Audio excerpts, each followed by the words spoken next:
crossing over to marry the Empress, the protagonist's golden finger. Ding. The marriage with the Empress is bound to the signing-in system, progress at 99%. Ding.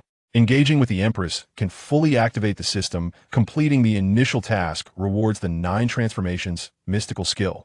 Rewards the sky-slaying, sword technique. Rewards the celestial pressure experience card. At this moment, Liu Heng realized that the Empress was not merely a breathtaking beauty, she was a veritable treasure trove. He could sign in anywhere, and it was a repeatable process. Liu Heng, I truly do not wish to take advantage, yet I find it impossible to resist. Chapter 1. Signing in by taking advantage of the Empress in the Northern Qin dynasty. Within the Grand Palace, the entire imperial city was adorned in crimson today. Marked the wedding of the Northern Qin Empress, Lin Chuxue. To the astonishment of all, this unparalleled Empress did not wed any prominent genius, but instead chose a mere constable from the capital's precinct. Originally, the marriage of this so-called genius, destined for immortality, should have been a tale of joy instead. It became a source of ridicule.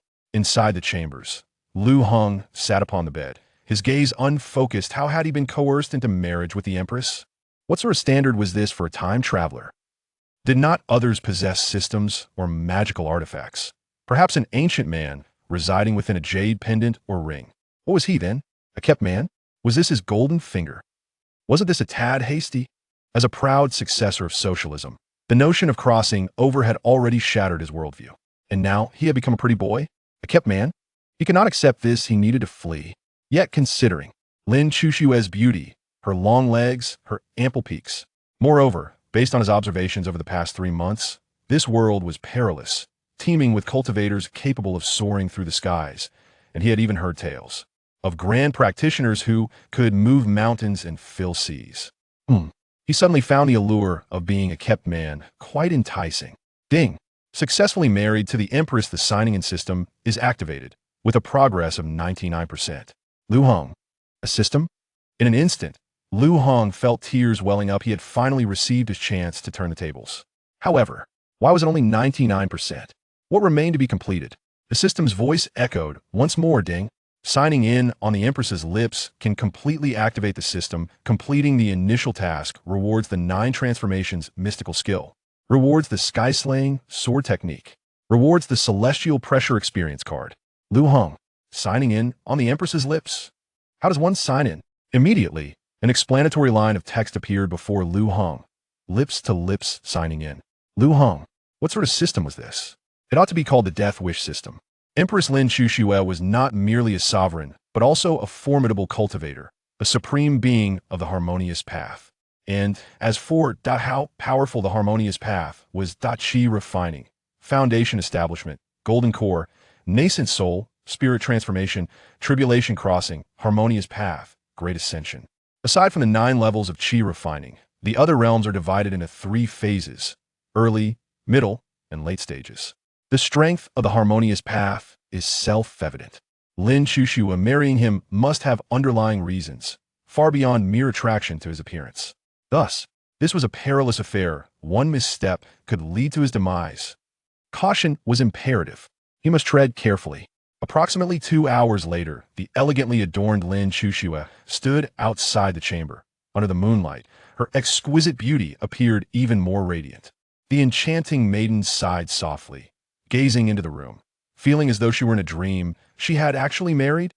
This was not her intention. It was merely the result of the national advisor, Dan Taiyu, deciphering celestial secrets. The prosperity of the Northern Qin dynasty hinged on marrying someone of celestial destiny. Only by doing so could the dynasty unify the realm. Though she held skepticism towards such profound matters, it was inconsequential. What mattered more was Liu Heng's celestial fate.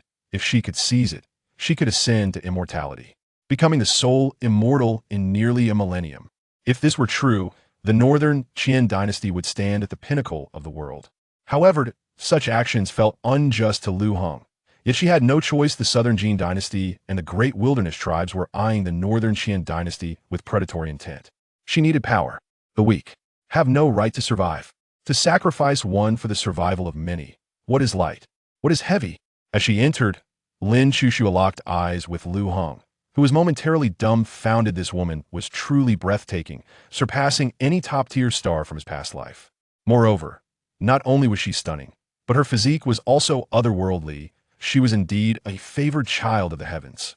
The door slowly closed, and words escaped neither of them. Lin Chuxue felt a conflict within her. Should she reconsider? Yet, Liu Heng, seated upon the bed, was strategizing how to complete the task of signing in on the Empress's lips. Are you not tired? Liu Heng initiated the conversation, attempting to gauge the Empress's intentions. Indeed, as soon as his words fell, Lin Chuxue's expression darkened. What do you mean? Liu Heng. At that moment, he felt a twinge of fear. His intentions were merely to share a kiss. What malice could there be in that? Lin Chuxue's voice followed, icy and resolute. We share only the title of husband and wife. Do not entertain any inappropriate thoughts. You. Never mind. You shall sleep on the floor tonight. In truth, Lin Chuxue wished to negotiate with Liu Heng. If he offered his celestial fate to her, it could ensure his survival. But that celestial fate was a testament to Liu Heng's potential for immortality. To become immortal, the allure of eternal life was one Liu Heng would never concede to, for the ultimate consequence would be his death, forcibly taking his fate. Yet in that moment, Lin Chuxue found it difficult to act, for two reasons. First, Liu Heng was, after all, her nominal husband. An innocent party killing him would invoke a sense of guilt. However, she was the Empress, her throne built upon a mountain of corpses and a river of blood. Thus, this guilt held little sway over her. The more significant reason was the second. On their wedding night.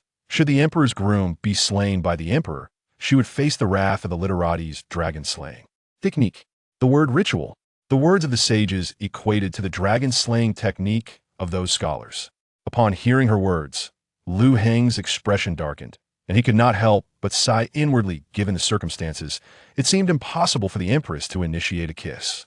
Good heavens, the lad truly had some audacity. He still expected the Empress to kiss him?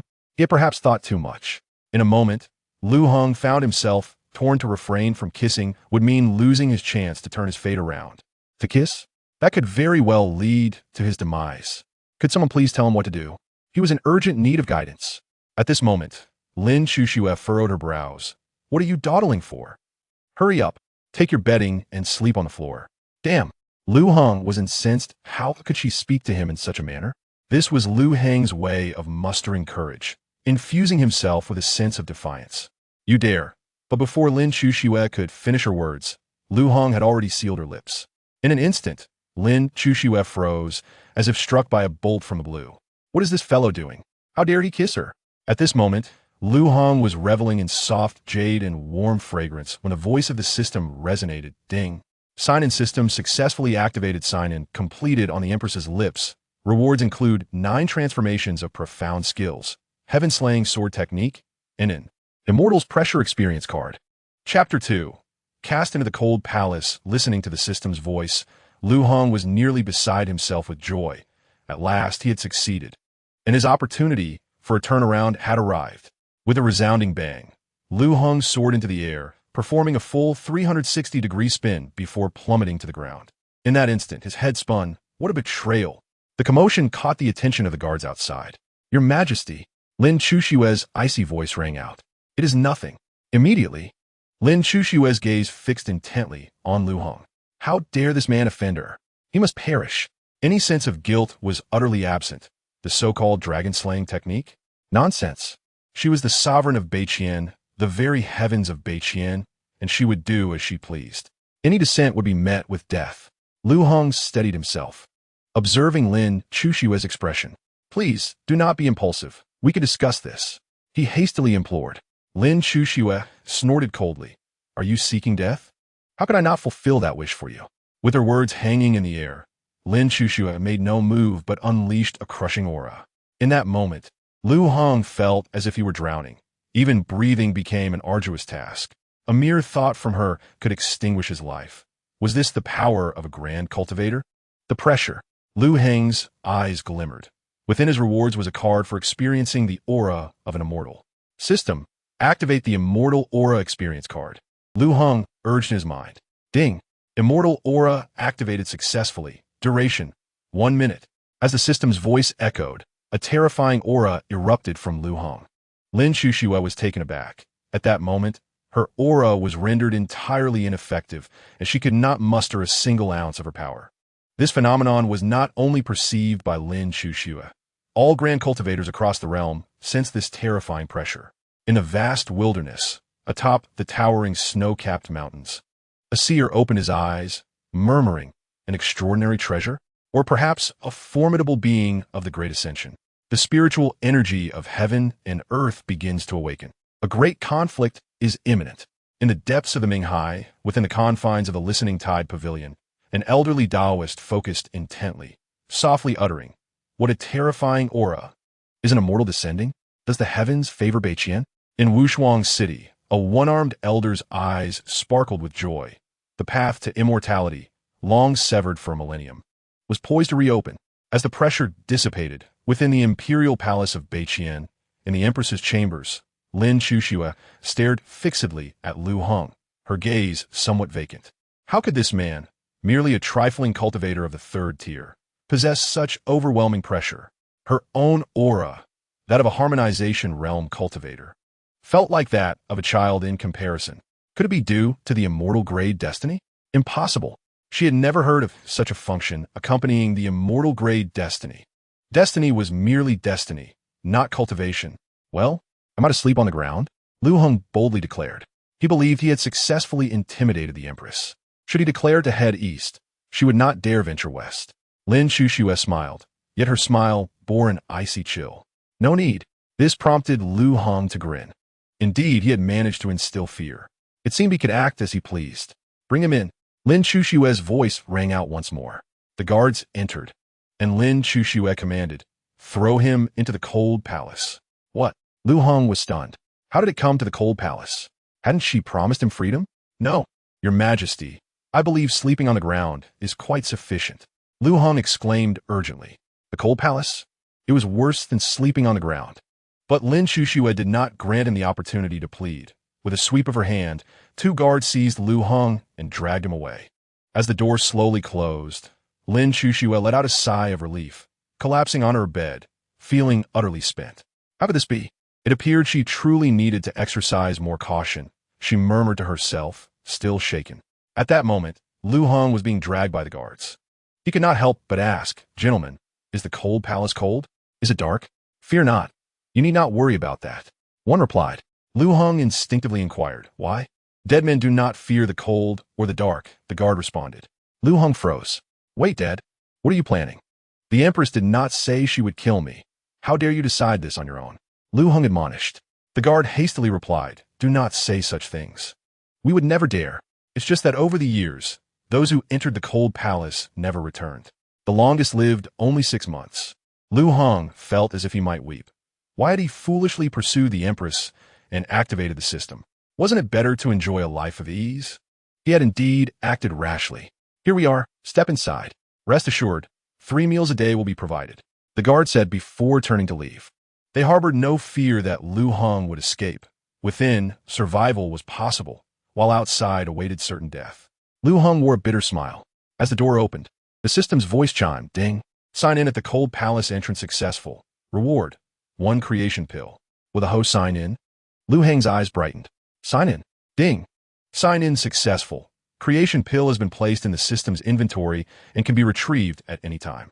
Before Liu Heng's eyes appeared an electronic page detailing the sign-in locations within the palace. Some locations permitted a single sign-in, while others allowed for dozens, even hundreds. Yet, on Lin Chuxue's lips, he could sign in repeatedly, even twice a day, while other places allowed only 1 sign-in per day.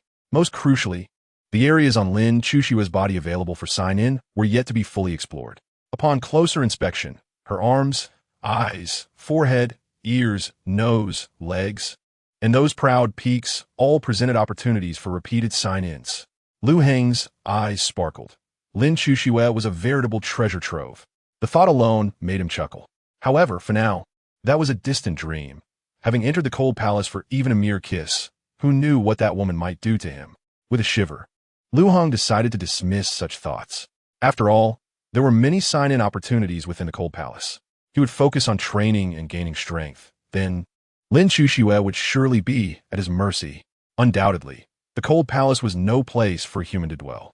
It had fallen into disrepair over the years, devoid of even a flicker of light.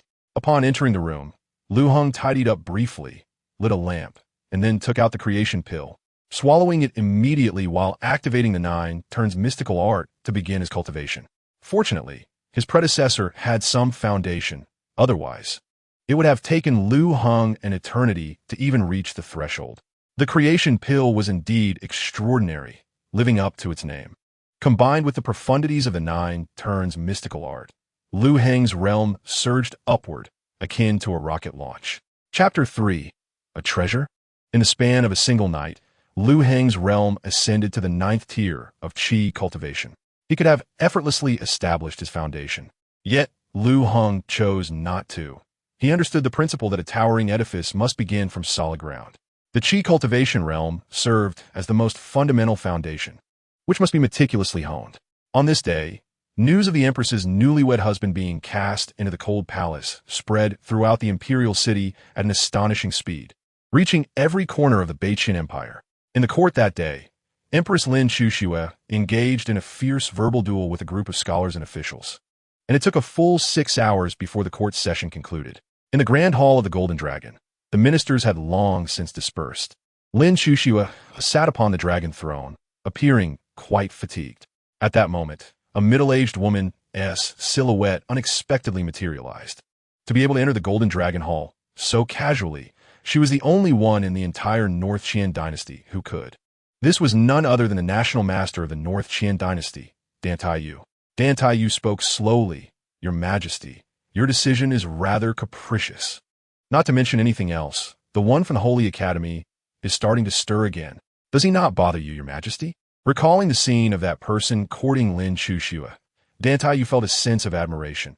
He truly was relentless. Lin Xuxue rubbed her temples. "National Master, you must help me fend him off. If he oversteps, I do not mind killing him." Dan Taiyu smiled bitterly. "Your Majesty, you jest. If you truly killed him, that old coot from the Holy Academy would be quite a headache. We cannot provoke him just yet." After a pause, Dan Taiyu inquired, "Your Majesty, what was that pressure we felt last night? The entire martial world is in an uproar, and rumors have spread that there is a treasure within the palace. Some rogues are already scheming to steal it." Lin Xuxue's brow furrowed. "What about those old fellows?" Dan Taiyu shook her head slightly. "They have not moved. Merely a group of inept thieves approaching. Should we increase our manpower and deploy the Xuanwu cavalry to keep those rogues outside the capital?" Lin Xuxue, however, shook her head. "No need. Let them come. If they dare to enter, they shall find eternal rest within the palace. It will also show those in the martial world that my North Qian dynasty remains as prosperous as ever." At that moment, Lin Xuxue radiated a murderous aura, causing even Dan Taiyu to shiver involuntarily. When an emperor is enraged, 1,000,000 corpses may fall.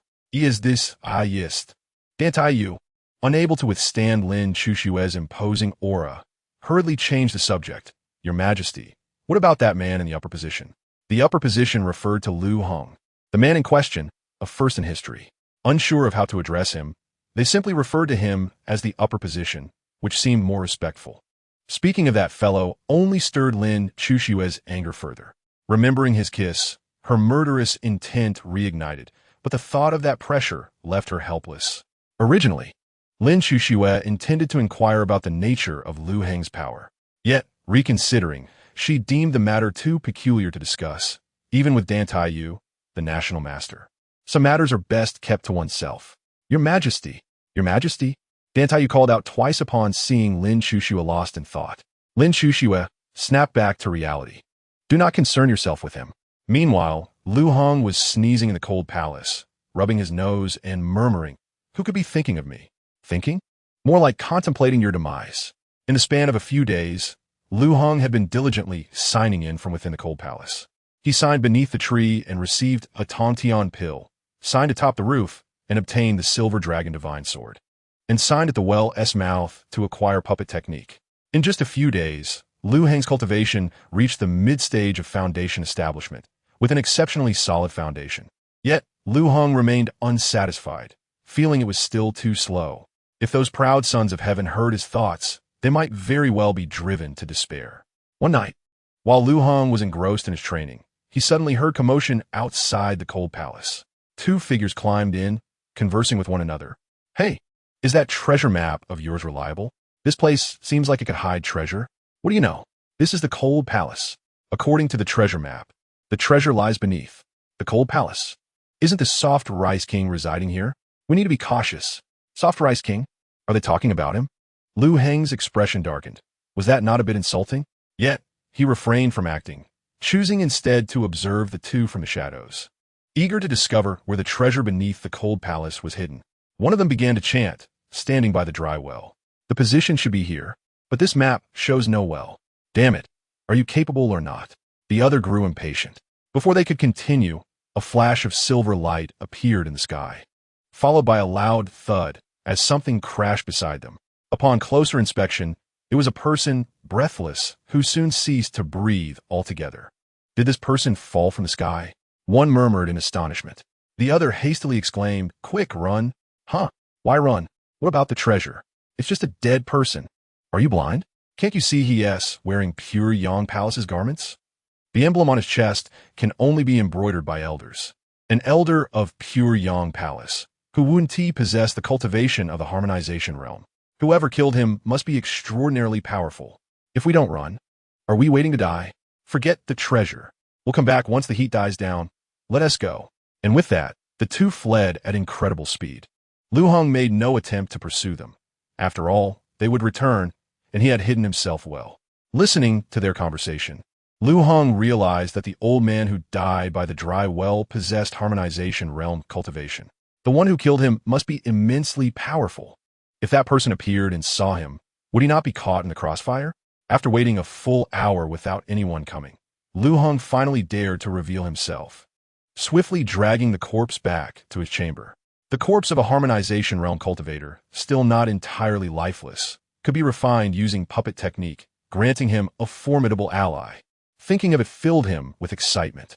Without hesitation, Liu Heng began the refining process.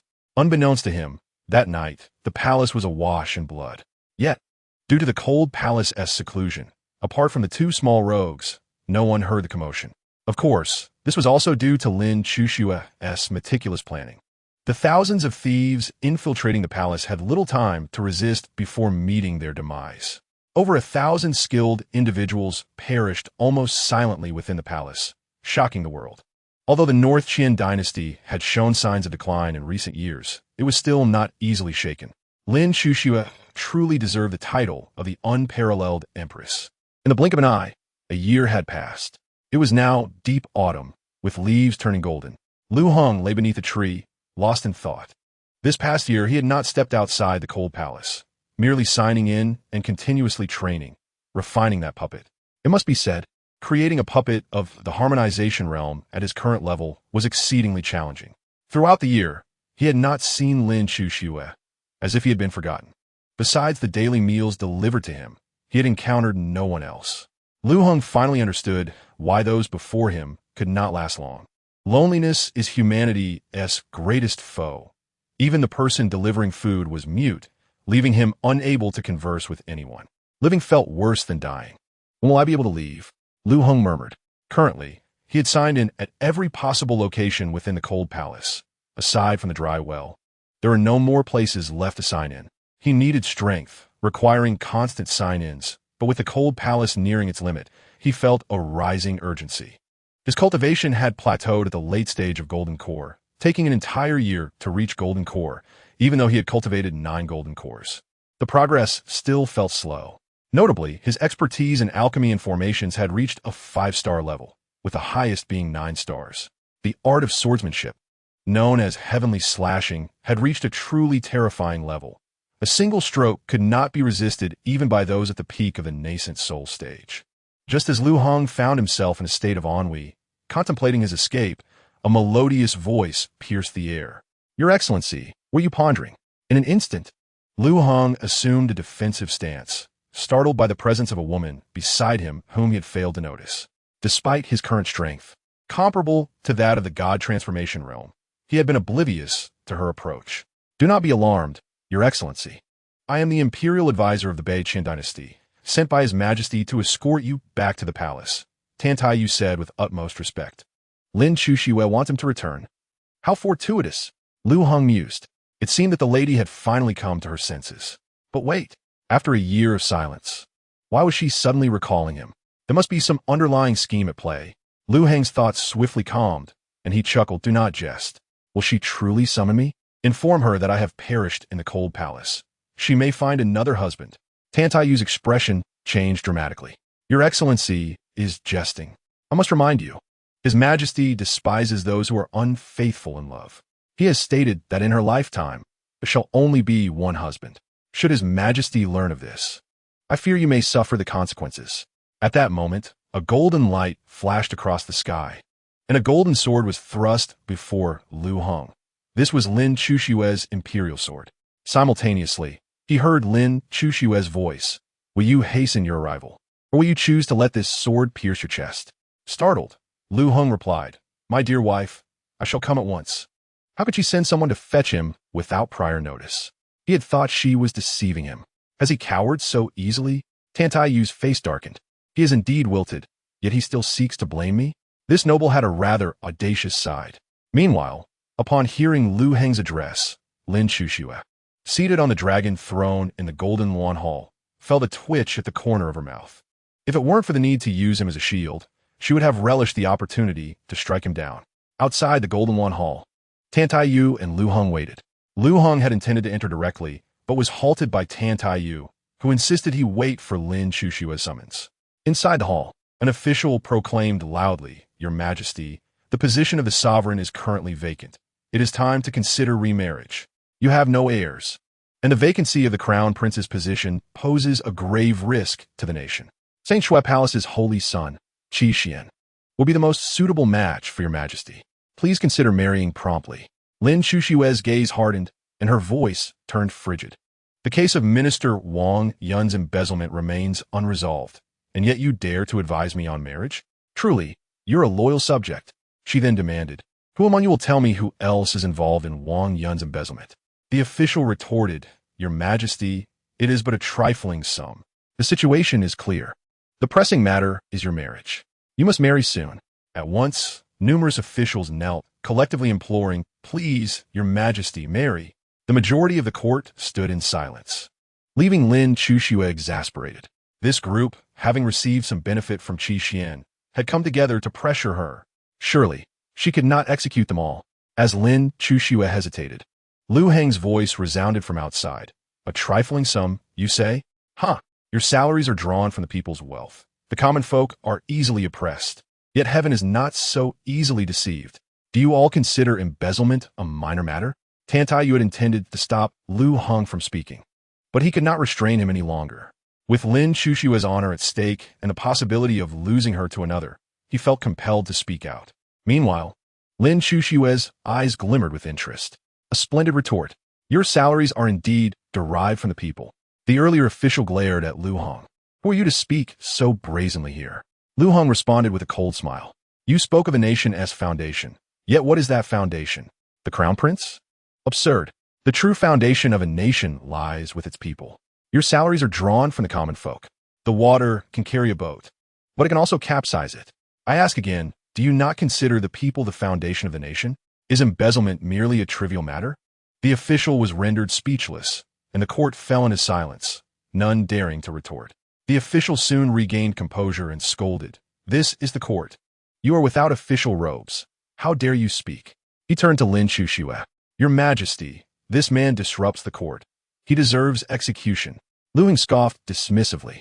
"Execute me? My wife is Lin Chushue. Do you dare?" "What?" The officials were taken aback, while Lin Chushue buried her face in her hands, exasperated. Just when they were speaking seriously, he had gone off the rails again. Yet, his words held a kernel of truth. Faced with the astonished gazes of the officials, Lin Chushue solemnly declared, "Indeed, my husband is still alive. It is somewhat inappropriate for you all to urge me to remarry." The court erupted in an uproar. "No wonder he looks familiar. He is the one from the cold palace. How is he not dead yet? What a resilient fellow."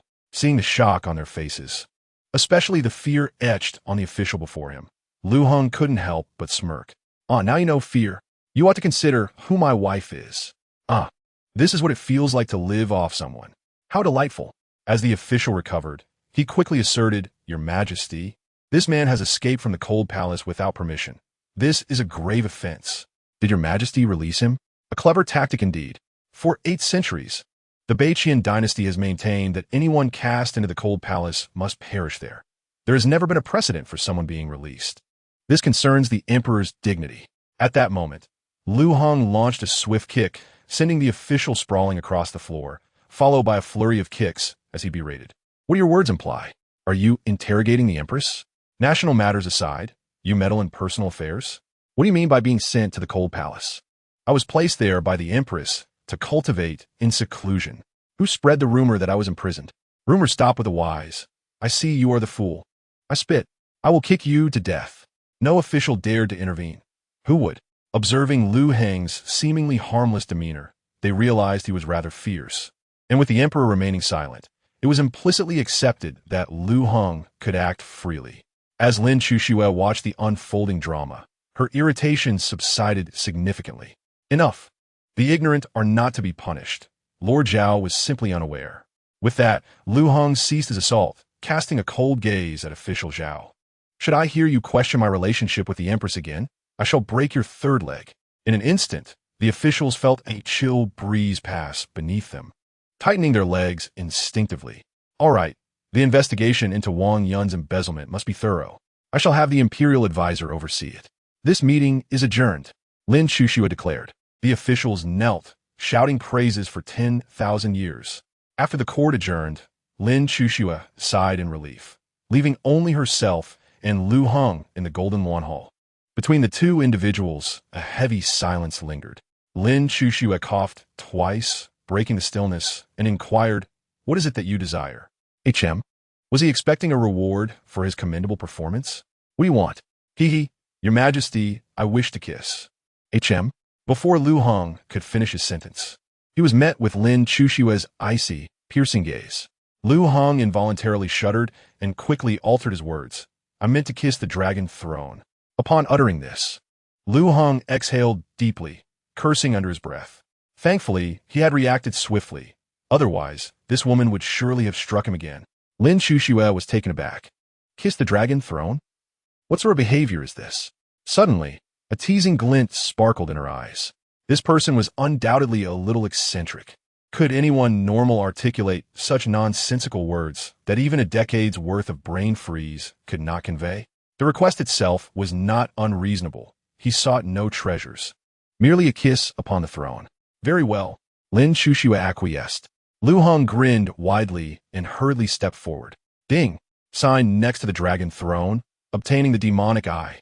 Note, the demonic eye can pierce through all illusions, emitting divine light that can annihilate all beings with a single glance, capable of vanquishing the heavenly path. What the heck? This is incredible. Lin Chuxue stared at Liu Heng, momentarily taken aback, her brows furrowing. Hurry up. The image of Liu Heng kissing the throne flashed through her mind, and then she imagined this fellow kissing her, which was somewhat nauseating, causing her to regret her consent. However, a monarch's word is binding. One cannot simply renege. Liu Heng nodded vigorously. Kiss the throne? I'm not insane enough to do that. As he moved, he pretended to slip, his head aimed toward Lin Chuxue's prominent bosom. What the hell? This scoundrel was clearly up to no good. Bang! Liu Heng was flung backward, his plan predictably failing as Lin Chuxue kicked him away. What do you think you're doing? Lin Chuxue's voice was frigid. This man dared to play tricks on her, aiming to crash into her bosom. His intentions were reprehensible. To her surprise, Liu Heng began to weep, tears streaming down his face, utterly pitiful. I merely lost my balance. Standing so close to the Empress, who wouldn't he feel nervous? Especially on our wedding night. You nearly killed me. How could I not be frightened? I fell. And instead of helping me, you just kicked me. Woe is me. Goodness. This fellow truly was exasperating. A grown man weeping in her golden palace. What a sight. Seeing his distressed demeanor, Lin Chuxue wondered if he had genuinely misunderstood. All right, stop crying, Lin Chuxue urged. Yet her words only intensified his tears. Lin Chuxue was filled with frustration. This man was tarnishing her reputation. If word got out, people would think she was abusing him. Silence. If you cry again, I shall break your third leg, Lin Chuxue barked. Liu Heng's sobs ceased instantly, and he instinctively crossed his legs. You are the Empress. How can you utter such words? Was that a bit too harsh? The moment the words escaped her lips, Lin Chushue's cheeks flushed, a rare sight for her. How could she have said something like that? Typically, her heart was like still water, her emotions hidden from view. Why did she falter before this man? I must attend to state affairs. Have a national master escort you back to the palace. Behave yourself, and do not wander. Lin Chushue said coldly. The palace? And not allowed to wander? How did that sound like she was bestowing favor upon him? Hee. Liu Heng's expression brightened immediately. Your Majesty, rest assured, I shall lie here obediently and not wander. I will wait for you. Lie down. Did she instruct him to lie down? This scoundrel. Why was he looking so pleased? What unsavory thoughts could he possibly be conjuring? Lin Chushue felt an overwhelming urge to tear him apart. Yet this man had his uses. Notably, the terrifying pressure he exuded still left her somewhat apprehensive. For a moment, she found herself at a loss with him. The best course of action was to retreat. Later, Dan Taiyu escorted Liu Heng to the palace, and upon observing him, she couldn't help but give a thumbs up. You truly are something. After all these years alongside Her Majesty, I have never seen her blush or appear so helpless, even in anger. Suddenly, Dan Taiyu felt that Liu Heng and Lin Chushue were indeed a match made in heaven. Liu Heng waved his hand with a smile. What are you talking about? I'm just an ordinary guy. To be honest, I only dare to act this way because of her affection. Otherwise, I would never have the courage. Dan Taiyu retorted, affection. Which eye of yours saw her affection for you? Unless you are blind or mentally unfit. Dan Taiyu was genuinely astonished. She had never encountered someone so shameless. Clearing her throat, Dan Taiyu changed the subject. Prepare yourself. Qishuan will likely come looking for you soon. Liu Heng remained unfazed. What is there to fear? Quite the bravado. Chapter 6. Do you have a wife? Having spent 2 hours in the Empress's palace, Liu Heng practiced with a demonic eye and felt no boredom. Lin Chushue occasionally used her divine sense to check on him and was relieved to see him behaving. However, Lin Chushue was astonished that, without guidance from a master, profound techniques, or cultivation resources, Liu Heng had actually reached the initial stage of foundation building within a year. Such a remarkable cultivation speed was unprecedented. Could it be that the cold palace harbored some secrets? What fortuitous encounters might this fellow have experienced? If even the cold palace could yield such opportunities, he truly was destined for greatness. Just then, Lin Chushue's brows furrowed. Someone was approaching swiftly. As she muttered to herself, a figure clad in azure raced through the skies above the palace. In the entire realm, aside from Lin Chushue, only the holy son of the Holy Learning Palace and his father possessed such privileges to fly above the imperial palace. Outside the minister's office, Qishuan landed, dressed in azure. Standing approximately 6 feet tall, his figure well-proportioned. His features were handsome, rivaling Liu Heng's, though he bore a somewhat effeminate beauty, while Liu Heng possessed a rugged charm. He held a folding fan, a clear indication of a scholarly demeanor. Your Majesty, I, Qishuan, seek an audience, Qishuan announced, bowing at the door. Lin Chushue's gaze turned cold as she communicated with Dan Taiyu through sound, instructing her to bring Liu Heng forth. Come in, she said icily. Qishuan entered the minister's office, scanning the room for Liu Heng's presence. Lin Chushue cast a glance at Qishuan and coldly inquired, What is it that you wish? With a thud, Qishuan knelt on the ground, declaring, Your Majesty, after all these years, do you still not understand the feelings I harbor for you? I love you more than my own life. Following this, Qishuan began to pour forth a torrent of romantic declarations, expressing his affections. It was nothing more than the same old vows of love that he had repeated thousands of times. Standing at the door, Liu Heng's face darkened. This beast was attempting to steal his beloved. He felt as though he were about to burst from rage. Any man would find this intolerable. Liu Heng burst through the door, shouting, Lin Chushue. At this thunderous cry, both Qishuan and Dan Taiyu were taken aback, and the guards at the entrance were startled, their bodies shuddering. For many years of duty in the palace, I have never witnessed anyone daring to call the emperor by name. Such an act is tantamount to a death sentence. Lin Chushue was momentarily taken aback, pondering the intentions behind such audacity. Had Liu Heng grown bolder? His expression was one of profound sorrow. What are you doing? Who is he? Did you not profess your love for me alone? With a scoff, he lamented, I knew it all along. A woman's words are often but deceitful. I should never have trusted you. He sighed heavily, on the verge of tears, and recited, as pure as the snow on a mountain, as bright as the moon in the clouds. I heard you have two intentions. Hence I come to sever our ties. I desire a true heart, to not part until we are white-haired. How delicate the bamboo sways, like fishtails that flutter. A man values his spirit. What need is there for money? This fellow had composed a poem. I desire but one true heart, to not part until we are white-haired. Lin Chushue's eyes sparkled. Was this not her very own sentiment towards love? Dantai echoed the lines in her mind, pondering how rare such love was in this world. In this era, let alone the 21st century in which Liu Heng resided, love was scarcely acknowledged, often reduced to mere transactions of benefit. Lin Chushue remarked, "You should speak properly. It is her one-sided affection, not my concern." Yet Liu Heng would not relent, storming forward in indignation. "How can it not concern you? Or are you not commanding enough, not exceptional enough? Otherwise, why would some lowly wretches dare to fancy you?"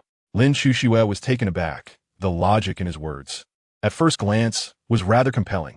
Qi Xian, fuming, questioned, "Are you insulting me? What do you mean by lowly wretches?" "As the esteemed son of the Holy Learning Palace. If I am a lowly wretch, then what does that make you?" His face darkened, a threat hanging in the air. At this moment, Liu Heng moved beside Lin Chushue. Resting his head on her shoulder, his voice a pitiful whisper, "Wife, who is this man? Is he going to hit me? I'm so afraid." Ding. New sign in location unlocked. Successfully signed in on the Empress's shoulder. Reward. Dharma body. What remarkable power this Dharma body possessed. Indeed, signing in beside the Empress was extraordinary. Meanwhile, Lin Chushue stiffened. This audacious man dared to lean on her shoulder? Yet, she found herself unable to express her anger and kick him away. Alas, how disgusting. She would have to bathe countless times again tonight. Qi Xian, witnessing this spectacle, was nearly consumed by rage. If you have the ability, let's compare skills. Hiding behind a woman, what kind of ability is that? Liu Heng, however, remained unfazed, taking pride in his situation. What of it? I am proud to have a wife. Do you have one? If not, why not summon your wife to compare with mine? Qi Xian was nearly driven to the brink of fury. What kind of person was this? Was this not a bit too humiliating? Physical damage was zero, yet the psychological impact was overwhelming. Both Lin Chushue and Dantai Yu exchanged looks of disbelief at Liu Heng's shamelessness. Suddenly, they glanced at Qi Xian, who was turning red and nearly bleeding from his anger, and felt a twinge of sympathy. Lin Chushue, however, felt a flicker of delight. Qi Xian had often been a source of vexation for her, and now, it seemed the tables had turned. A glint of determination crossed her eyes as she gently pushed Liu Heng's head away. Since Qi Xian wishes to compete, then go ahead, just to not go too far. Liu Heng thought, this woman actually wishes to see her husband suffer? It's merely a shoulder to lean on. Must it come to such extreme measures? He noted the cunning glint in Lin Chushue's eyes. Fine, since my dear wife has commanded it, I shall comply. Wait, this fellow agreed so readily? Lin Chushue felt a pang of regret for her decision. Go ahead, you won't come to harm. Ha. Liu Heng grinned mischievously, teasing Qi Xian. Did you see that? If you dare to hurt me, my wife will surely make you regret it. So be wise and let me have my way. Qi Xian seethed. You are too much. Lin Chushue's expression darkened. Perhaps this fellow ought to be dealt with harshly. Chapter 7. A tired dogs and swine. Liu Heng and Qi Xian faced off in the courtyard before the minister's office. Lin Chushue and Dantai Yu observed. Dantai Yu quietly voiced her concern. Your Majesty, will there be trouble? Qi Xian is a master of the transformation realm. Fear not, I shall protect him. Lin Chushue replied calmly. After all, Liu Heng was her nominal husband. Though he was quite despicable, he was preferable to Qi Xian. Qi Xian glared fiercely at Liu Heng and coldly declared, Go to hell. In an instant, Qi Xian moved, and Liu Heng felt a surge of seriousness. Facing a master of the transformation realm, he knew he must give it his all. If he lost, how could he ever hold his head high before his wife again? With a resounding sword cry, the silver dragon sword was drawn. Evenspliting Sword Technique. This was Liu Heng's strongest attack. The sword energy surged forth, a sight to behold. In that moment, Liu Heng appeared as the mightiest swordsman, his presence unmatched. Lin Chushue gasped, quickly shouting, Hold back. But alas, the sword had already been unleashed, and it was too late. Fortunately, Lin Chushue being a formidable force, swiftly intervened. With a wave of her sleeve, Liu Heng's sword energy dissipated. Yet even so, Qi Xian was sent flying, sustaining serious injuries. Had Lin Chuxue not acted swiftly, Qi Xian would have met his demise. Liu Heng, seeing this, hurriedly sheathed the silver dragon sword, expressing concern. Are you all right? I truly did not expect you to be so weak. I only struck once. You won't die, will you? I never imagined my strike would be so powerful. Yet he blamed Qi Xian for his weakness. Though Liu Heng spoke the truth, his words were undeniably harsh. What an utter humiliation. Thankfully, Qi Xian, being a scholar, quickly devised a plan. He spat out a mouthful of blood, then collapsed, feigning unconsciousness. If I faint quickly enough, the embarrassment and humiliation cannot catch up to me. Truly a clever scholar. Observing the unconscious Qi Xian, Lin Chuxue instructed her attendants to carry him inside. She then turned to Liu Heng with a complex gaze. You are not at the foundation establishment stage. What is your current cultivation? Why conceal your strength around me? What are your true intentions? Liu Heng thought this was rather unreasonable. It was she who had forced the marriage. Yet somehow it was he who was seen as having ulterior motives. Besides, even if he had gone to great lengths to be by Lin Chuxue's side, his intentions were merely to enjoy her presence and facilitate her sign-ins. What malice could he harbor? However, Liu Heng was astonished to discover that his concealing technique was indeed potent. Even Lin Chuxue, who is in harmony with the Tao, failed to perceive it. Liu Heng, feeling aggrieved, retorted, It was you who forced the marriage. How is it my fault? If it weren't for you, I would have been wed to Cuehua from next door. Cuehua. Lin Chuxue's expression darkened. This fellow was spouting nonsense again. Before their marriage, she had thoroughly investigated Liu Heng. Where could he possibly have found at Cuehua? What is your cultivation level? Lin Chuxue inquired. Liu Heng, not wishing to conceal the truth, candidly replied, I am at the late stage of the Golden Core. I've been stuck at this realm for 2 months. Golden Core? What nonsense! A mere Golden Core cannot possibly transcend an entire realm to defeat Qi Xian, who is at the initial stage of the nascent soul, with a single sword strike. Speak the truth, Lin Chuxue commanded. Liu Heng felt wronged, insisting it was indeed the truth. However, he refrained from mentioning that he had forged 9 golden cores. Such a revelation would be too astonishing. It was best kept to himself. Forget it. Lin Chuxue, though skeptical, chose not to press further.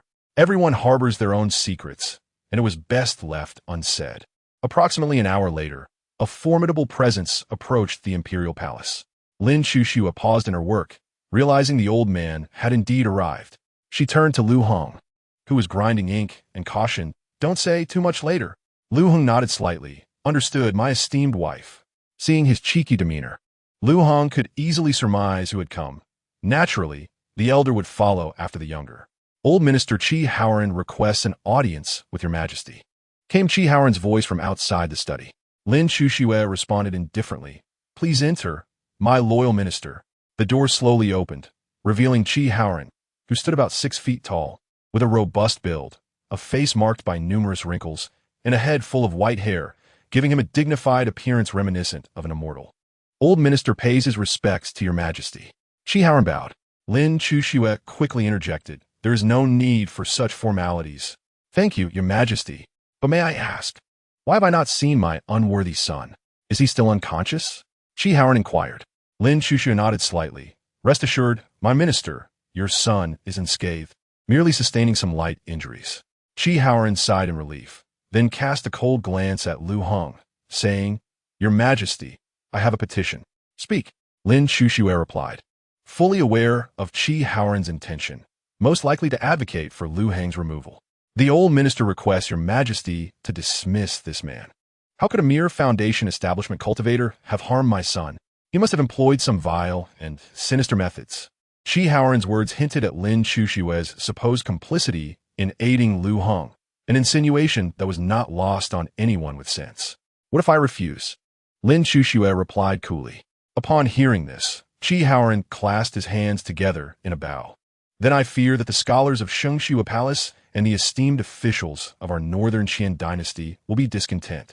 This was an outright power play, a blatant attempt to coerce Lin Chuxue, yet she found herself with little recourse. At that moment, Liu Heng could no longer contain himself. Are you a sovereign or subject? Chi Haoran was taken aback. Naturally, I'm a subject. You are a subject? Then what do your words imply? Are you threatening your majesty? You dare to bully the emperor. I truly admire your audacity. Perhaps this throne is better suited for you. Why not have your majesty draft a decree to appoint you as the crown prince? Appoint a crown prince? Chi Haoran fumed.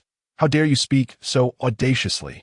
Such ignorance of ancient and modern principles, like a beast clad in garments, and a scholar oblivious to shame, akin to a pig or dog.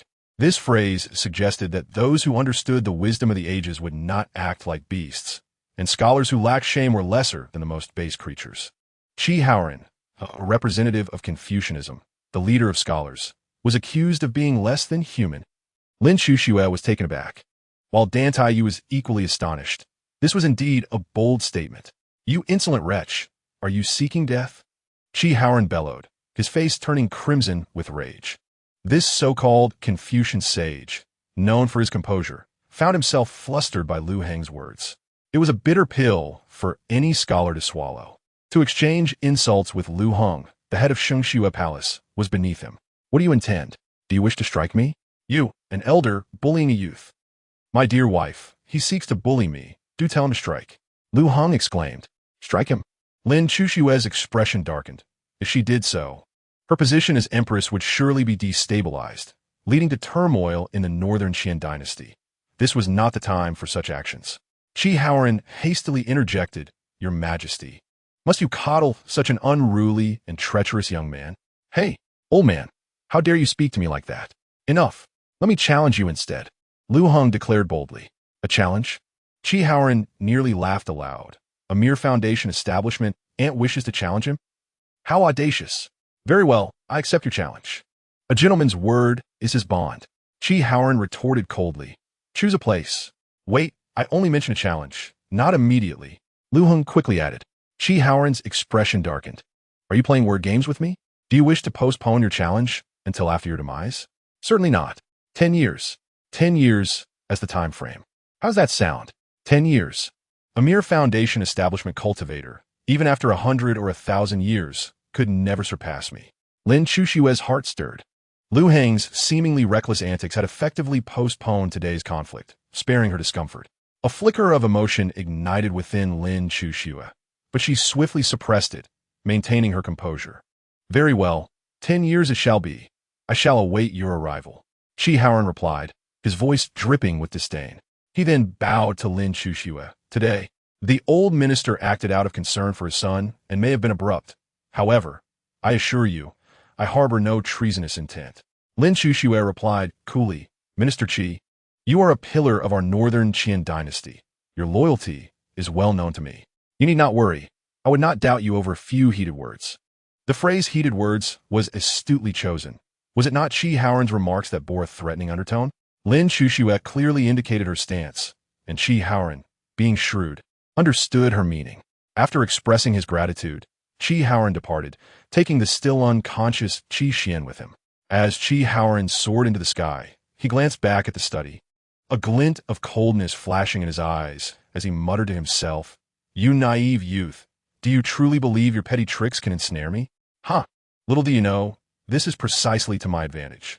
In 10 years, I shall use your life to open the gates to chaos. As the words fell, the figure of Chi Haoran had vanished from the palace. At this moment, in the study, Dan Taiyu let out a sigh of relief. Yet her eyes reflected a hint of confusion as she looked at Lin Chuxue in surprise.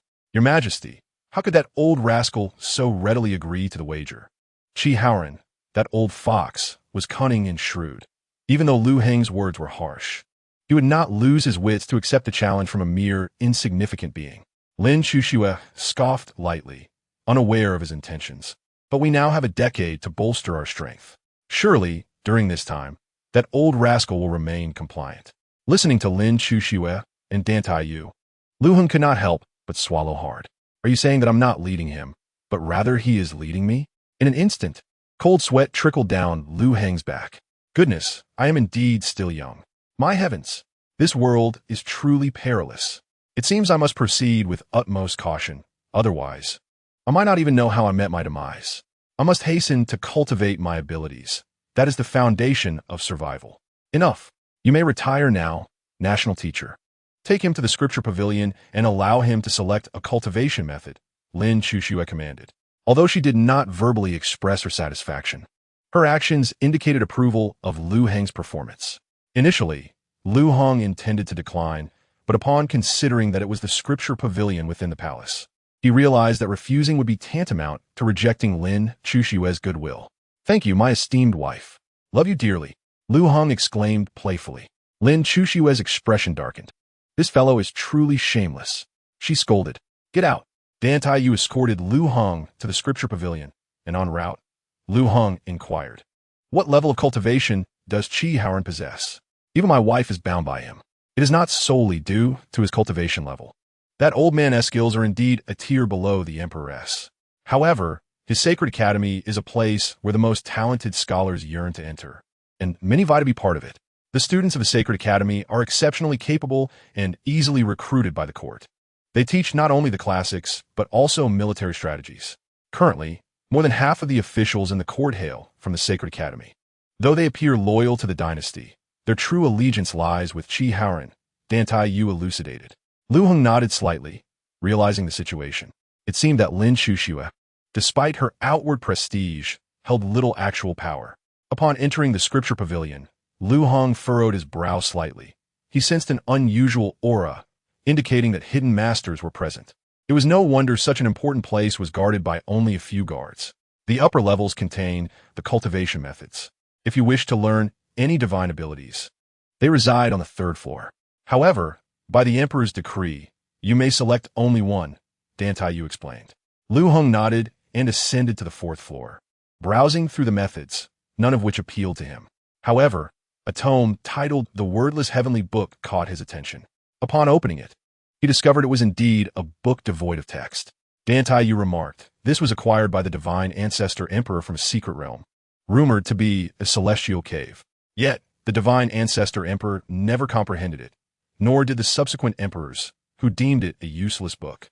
Yet, it is impervious to water and fire, suggesting it is anything but ordinary, so it was kept here, waiting for a destined person. Chapter 9. Dual Cultivation. Liu Heng nodded slightly, engrossed in the tome, unaware that his demonic eyes had activated, revealing lines of golden text before him. The material of the book was rare, and it bore intricate and obscure formations. To the untrained eye, it appeared devoid of words. However, that was not the case. As Liu Heng compared the methods recorded in the wordless heavenly book with his own 9 transformations' profound art, he found it lacking in comparison. Nevertheless, it should prove beneficial to Lin Chuxue.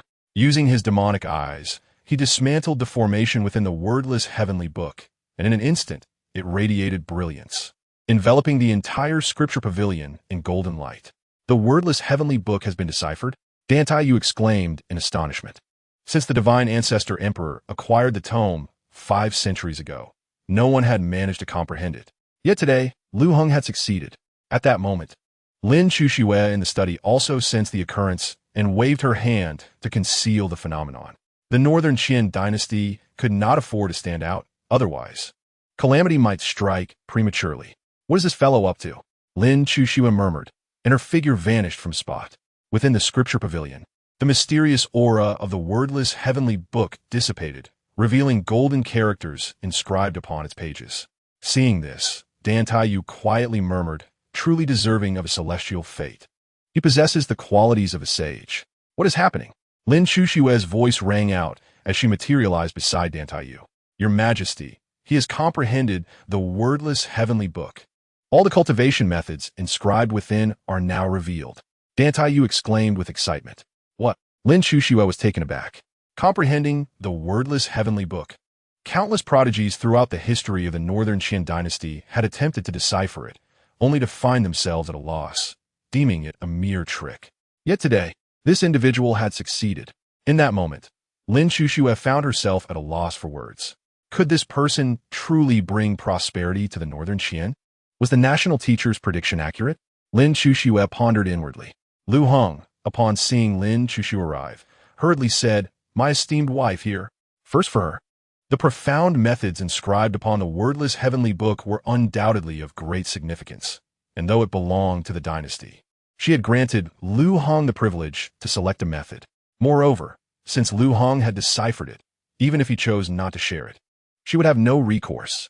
But now, Liu Heng was offering it to her first. She had barely glanced at it, and Liu Heng's demeanor showed no signs of regret. Lin Chuxue felt a warmth in her heart. You may cultivate first. Once you memorize the methods, you can share them with me. Liu Heng shook his head gently. No need. I've already perused it. The methods within are not suited for me, but they should be appropriate for you. Upon hearing this, Lin Chuxue assumed Liu Heng was merely being modest and did not hesitate to take the wordless heavenly book. Very well. I shall examine it and select a suitable cultivation method for you.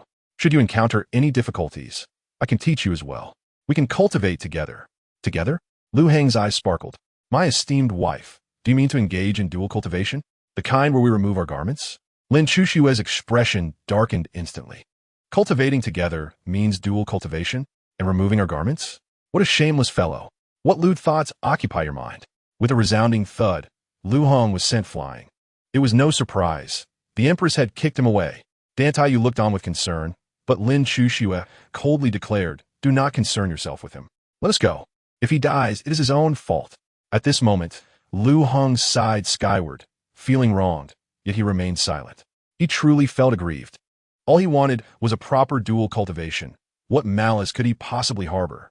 Mutual assistance and collective progress. What could be wrong with that? Alas, if Lin Chuxue were to discover his innermost thoughts, she would undoubtedly hurl a scornful spit at him. What nefarious intentions could he possibly harbor? He is completely undraped. What further mischief could he desire? At that moment, outside the scripture repository, Dantai Yu gazed at Lin Chuxue and suddenly declared, Your Majesty, the celestial calculations I have deduced are infallible. Perhaps you might consider allowing yourself to fall in love with him. Is the national master jesting? To love him? Look at his despicable demeanor. He lacks any semblance of propriety. How could I ever love him? Lin Chuxue responded with evident disdain. Dantai Yu chuckled softly, but Your Majesty, when he is earnest, he possesses a certain charm, and he is not a hypocritical scoundrel. Do you not find him endearing in comparison? Endearing? That wretched creature. How could he be associated with such a term? Lin Chuxue remained unconvinced. Observing her reaction, Dantai Yu merely smiled and chose not to elaborate further.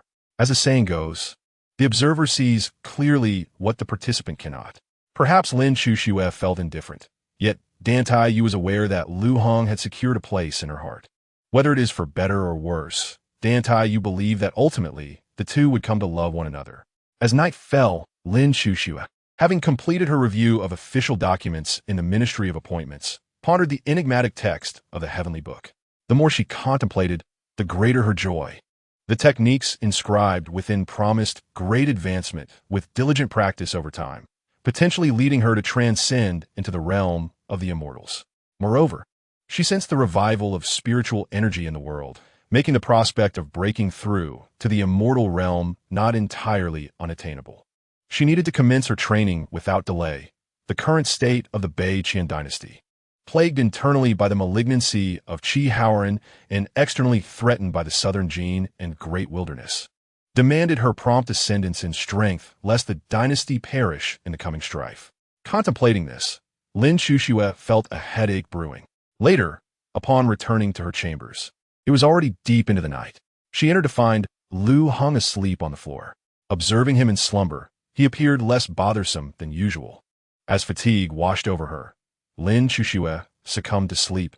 Though at her level of cultivation, she could easily dispel weariness without rest, feeling invigorated merely by circulating her energy. Yet she opted for slumber, believing that sleep was a divine gift of temporary oblivion, a reprieve from all worries hidden within dreams. Meanwhile, inside the Sacred Learning Palace, Qi Xian was lamenting to Qi Haoran, unwilling to let Liu Heng escape unscathed. A gentleman's revenge is best served after 10 years, he declared, but I am no gentleman. Qi Haoran reprimanded him. Why the haste? Focus on your cultivation. There are many willing to act on our behalf if we refrain from intervening. Besides, 10 years is but a fleeting moment for us cultivators. After a decade, all that I have prepared will come to fruition, and I shall see you ascend to the throne of Bei Qian. Upon hearing this, Qi Xian's eyes sparkled with ambition at the thought of the imperial seat. Yes, I understand, father. The following morning, at the break of dawn, Liu Heng awoke early and, noticing the Empress still lost in dreams, felt a surge of delight. He tiptoed to her bedside, marveling at Lin Chushue's slumbering form. This woman is rather charming when asleep, he mused. As he gazed, he found himself entranced by her beauty, captivated by every subtle expression, even in repose. It left him pondering the divine artistry behind such exquisite features. Meanwhile, Lin Chuxia, sensing his lingering gaze, inwardly chastised. What is that rogue staring at? Has he been ogling me for half an hour? Is it truly that captivating? But indeed, how could she deny it? If she were not so enchanting, how could Liu Heng be so mesmerized that he lost track of time? What was he plotting? Why was he extending his hand? Was he attempting to touch her face? This scoundrel dared. Cease this at once, she admonished inwardly. Liu Heng, audaciously intent on touching her face, thought to himself, how could I resist? Just then, Lin Chuxia abruptly opened her eyes, fixing her icy stare on him. What do you think you are doing? Liu Heng stiffened, momentarily petrified. Stammering, I was merely noticing that your hair is disheveled and wish to assist you. Do you believe that? Lin Chuxia interrupted, her voice sharp. Believe what? You think I would accept such a flimsy excuse? You vile creature, she exclaimed, launching a kick towards him. As she lay horizontally, her kick lacked force, but was enough for Liu Heng to instinctively catch her leg in his embrace. How soft, how wonderfully supple, he thought, reveling in the sensation. Suddenly, a notification chimed in his mind. New checkpoint unlocked. Successful sign-in at the Empress's leg. Reward, 1 9-turn golden pill. Good heavens, what an unexpected delight. Lin Chushue's face darkened. This rogue had the audacity to hold her leg, and even dared to touch it inappropriately. I can't take this anymore, she thought. And in a fit of rage, she struck Liu Heng, sending him flying across the room. You scoundrel, you lewd fiend, taking advantage of my slumber to act dishonorably, she shouted. Liu Heng coughed, rising to his feet. When have I not been forthright in my mischief? Why would I wait for you to sleep? Goodness, you are indeed a rogue, not a hero. Must you be so unapologetic? Lin Chuxia gasped, her breath quickening. You still dare to argue? You stood by my bed for half an hour, and then you laid hands on me. Clearly, you are courting disaster. At that moment, Lin Chuxia teetered on the edge of fury. Liu Heng hurriedly retorted, I to blame? You are simply too beautiful. I cannot help but gaze upon you. I assure you, I was not taking advantage of your slumber. I may not be a gentleman, but I am not a base wretch either. Wait, this doesn't add up. Lin Chuxia suddenly realized. She had been awake and aware of him watching her for that long. Why had she not chastised him? A sudden understanding dawned upon her. She had been playing a game of seduction. Caught in her thoughts, Liu Heng blurted, You see, the fault lies with you. Why did you not stop me? Are you unaware of your own beauty? You have no idea how tormenting it is for me to merely look. At his words, Lin Chuxia paused, realizing the truth in them. Why had she allowed him to gaze upon her, knowing full well she was awake? In that moment, her mind became a tumult of emotions, and she quickly found a suitable retort. I was merely testing you, to see if you would dare to engage in any lewd actions while I slept. As expected, you are indeed a scoundrel. You must be enamored by my striking looks, deliberately trying to entice me. Oh, it is indeed my fault for lacking self-control. Otherwise, how could I be so easily swayed by your mere beauty? Liu Heng, displaying a visage of deep sorrow, lamented, such mere beauty? How could those 2 words be uttered? Oh, now is not the time for you, you shameless wretch, to drool over others. Indeed, there is a hint of depravity, yet it is too excessive. What is to be done? The champion of reversing right and wrong, Lin Chuxia, filled with indignation, prepared to take action, intent on personally twisting this wretch's crown. Alas, before Lin Chuxia could make a move, Liu Heng slipped away, retreating swiftly. Witnessing this scene, Lin Chuxia stomped her foot in frustration, exclaiming, Wretch. However, one could not help but find Lin Chuxia somewhat endearing in her moment of fury. At the court assembly, all civil and military officials had gathered.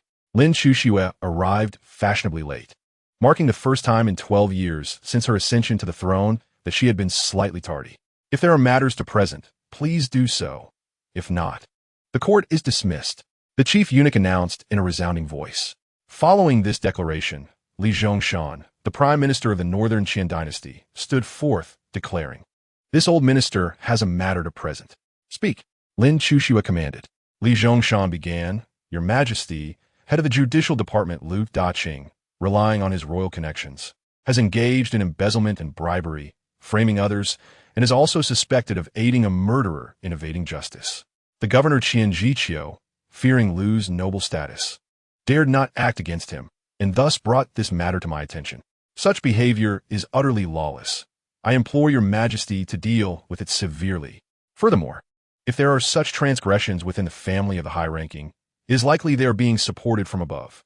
Such a lack of virtue warrants your majesty's dismissal of him. A realization dawned upon Lin Chuxue, a cold smile gracing her lips. She knew that Qi Haoren would not easily relent. Though she chose not to act, there were many eager to do so on her behalf. The officials present were not merely servants of the emperor or the common people, but rather, they were Qi Haoren's officials. With this thought, Lin Chuxue's murderous intent surged within her. Is there evidence? Lin Chuxue inquired. Li Zhongshan quickly replied, Indeed, the evidence is irrefutable. I beseech your majesty to take action and dismiss him. Upon hearing this, the officials echoed in unison, urging, We implore your majesty to take action and dismiss him. Behind the screen of the Golden Long Hall, Liu Heng's lips twitched slightly. The officials truly exuded an air of authority. Liu Daqing was none other than the father of this body. According to the memories of the former owner, this father was honest and treated him well. His biological mother had passed away early, yet his stepmother was kind, and he had a half-brother with whom he shared strong bond. Although Liu Heng harbored no feelings for them now, having occupied another's body, and given that this matter arose from him, he could not turn a blind eye. Determined, Liu Heng stepped out from behind the screen, proclaiming, To fabricate charges, is there a lack of grounds? The gaze of all the civil and military officials turned toward Liu Heng, while Lin Chuxue's expression darkened. How could this wretch appear now? This would only escalate the conflict, rendering any attempt at evasion futile. Very well, let's see how this wretch will resolve this. Li Zhongshan stepped forward, exclaiming, What do you mean by fabricating charges? All is established fact. Does this old minister, a dignified prime minister, need to slander a mere constable? Liu Heng smiled, then inquired, Might I ask, esteemed prime minister, how old are you this year? I am over 180 years old, Li Zhongshan replied, then quickly realized. Why ask about my age when you speak of your father as corruption and dereliction of duty? Why the haste, esteemed prime minister? Is it not within my rights to pose a few questions? One must present solid evidence to gain the hearts of the people, even in death. One should die with clarity. Are you perhaps afraid the evidence will vanish? Such urgency suggests you fear an unexpected turn of events, Liu Heng remarked. A playful glint in his eyes. Li Zhongshan's expression shifted. How skillfully Liu Heng had maneuvered the conversation.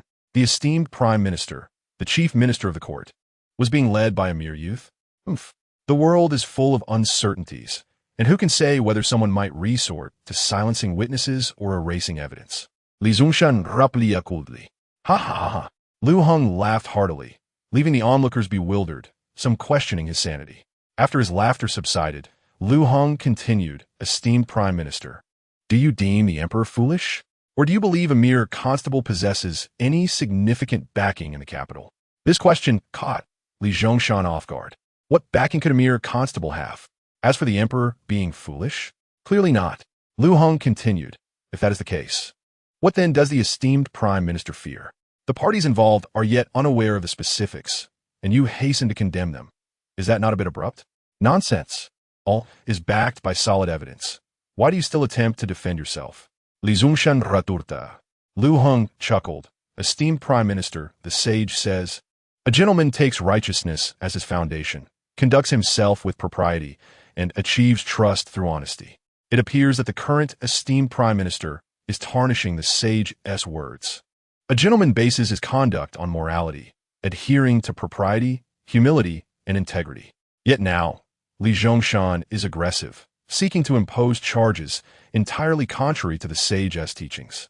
As Liu Heng spoke, Li Zhongshan's countenance darkened ominously. He, too, was considered a great scholar of the age, yet he disobeyed the sage's words. How could he be worthy of the title of a great scholar? Such a heartless attack was unparalleled. Lin Chuxue, seated upon the dragon throne, observed Li Zhongshan's expression with delight. This old fellow, too, had experienced the discomfort of being rebutted. Surely, He understood how unpleasant that feeling could be. Esteemed Prime Minister, killing is but a matter of striking the head. If one must die, let it be with clarity. Since you are so certain of my father's guilt, I presume you would not mind if I conducted a further investigation into this case. If the outcome aligns with your assertions, I shall certainly accept my guilt, Liu Heng declared resolutely. With this pronouncement, even if Li Zhongshan wished to resist, there were no avenues left for retreat. Before Li Zhongshan could respond, Lin Chushu interjected, "What nonsense is this in the court?" Thankfully, the esteemed Prime Minister is a scholar of great repute, unlike your common understanding.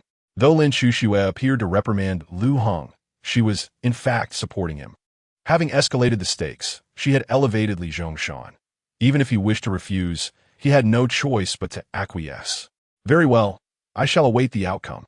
Li Zhongshan relented, unwilling to believe that a mere constable could stir such a tempest. Lin Chuxue concluded thus, I appoint Liu Heng as the imperial envoy to thoroughly investigate this matter. Court dismissed. Long live our emperor. After the court session, Liu Heng did not immediately proceed to the judicial department, but was summoned by Lin Chuxue to the council chamber. Do you have confidence? You need not worry. I could easily brush today as events aside, Lin Chuxue stated, standing before Liu Heng. Fear not, my dear wife. I have faith in myself. If all else fails, I shall accept death. Liu Heng paused, an impish grin spreading across his face. Moreover, a man who does not bear burdens for his wife, does he truly live off her? I cannot do that. Besides, if my own wife does not need me during the day, what use is there in the night? The most crucial point is that I cannot adapt to being ridden by you at night. I prefer to take the lead.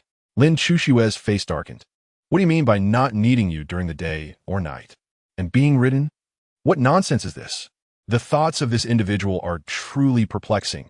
I'm tempted to pry open his mind to discover the sordid contents within. Although outwardly I exhibit fury, a subtle warmth stirs within me, for since the passing of her father, no one has stood before her in such a manner.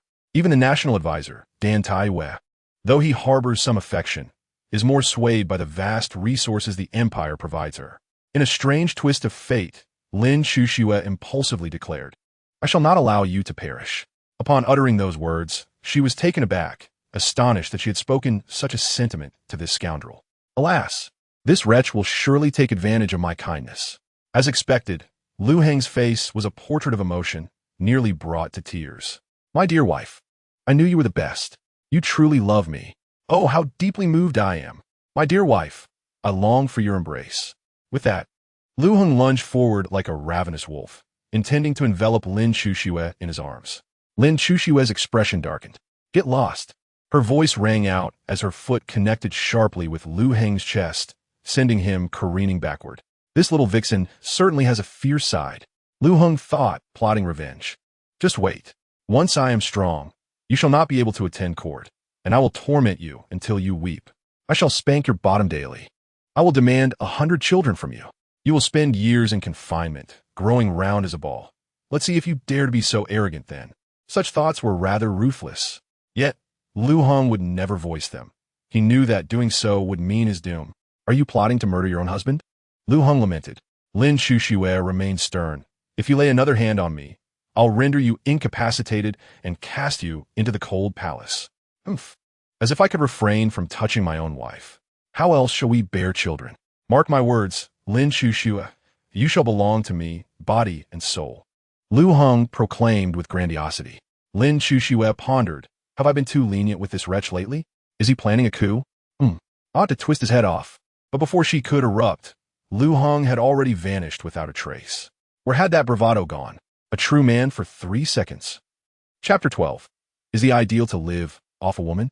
At the Tixing court, Liu Heng had met with the governor, Qian Jiqiu, a portly man with prominent brows and bright eyes, whose complexion was fair enough that, if he were to lose some weight, he might even be considered handsome. After an hour of explanation, the entire case was laid bare. A few days prior, a male corpse had been discovered in the river, belonging to a merchant from the capital. The night before his death, he had visited the renowned brothel, Yichang Pavilion, and had not been seen since. Behind Yichang Pavilion flowed a river connected to the city moat, leading to the Kanglin River. Had it not been for the protective netting in the river, the body might never have been found. Adjacent to Yichang Pavilion was the Fragrance Pavilion, equally renowned in the realm of brothels. Chun San, a guard at Fragrance Pavilion, along with the madam, Su Sanyang, and the petty vendor, Lu Minsheng, all testified that the courtesan Qingsheng was the murderer. According to Lu Minsheng's testimony, he had also been at Yichang Pavilion that night. Having gone to the back courtyard for relief, he had witnessed the merchant Zhao Long enter Qingsheng's room, after which he never emerged. Furthermore, Lu Minsheng revealed the location of Qingsheng's hidden treasure, amounting to 3,500 taels of silver. Even the most popular courtesan at Yichang Pavilion would struggle to amass such wealth, and Qingsheng herself never entertained clients, only performing arts, thus accumulating little. Qingsheng, however, adamantly denied the charges, claiming she had caught a chill that day and had not left her room, having fallen into a deep slumber early on. She had never encountered the merchant Zhao Long, and while she admitted to saving 500 taels, she was perplexed by the origin of the additional 3,000. The other courtesans at Yichang Pavilion vouched for Qingsheng, but since they had not witnessed the events and were her friends, their testimonies bore no legal weight. As Qingsheng's room was situated in the back courtyard by the river, generally only those needing relief ventured there, and only 2 witnesses were present, which was sufficient. Chun San and the madam claimed to have seen Zhao Long multiple times and suspected that he and Qingsheng were involved, suggesting she had feigned affection to gain his wealth, ultimately leading to his demise when the opportunity arose. Consequently, Qingsheng was imprisoned, awaiting execution. The details of the case appeared airtight, with witnesses and evidence seemingly abundant. However, Liu Heng sensed an intriguing nuance within this seemingly chaotic case. Yet, he found himself at a loss for where to begin. Lord Qian, I shall take my leave for today. I need to return home and contemplate how to proceed with the interrogation before reconvening, Liu Heng stated thoughtfully. Upon hearing this, Qian Jiqiu smiled, a glimmer of cunning in his words. Do be swift, my lord. After all, we cannot afford to delay for a year. Otherwise, it will be quite troublesome for me. Liu Heng, having momentarily forgotten Qian Jiqiu's affiliations with Li Zhongshan, responded with a smile. Rest assured, Lord Qian, I am no fool. Even as I seek justice for the people, the world respects those who genuinely care for their welfare, far better than those who exploit the citizens while being utterly incompetent. Qian Jiqiu recognized the subtle sarcasm in Liu Heng's words, but found himself unable to counter it at that moment. This fellow possesses a remarkable tongue. As Liu Heng departed, Qian Jiqiu's gaze remained fixed on his retreating figure, filled with cold malice. You too, keep a close watch on him. Report any developments promptly. Yes, they replied in unison. Liu Heng instinctively returned home, gazing upon the lavishly refurbished Liu residence, far more opulent than he remembered, noticing that servants now filled the courtyard. When one achieves success, even the fowl and hounds ascend. Is that you, Heng? You've returned? A deep, robust voice boomed. Liu Heng snapped from his reverie, turning to the source of the voice, a tall, burly man nearly 6 feet tall, with a slightly tanned complexion, strikingly large eyes, and an undeniably handsome visage. Father, Liu Heng instinctively exclaimed.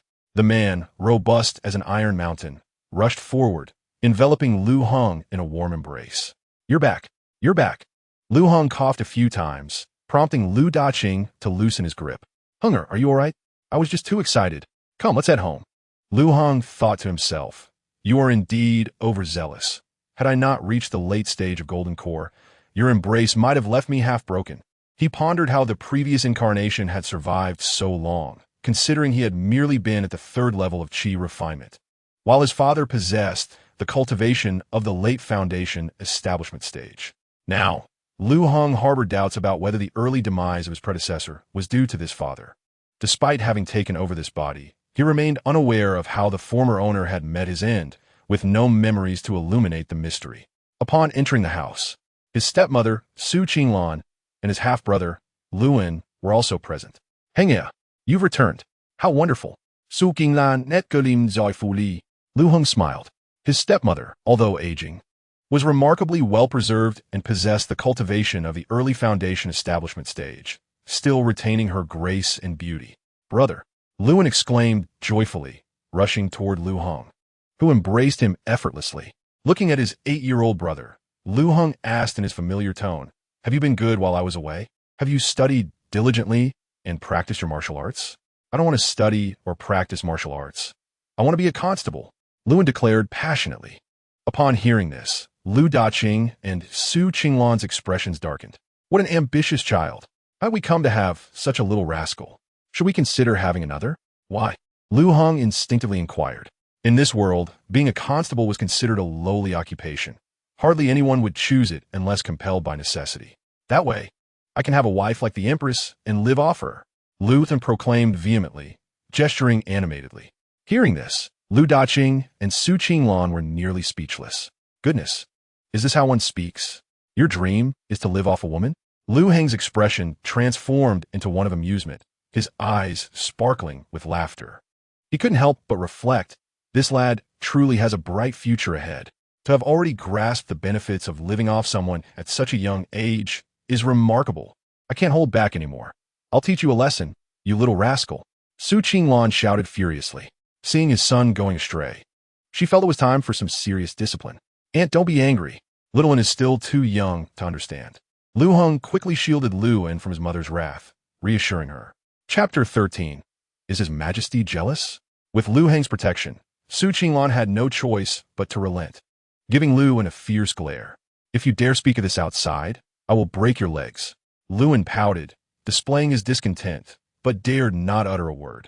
All right, enough, Lu Daqing interjected, then gazed at Liu Heng with a curious expression. Hunger, what is your current level of cultivation? At this, Su Qinglan also regained her focus.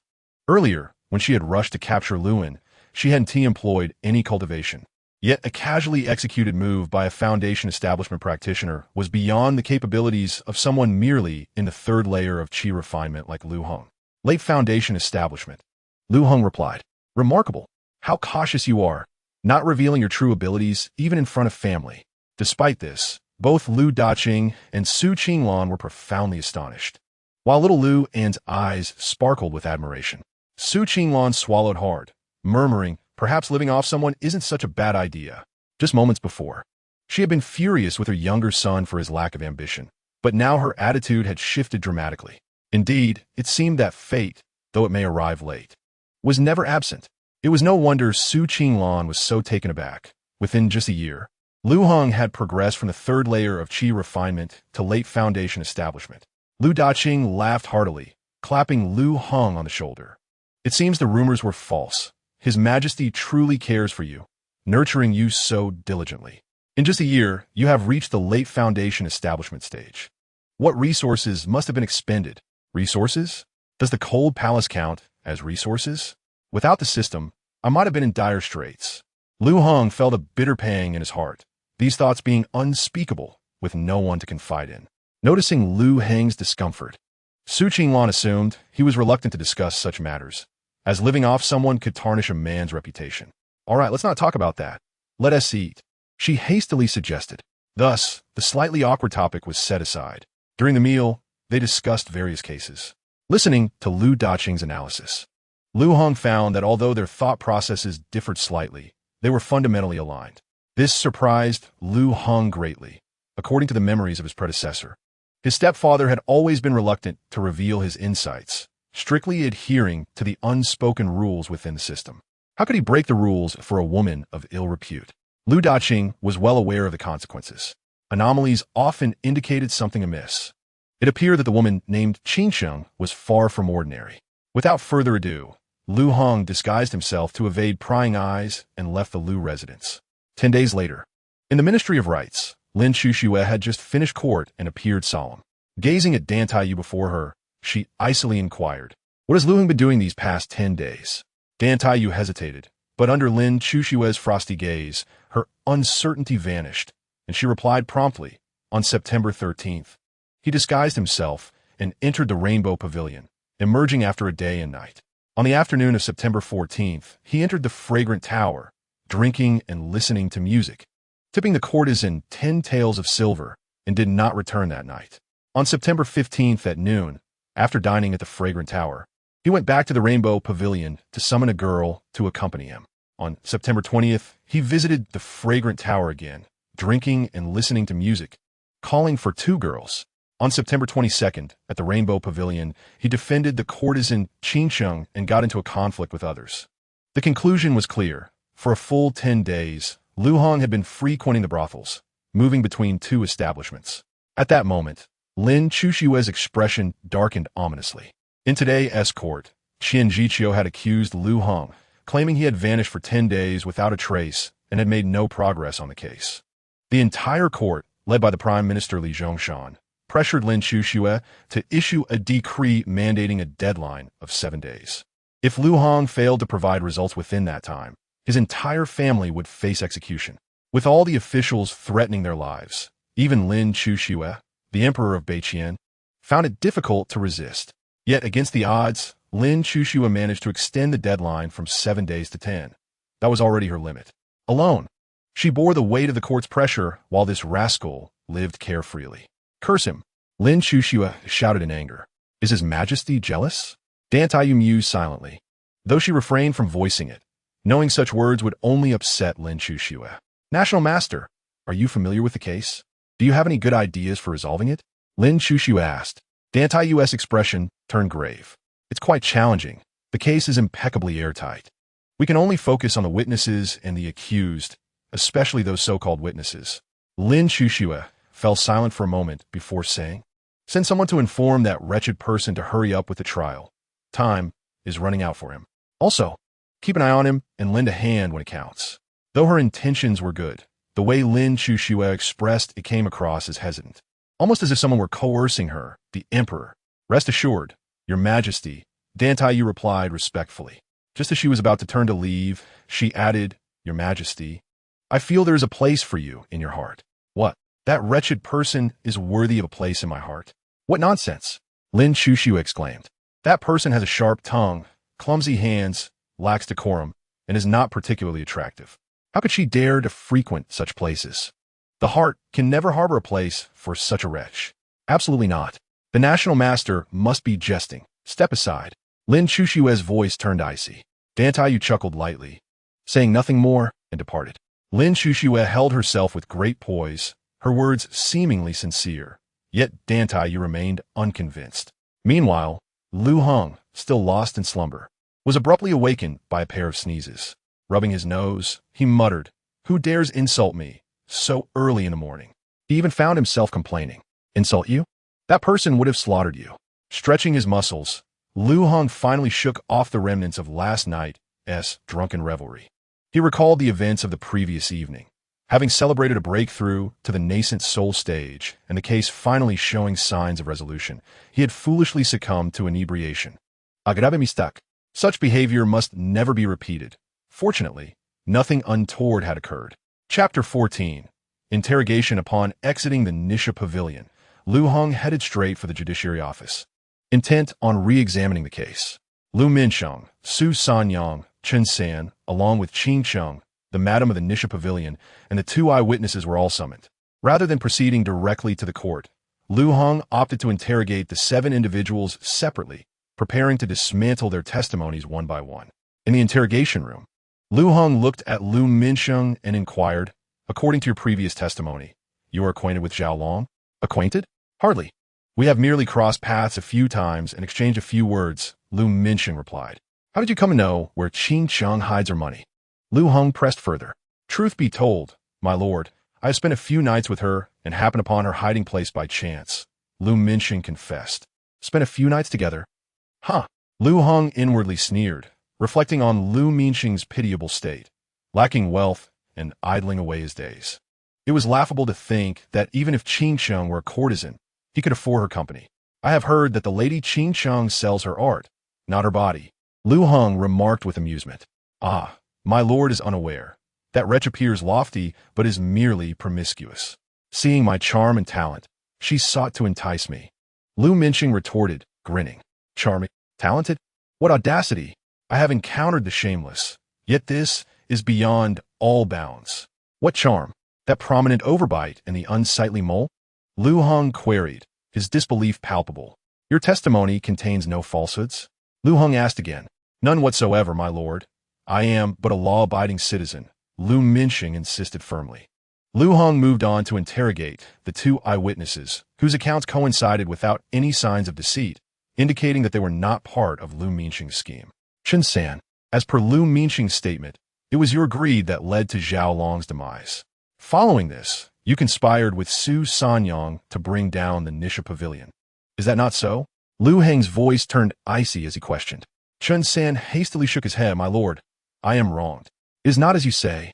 Despite his words, Liu Heng perceived a flicker of shock and fear in Chun San's eyes. Answer my questions without hesitation. Otherwise, it will be deemed as lying. Liu Heng warned coldly. What did you have for breakfast this morning? Nothing. Did you wash your face? I did. Did you change your clothes? I did not.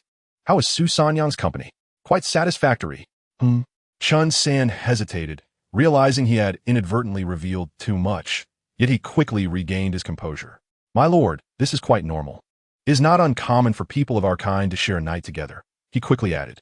Liu Heng chuckled. Indeed, quite normal. You have a rather unique taste. Very good. Very good.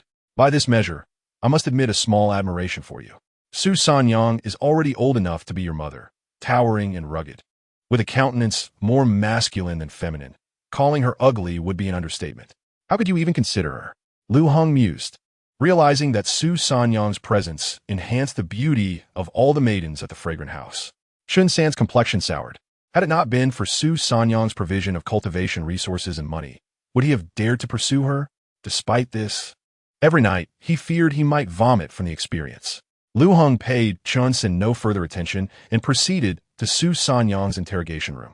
Chun San had already confessed that he was tempted by Zhao Long's wealth and, upon the bed, conspired with her to murder Zhao Long and frame Qingchen, achieving two goals with one action. Lu Minsheng corroborated this. It was all Su Sanyang's idea, Liu Heng stated coldly. At this, Su Sanyang chuckled. My lord, you jest. As a mere woman of lowly status, how could I ever conceive such audacious plans? It is you, my lord, who wields power over life and death. And I wonder how much tribute the Nisha Pavilion has offered you. I would be willing to double it. Having navigated through the underbelly of society, she was adept at flattery. With a single phrase, she outmaneuvered Liu Heng. No matter how he responded, he found himself at a disadvantage. Liu Heng smiled. Not a small sum. If you're willing to offer double the money, do you think I could persuade Lu Minsheng to speak? Upon hearing this, Su Sanyang's expression remained calm, yet a glimmer of panic flickered in her eyes. My lord may do as he wishes. I trust that the court will grant me justice. I have already said all that I can. There is nothing more to add, she declared, her teeth clenched. With that, Su Sanyang fell silent. Liu Heng smiled again, choosing not to press further. Exiting the interrogation room, he refrained from resuming the questioning immediately, instead fetching a grand chair to sit and savor his tea. After 3 full hours, Liu Heng returned to Lu Minsheng's interrogation room. By this time, Lu Minsheng exhibited signs of impatience. My lord, I have committed no crime. Confining me for such a duration seems unjust. Are you attempting to frame me with some underhanded tactics? Patience, it will be resolved shortly. According to Chun San and Su Sanyang, you stumbled upon Qingqing's secret stash of silver that very night and stole it. The silver discovered later belonged to Zhao Long. Is that not correct? Before Lu Minsheng could respond, Liu Heng continued, do not rush to speak. They also stated that you never spent the night with Qingqing. It was all merely your own fantasy. More importantly, both Chun San and Su Sanyang have confessed that it was you who killed Zhao Long, and you devised this plan. They are merely accomplices and have voluntarily confessed their crimes, likely facing only 7 years. At this revelation, Lu Minsheng became frantic. They have merely spoken a couple of words. My lord, please see clearly. Every word I have spoken is the truth. Huh? Liu Heng sneered coldly. The truth? The Lady Qingqing is still a maiden. Enlighten me on how you spent the night with her. I failed to see how you possess the self-restraint. Or perhaps you have some flaw. Should I remedy that for you? What? Liu Heng's words reverberated in Lu Minsheng's mind like a thunderclap. How could this be possible? A woman who had fallen into the world of debauchery. How could she still be a virgin? This is inconceivable. Liu Heng's voice grew more forceful, utilizing his cultivation to exert pressure as he spoke. Fabricating false testimonies, slandering others, and committing murder to frame the innocent, according to the laws of Beiqian. These are not merely capital offenses, but would implicate 3 generations. In an instant, Lu Minsheng was thrown into a state of panic. My lord, no. It wasn't Timi who killed him. It was Chun San. It was Chun San who committed the murder, and the idea for the frame-up came from Su Sanyang. Chapter 15. Unafraid of domestic affairs, Liu Heng looked at Liu Minsheng, who was bowing repeatedly like a garlic clove, and coldly smiled as he commanded, "Proceed to the court." Several individuals were brought before the tribunal, with Qian Zhiqiu standing beside Liu Heng, who presided over the proceedings. Liu Minsheng confessed honestly. Liu Heng's voice was frigid. Just moments ago, Liu Minsheng had appeared terrified and eager to confess, but he now hesitated again. "My lord, I've already revealed everything I know. Every word is true. Why must you press me so?" Su Sanyang chimed in. "My lord, what benefits has the Rainbow Pavilion provided you? Why make things so difficult for us?" Upon hearing this, Liu Heng's gaze shifted slightly. He had indeed underestimated these two. "Liu Minsheng, you have already confessed everything during the interrogation, and there are records and your seal to prove it. Bring them forth for everyone to see," Liu Heng coldly stated. Upon hearing this, Liu Minsheng hurriedly replied. "In the interrogation room, my lord threatened me and used his cultivation, employing some sort of mind control technique. I dared not disobey your orders." "Oh," Qian Zhiqiu exclaimed. "How could such techniques be used during an interrogation?" "Inspector, examine Liu Minsheng and see if his claims hold any truth." The position of inspector set up by the Beiqian dynasty was intended to ensure that cultivators could not employ mind control techniques during interrogations, safeguarding against wrongful convictions. Liu Heng had witnessed the testing apparatus during his 3 months as a constable. It was indeed a remarkable invention, and he couldn't help but admire the brilliance of its creator. Beep! The silver-white, flashlight-shaped testing device emitted a sound, and its color shifted from silver to yellow. The inspector bowed to Qian Zhiqiu and reported, "My lord, the higher authority indeed exerted pressure through cultivation, but it was not a mind control technique." Upon hearing this, Qian Zhiqiu nodded slightly, a hint of disappointment in his expression. Had Liu Heng truly employed mind control, the case would have been unequivocally sealed. However, using his cultivation still yielded similar consequences. Liu Heng could not overturn the case. "My lord, why would you do this? The truth is the truth. Are you not hastening your own demise?" Qian Zhiqiu lamented. At that moment, Qing Chang's voice rang out. "My lord, Liu Minsheng's words are entirely slanderous. Though I am a woman of virtue, how could I ever be involved with someone like him? Even if I were promiscuous, I would never look upon a man of his ilk." This declaration struck Liu Minsheng with the force of 1,000 blows. The crowd reacted with astonishment, murmuring in disbelief. Could it be true? In a place of debauchery, she is still a virgin? Impossible. How could this be? She must be lying. Yet others countered. Not necessarily. Miss Qingqing has never entertained clients. Perhaps she truly is a virgin. Liu Minsheng, in a fit of rage, shouted, "Impossible. Absolutely impossible. She doesn't even have the marking of a virgin on her arm. How could she be a virgin?" At that moment, Liu Minsheng was resolute in his disbelief. As he had been escorted, the guards had threatened him, and he had noted the absence of markings on Qingqing's arm, solidifying his determination to retract his testimony. With a cold smirk, Qingqing rolled up her sleeve, revealing the mark near her armpit. "Who says the marking must be on the forearm?" The crowd gasped in shock. It was indeed the mark of a virgin. The head courtesan of the Rainbow Pavilion, a woman of the world, was still untouched. This revelation deflated Liu Minsheng completely. He realized he was doomed. Simply fabricating false testimony and slandering others was enough to seal his fate. Qian Zhiqiu's eyes widened in disbelief. He had never anticipated that Qingqing was still a virgin. "Why did you not say so earlier?" he asked. Qingqing replied, "I had many concerns. Once word spread, my troubles would only multiply." This statement was undeniably true. The revelation that the head courtesan was still a virgin would ignite countless men's desires to conquer her, leading to an avalanche of complications for her. Moreover, even if she had spoken earlier, she feared being dismissed as insignificant or accused of deceit, which is why she remained silent. "I hope my lord can understand." These words left Qian Zhiqiu's cheeks flushed. It was a blatant slap to his face.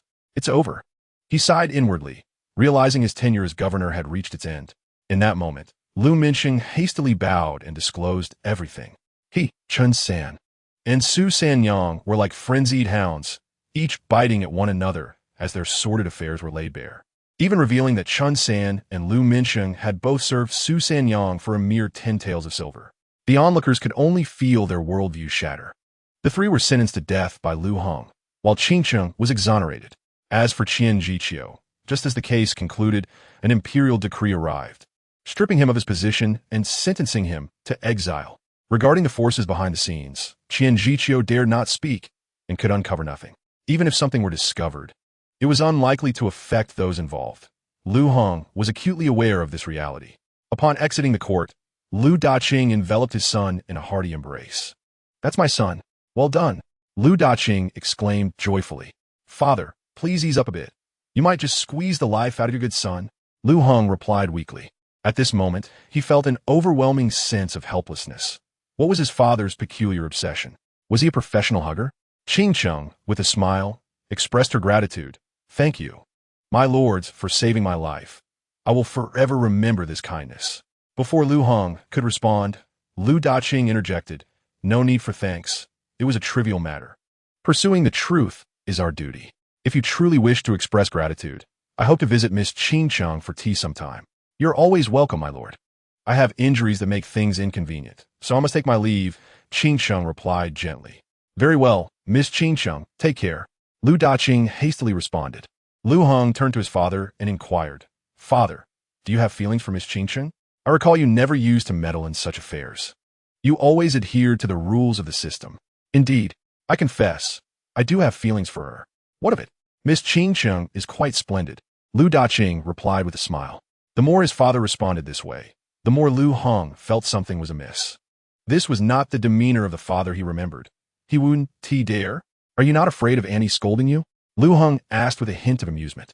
In his recollections, his father was quite fearful of his wife and had endured plenty of beatings. He had worn out many a washboard over the years. Such behavior was quite rare in an era dominated by male superiority. "Fear her? Tomorrow I shall marry Qing Cheng. She will arrange everything for me. Go ask around. Do you think I fear her?" Liu Daqing spoke with great bravado. "Liu Heng, I shall only smile in silence." Chapter 16. Eating soft rice with a hard approach? Before entering the house, Liu Daqing cautiously addressed Liu Heng. "Your father was merely jesting earlier. Do not mention it to your aunt. Has he truly become timid? Where has that earlier bravado gone?" "Rest assured, father," Liu Heng replied, stifling a laugh. Upon entering the house, Su Qinglan anxiously inquired about the outcome. The simple words "safe" and sound nearly brought her tears. "What are you crying for during such a joyous occasion? Have you no ambition? Quickly prepare a sumptuous feast to celebrate," Liu Daqing urged. "Indeed," Liu Heng chimed in, "Aunt, today we have double the joy. We must prepare the most extravagant meal." "Double joy?" Su Qinglan was taken aback. "What other joy is there?" At that moment, an ominous premonition struck Liu Daqing, and he felt compelled to speak. Yet, Liu Heng interjected swiftly, "Of course, it is about father. He has declared his intention to wed the renowned beauty of the Qingcheng from the Nizhang Pavilion." "What the hell? A rebellious son?" In that instant, Liu Daqing truly began to question his existence. Had he given birth to a son or an adversary? By the time Liu Daqing contemplated retaliating against Liu Heng, his ears were already ensnared in Su Qinglan's grasp. "Ouch! It hurts! My dear wife, this is a misunderstanding." Liu Daqing grimaced. "Look at you, so easily subdued. Where is your resistance? Were you not once fearless of me?" "Su Qinglan Vito Angili. How could that be? You are the epitome of beauty in my eyes. My heart holds only you. I was merely concerned about that young man's inappropriate gaze toward a lady. I thought to intervene before he caused a scandal which could endanger our family," Liu Daqing hastily explained. As he finished speaking, Su Qinglan snorted coldly, and before she could release her grip, Liu Heng quickly added, "Yes, I misinterpreted father's good intentions. Please do not hold it against him. He truly loves you." As he exchanged glances with his father, Liu Heng whispered, "Father, your usual caution is commendable, but why extend your protection to a complete stranger? I hope you will provide me with an explanation later. I will help you pacify Aunt," Liu Heng proposed. Liu Daqing was momentarily stunned, pondering, "Is this truly my son? Has he developed such perceptiveness?" Father merely acted out of righteousness, compelled to assist the unjustly treated. Such is the duty of a man. Liu Daqing responded similarly in hushed tones. Liu Heng smiled, sensing his father was reluctant to divulge the truth. "Aunt, please forgive father. What ill intentions could he possess? At most, he complains about your temper, hides some pocket money, or wishes to enjoy music at the Nizhang Pavilion. He merely asserts his authority at home, making you kneel on the washboard. Good heavens! This is not mediation. It is a deliberate assault. Step by step, He is pushing his father into the abyss. This is not a son. Even an enemy would be more compassionate. How ruthless. Liu Daqing. My rebellious son, are you wishing for my demise? What surprised Liu Daqing even more was when his younger son Liu delivered the most cutting remark, Mother. Father's favorite hiding spot for money is indeed the washboard he kneels on. I once witnessed him emptying it to stash silver notes. Liu Heng's eyes gleamed. This younger brother is truly perceptive. My dear wife, I have decided we should have another daughter. Liu Daqing proclaimed suddenly and decisively. This is to ensure both the elder and younger sons are thoroughly trained, preparing to welcome a daughter to balance the two unruly boys. Indeed, so you have been hiding money after all. Su Qinglan scolded angrily. She then retrieved the washboard and unveiled the hidden silver notes. 10 taels. How long have you been saving this? Is there nothing else? Liu Daqing was nearly in tears. There's nothing left, truly. I have saved this meager 10 taels for 3 years. My hard work has vanished just like that. His heart ached with an overwhelming sense of helplessness. Su Qinglan coldly tossed the washboard to the ground, declaring, Kneel. You shall not eat dinner. Consider the children. I shall spare you some dignity. Liu Daqing protested. This is too much. At that moment, Liu Heng was about to speak, sending a shiver down Liu Daqing's spine. Did this prodigal son not think he had caused enough trouble? Yet, Liu Heng's words brought relief to Liu Daqing. Aunt, today is a day of celebration. Let's not punish father. At least that is a reasonable sentiment. Su Qinglan considered. All right, for Henger's sake, I shall let it slide. Consider yourself fortunate. And be sure to thank your beloved son. Initially, Liu Daqing felt elated, but upon hearing the latter part, his expression darkened. Am I to thank him for being so thoroughly taken advantage of?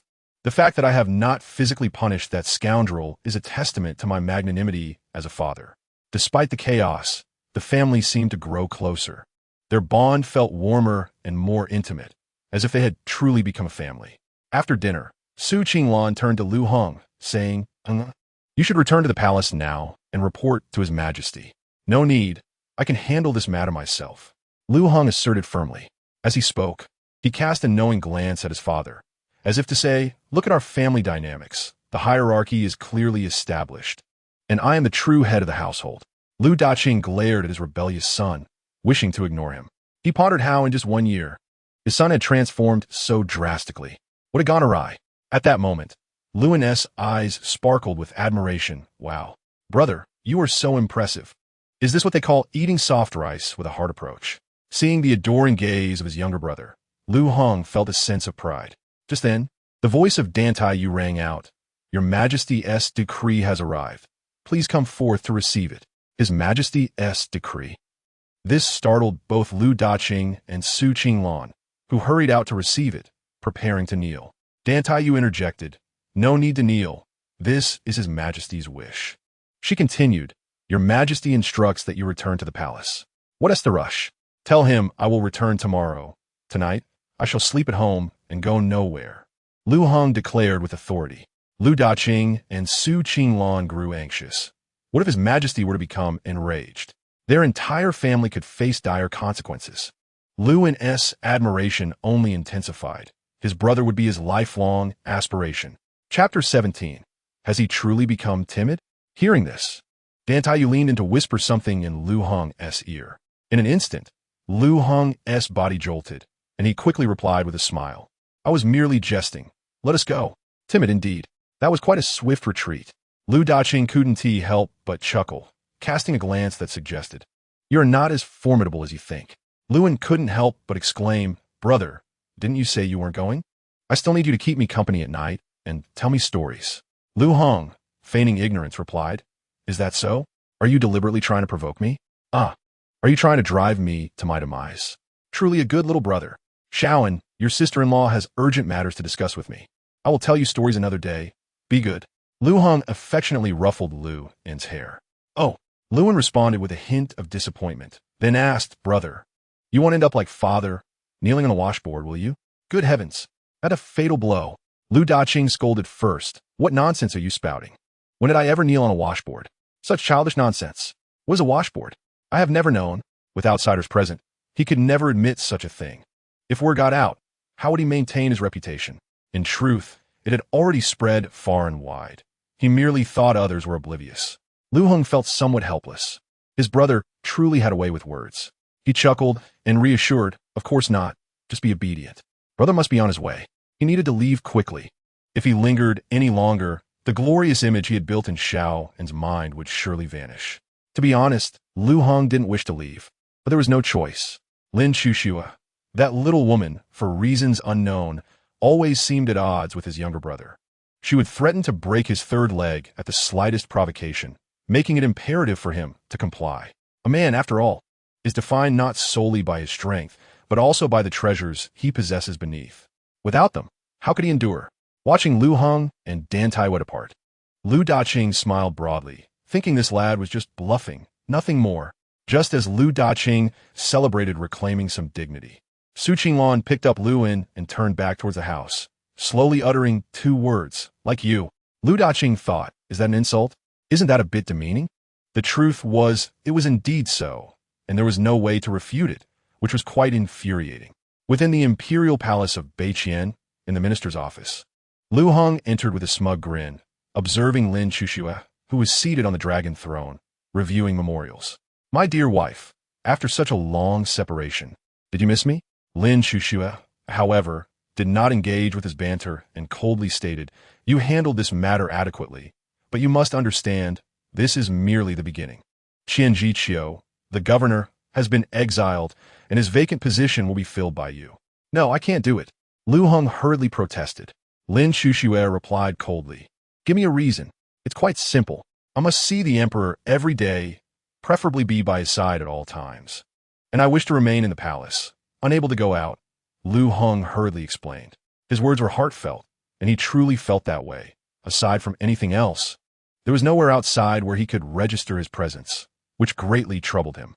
The palace, however, was different. Aside from the cold palace, there were other places to sign in, and with Lin Chuxue, this living treasure, by his side, he certainly wanted to guard her closely and sign in diligently to grow stronger quickly. Is that so? I thought my palace was too small. Only the Yichang Pavilion and the Fragrant Pavilion could accommodate you.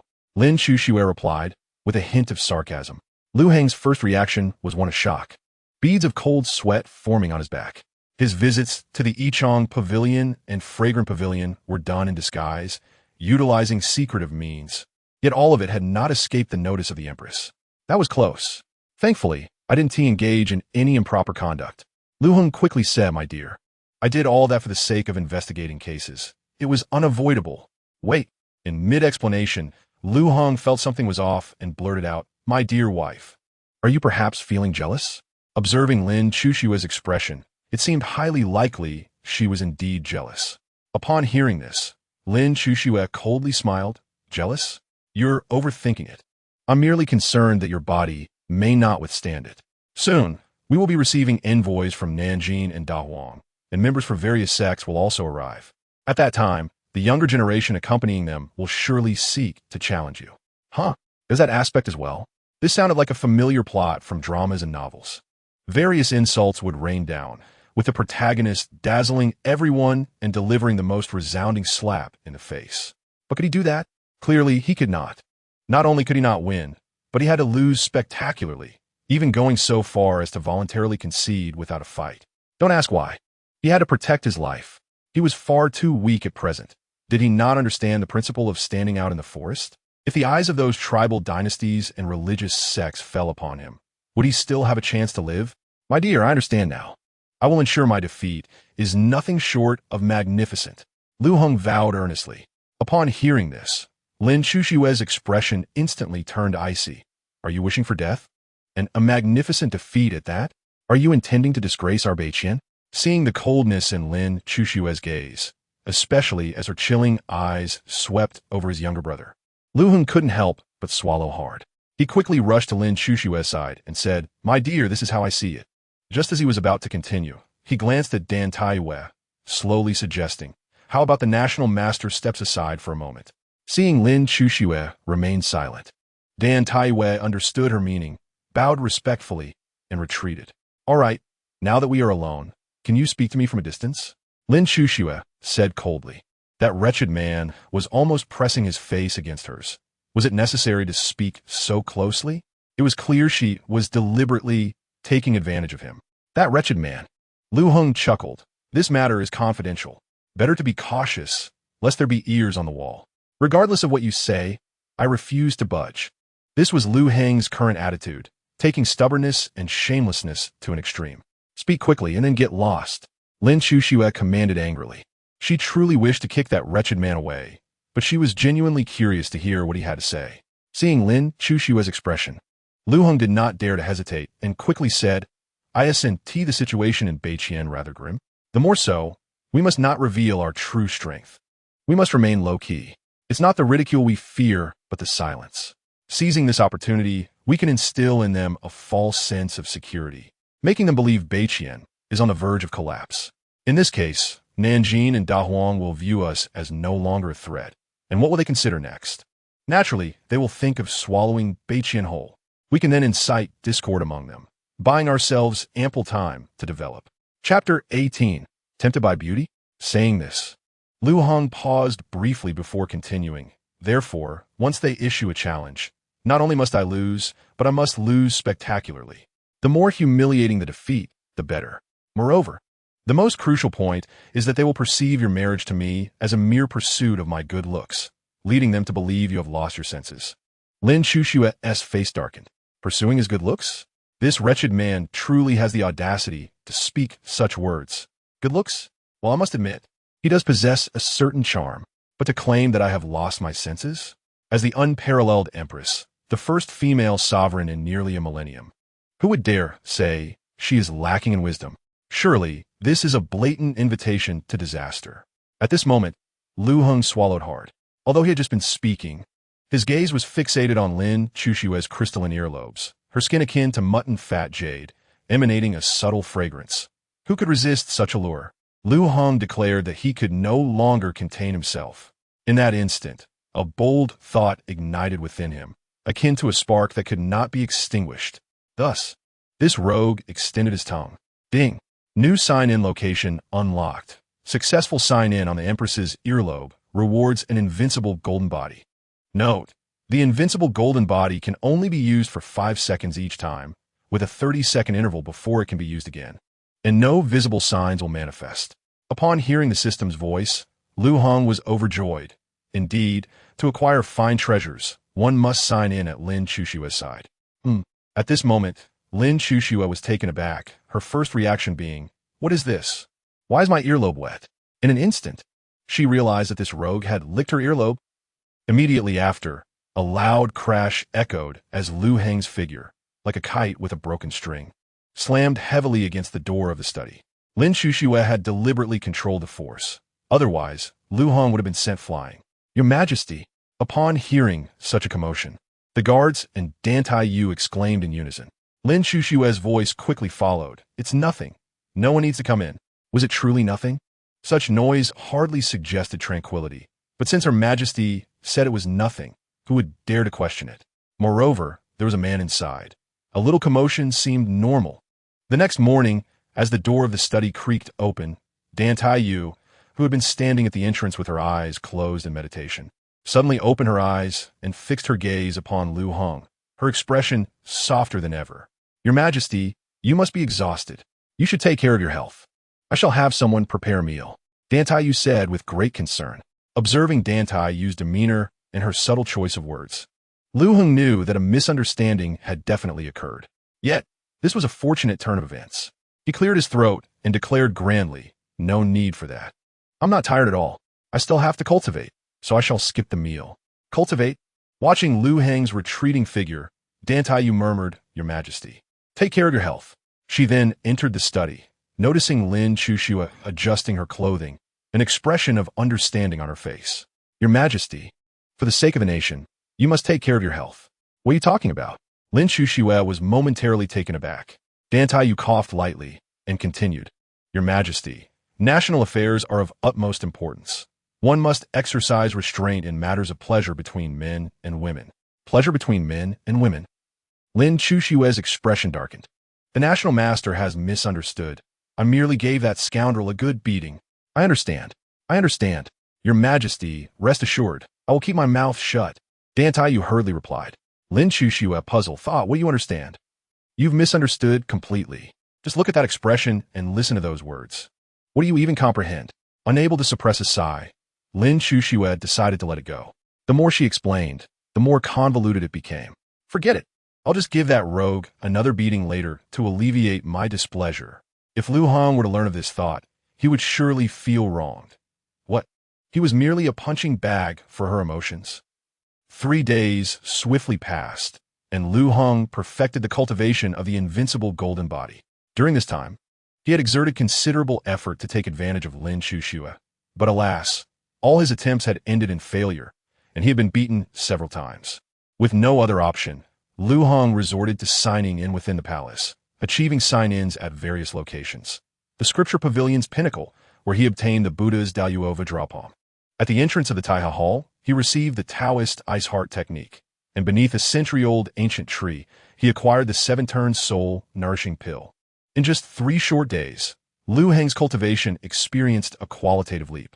One day, representatives from the Southern Jin, the Great Wilderness, and the Listening Cicada Temple, as well as the Taiching sect, gathered. These 3 sects represented the pinnacle of the righteous path in the present age.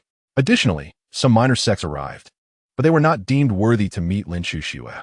Within the Grand Palace, in the Taiha Hall, Lin Chuxue sat regally, receiving the emissaries' greetings. Everyone, please rise. Have a seat. As the attendees settled, an elderly man, appearing to be of advanced age and dressed in Southern Jin attire, spoke slowly, Your Majesty. The 13 cities north of Linchuan were once part of our Southern Jin 300 years ago. Last year, during our exchange, I spoke with your country's envoy, but he was unable to make a decision. Your Majesty, have you considered whether to return them to Southern Jin? The speaker was none other than Su Qingfeng, the Prime Minister of Southern Jin, a celebrated scholar of his time, on par with Qi Haoren. Before Lin Chuxue could respond, a middle-aged man clad in the robes of a Vajrayana Lama from the Great Wilderness interjected, Your Majesty. The 9 cities south of Baidi City were once part of our Great Wilderness 300 years ago. During our exchange 2 years ago, I also spoke with your envoy. How does Your Majesty wish to proceed? The speaker was Sangji Tsirin, the National Master of the Great Wilderness, a rare figure of the Vajra Bodhisattva, with profound achievements in Buddhist cultivation. These 2 were indeed audacious, demanding a division of territory within the borders of Beiqian and before its emperor. Was this not a bit excessive? Had Beiqian weakened to such an extent? Lin Chuxue did not display anger. Her voice was filled with authority. The territories established by our ancestors and the land earned through the blood of countless soldiers cannot be relinquished so easily. If we speak of history, 700 years ago, the 30 cities south of Anqing were all part of Beiqian. Has Southern Jin considered returning them to us? Furthermore, regarding the Great Wilderness 680 years ago, the land north of Qingxiao Pass, stretching 1,000 miles, belonged to Beiqian. When will it be returned? Her words, though delivered calmly, exuded an undeniable dominance. Su Qingfeng and Sangji Tsirin fell silent. Their original intention to threaten Lin Chuxue and gain some advantage now rendered futile. It was not yet the right time for conflict. Lin Chuxue had already adopted a stance of resolute resistance, making further discussion meaningless. Chapter 19. The realm of living off one's partner, shifting the conversation. They exchanged a few jokes and moved past the sensitive topic, redirecting their attention to Liu Heng. An elder from the knocking immortal sect rose, his dark skin and white hair creating a striking contrast. Your Majesty, I have long heard of your husband's remarkable talent. I happen to bring along 2 less-than-stellar disciples and would very much like to engage in a discussion. The speaker was the Grand Elder of the knocking immortal sect, Qianfeng, an unparalleled master of the blade. Few could rival him in swordsmanship. Upon hearing this, Liu Heng could not help but smile coldly within. This old fellow certainly had a knack for flattery. Remarkable talent? More like he had heard he was a good-for-nothing. The key was that this old man spoke with hidden intentions, elevating Liu Heng's reputation while disparaging his disciples. Should Liu Heng lose, how would he save face? This old man was truly cunning. Lin Chuxue remained unfazed, her tone grave. Grand Elder Qian, my husband's abilities are indeed extraordinary. While the disciples of the knocking immortal sect may be elite, it would be best not to let my husband get injured. If you truly wish to spar, there are several competent members among the Xuanwu cavalry under my command. Upon hearing this, Liu Heng chuckled inwardly. This was well said, even if he were to lose miserably. Though he would lose some face, the vigilance of these bloodthirsty individuals would diminish considerably. As for his reputation, he could reclaim it later. What did a moment of disgrace matter? Once one's own strength becomes formidable, prestige will naturally follow. As for the others, they secretly chuckled, their laughter laced with mockery, suddenly realizing that Lin Chuxue was but this. Your Majesty, rest assured, let us keep things within limits. Even if your husband has injured one of my disciples, it is of no consequence, Qianfeng continued. The nonchalant tone of the first part of his statement rendered Lin Chuxue's attempts to decline futile, while the latter half bore a hint of threat, compelling her to acquiesce. Dan Taiyu, observing Qianfeng's audacity, questioned, Elder Qian is threatening the Empress. Qianfeng remained silent, his meaning unmistakable, his demeanor resolute. At that moment, both Miaojin from Taiqing sect and Qing Yue from Tingchan Temple echoed in agreement, urging the Empress to consent. Dan Taiyu frowned, wishing to protest, but Lin Chuxue gestured for her silence, choosing not to voice any objections, her gaze shifting to Liu Heng. Liu Heng then spoke. Let us hold a contest. It will be an opportunity to witness the techniques of the three major sections. Upon hearing Liu Heng's bold acceptance, Qianfeng and his companions exchanged sardonic glances. This so-called waste truly regarded himself as significant? Was it merely a few courteous remarks that had inflated his ego? Ridiculous. In the martial arena, Liu Heng faced a slender youth, who clasped his fists in greeting. I am Wang Ming from Daoxian sect. I seek your guidance. The introduction was rather unconventional. Lin Chuxue's lips twitched slightly, her countenance darkening. This scoundrel, not just Lin Chuxue, but the others too, stifled their amusement, bemused by Lin Chuxue's choice of such an eccentric husband. Brother, do you have a wife? Liu Heng inquired. Wang Ming instinctively shook his head, replying, not yet. Liu Heng feigned regret, remarking, what a pity. You're not too young. Why not seize the opportunity? Look at me. I have a wife, incredibly beautiful and exceptionally virtuous. Just imagine, after a tiring day, having someone to massage your shoulders and brew tea for you. Isn't that splendid? Lin Chuxue thought, this scoundrel dares to say anything. The audience pondered, massage shoulders? The Empress of Beiqian, a ruler in her own right, actually massages his shoulders and brews tea. This fellow seems quite impressive. While it was shameful to live off someone else, to do so to such an extent was almost divine. Who knew one could indulge in such comforts? Well, Wang Ming responded instinctively. Liu Heng chuckled, very well. From now on, join me. In this grand palace, I shall find you the two most beautiful palace maids. The most beautiful, mind you too. He emphasized the words, the most beautiful, and two. Young man, are you not moved? Qianfeng's expression darkened. Is this a contest or a matchmaking session? Isn't this going too far? Is he bullying us? Even more infuriating is that my foolish disciple seems inclined to agree. His disciple, despite possessing exceptional talent in swordsmanship, lacked intelligence in other respects. The audience struggled to suppress laughter. Although trained to maintain composure, they conceded defeat this time. Qianfeng was nearly beside himself with rage, hastily transmitting a message. What are you doing? This is a match, not a blind date. Stop dawdling. At that moment, Wang Ming regained his focus, cast a glance at his master, feeling a tinge of shame. Then he bellowed, please.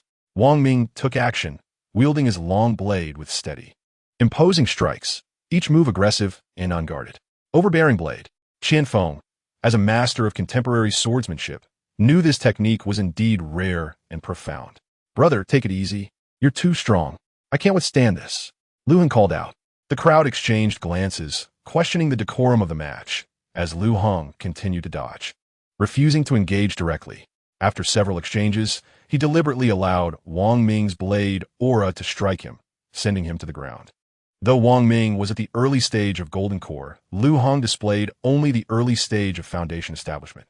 Even if Wang Ming did not exert his full strength, and despite his agile footwork, defeat was inevitable. Yet, Liu Heng's displayed prowess surprised many. As records indicated, he was merely at the third level of qi refinement, now showcasing early Foundation establishment. Either the rumors were inaccurate, though that seemed unlikely, or Lin Chuxue had merely created the illusion of having cast Liu Heng into the Cold Palace, intending to portray herself as a diligent ruler who shunned male company. In reality, they were quite affectionate, having cultivated Liu Heng's current level with abundant resources. As the audience speculated further, Liu Heng's voice rang out, "I concede. Brother, your swordsmanship is commendable. I truly admire it. Tonight, accompany me, and I shall show you around." Wang Ming hesitated. That might not be appropriate, yet his eyes gleamed with anticipation, silently asking, "When shall we go? Can we go now?" It was understandable. At 30 years of age, he had yet to hold a woman's hand, and with no female disciples in Daoxian's sect, his eagerness was palpable. Chapter 20. The young monk's heart is as still as water. Qianfeng, observing the scene, held his forehead in despair, lamenting the caliber of disciple he had taken in, watching as he tread the path of rebellion. "You lack ambition. Hurry back," Qianfeng chastised. Despite the victory, it was a hollow one against an opponent deemed a waste. Such an outcome felt unworthy. Wang Ming stood beside Qianfeng, his expression one of grievance, his gaze drifting towards Liu Heng. Such a disappointment. What a true disappointment, Qianfeng thought, sighing in resignation. After all, his disciple at 30 had never even held a woman's hand. Alas, perhaps I should take this foolish disciple to the pleasure quarters for a proper experience? In the past, such places were official establishments for managing courtesans, where political prisoners' wives and daughters were sent. During wars, captives were often taken, and in this era, the situation mirrored that of the past. At this moment, under Miaozhen's direction, his disciple gracefully stepped forward, confronting Liu Heng in the martial arena. "I am Fang Yitong, disciple of Tai Ching's sect. I seek your guidance," Fang Yitong proclaimed. Before Liu Heng could respond, he acted decisively, knowing Liu Heng's intentions, and struck without hesitation. Fearing any disruption to his resolve, "I have yet to introduce myself, my brother. Would you consider this a sneak attack? You lack chivalry. Are you so eager to attack because you fear I might introduce you to 8 beautiful palace maidens?" Liu Heng said hurriedly while dodging. 8 maidens? If they all came at once, how could one possibly leave comfortably that night? And then our entire sect would be feasting with allied sects? Fang Yitong swallowed hard, feeling a twinge of excitement. "Nonsense. How dare you disturb my resolve?" Fang Yitong chided. His words were firm, yet his movements clearly slowed and his strength diminished. The expression on Master Miaozhen's face was frighteningly dark as he observed the mocking smiles of the others. He not only wished to strike Fang Yitong down, but also to find a crack in the ground to hide in. Just moments ago, he had been laughing at Qianfeng, and now he felt utterly humiliated. This useless apprentice, despite countless admonitions to finish quickly and leave the stage, seemed to have absorbed none of it. 8? Forget 8. Even 80 would be daunting. To be honest, 8 is quite tempting, but 80 is rather overwhelming. My body simply cannot endure it. Immediately, Master Miaozhen transmitted a message. "You little rascal, what are you doing? You made me lose all face. Finish this quickly, or I shall break your 3rd leg." "What?" Fang Yitong gasped in shock. He feared neither confinement nor punishment, but his younger brother must not come to harm. So innocent was he, still unacquainted with the sweetness of victory. At that moment, Fang Yitong's state restored, and his attacks indeed became more vigorous. Liu Heng, while dodging, remarked, "What exquisite swordsmanship. What style is this? It feels far superior to Wang Ming's blade techniques. Your moves seem to perfectly counter his. This is called the soft sword technique, which emphasizes overcoming hardness with softness, a harmonious blend of both." Fang Yitong replied. At this moment, he remained oblivious to the discontent etched on Master Miaozhen's face. Master Miaozhen was on the verge of cursing this foolish disciple. With so many profound sword techniques in the Ta Ching sect, why choose the soft sword? This unfortunate apprentice was courting disaster. Had Fang Yitong known Master Miaozhen's thoughts, he would have vehemently protested, claiming it was a misunderstanding, as he had recently been deeply engrossed in the soft sword and had unconsciously made it a habit. Most importantly, he had been distracted by the thought of 8 women, forgetting that others were present. Equally displeased was Qianfeng, who glanced at Master Miaozhen and slowly said, "I truly do not recall the Ta Ching sect possessing such a sword style. Master Miaozhen, you truly are quite discerning." At this moment, Qianfeng's expression was grim, for this sword style seemed to completely dismantle his dominant blade technique. What was their intent? Did the Ta Ching sect seek to obliterate the Koshin sect? However, Master Miaozhen's countenance remained unchanged as he replied, "Nonsense. It is merely a coincidence. One must ask, how many have attempted to unravel Brother Qian's dominant blade? Yet none have succeeded. By the way, Not long ago, our Ta Ching sect's Yinxian steps were stolen. It seems someone spotted disciples from the Koshin sect using them. Upon hearing this, Qianfeng's rage instantly subsided, for he feared it was a case of framing, a heart that could be condemned. Master Miaozhen responded with a smile. I think so too. What began as a storm quickly calmed, yet beneath the surface, tumultuous waves brewed deeper. At this moment, in the martial arts arena, a brilliant sword aura flashed forth, sending Liu Heng flying, blood trickling from the corner of his mouth, appearing utterly disheveled. Lin Chushue's brow furrowed slightly, but she quickly composed herself, remaining silent. Qianfeng's expression darkened. His foolish disciple had only narrowly defeated Liu Heng, while Fang Yitong had delivered a beautifully executed strike that left Liu Heng severely injured. This clearly indicated that Master Miaozhen's sword technique surpassed the dominant blade. As for Master Miaozhen, who should have been elated, no joy was evident on his face. After all, his unfortunate disciple had nearly faltered. What a disgrace. At this moment, in the Tingshan Temple, the Bodhisattva Qingwei rose, exuding an aura of great compassion, and said, Lu Shizhu has already sustained severe injuries. I believe we should conclude for today. No worries, though I lack talent. For the sake of my beloved wife, I can still endure, Liu Heng declared loudly. He even cast a flirtatious glance at Lin Chuxue, puckering his lips in a rather shameless manner. Lin Chushue's expression darkened. This lecher, were it not for the multitude present, she would have relished in beating him to a pulp. Everyone was taken aback. What was this? Were they once again feeding dog food? This was a spar. To put it bluntly, an insult directed at you? Was he intending to serve dog food? That was a rather unique method of retaliation. The key point was that it was somewhat hurtful. Every man harbored a hint of jealousy. Lin Chuxue could assert that among all the men in the world, not one did not wish to marry her. To let such a person gain her affections was a source of frustration. Soon, a disciple of Bodhisattva Qingyue took the stage, performed a Buddhist greeting, and introduced himself. I am Li Xianglong of the Tingshan Temple. There is no need for introduction. Liu Heng Shizhu. I am aware you possess the most beautiful wife in the world. Oh, how perceptive. Liu Heng thought, but did you just steal my lines? He felt a tinge of dissatisfaction. Before Liu Heng could speak, Li Xianglong initiated a series of grand brightness fist strikes. Brother, I have yet to utter a single word. Is this not a bit rude? Liu Heng said while dodging. Li Xianglong replied slowly. I know what Liu Heng Shizhu wishes to say. It is unnecessary. A monk's heart is like still water. Chapter 21. Master, such core strength. Look at him. At that moment, both Qianfeng and Master Miaozhen felt a pang of envy. Observing their disciple, at the same age, faced with beauty, his heart remained as still as water, showing not a hint of ripple.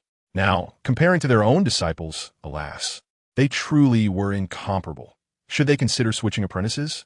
Bodhisattva Qingyue smiled, yet her eyes brimmed with pride and a hint of arrogance, clearly reveling in her accomplishment. Take it slow. I can hardly keep up. Are you abusing your superior cultivation to bully me? And you call yourself a monk? A sense of competition is fine. But do you not possess a sense of fairness? Liu Heng remarked with a tone of disdain.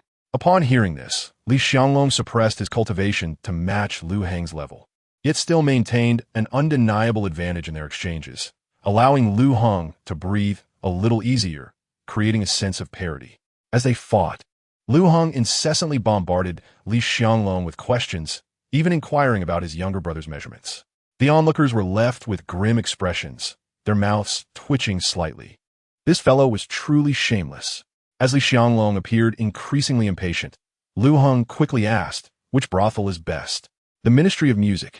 Li Xianglong blurted out, his impatience overtaking him. The moment the words left his lips, Li Xianglong froze, instantly regretting revealing such a monumental secret. He, a monk of pure heart, untainted by worldly affairs, had visited the Ministry of Music. Could someone please tell him where to find regret medicine? He was in urgent need. The expressions of Qianfeng and the others turned utterly captivating, their eyes filled with amusement as they cast knowing glances at Bodhisattva Qingyue. Initially, they believed that the Tingshan Temple had outshone them, leaving them humiliated. Now, it seemed they had not been the ones to lose face after all.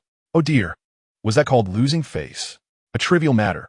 Bodhisattva Qingyue's expression darkened, contemplating killing Li Xianglong. What a troublesome disciple. Was it not better to finish quickly than to engage in idle chatter with that fellow? Liu Heng chuckled, a hint of sarcasm lacing his smile. Look at your expression. It's clear you're merely repeating hearsay. You've certainly never been to the brothel. What's so great about it, little monk? Best not to pretend.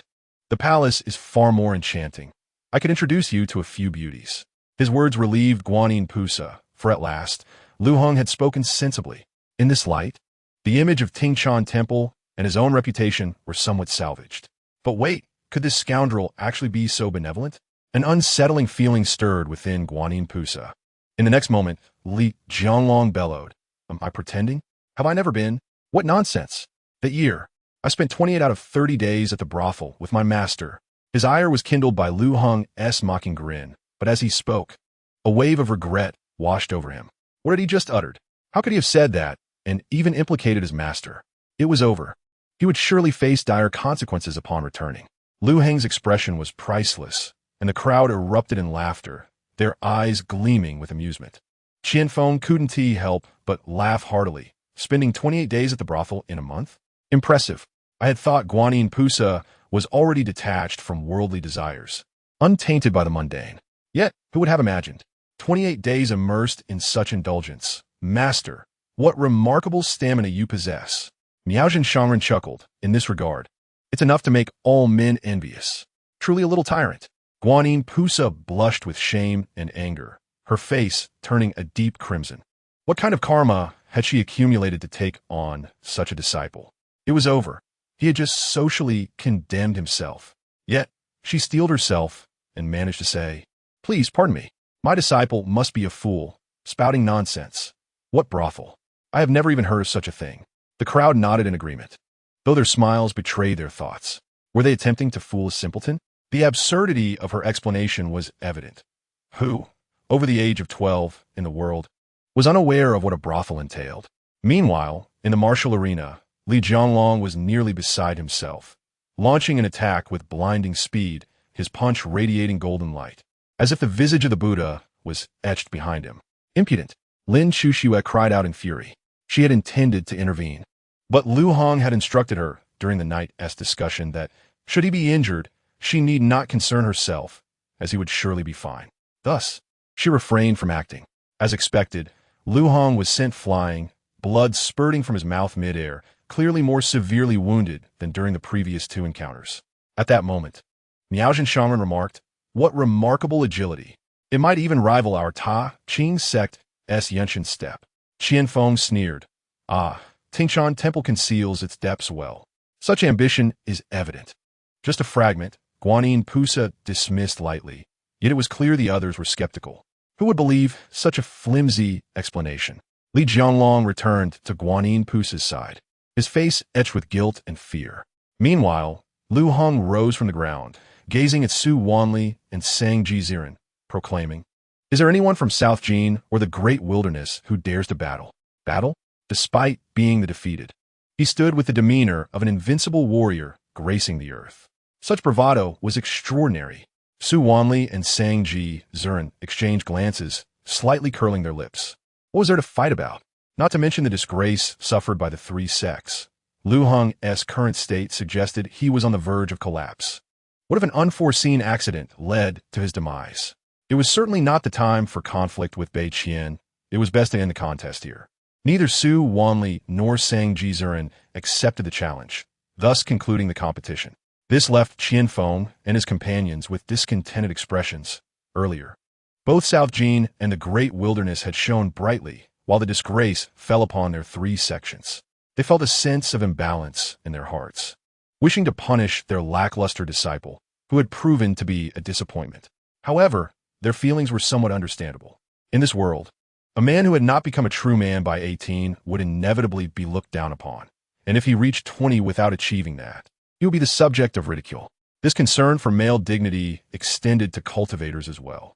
Hence, Li Jianglong's anger and Wang Ming's and Fang Yi's disdain were entirely justified. Furthermore, while their cultivation talents were indeed high, most of their time had been devoted to training, leaving them naive in worldly affairs, lacking cunning and sophistication. Yet, they were endearing. Additionally, this related to human desires. Should they wander in the mundane world, their temperaments would falter. Unable to resist temptation and indulge in greed, they would inevitably spiral into darkness. Chapter 22. Unlocking a new checkpoint with the competition concluded, it was time for a banquet to celebrate, exchanging cups and toasts. However, prior to that, everyone was accompanied by Dan Taiyu, while Lin Chuxue led Liu Heng back to the sleeping quarters. In the chamber, Liu Heng lay on Lin Chuxue's bed for the first time, exclaiming in awe, "How delightful!" On their wedding day, he had only sat briefly before being sent to the cold palace. It was somewhat tragic to think about. After a year, this was his first time lying on his wife's bed. He felt a profound sense of failure. "Are you all right? Do you feel fine?" Lin Chuxue asked with concern. Though she knew Liu Heng possessed the strength of the Golden Core realm, the battle had necessitated he suppress his power. Although Wang Ming and the others had not struck too hard, he had still suffered considerable injury. Coughing lightly, Liu Heng let out a few raspy coughs, blood trickling from the corner of his mouth. "Damn it, this rascal is quite the actor. He possesses an invincible golden body, yet appears gravely wounded." "I'm fine. Yes, you. I just want to sit up a bit. I'm afraid if I fall asleep, I won't be able to get up." Liu Heng spoke in a faint voice.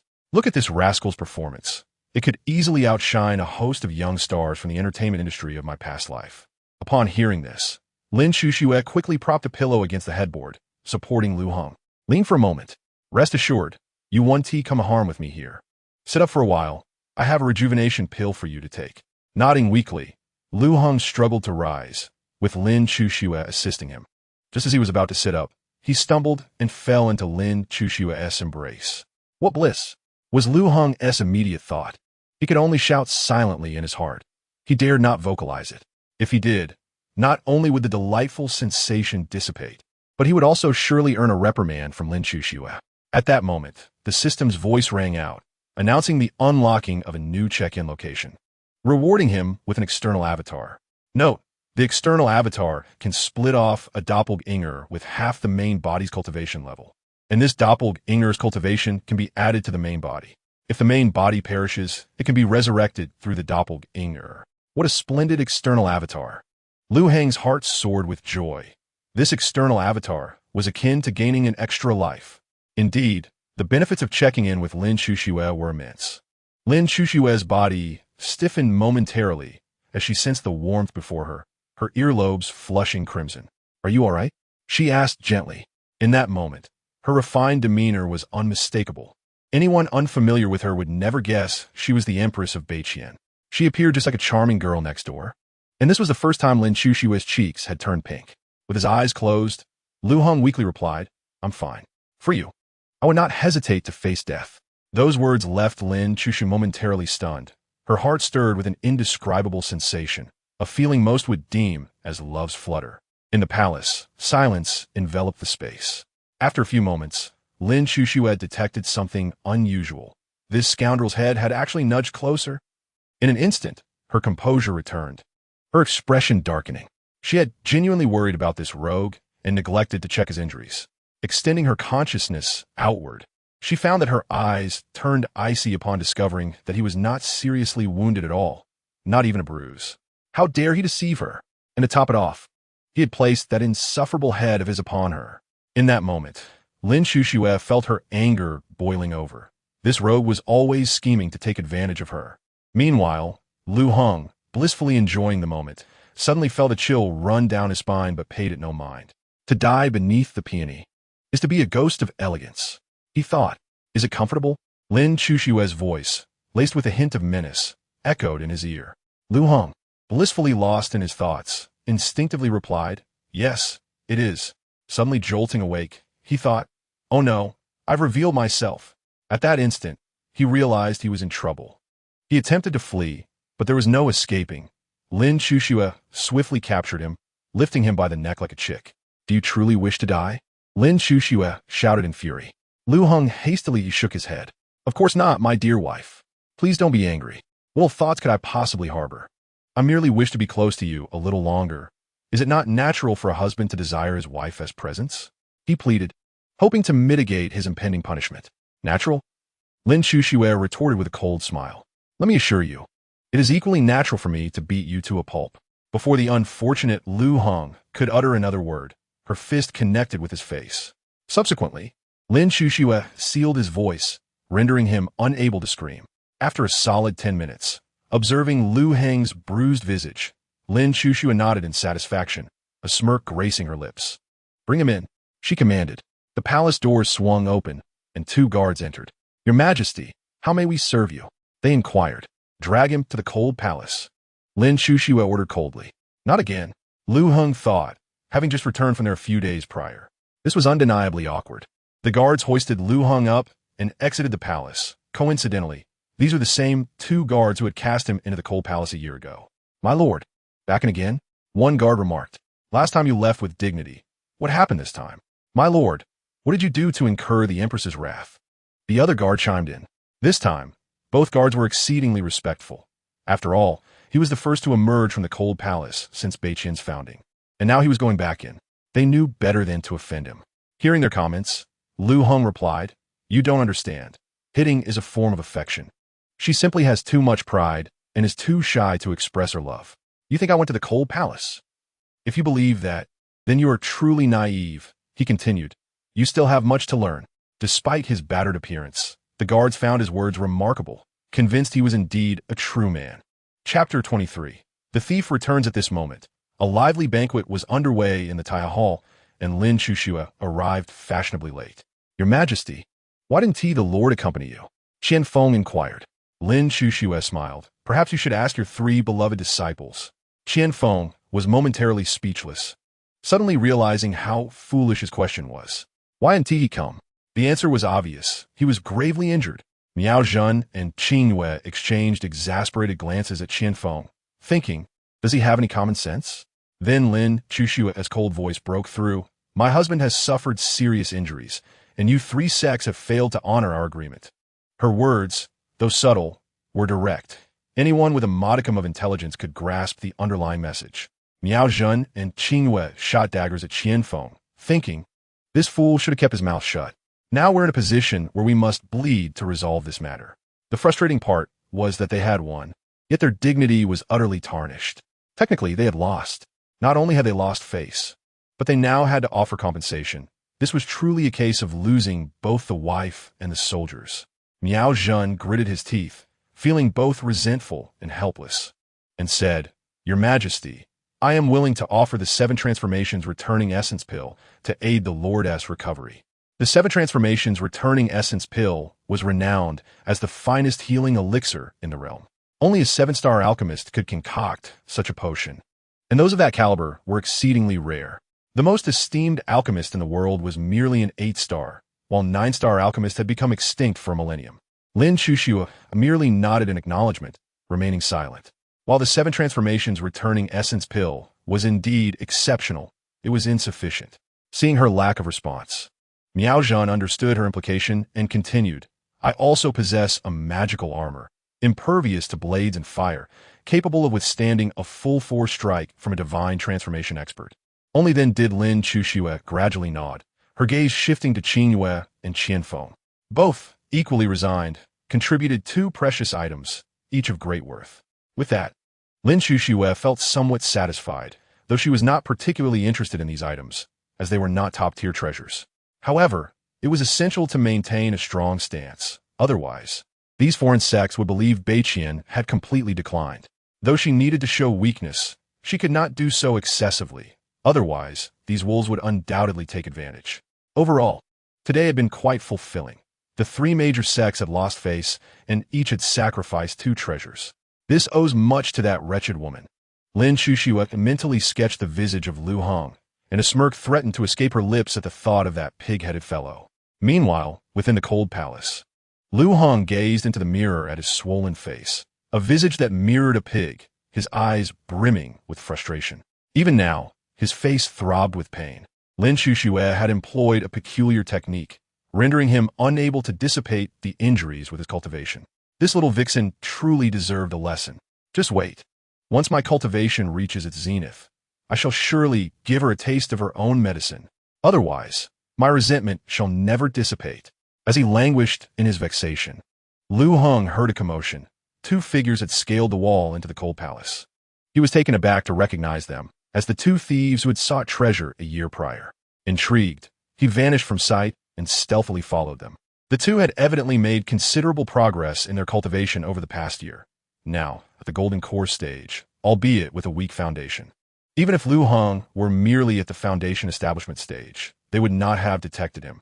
With his current cultivation at the nascent soul stage, he was even less likely to be noticed. Is there truly nothing to worry about? Last time it was chaos in the palace, but this time is different. If we are discovered, it will be our end. One murmured. Fear not. The Empress is undoubtedly preoccupied with entertaining those from the southern Jin and the three sects. Leaving us undisturbed, reassure the other. That is best, but let's exercise caution. We should act swiftly. I can't shake the feeling that we are being watched. At those words, both men snapped back to reality, yet saw nothing amiss. Enough. Who is there? You're just being paranoid. Could it be that soft-hearted prince is spying on us? We're in the cold palace. There's not a soul here. Perhaps he has long since met his demise. Let us hurry. Unbeknownst to them, their casual banter had struck a chord with Liu Heng, whose expression darkened at the mention of soft-hearted prince. Did he truly resemble a man who lived on others' fortunes? Did they possess no sense of discernment? The two thieves approached the dry well in the cold palace. Let us descend, one declared, and the other nodded in agreement before they both leapt into the depths. Clearly, they had devised a method to access the treasure within a year. Liu Heng had previously descended into this well, but had found nothing but desolation. It seemed, however, that it concealed secrets within. As the two descended, Liu Heng swiftly followed, hovering in the air, observing them intently. This is merely a dry well. I knew it. You're utterly unreliable. Why the haste? There are mysteries within that you cannot comprehend. One of them chastised, producing a blood-red orb the size of an eye from a storage bag. At that moment, the orb erupted with an extraordinary luminescence, transforming the barren well into a realm of vitality. Pure energy began to circulate, manifesting two grand crimson doors before them. Liu Heng's eyes widened in astonishment. This well connected to another spatial realm, akin to a miniature world. The blood-red orb floated upward, fitting perfectly into the imperfection at the center of the doors. In an instant, an overwhelming pressure descended, a scent of death that inspired terror. The aura beyond the doors seemed to imprison demons from the depths of hell. The two thieves found themselves immobilized by this oppressive force, and even Liu Heng could not maintain his flight, crashing down onto the ground. This well possessed isolating mechanisms. Had it not been so, the entire world would undoubtedly tremble in shock. As the pressure began to wane, the doors appeared to slowly part. Liu Heng's instinct screamed that these doors must remain shut. Just as he reached for the blood-red orb, the two thieves regained their composure, blocking his path. Who are you? One bellowed. The treasure belongs to us. Step forward, and you shall die. They should have acted immediately. But the realization that Liu Heng had silently followed them suggested he possessed formidable strength. Liu Heng smirked coldly. Who am I? Did you not mention me upon entering? With that, he took deliberate steps forward, a mocking smile gracing his lips. The two thieves froze in shock. The only person they had spoken of in the cold palace was the soft-hearted prince. It had been a year, and he still lived? Such resilience. Yet, the rumors claimed he was merely a waste of potential. How could he follow them undetected? In that moment, they exchanged glances, terror flooding their senses. Waste of potential. They were the true failures. Indeed, one must not heed the whispers of the uninformed. A flicker of hesitation crept into their hearts. After all, this individual had followed them without detection, indicating profound cultivation. Yet, the treasure they had tirelessly sought lay just behind them. Could they truly relinquish it so easily? They steel themselves. What if this fellow had merely stumbled upon them by chance? Though they understood the odds were slim, they clung to this mental comfort. Their desires fueled their bravery. Attack! One shouted resolutely. In an instant, their bodies surged forward, akin to thunder, reaching unparalleled speed. Liu Heng sighed deeply. The two bore him no profound grudge, yet they clearly sought his life. As their attacks drew perilously close, their triumphant expressions faltered, morphing into blank stares. They found themselves unable to move. All their aggression dissipated into nothingness, their bodies rendered uncontrollable. It was as if they had suddenly lost all cultivation, plunging into an abyss of despair. Liu Heng calmly walked between them, and as he moved, their forms gradually faded into nothingness, extinguished from existence. In their final moments, shock consumed them. the so-called waste of potential had proven more formidable than they could fathom. They, too, were golden core cultivators, yet they had perished with such ease. As Liu Heng regarded the slightly ajar doors, he hastened to seize the blood-red orb. In an instant, an overwhelming aura enveloped him, an immense pressure striking at his very core. At that moment, the scene before him transformed. No longer were there two crimson doors, but a nightmarish vision of carnage. Bodies strewn across a battlefield, rivers of blood flowing. Cries of anguish echoed, as death claimed many. Faintly, Liu Heng glimpsed the source of this chaos. A colossal red figure loomed, its size eclipsing the heavens. Its true form remained obscured, but those blood-red eyes sent chills down Liu Heng's spine. What manner of gaze could pierce through all existence, threatening annihilation with a mere glance? Stealing his resolve, Liu Heng let out a piercing howl, expending all his spiritual energy to wrench the blood-red orb from its place. The doors, which had seemed on the verge of opening, slammed shut, the previous gap vanishing. A faint, almost imperceptible cold snort resonated in Liu Heng's ears. This left Liu Heng swallowing hard, and then he let out a long sigh of relief. Profoundly puzzled within, what could possibly lie behind that door? The overwhelming aura emanating from it far surpassed that of the great Ascension realm. Had it not been for some restraining force, he would likely have perished, and the entire northern Qian Imperial Palace would have been reduced to ashes. At that moment, the system's voice chimed in, "Ding. You may sign in before the blood-red door." Will the host sign in? Sign in, Liu Heng hastily replied. After this incident, his thirst for power intensified. Not signing in would be sheer folly. Ding. Sign in successful. Reward. Body of the Azura. Note, the body of the Azura has 9 transformations, and upon reaching perfection, its physique can rival that of supreme immortal artifacts, drawing upon the power of the Azura world to condense the Azura body. Understanding this body of the Azura, Liu Heng was astonished. If he could refine it to perfection, it could easily lay waste to the heavens. Subsequently, Liu Heng departed from the well. He needed to cultivate swiftly, for he had a foreboding that whatever lay behind that door would usher in catastrophe. Meanwhile, a lively banquet had just concluded. Su Wanli and Sang Jiziran were sipping tea in a room. Sang Jiziran spoke slowly. "Su Prime Minister, what are your thoughts on Liu Heng?" "Not simple." Su Wanli deeply. Sang Jiziran nodded slightly, clearly in agreement. Indeed, people had claimed that Lin Chuxue had married a worthless man, but now it appeared they were mistaken. Su Wanli chuckled. "This person is quite remarkable, with a keen mind. However, his cultivation is too low, and his innate talent is lacking. In this world without power, one is deemed worthless." This statement held no error. The law of the jungle is indeed cruel. He understands how to feign weakness and knows how to exploit others' vulnerabilities. If only his innate talent were higher, he would be truly formidable. Though it seems he lost today, he is, in fact, the victor, while the 3 sects have lost face. Sang Zi Zai Zen Zima? Su Wanli laughed indeed. Not simple as he may be, but without a strong fist, it holds little value. Ultimately, it's merely cleverness. As he spoke, Sang Jiziran nodded slightly, but did not respond, and the room fell silent for a moment. After a while, Sang Jiziran slowly said, "Su Prime Minister, has your sovereign expressed any thoughts about the matters we discussed? I believe now is the opportune moment. If our 2 nations join forces, Northern Qian is bound to perish." Upon hearing this, Su Wanli smiled. It is not yet the right time. Lin Chuxue's tolerance of Liu Heng's cleverness indicates that she lacks great wisdom. Northern Qian may be in decline, but even a dying camel is larger than a horse. We should wait a little longer. It is not the best time. Sang Jiziran fell into silence, fully aware that this was merely a delaying tactic. Both sides understood that even if one nation acted alone, it would be sufficient to obliterate the current Northern Qian dynasty. But what would follow? Their vitality would inevitably be severely depleted, allowing the other side to reap the benefits. Such an approach would be foolish and should not be undertaken. However, if they were to cooperate, another question arose. How would the land be divided after the fall of Northern Qian? Half for each? Obviously, no one would be willing. The most fertile lands predominantly lie in the south, almost entirely within southern Jin, and the great wilderness would certainly oppose this. The annihilation of Northern Qian would entail a great battle, and the costs are self-evident.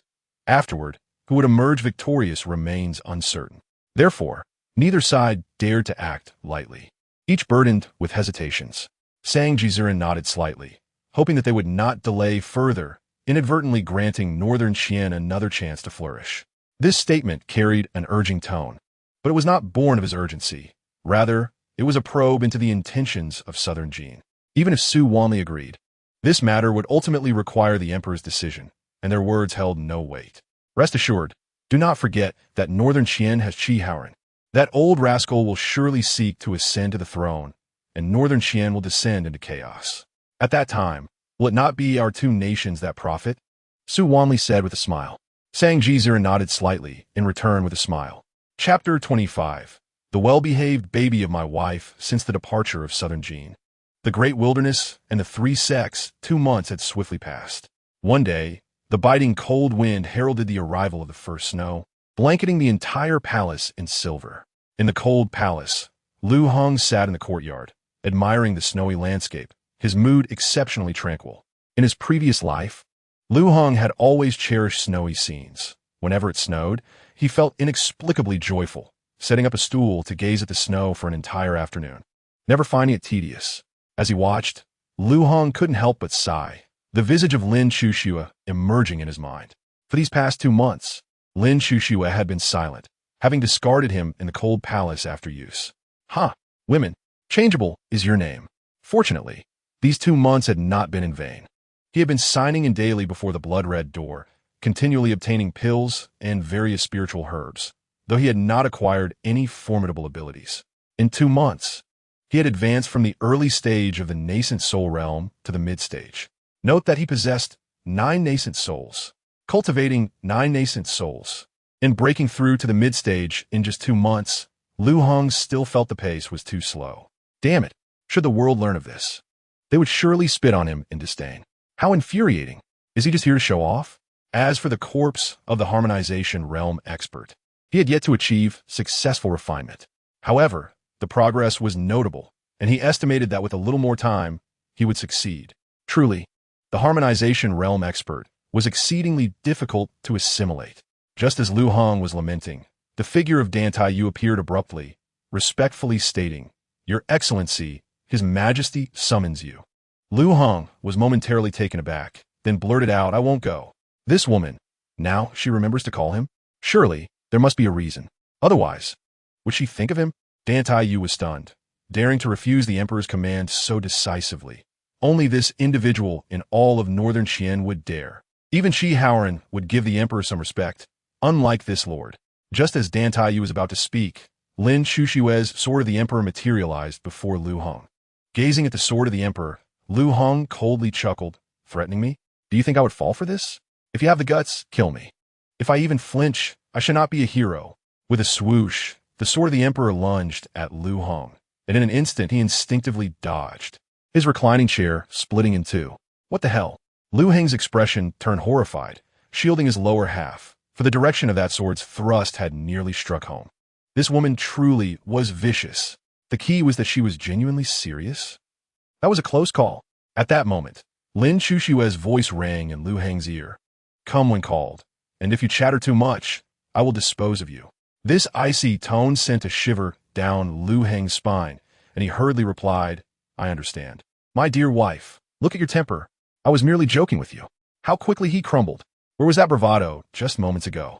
Is this what they call a hero? Who is a hero like this? Dan Taiyu's gaze held a trace of amusement, and she could not help but think, this lord is indeed unlike any other. Meanwhile, Liu Heng, observing Dan Taiyu's expression, understood her thoughts and grinned. "I am not a hero. I am merely the obedient baby of my dear wife." Dan Taiyu and Lin Chuxue, how dare you be more disgusting? At this moment, Lin Chuxue's lips curled in irritation within the Taiha Hall. This wretched person truly infuriated her. If it weren't for the onset of winter, marking the end of the year, and the customary banquet requiring Liu Heng's presence, she would have no desire to see this vile individual. Unwilling? Well, if His Majesty deems it so, then so be it. At this moment, Dan Taiyu wore a peculiar expression, truly gaining insight into the depths of human depravity. "Please, after you." Once she regained her composure, Dan Taiyu gestured invitingly. Liu Heng nodded slightly. "Let's move quickly. It has been so long since we last met. My dear wife must surely miss me. Dan Taiwe thought to herself. How much he overestimates his significance. Even if she were to miss him, it would solely be because the emperor is contemplating punishing him. However, this was merely a thought elicited by Liu Heng's cheeky demeanor. In truth, Dan Taiwe had observed that Lin Chuxue frequently mentioned Liu Heng during these days. With her keen insight and an outsider's perspective, she understood that Liu Chuxue indeed held a significant place in her heart for Liu Heng. Inside the Taya Hall, officials were merrily toasting one another when the figures of Dan Taiwe and Liu Heng appeared in the Grand Hall. Despite Liu Heng being a mere parasite, as the emperor's consort, he naturally commanded the respect due to his position. The officials collectively bowed. We pay our respects to your excellency. No need for formalities, please. Be seated. Apologies for arriving late. Liu Heng cheerfully replied. He then swaggered over to Lin Chuxue, for only beside her was there an empty seat, which was indeed reserved for him. Plopping down, Liu Heng looked at Lin Chuxue with a grim, "My dear, did you miss me?" As he spoke, he audaciously took her hand, their large hands playfully entwining. Ding! New sign-in location unlocked. Sign in at the Empress's hand. Reward: 1 vial of purple essence liquid. Note: purple essence liquid, a divine-grade substance, brimming with immense spiritual energy, capable of enhancing one's innate abilities and talents. Upon seeing this reward, Liu Heng was momentarily stunned, followed by a surge of delight. This substance could enhance one's innate abilities and talents. Incredible! It is known that a person's innate abilities are predetermined, and even celestial beings cannot alter them.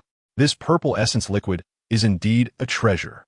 Yet, a single vial seems a bit scarce, containing only about 10 drops. But is still a great boon. At this moment, Lin Chuxue stiffened. How dare this wretched man continuously seek to take advantage of her? She wanted to erupt, but with the officials present, how could she? This scoundrel's audacity had grown, evidently having healed from his previous wounds and forgetting the pain. This cannot go unpunished. Lin Chuxue thought, narrowing her eyes into a cold smirk. In an instant, Liu Heng snapped back to reality, sheepishly smiling as he released Lin Chuxue's hand. That soft, jade-like hand was truly irresistible, yet Liu Heng dared not hold it any longer. Otherwise, he would face another beating and be sent back to the cold palace. This scene did not escape Qi Xian's notice, stirring within him a rising desire to eliminate Liu Heng. Simultaneously, he cursed Lin Chuxue in his heart, deeming her a mere facade of purity. Qi Xian suddenly stood, declaring loudly, "Your Majesty, on such a beautiful day, why not compose a poem to praise the exquisite snow scenery? Moreover, I have heard that the esteemed one is quite adept in poetry." Upon hearing this, the officials echoed in agreement. Chapter 26. O Snow, how I adore you. Lin Chuxue cast a glance at Liu Heng. He is also skilled in poetry? It would be a miracle if this scoundrel could even recognize characters. Qi Xian was clearly targeting Liu Heng, and Lin Chuxue was well aware that none of the officials present were fools. Lin Chuxue reluctantly acquiesced. Yet she was determined to humiliate this wretched man who had just touched her hand. Seeing this, Qi Xian smiled and proclaimed, "Then allow me to go first, and I shall present my humble efforts." Snow blankets the jade capital. Pure white snow crystallizes at dawn. No need for makeup to scatter powder. Countless blossoms drift alone. Excellent, the officials chorused. To be fair, Qi Xian's poem demonstrated considerable skill, a testament to his years of diligent study, maintaining his father's illustrious reputation. A noble father begets a noble son. One cannot help but chuckle.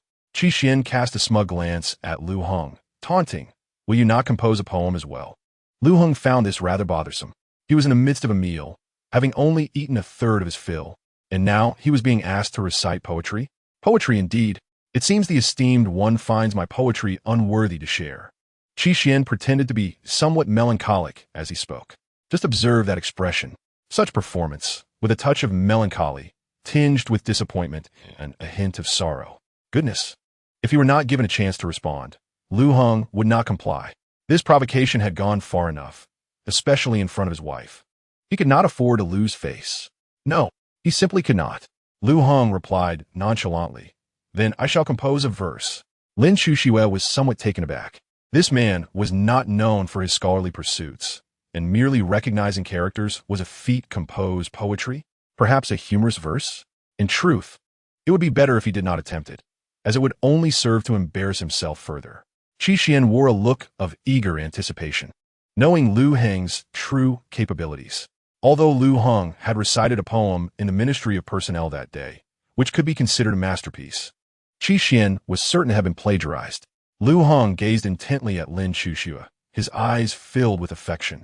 Lin Chuxue met his gaze for a brief moment, causing her to shy away, her heart racing like a startled deer. What kind of strange cultivation method had this scoundrel mastered to evoke such emotions within her? Seeing her reaction, Liu Heng's eyes brightened. There was potential here. He promptly began, delicate clouds weave enchantments, shooting stars convey longing. The silver river flows quietly in the dark. Golden winds and jade do meet, surpassing countless moments in the human realm. Tender feelings flow like water. Our destined meeting is but a dream. How can one bear to look back at the return path of the Magpie Bridge? If love is to endure through the ages, what matter is it if we meet each dawn and dusk? As Liu Heng recited his poem, the depth of his emotion and the tenderness in his gaze conveyed a heartfelt love poem. Lin Chuxue was momentarily stunned. Was this scoundrel confessing his feelings for her? In front of so many people, how could she feel a hint of shyness? The officials were equally taken aback. This poem was truly exquisite. Qi Xian's expression soured. This fellow had composed a love poem, and it was remarkably well done, leaving him feeling quite embarrassed. Liu Heng, observing the reactions of those present, felt quite pleased. He might not be able to compose poetry himself, but he could certainly borrow from the great works of history.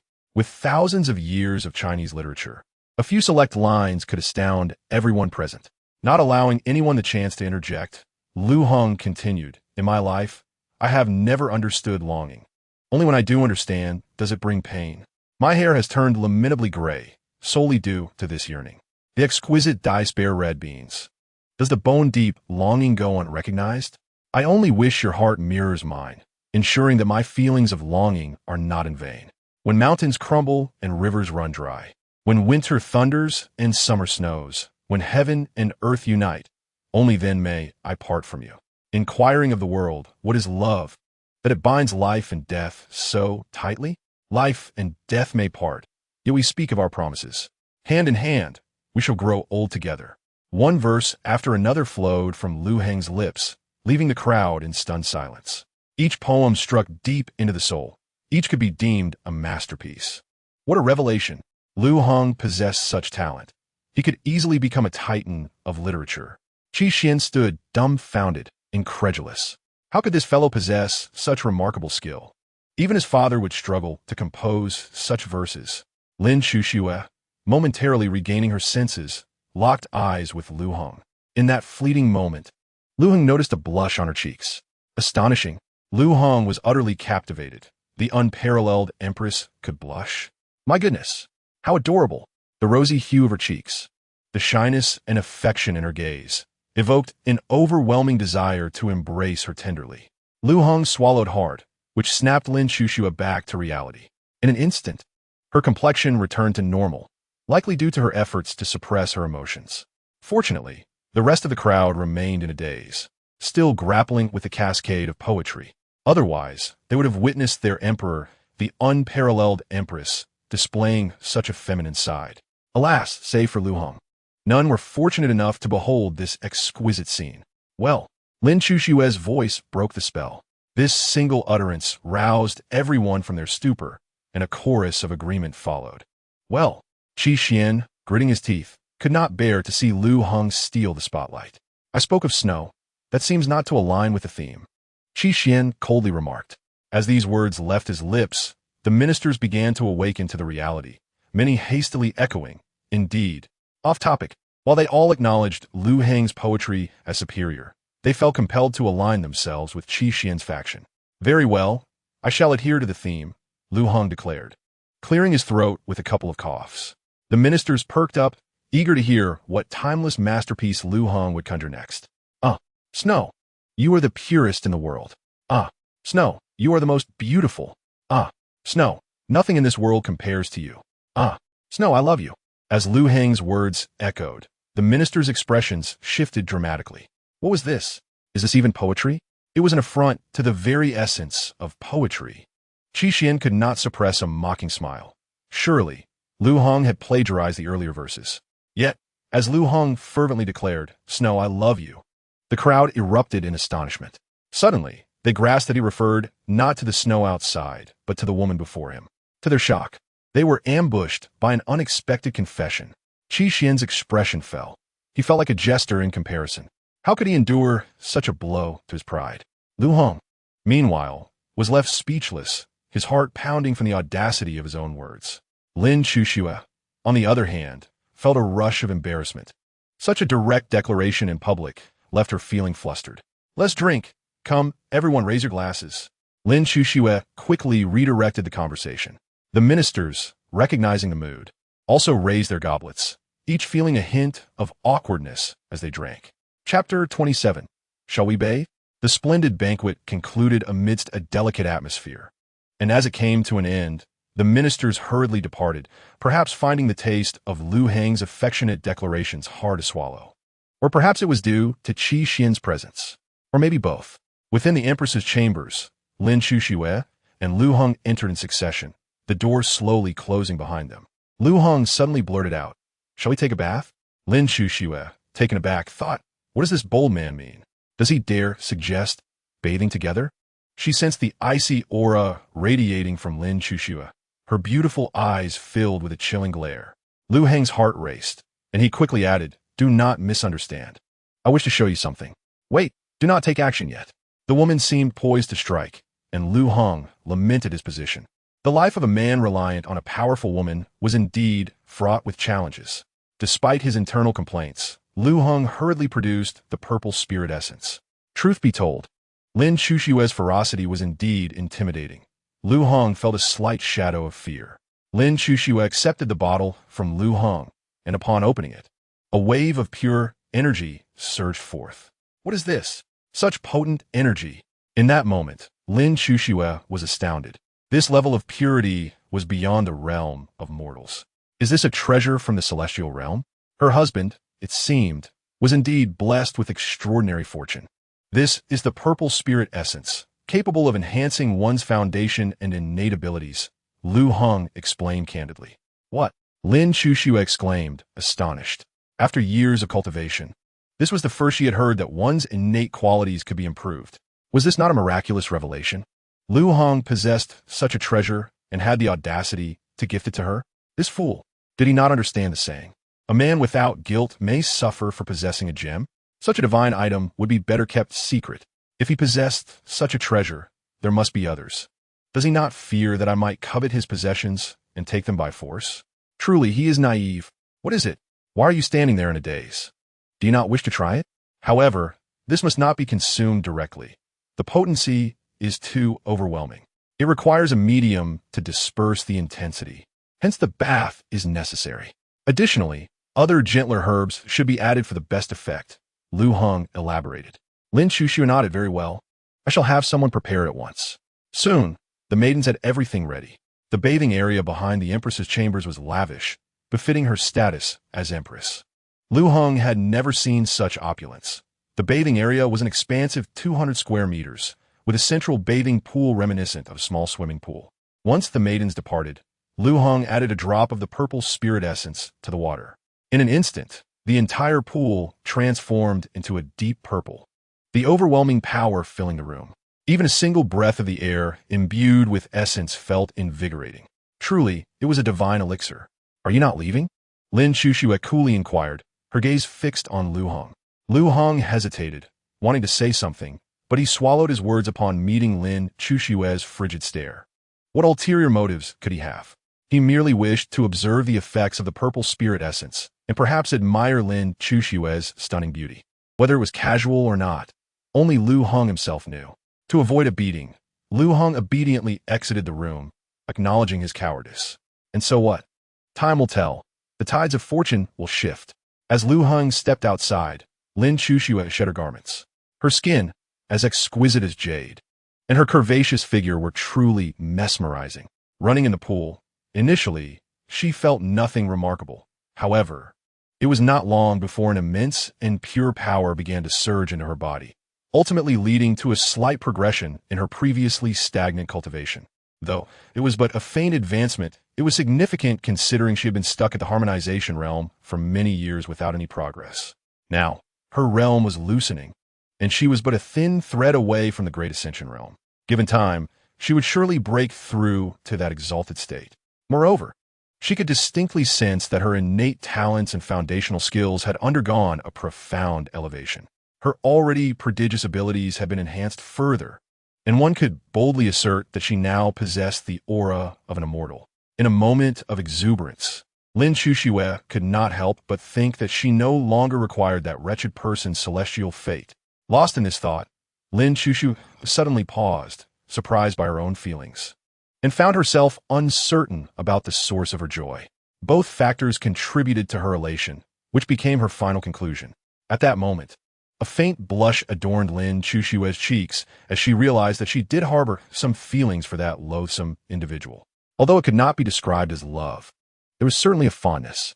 Just then, the surging energy in the pool jolted her back to reality. Oh no! The pure and overwhelming power surged into her body without regard for her ability to absorb it. Lin Chuxue attempted to rise from the pool, but the tremendous force held her firmly in place. If this continued, she feared she would be overwhelmed by the power. In her panic, she desperately tried to transform the energy, but to no avail. With a thunderous crash, the entire pool erupted, and the violet water transformed into chains that ensnared Lin Chuxue. It was over. Lin Chuxue thought to herself. The magnitude of this power was too great. It would not be long before she was utterly overwhelmed. Liu Heng heard the explosion and, disregarding any potential consequences for himself, rushed in. Upon seeing Lin Chuxue's predicament, he immediately grasped the situation. Despite having a medium to shield against it, he had underestimated the violent energy contained within the violet spirit liquid. Even Lin Chuxue, a formidable practitioner at the harmonization realm, could not absorb its power. Desperation surged within him. Liu Heng gritted his teeth and shouted, stepping forward with all his might to absorb the energy from the violet spirit liquid. The 9 turns profound art, a supreme technique said to have been cultivated by the Panga deity, was extraordinarily formidable. Furthermore, with 9 nascent souls at his disposal, he felt confident in his ability to withstand this challenge. What are you doing? Don't worry about me. You'll die. Lin Chuxue exclaimed loudly. At that moment, Lin Chuxue's soft heart was genuinely touched. Was this wretched person willing to risk his life for her? Have no fear. I will be fine, Liu Heng reassured her. He then drew in the violent energy completely into his own body. Thanks to the 9 turns profound art and his 9 nascent souls, he was confident he could navigate through this ordeal. Chapter 28. The lovable Empress's time ticked by. Beads of sweat began to accumulate on Liu Heng's forehead. The violet spirit liquid was indeed a divine herb, and even with his 9 turns profound art and 9 nascent souls, he found it somewhat taxing. Fortunately, Lin Chuxue, the formidable practitioner, had absorbed half of the energy. Otherwise, given his current cultivation level, he would have faced a dead end trying to absorb it all. With a long sigh of relief, Liu Heng collapsed onto the ground, while Lin Chuxue landed squarely atop him, creating an exceedingly intimate scene. Their eyes met, and Lin Chuxue's cheeks flushed deeply. At that moment, she was more radiant than any blooming peach or cherry blossom. Liu Heng's eyes widened. Even the unparalleled Empress could blush, revealing a more tender side. Caught off guard, Liu Heng swallowed hard, his gaze inadvertently drifting downward. What are you staring at? If you keep looking, I'll gouge out your eyes. Lin Chuxue snapped. Could he be blamed? It was impossible to remain composed with such a breathtaking beauty in his arms. What man could resist? Even the likes of Liu Xiaohui would struggle. The fact that he had not taken advantage of Lin Chuxue was a testament to his self-restraint. If word got out, people might think he was incapable. I can't move. Can you? Lin Chuxue asked weakly. The earlier violent energy had left her unable to refine it, her meridians overwhelmed and devoid of strength. I can, Liu Heng replied. Then pick me up, close your eyes. And if you dare to peek, we'll perish together. Lin Chuxue said coolly. Liu Heng smirked and mumbled. It's not like I haven't seen before. This remark only deepened Lin Chuxue's blush. Although Liu Heng had been focused on refining the energy and the water had obscured his view, she was certain he had seen enough. The thought made her feel flushed all over. It was simply too embarrassing. With a resigned smile, Liu Heng closed his eyes and wrapped his arms around Lin Chushue's waist, turning slightly before lifting her shoulders. Kneeling on the ground, he hoisted Lin Chushue into his arms. At this moment, Lin Chushue felt a mix of annoyance and embarrassment. This wretched person was clearly trying to take advantage of her. Why not simply hold her shoulders? Why embrace her waist? Liu Heng, however, felt justified. It was all in the name of unlocking new checkpoint locations. Feeling the warmth of Liu Heng's palm and resting her head on his shoulder, Lin Chushue experienced a profound sense of security. If only this moment could last forever. Oh dear, Lin Chushue gasped, her face flushing even more. How could she have such thoughts? Surely, she had been influenced by that wretched person. It was over. She was no longer pure. At that moment, the system's voice chimed in, ding. New checkpoint unlocked. Successfully signed in at the Empress's waist. Reward, ethereal form. Note, ethereal form allows one to merge into nothingness and become immune to all attacks, but mobility is restricted. As cultivation deepens, the duration of this form will increase. Ethereal form? Liu Heng couldn't help but rejoice. It was yet another life-saving technique. Although the initial duration was a mere 30 seconds, with deeper cultivation, the time would multiply. Indeed, to acquire such marvelous abilities, one must sign in on the Empress. Ding. Successfully signed in at the Empress's legs. Reward, water escape and earth escape techniques. Note, top-tier evasion techniques, when cultivated to perfection, allow one to traverse 30,000 miles underwater or underground. As he contemplated the two evasion techniques, Liu Heng fell into deep thought. Why did his system predominantly reward him with escape methods? What was this? Did the system provide rewards based on the owner's thoughts? Was he really that cowardly? Did he fear death so much? This system seemed somewhat disdainful, did it not? It felt like an insult. Yet, he couldn't help but admit he was rather fond of that wretched person. A quintessential example of someone who reaps benefits while feigning innocence. Stop dawdling and carry me to the bed, Lin Chushue commanded, her voice tinged with urgency. The way she phrased it felt oddly strange, as if, oh dear, how embarrassing. If it had been a normal request, Liu Heng might not have reacted differently. But hearing his own wife say such shy words sent his heart racing. As he felt the softness of her skin, akin to jade, he couldn't help but be captivated. The jade-like beauty of the sheep fat is utterly captivating. As Lin Chushue lay on the bed, Liu Heng felt a twinge of reluctance as he covered her with a blanket before finally opening his eyes. Their gazes met, and observing Lin Chushue's rosy cheeks, Liu Heng smiled gently. It turned out that our lofty empress could blush and exhibit a vulnerable demeanor too. Lin Chushue shot him a playful glare and replied nonchalantly, I am not ill. I am a normal woman. If it weren't for the crown of the emperor, I would gladly be gentle as water, but do you think that is feasible for me? At her words, Liu Heng was momentarily taken aback. Was this a glimpse into her heart? Lin Chushue was willing to share her innermost thoughts with him. It seemed that winning over his empress was merely a matter of time. He grinned widely. I think that's perfectly fine. A touch of coldness is preferable, as long as you are gentle with me. This mischievous individual never missed an opportunity to flirt. Lin Chushue lightly scoffed. Not at all. Though her words were dismissive, her tone and demeanor were distinctly playful. So adorable, Liu Heng silently exclaimed, discovering this charming side of his beloved wife. Suddenly, Lin Chushue felt a pang of concern. What level of cultivation do you possess to absorb such immense power without any consequences? I am at the mid-stage of the nascent soul realm. But my cultivation method is unique, which is why I am unscathed, Liu Heng replied calmly. The mid-stage of the nascent soul. Lin Chushue was taken aback. Just 2 months ago, Liu Heng was merely at the golden core stage. How had he advanced to nascent soul so swiftly? Was the heavens nurturing him like a favored child? The speed of his cultivation breakthrough was astonishing. Setting that aside, what truly astounded Lin Chushue was that even she, a powerful figure in the harmonious path realm, could not absorb such pure and overwhelming energy. Yet Liu Heng, at the nascent soul stage, had refined an equivalent amount. The critical point was that she was immobilized and would require time to refine this power, while Liu Heng seemed unaffected and was bouncing around energetically.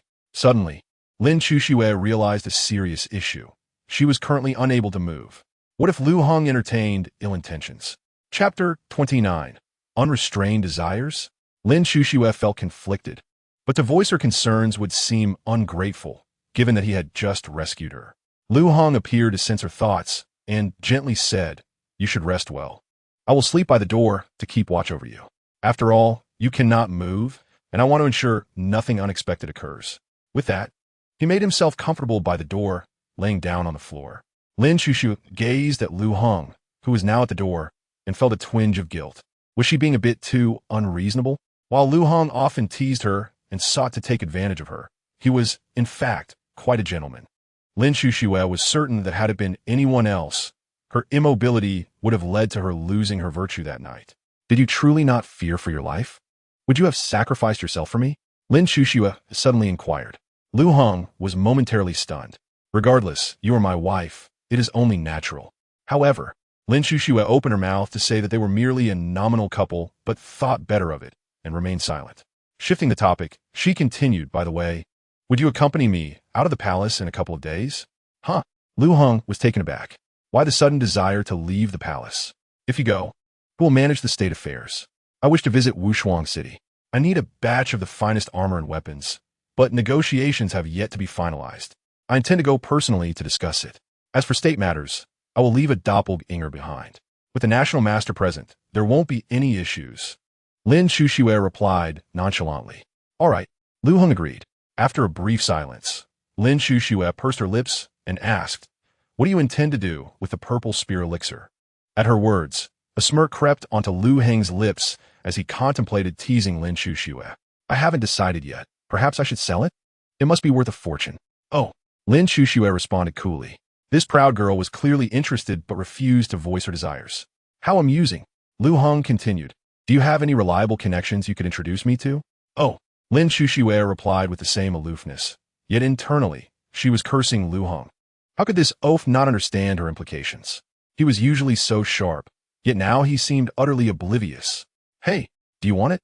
Liu Heng abruptly asked. Lin Shushue's eyes sparkled with amusement. This rascal was no longer pretending to be clueless. He was indeed considering her. "It's rather expensive. Giving it to me seems inappropriate." She feigned politeness. "I never said it was a gift." Liu Heng replied playfully. "There's no such thing as a free lunch in this world. If there were, it would surely be poisoned, highly toxic at that." Indeed, she had anticipated that this scoundrel wouldn't be so kind-hearted. "What do you desire in return? Techniques, wealth, power, magical artifacts, or elixirs? As long as I can afford it, I will fulfill your wishes," Lin Shushue stated earnestly. "Actually, it's quite simple. I've calculated that there are 9 drops left in the vial. I'd like to exchange them for 9 kisses from your majesty. What do you think?" Liu Heng chuckled. Lin Shushue realized that this rascal was perpetually scheming to take advantage of her. Nevertheless, considering that the purple spirit elixir was a supreme treasure, 9 kisses for 9 drops was indeed a bargain. "Fine, I agree, but only if I say so. You cannot force it," Lin Shushue replied. This demand was somewhat unreasonable. For a year would not suffice, and 10 years would still be inadequate. How long would she have to wait? Agreed. Liu Heng readily accepted. Originally, the purple spear elixir was intended as a gift for Lin Shushue, but now, with the addition of 9 kisses, it became an unexpected delight. Yet, upon reflection, Liu Heng realized he lacked a business acumen. Had he not been impulsive and wished to tease his empress, he might have missed out on this opportunity for 9 kisses. As for Lin Shushue's stipulation that she must agree, Liu Heng conveniently overlooked that detail. A man ought not to be entirely subservient to a woman. Sometimes, one must be assertive. Meanwhile, Lin Shushue was taken aback by Liu Heng's swift agreement. Perhaps she had set the price too high? Feeling a hint of regret, she thought, "This rascal, not even bargaining, makes me feel uncomfortable. Now, how can I find an excuse to teach him a lesson?" Liu Heng felt an inexplicable chill run down his spine. The following morning, Lin Shushue was the first to awaken. She found she could move again, albeit still a bit weak, but the good news was that her foundation was becoming increasingly solid. Once she refined all the energy within her, she sensed she would be able to match her previous 2 selves in strength. The enhancement of her combat prowess was indeed formidable. At that moment, Liu Heng stirred from his slumber, muttering incoherently as he sat up and stretched. Upon seeing Lin Shushue, he exclaimed, "You're awake." However, his words were cut short as he became fixated on her, swallowing hard. At that moment, Lin Shushue had descended from the bed but had yet to dress appropriately. leaving much of her skin exposed to the air. Oh my, this was too enticing. They say beauty is a feast for the eyes. And Liu Heng now fully comprehended the meaning of those words. What captivated Liu Heng the most was that profound allure. A mere glance, capable of plunging one into a willingly embraced abyss. To perish within it would be a delight. Is it beautiful? Lin Chushue's teasing voice broke the silence. Liu Heng instinctively nodded. Indeed, it is beautiful. Would you not wish to draw closer for a better look? Lin Chushue's tone was exceedingly gentle, her eyes gleaming with mischief. Goodness, that voice was positively enchanting. But what had he just heard? Was this little enchantress attempting to seduce him? Could it be that after he saved her yesterday, she felt indebted and was offering herself in return? Did this mean he could indulge his desires? There was a flicker of excitement. Wait a moment, something felt amiss. This little temptress was acting unusually. No, remain calm. Where there is oddity, there is treachery. Something was undoubtedly amiss. Liu Heng chuckled, no. It's too early for such things. Let's wait until evening. Oh, Lin Chushue seemed taken aback. This scoundrel did not fall for her ploy. How intriguing. Quite clever indeed. Clever? Liu Heng thought. What does cleverness mean when faced with beauty? It was mainly his cowardice. Alas, he had intended to consider it a repayment for yesterday. To let her enjoy the view. Since she was not interested, so be it. Opportunities like this are fleeting. Lin Chushue lamented. Liu Heng was momentarily stunned. Was the enchantress truly thinking along those lines? He had been careless, failing to notice that Lin Chushue had attempted to deceive him, a good comrade of socialism. Was it still possible to reconsider? Liu Heng hastily inquired. Lin Chushue smiled slightly. What do you think? Liu Heng's expression fell. The current Lin Chushue was already dressed, fully covered. Should he undress her again? The mere thought was swiftly extinguished. He certainly did not wish to be beaten this early in the day. It truly hurt. Chapter 30. The day approaches. Lin Chushue had departed for the morning court, while Liu Heng engaged in the practice of water and earth techniques. With the immense power of the purple essence spirit liquid coursing through him, Liu Heng's cultivation was on the brink of breaking through to the transformation realm. After a leisurely 2 days, Lin Chushue had restored her peak condition, and with the court matters nearly resolved, she and Liu Heng set forth towards Wushuang City. Wushuang City, also known as the City of Unparalleled Excellence, exists beyond the realm of imperial authority and is renowned for its sword forging. Its craftsmanship in armor and weaponry is unmatched across the land. Crucially, the city's lord, Wen Xuanyu, is an esteemed figure in the harmonious Dao realm, his swordsmanship earning him the title of Sword God. It is rumored that even ordinary late-stage harmonious Dao practitioners cannot withstand a single blow from Wen Xuanyu's sword. The name Unparalleled Excellence speaks volumes of Wen Xuanyu's audacity and formidable prowess. As dusk descended that day, in Jincheng, Liu Heng and Lin Chushue, weary from their travels, suchte Fuge in Anin. Jincheng, a major city in the southern territory of the Beiqian dynasty, is home to countless merchants and affluent individuals. Good sirs, are you here for a meal or for lodging? The innkeeper greeted them promptly upon their entrance. 2 rooms, please, Liu Heng exclaimed, casting a sly glance at the innkeeper while subtly revealing some silver coins, an indication clear enough. The innkeeper, surveying Liu Heng and the veiled Lin Chushue, quickly grasped the implication. My apologies, esteemed guests, but we only have 1 room available. Upon hearing this, Liu Heng cast an appreciative glance at the innkeeper. This young man was astute and promising. Lin Chushue's voice, however, was icy. In that case, we shall seek another inn. The innkeeper, alarmed, realized that allowing these guests to leave was not an option. He would surely face the innkeeper's wrath. He turned to Liu Heng with a pleading gaze. Kind sir, please. My livelihood depends on this. The innkeeper had just aided him, and he could not abandon him. Liu Heng's expression shifted slightly as he said, in such a bustling place as Jincheng, all inns are likely the same. This one seems quite satisfactory. Let us make do. Very well, Lin Chushue replied after a moment's contemplation. Oh yes, what a splendid opportunity. Liu Heng chuckled. Innkeeper, lead the way. As he spoke, he grasped the innkeeper's hand, pressing the silver coins into his palm. With money in hand, the innkeeper beamed with delight. Right this way, esteemed guest. Upon entering their room, Liu Heng surveyed the surroundings, finding them quite satisfactory. Innkeeper, please bring us your finest food and drink, he commanded. Of course, sir. By the way, if you wish to explore Jincheng.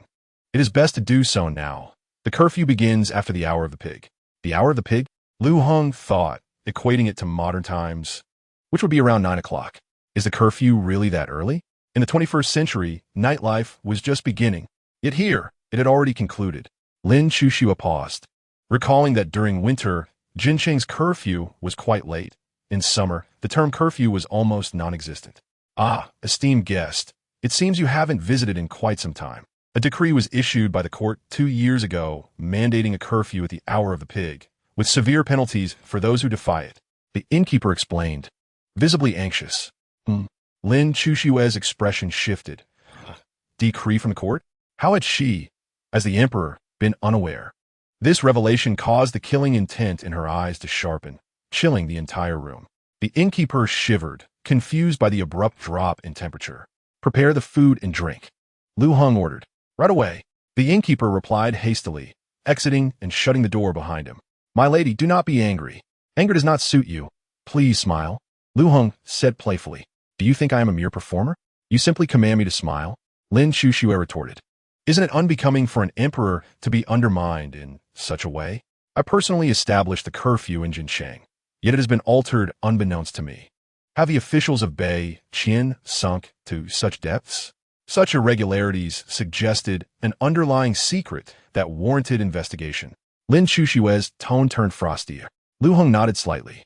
Although he did not occupy the emperor's throne, he sensed the precarious situation facing Bei Qian and could empathize with the pressure Lin Chuxua endured. Soon, the innkeeper brought in the food and drink. As they had evening activities planned, Liu Heng and Lin Chuxua left the alcohol untouched, devouring only the dishes, which were indeed quite delightful. As the hour of the pig passed, Jincheng was engulfed in darkness, visibility reduced to nearly nothing. The moonlight was conspicuously absent, rendering the city eerily silent, as if it were an empty shell devoid of life. Is this truly Jincheng? Liu Heng marveled. The vibrancy that had filled the city moments ago had vanished entirely. Afterward, Lin Chuxua and Liu Heng secured the door and slipped out through the window. To the government office, Lin Chuxua instructed. The pair made their way swiftly to the Jin Chang City government office, concealing themselves above, using their spiritual senses to perceive the surroundings. Aside from the governor of Jincheng indulging in revelry with a few beautiful companions, there was no sign of unusual activity. Lin Chuxue's brow furrowed. Amid the internal and external turmoil facing Bei Qian, these officials remained engrossed in pleasure. Loyalty to the sovereign and devotion to the nation have seemingly devolved into mere platitudes. Although Lin Chuxua harbored intentions of ending a certain official's life, she restrained herself. Recognizing the necessity of caution, eliminating a mere prefect would yield little benefit without uncovering the deeper secrets behind the FAAD. The curfew could not be altered whimsically, and the risks involved were dire. Such endeavors could not be undertaken without substantial rewards. For the time being, the Yamen displayed no peculiarities, yet Lin Chuxua remained patient. Knowing that time was on her side, bored and idle, Liu Heng observed Lin Chuxua, who feigned sleep. With a mischievous glint in his eye, he deliberately brushed his hand against hers. His audacity was apparent. Seeing no reaction from Lin Chuxua, he boldly clasped her hand, marveling at the exquisite softness of her skin, akin to jade, which captivated him entirely. Initially apprehensive, he stole glances at her, but upon realizing she remained in her pretense, he felt a wave of relief wash over him. Ding! Successful sign-in at the hands of the Empress. Reward: Infernal Yin-Yin Fire. Note: the Infernal Yin-Yin Fire. The foremost divine flame of the underworld, in its peak state, capable of burning mountains and boiling seas, continuously devouring other divine flames to ascend. With just a wisp of the Infernal Yin-Yin Fire, it can incinerate a vacuum of 90,000 miles. Incredible! Liu Heng exclaimed with joy, indeed. Signing in with his wife brought extraordinary rewards. Most notably, Lin Chuxua appeared not to resent him anymore, allowing him to play with her delicate hand, a promising beginning. To conquer the Empress and have her bear him a dozen offspring seemed well within reach. Chapter 31. Are you so swift? Just as Liu Heng envisioned a blissful future filled with children, Lin Chuxua abruptly smacked his hand away, glaring at him with indignation. This wretched man. It was clear that sweet indulgences could not be afforded. What began as a mere brush of fingertips had escalated into playful manipulation, complete with circles drawn in her palm. Liu Heng, caught off guard, realized he had overstepped. The delightful sensation in his hand vanished, leaving him in a state of disappointment. Clearly, he must exercise caution henceforth, adopting a more gradual approach. Meanwhile, within the yamen, a group of 8 clad in black attire, their faces concealed by masks, exuded an aura of lethal intent. Such garb at this hour could hardly signify a mere patrol. "Follow them," Lin Chuxue instructed calmly. Being a formidable cultivator of the harmonious realm, and Liu Heng a practitioner of the nascent soul, the black-clad figures, appearing to be only at the initial stages of the golden core, posed no threat to their detection. The group strode boldly into the city, and the patrolling constables treated them as if they were invisible. Approximately 50 miles north of Jinlin City lies the Lingshan Mountain, rumored to harbor celestial beings, though merely a legend. The group ascended to the mountain's peak, surveying their surroundings before producing a token and placing it within the recess of a stone pillar in the pavilion atop the mountain. At that moment, the entire pavilion began to shift, revealing a profound space beneath. The black-clad figures leaped into the abyss, and Lin Chuxue and Liu Heng followed suit. Beneath the chasm lay an ethereal realm, adorned with intricate formations. The black-clad figures effortlessly navigated through the formations, while Lin Chuxue and Liu Heng found themselves ensnared in the illusory space. Lin Chuxue furrowed her brow, her knowledge of formations limited, though she understood that while the intricacies were profound, a single punch could shatter them. However, such an action would surely alert their foes. "I'll handle it," Liu Heng said slowly. Finding the exit is not difficult. His mastery of formations was nearing 6 stars, whereas the one they faced was merely a 4-star arrangement, easily dismantled by Liu Heng's prowess.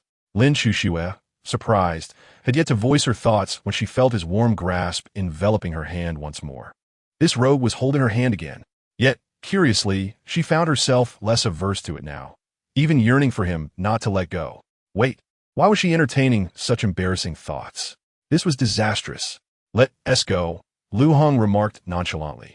Despite his calm demeanor, he was inwardly anxious, having relied on Lin Chuxue's reluctance to raise an alarm to seize this opportunity. To his astonishment, it seemed his little wife was no longer repulsed by him. In fact, she was slightly accommodating. Oh, how delightful that would be! Perhaps the dream of having Lin Chuxue bear him a multitude of children was indeed feasible. "Go. Where to?" Lin Chuxue queried, perplexed. Wasn't the objective to break the formation? Was he now content to simply hold her hand? The moment that thought crossed her mind, her earlobes flushed with warmth. What was she thinking? At that instant, Liu Heng led Lin Chuxue through the formation's barrier, exiting the illusory realm. "You broke the formation?" Lin Chuxue exclaimed, slightly surprised, before adding, "Are you so swift?" Liu Heng, though flattered, found the comment somewhat awkward. How could I possibly be fast? The implication of speed was not something to be taken lightly.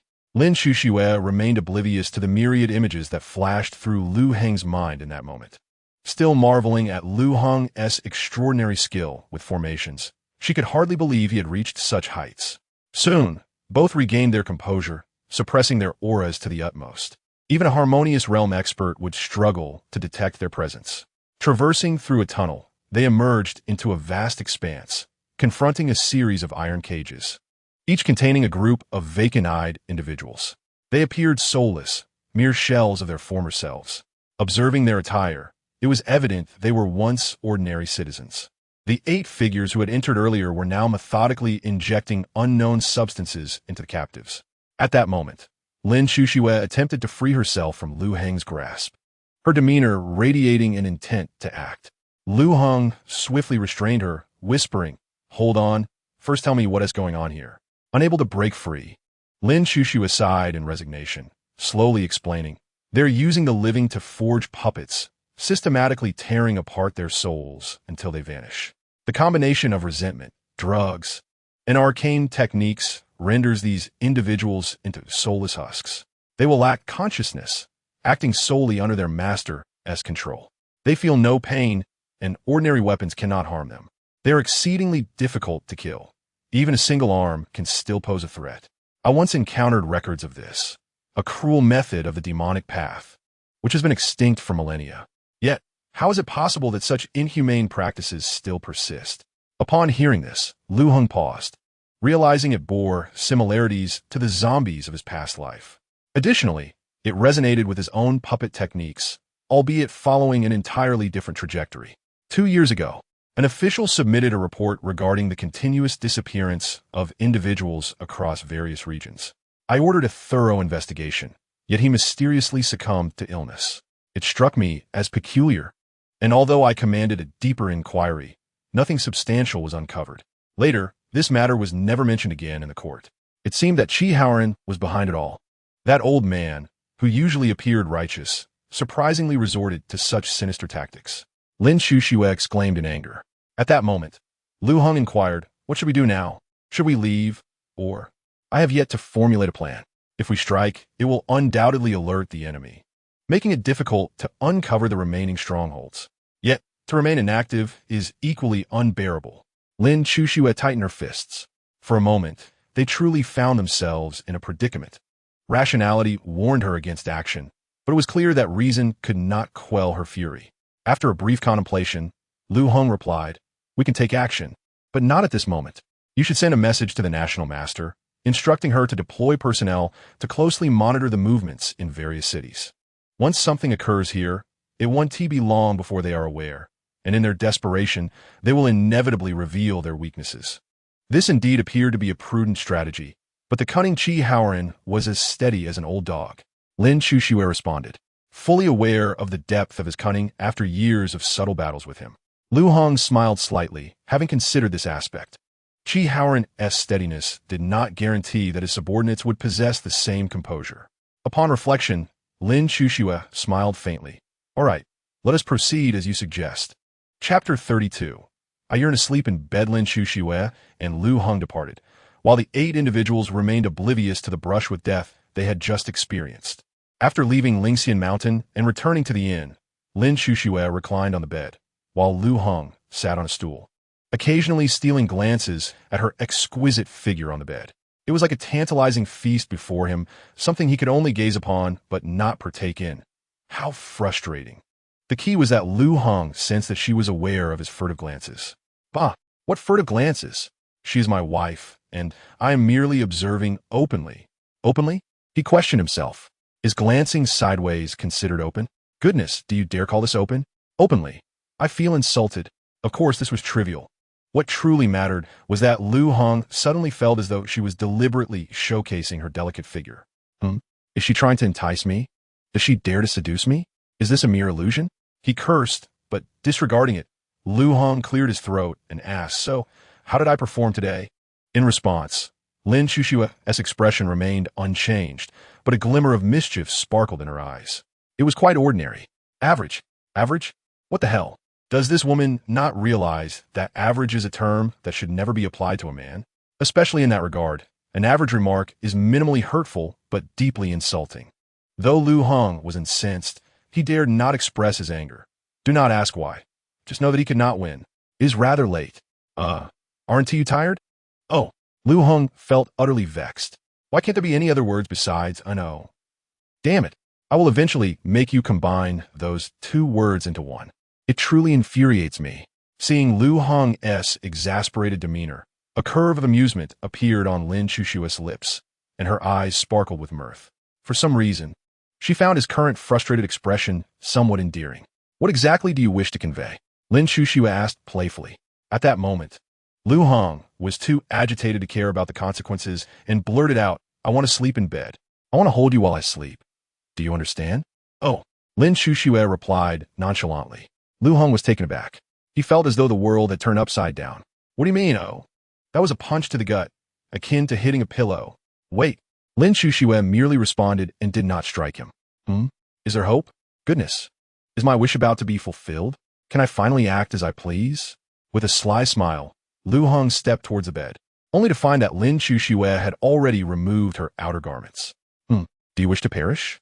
Lin Shushue's voice rang out, her gaze fixed intently on Liu Heng. Feeling the chill in her eyes, Liu Heng froze, instantly donning a flattering smile. "What are you saying?" "I am merely worried you might feel cold, so I wanted to cover you with my garments." "Thank you, but I have a blanket.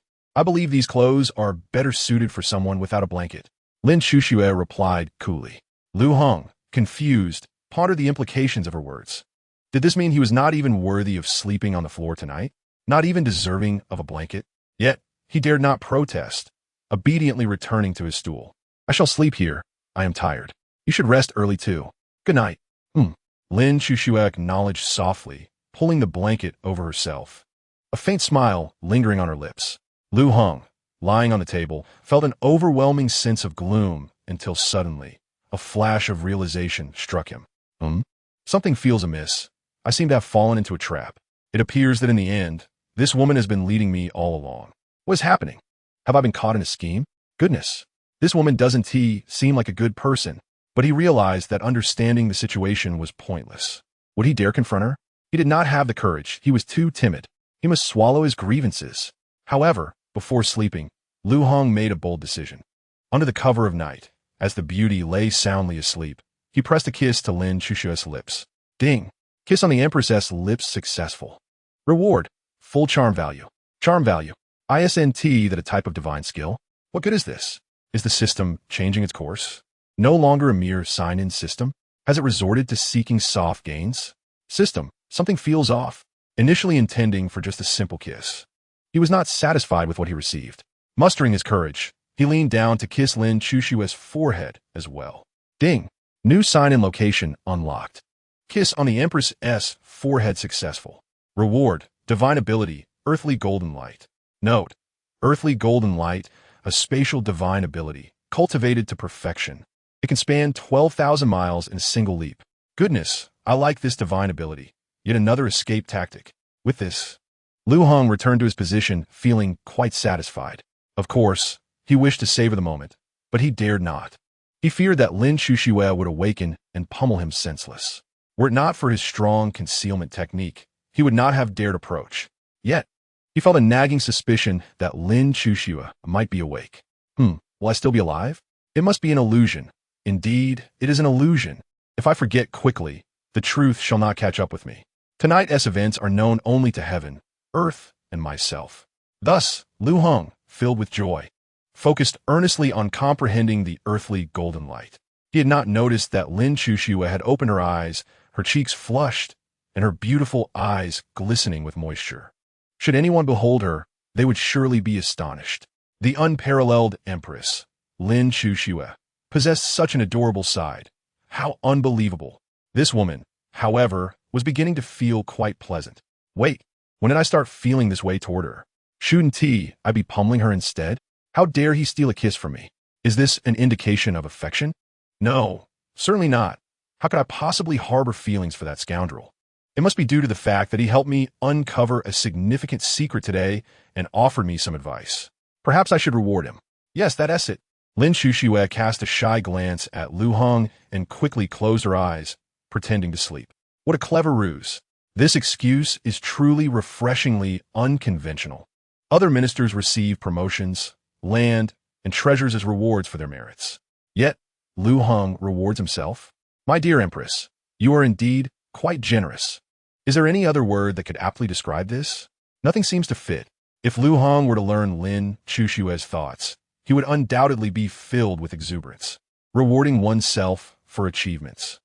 How about I eliminate Qi Haoren? What is the Southern Gene? An insignificant entity, obliterated. The great wilderness is nothing, annihilated. The major sects, Shaw, destroy them. Chapter 33. The Unparalleled City. The following morning, Lin Shuxue and Liu Heng rose. No, it was Lin Shuxue who awoke, while Liu Heng remained seated. When Lin Shuxue gazed at Liu Heng, she was momentarily taken aback. After a night's rest, why does he suddenly appear so much more handsome? What is happening? Liu Heng, noticing her gaze, smiled broadly. He had certainly seen the infatuated look in her eyes. Indeed, this woman is entranced by his beauty and cannot extricate herself. Yet he chose not to confront her, fearing her wrath. He had no desire to face her ire so early in the day. After a brief wash and a light breakfast, Lin Shuxue was summoned, an individual who did not seem like a messenger, but rather exuded an aura of menace. After issuing a few commands, the figure departed. Liu Heng was not surprised. In such a vast empire, who could maintain their position without the vigilance of informants in every city. He had previously heard colleagues at the government office mention that, apart from the Xuanwu riders openly supervising officials, there existed a secret organization monitoring the realm from the shadows. They rarely intervened, only acting in times of urgency. Whether this was true, Liu Heng did not know before, but he was now aware that the rumors held merit. After completing their business, the two set off for the unparalleled city. Observing Liu Heng's expression, Lin Chuxue inquired, "What are you pondering?" Liu Heng paused, then replied, "Nothing much. I just heard rumors about a mysterious organization under the Emperor's command and thought them mere gossip. I did not expect them to be true." Lin Chuxue sighed softly. "It does exist, but it has been largely dismantled. 3 years ago, a traitor emerged, and the organization suffered catastrophic losses, rendering them hesitant to act." "Liu Heng, do you not think I am a rather unsuccessful emperor? Speak honestly." Seeing Lin Chuxue's downcast expression, Liu Heng felt a pang of compassion. Is it truly so simple to be the ruler of a nation? If one were a tyrant, there would be no need for discussion. But to aspire to be a wise ruler is a formidable challenge. The woman before him shoulders the weight of an entire empire, beset by both internal strife and external threats. What a burden to bear. Frankly, had he been in Lin Chuxue's position, he would have crumbled under the pressure long ago. "No, you are doing remarkably well. One day, you shall stand at the pinnacle of this world, and I will remain by your side," Liu Heng stated earnestly. Lin Chuxue felt a flicker of hope, her gloom lifting slightly, and with a hint of shyness, she murmured, "Will you truly stay by my side forever?" Despite Liu Heng's advanced cultivation, he momentarily failed to catch her words. "What did you say?" he instinctively asked. Lin Chuxue, snapping back to reality, replied nonchalantly, "It's nothing." Not pressing her further, Liu Heng allowed a silence to envelop them. The unparalleled city. As they gazed upon the grand entrance adorned with the flamboyant characters, a surge of overwhelming energy washed over them. What a magnificent, unparalleled city. These characters seemed to embody the essence of swordsmanship. Liu Heng couldn't help but exclaim. He could distinctly sense the audacity within that sword intent, a spirit unyielding enough to challenge the heavens. Lin Chuxue simply responded, "Let's enter the city." The twilight deepened, casting a hazy glow over the bustling, unparalleled city. A vibrant hub of revelry where one could find every form of entertainment, though the blacksmith shops were the most prevalent. Renowned for forging weapons, every traveler sought to craft a formidable blade. Thus, the blacksmith's establishments were perpetually thronged with patrons. Liu Heng intended to explore the streets further, but Lin Chuxue insisted on proceeding directly to the Lord's mansion. Presenting their invitation card to the guards, they were swiftly ushered into the Lord's residence, likely due to the prestige associated with the invitation. Upon entering the grand hall, the guard respectfully announced, "Please wait, esteemed guests. The city lord will arrive shortly." Lin Chuxue nodded slightly, calmly taking a seat, with Liu Heng following suit. In less than 10 minutes, a figure appeared in the hall. Liu Heng observed as the newcomer, with sharp brows and bright eyes, stood at an imposing height of approximately 6 feet. Although his appearance was merely average, his demeanor exuded a captivating blend of gentleness and authority. Indeed, there was no better word to describe him. It is truly hard to imagine the coexistence of such contrasting yet harmonious qualities within a single individual. This man was none other than the lord of the unparalleled city. When Xuanyu, also known as the Sword God, often referred to as the White Robe Sword God due to his penchant for white attire. There was even a saying that described his exceptional prowess. 1,000 armies and 10,000 horses avoid the white robe. At that moment, when Xuanyu expressed mild surprise, stating, "I had expected the North Qian National Master, but I did not anticipate the presence of your majesty. I apologize for not coming out to greet you, which is rather impolite." Lin Chuxue rose, smiling gently. "One cannot blame the ignorant. It is I who used the National Master's invitation. So if anyone is to be considered impolite, it should be I. Not at all, your majesty, please take a seat." When Xuanyu replied courteously. After speaking, he took his place at the head of the table. This alone made it evident that when Xuanyu did not regard the emperor with much reverence, it was merely polite formality. If he held the emperor in sufficient esteem, he would not assume the main seat, even in his own residence. "What brings your majesty here?" When Xuanyu inquired directly, he was already aware of Lin Chuxue's intentions, and this question served to clarify his stance. Lin Chuxue understood this well, but chose to filter it out, responding slowly. Naturally, we have matters to discuss with the city lord. When Xuanyu's expression remained unchanged as he replied coolly, Your Majesty, I believe I have made myself quite clear before. The weapons forged in the unparalleled city will not be supplied to any dynasty, nor do I wish to become embroiled in the conflicts between dynasties. Under the eaves, how can one expect to remain unscathed? Lin Chuxue questioned calmly. Once a great war erupts, can the unparalleled city truly remain uninvolved? The answer was undoubtedly no. What does it mean for the world to be unified? Wherever the sun's rays reach is considered territory. Once the conflicts between dynasties conclude, the disputes will shift to the realm of martial arts. This is an outcome that can be anticipated. When Xuanyu fell silent for a moment, while Lin Chuxue remained quiet, patiently awaiting his response. After a lengthy pause, when Xuanyu slowly spoke, My son, Wu Shuang, remains unmarried and has reached the appropriate age. Although his reply seemed somewhat disconnected, it was evident that when Xuanyu was implying his approval, provided Lin Chuxue would agree to wed his son. Liu Heng, upon hearing this, felt a surge of agitation. How audacious of this old man to attempt to undermine him right in front of his eyes. Was this truly appropriate? What man could tolerate such an affront? Enraged, Liu Heng boldly inquired, Where's your esteemed lady? When Xuanyu was momentarily taken aback, Liu Heng continued coldly, I too have reached the age of marriage. Upon hearing this, Lin Chuxue was momentarily stunned. Had this man lost his senses? Who would dare speak to Wen Xuanyu in such a manner? Those who had once been so bold were likely now 6 feet under. Wen Xuanyu, initially shocked, soon radiated a menacing aura, unleashing the overwhelming pressure of a harmonious realm expert upon Liu Heng. With the weight of Wen Xuanyu's aura bearing down upon him, Liu Heng let out a muffled groan. It felt as though he were facing the mightiest sword in the world, capable of traversing vast distances. This was the essence of the strongest sword intent on earth. As the air trembled, the very ground seemed to shatter, and the sun and moon dimmed in its presence. That earth-shattering sword descended with chilling precision, threatening Liu Heng's very existence. In that moment, his soul roared, unleashing the purest essence of his sword technique. The clash of their sword intents transformed into a battle of wills, where the purity of spirit was paramount. Although Wen Xuanyu could have easily crushed Liu Heng in terms of cultivation, the confrontation of sword intents hinged on their spiritual strength, each vying for supremacy and purity. Liu Heng's sword intent shattered, yet Wen Xuanyu was not unscathed. His colossal sword bore cracks. Overwhelmed with astonishment, Wen Xuanyu thought to himself, what pure sword intent! No one understood the significance of this outcome better than he did. Revered as the sword god, the strongest in the realm of swordsmanship, he realized, to his dismay, that his sword intent had been bested by a mere youth. Indeed, he had lost. Had their cultivations been equal, his defeat would have been even more humiliating. If Liu Heng was deemed a wastrel, then what did that make the rest of the world? While astonishment coursed through him, Wen Xuanyu felt an even fiercer urge to eliminate Liu Heng.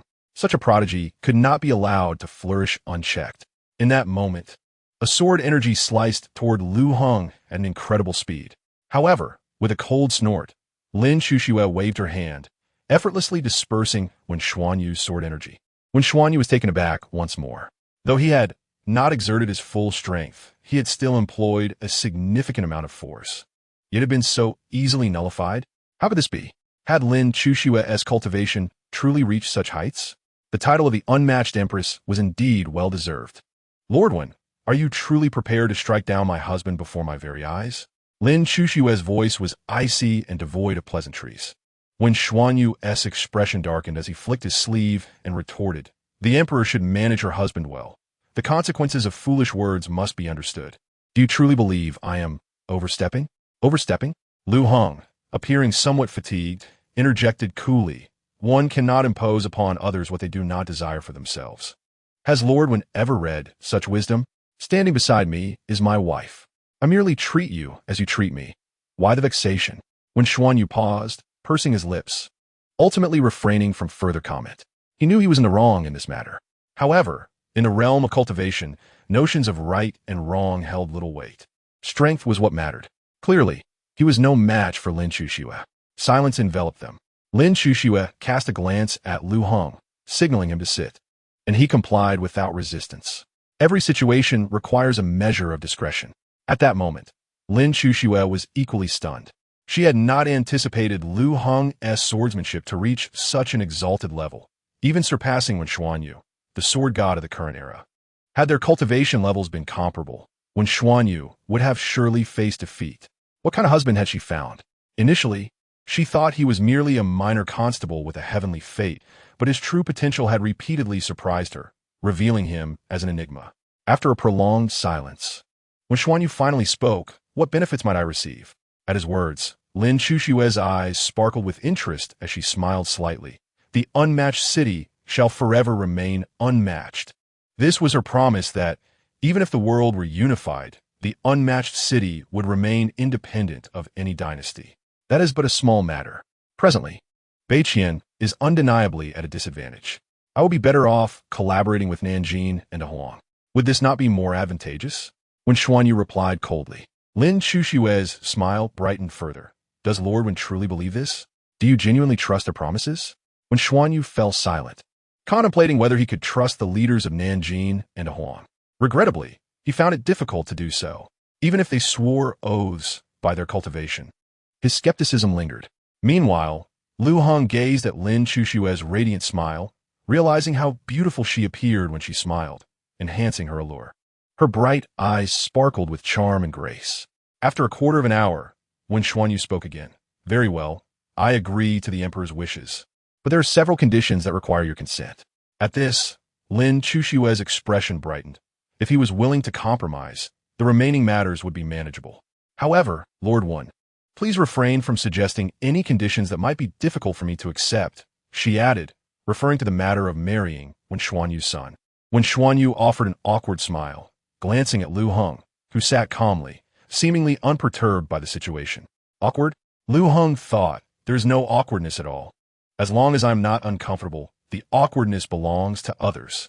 When Xuanyu then continued, "Firstly, before the impending war fully erupts, the emperor must not disclose that the unmatched city is supplying weapons and armor to Beiqian." Agreed. Secondly, to avoid complications, the unmatched city may secretly forge for Beiqian, but the timing of transportation will depend on when the emperor secures Qi Haoren's head. This old fox was indeed astute, demonstrating a keen understanding of Beiqian's situation. After a brief contemplation, Lin Chuxue replied, "Agreed." When Xuanyu nodded slightly. "Thirdly, I request that the emperor's husband engage in a duel with Wu Shuang. If Wu Shuang wins, the sword techniques shall remain in the unmatched city. Should Wu Shuang lose, the emperor may take him back, allowing him to see the outside world. However, I must emphasize that I do not wish for any mishaps to befall my precious son." When Xuanyu's son was a treasured gem, and it was said that his swordsmanship surpassed even that of Wen Xuanyu, possessing the potential for transcendence. Let Lin Chuxue take him away. This could be seen as providing Lin Chuxue with a means to balance his power. This is the sincerity of Wen Xuanyu. Yet in this sincerity, he stands to gain nothing but advantage. "Very well, I agree." Lin Chuxue made her decision. Chapter 35. A defeat by the sword after Lin Chuxue's consent, when Xuanyu summoned Wen Wushuang. Upon first encountering Wen Wushuang, even Liu Heng, a man, could not help but marvel at his extraordinary appearance. A person as elegant as jade, a gentleman unparalleled in the world. If such looks were to exist in Liu Heng's era, surely women across the land would flock to him as fans. Good heavens! What kind of fortunate fate had Wen Xuanyu in his past life to marry such a beautiful wife, thus begetting such a handsome son? Truly, the finest cabbage is often trampled by swine. Wait a moment, this feels rather odd, as he too seems to be part of the throng trampling the cabbage. Bah! How could he think such a thing? Clearly, he is the tender and vibrant cabbage. Lin Chuxue remarked, "Come now, say that in front of me and witness how I shall crush your head." Instinctively, Liu Heng squinted at Lin Chuxue, and seeing her expression unchanged, he felt relieved. Thankfully, his wife was not one to be enamored by looks. Otherwise, he might have genuinely feared losing her affections. But wait, if that were the case, what could have drawn his esteemed wife to him? It dawned on him. I am more handsome than Wen Wushuang. When one casts aside all shame, they can indeed become invincible. To be honest, in terms of overall capability, Liu Heng might indeed surpass Wen Wushuang slightly. Yet if one were to disregard temperament, In sheer beauty, when Wu Shuang would triumph effortlessly. However, handsome or not, from their mere exchanges, it became apparent that when Wu Shuang's mental acuity seemed akin to that of a 7 or 8-year-old child, perhaps even less. For this, Wen Xuanyu offered no explanation, and naturally, Lin Chuxue and Liu Heng did not inquire further. How could they even pose such a question? Is your son mentally deficient? If Wen Xuanyu did not retaliate, he would hardly be deemed a man. In the training grounds, Liu Heng and Wen Wuxuang faced each other, both clasping fists in mutual respect. Yet before any blows were exchanged, the crowd erupted in astonishment. Who is that person? Is he truly challenging the young lord? Has he lost his mind? Such audacity! I thought no one would dare to defy death. Yet here is someone who does not shy from humiliation. Has he no sense of his own limitations to challenge the young lord? The crowd spoke in scorn, entirely confident in their young lord's prowess. Had an elder appeared, they might have worried, but looking at Liu Heng, who was merely of the same age as the young lord, they were certain the young lord would easily overpower him. Hearing these remarks, Liu Heng's lips twitched slightly. Did he truly appear so inept? Damn it, they underestimate me, don't they? Liu Heng gazed at Wen Wuxuang, speaking calmly. As he finished speaking, the silver dragon's sword appeared in his grasp, and in an instant, it was as though he had transformed into the sword itself. At that moment, the sword was he, and he was the sword. Meanwhile, behind Wen Wuxuang, a sword box slowly materialized, measuring 30 centimeters in width and 2 meters in length. As the energies of the world surged, a cry of the vermilion bird emanated from the box. A blaze erupted, soaring into the heavens, revealing a sword that glowed with the hue of flame. The crowd gasped in shock. The vermilion bird sword. Incredible! The renowned vermilion bird sword. Ranked 11th among the world's famous swords. Just how many legendary swords does the young lord possess? I recall he previously wielded the 13th ranked Qing Feng sword. Truly, the young lord is formidable and awe-inspiring. With the crowd's astonishment escalating, when Wu Shuang made his move and the floating vermilion bird sword followed suit. The cry of the vermilion bird resonated, and that searing flame contained the power to consume all. Concurrently, countless sword energies coalesced in the heavens, all aimed with precision at Liu Heng. Liu Heng stared into the torrential rain of swords, calm and composed, seemingly inviting his demise. Watching from the high platform, Lin Chuxue furrowed her brow, prepared to intervene at a moment's notice. At this moment, Lin Chuxue found it difficult to believe, while Wen Wuxuang was indeed powerful. To render Liu Heng defenseless could only be described as demonic. It appeared the rumors circulating outside were false. The emperor still valued her husband. Rest assured, your majesty, I have instructed Wu Shuang not to harm your husband, Wen Xuanyu smiled. In response, Lin Chuxue slowly replied, the emperor may care for the people of the realm, but cannot solely focus on one individual. Upon hearing this, Wen Xuanyu paused momentarily, then smiled. He understood Lin Chuxue's meaning well. Attempting to use Liu Heng as leverage against her would be futile. Whether it was Liu Heng or anyone else, she would not trade one for the world. As Wen Xuanyu's smile faded, he spoke slowly, such as the nature of a wise ruler. May the emperor continue in this manner. Lin Chuxue's words delighted Wen Xuanyu, for he was now considered a partner in her endeavors, and her sentiments were extremely beneficial to him. At this moment, in the training grounds, witnessing the impending rain of swords, Liu Heng moved. More accurately, he drew his sword, his strongest technique, the heavenly sword technique. The silver light flickered, resembling the Milky Way cascading from the heavens. One sword could sever the heavens. While the rain of swords was formidable, under the might of this singular strike, it dissipated like a fleeting dream. Where the silver sword energy passed, the fiery rain of swords crumbled into nothingness, as if it had never existed. The silver sword energy hovered before Wen Wuxuang, vanishing like a fleeting blossom. You have lost, Liu Heng stated coolly.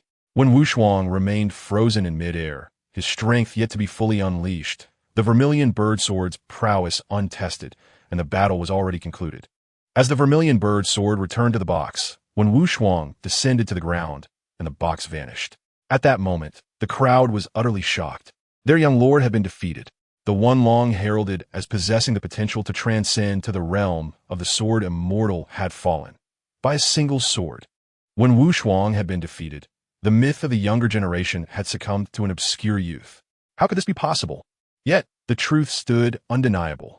Lin Chushue's eyes sparkled with brilliance. When Wu Shuang was at the late stage of the transformation god realm, mere threads away from the tribulation realm, and his mastery of swordsmanship was indeed formidable. Upon reflection, even she, if her cultivation were suppressed to match when Wu Shuang's level, would find herself defeated in a purely sword-based duel. Yet Liu Heng, with his nascent soul cultivation, had triumphed with a single strike against Wen Wuxuang. Just how powerful is this man? In that moment, the formerly composed expression of Wen Wuxuang twisted in despair. His eyes glistened with unshed tears, and he wailed, "Father, he is bullying me." Chapter 36. An ugly monster? The entire arena was petrified, unable to reconcile the sight of their once divine young lord in such a state. When Wu Shuang dashed into Wen Xuanyu's embrace, sobbing pitifully, the sudden turn of events left Liu Heng momentarily stunned, as if he were bullying a child. At that moment, a chorus of infatuated female voices erupted. "Wow, this is the first time I've seen the young lord like this. He is truly both handsome and adorable. Oh my heart is racing. I can't take it anymore. I feel so sorry for the young lord. He looks like he might cry, and it makes me want to weep as well. It's all that ugly monster's fault. He made the young lord cry. That ugly monster should just perish." In an instant, such voices echoed, all from women. Naturally, under the atmosphere, some men joined in as well. Liu Heng's lips twitched. An ugly monster? Him? Were these people blind? How could they call him an ugly monster? Damn it.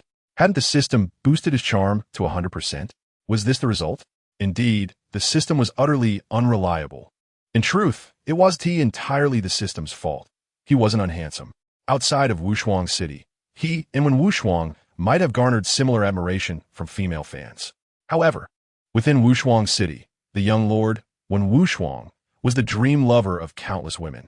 Over the years, such deeply ingrained notions had taken root, and the desire to seduce Wen Wushuang was even stronger.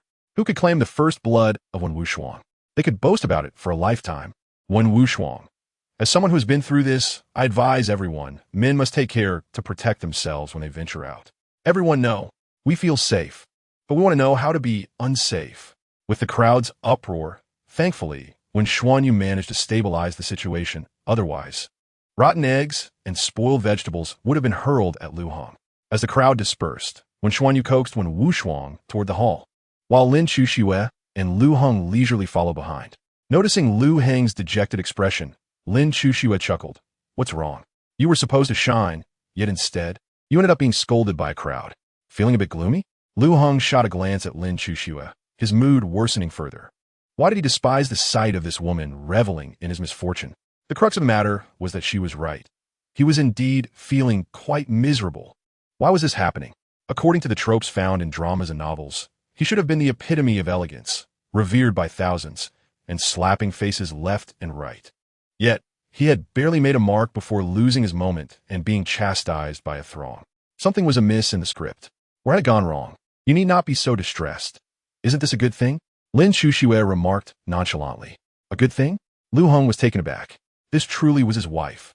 Huh, women. Enjoying his misfortune, were they? Liu Heng blurted out. Is it really okay for you to mock me like this? You don't want to switch partners, do you? Lin Chuxue, what are you talking about? But seeing the lewd expression on his face, coupled with her own lack of experience, she recalled the lessons taught by the palace maids before marriage. Bah, scoundrel, how vulgar. Lin Chuxue cursed. This scoundrel, always spewing nonsense. Liu Heng, however, displayed a carefree demeanor, teasingly brushing his finger against Lin Chushue's hand. Still trying to hold hands? Lin Chuxue frowned, feeling displeased, and promptly smacked his hand. Be serious. Think about it. If you best Wen Wushuang today, the myth of the younger generation, how many people do you think will want your head tomorrow? Ah, damn it. Liu Heng finally realized.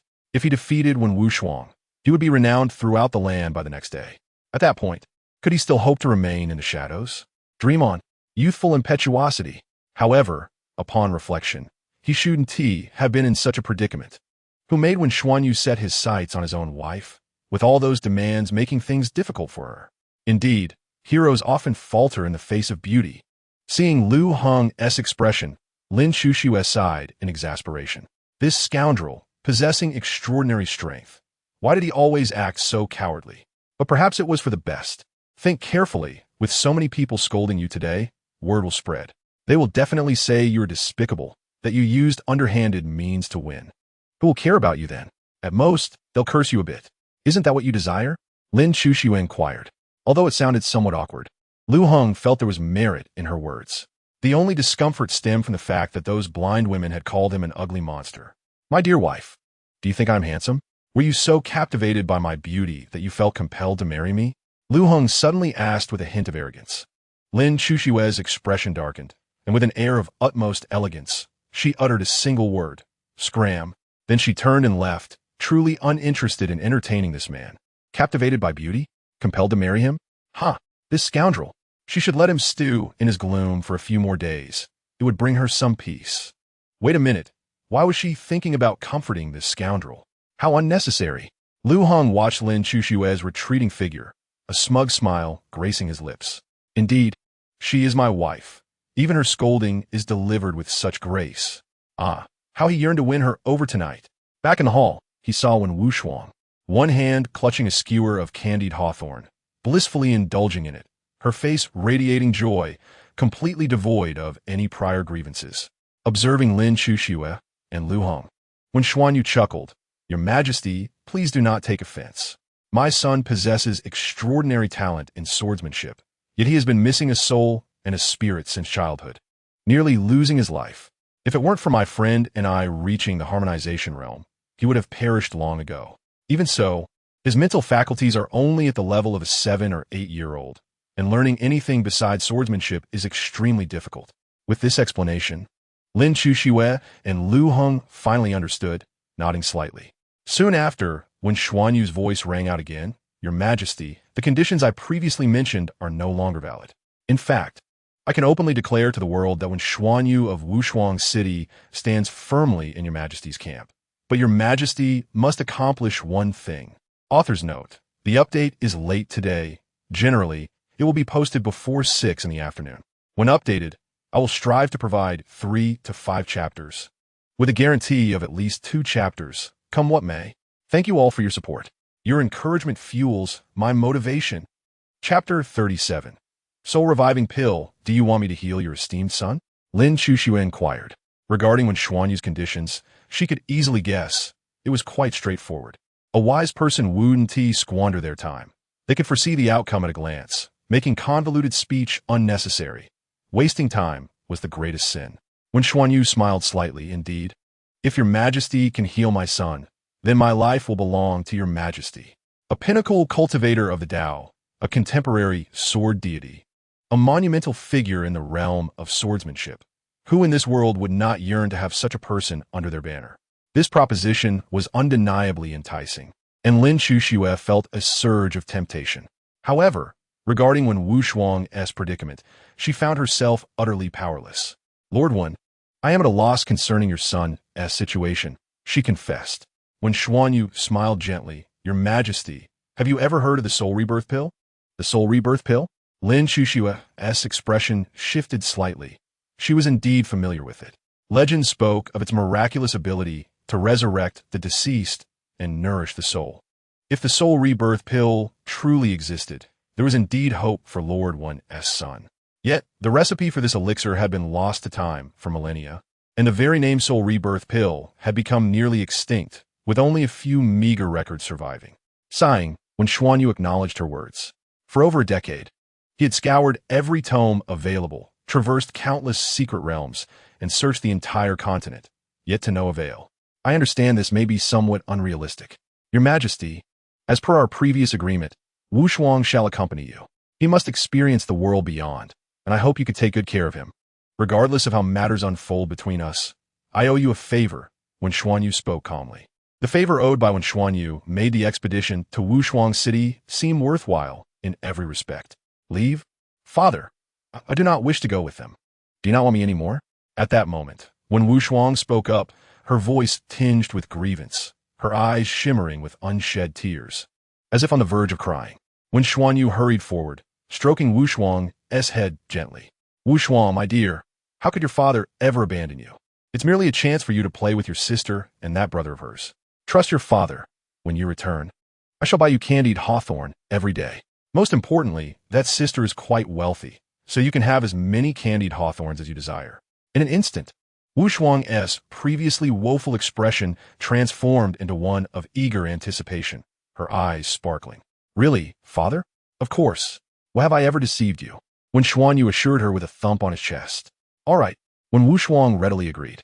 Liu Heng, astonished, exclaimed, You agreed just like that? Is candied hawthorn truly that enticing? Just a mere treat swayed you? Do you possess no ambition? At that moment, Liu Heng felt reluctant to accompany this girl. Truth be told, her beauty was captivating, yet she often wore an expression of feigned distress, suggesting a hint of duplicity. Lin Xuxue surely wouldn't waver in her resolve. Would she? He wished to slap himself for seeking victory in this predicament. Had he not just invited a glaring distraction into his life? Yet, it was too late to turn back, and he felt utterly powerless. After all matters had been settled, night fell. And when Xuanyu arranged accommodations for Lin Xuxue and Liu Heng. Observing Lin Xuxue sprawled upon the bed, Liu Heng licked his lips and made his way to the bedside. Before he could utter a word, Lin Xuxue's gentle voice broke the silence. You've worked hard. I made you sleep on a stool. There's no extra bedding. Wait, that's it. Liu Heng thought he might have the chance to share the bed. Was he dismissed with just a word of gratitude?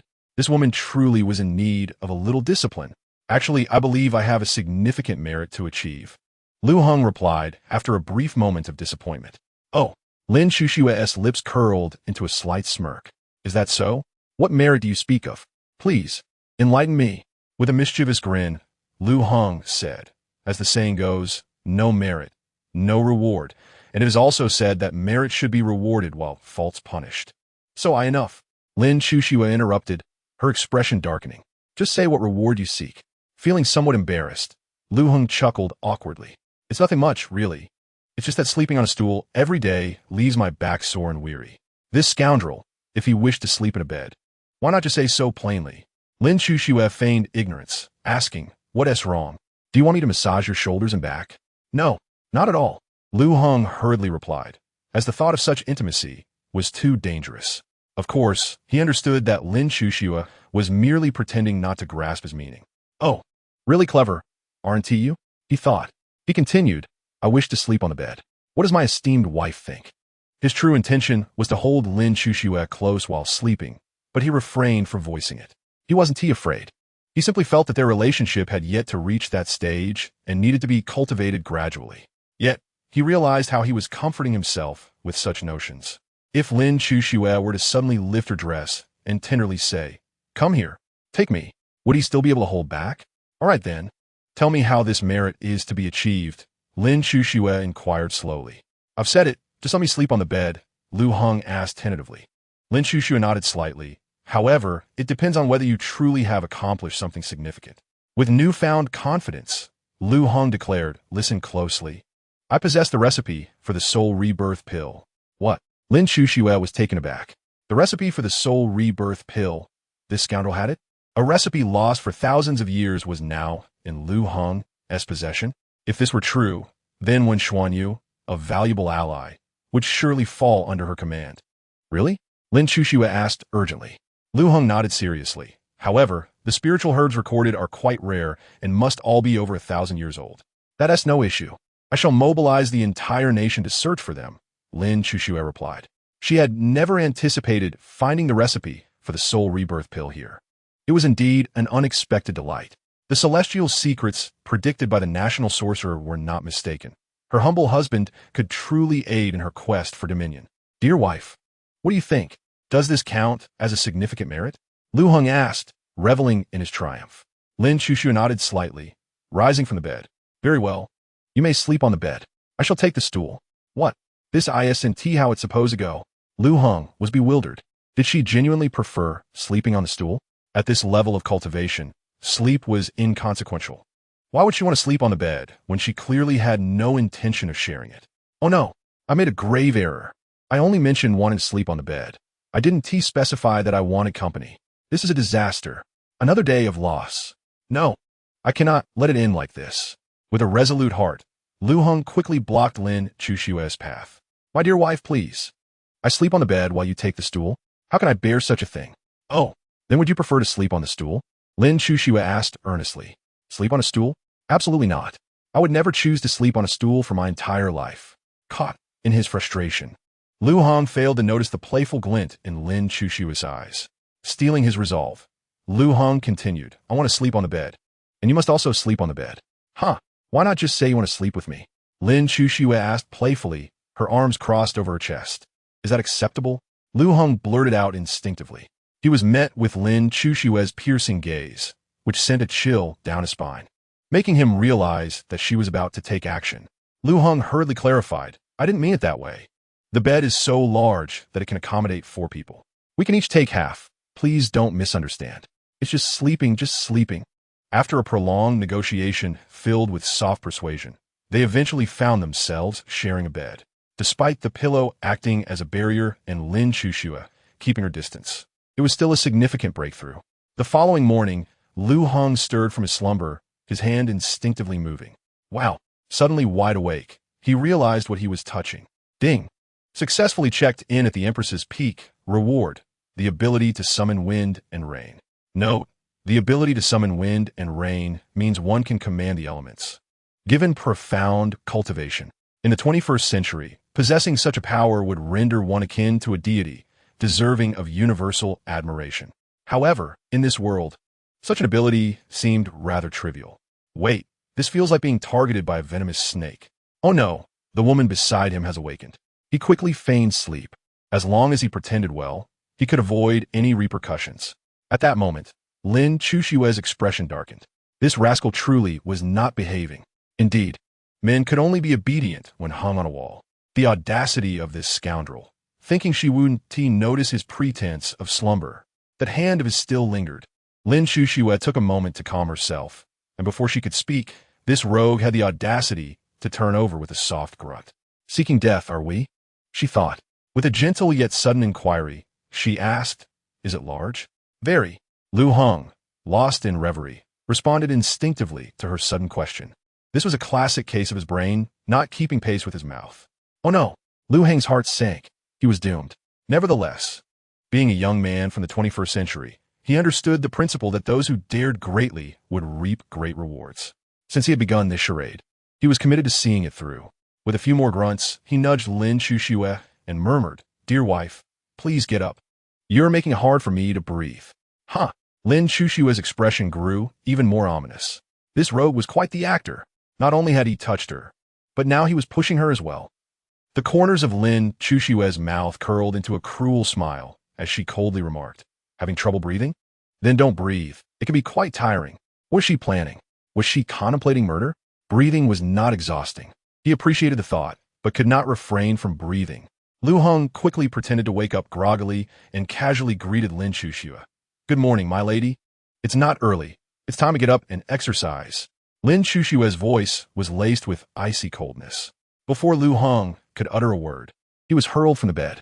Without a doubt, a thorough beating awaited him. This time, Lin Chuxue employed her skills, ensuring that Liu Heng did not emerge with a bruised face, as she wanted to maintain some face for him in public, only letting him feel excruciating pain. After tormenting Liu Heng for a full 15 minutes, Lin Chuxue finally relented. As Liu Heng rose from the floor, he exclaimed, Lin Chuxue, are you attempting to murder your husband?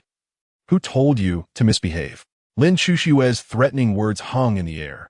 Before she could finish, Liu Heng used a technique to instantly appear in front of her, kissing her lips directly. In an instant, Lin Chuxue felt as if struck by lightning. It was only when she sensed the intruder in her mouth that she regained her composure. This scoundrel had kissed her again. Ding! Successfully checked in on the Empress's lips. Reward: the ability to reverse heaven and earth.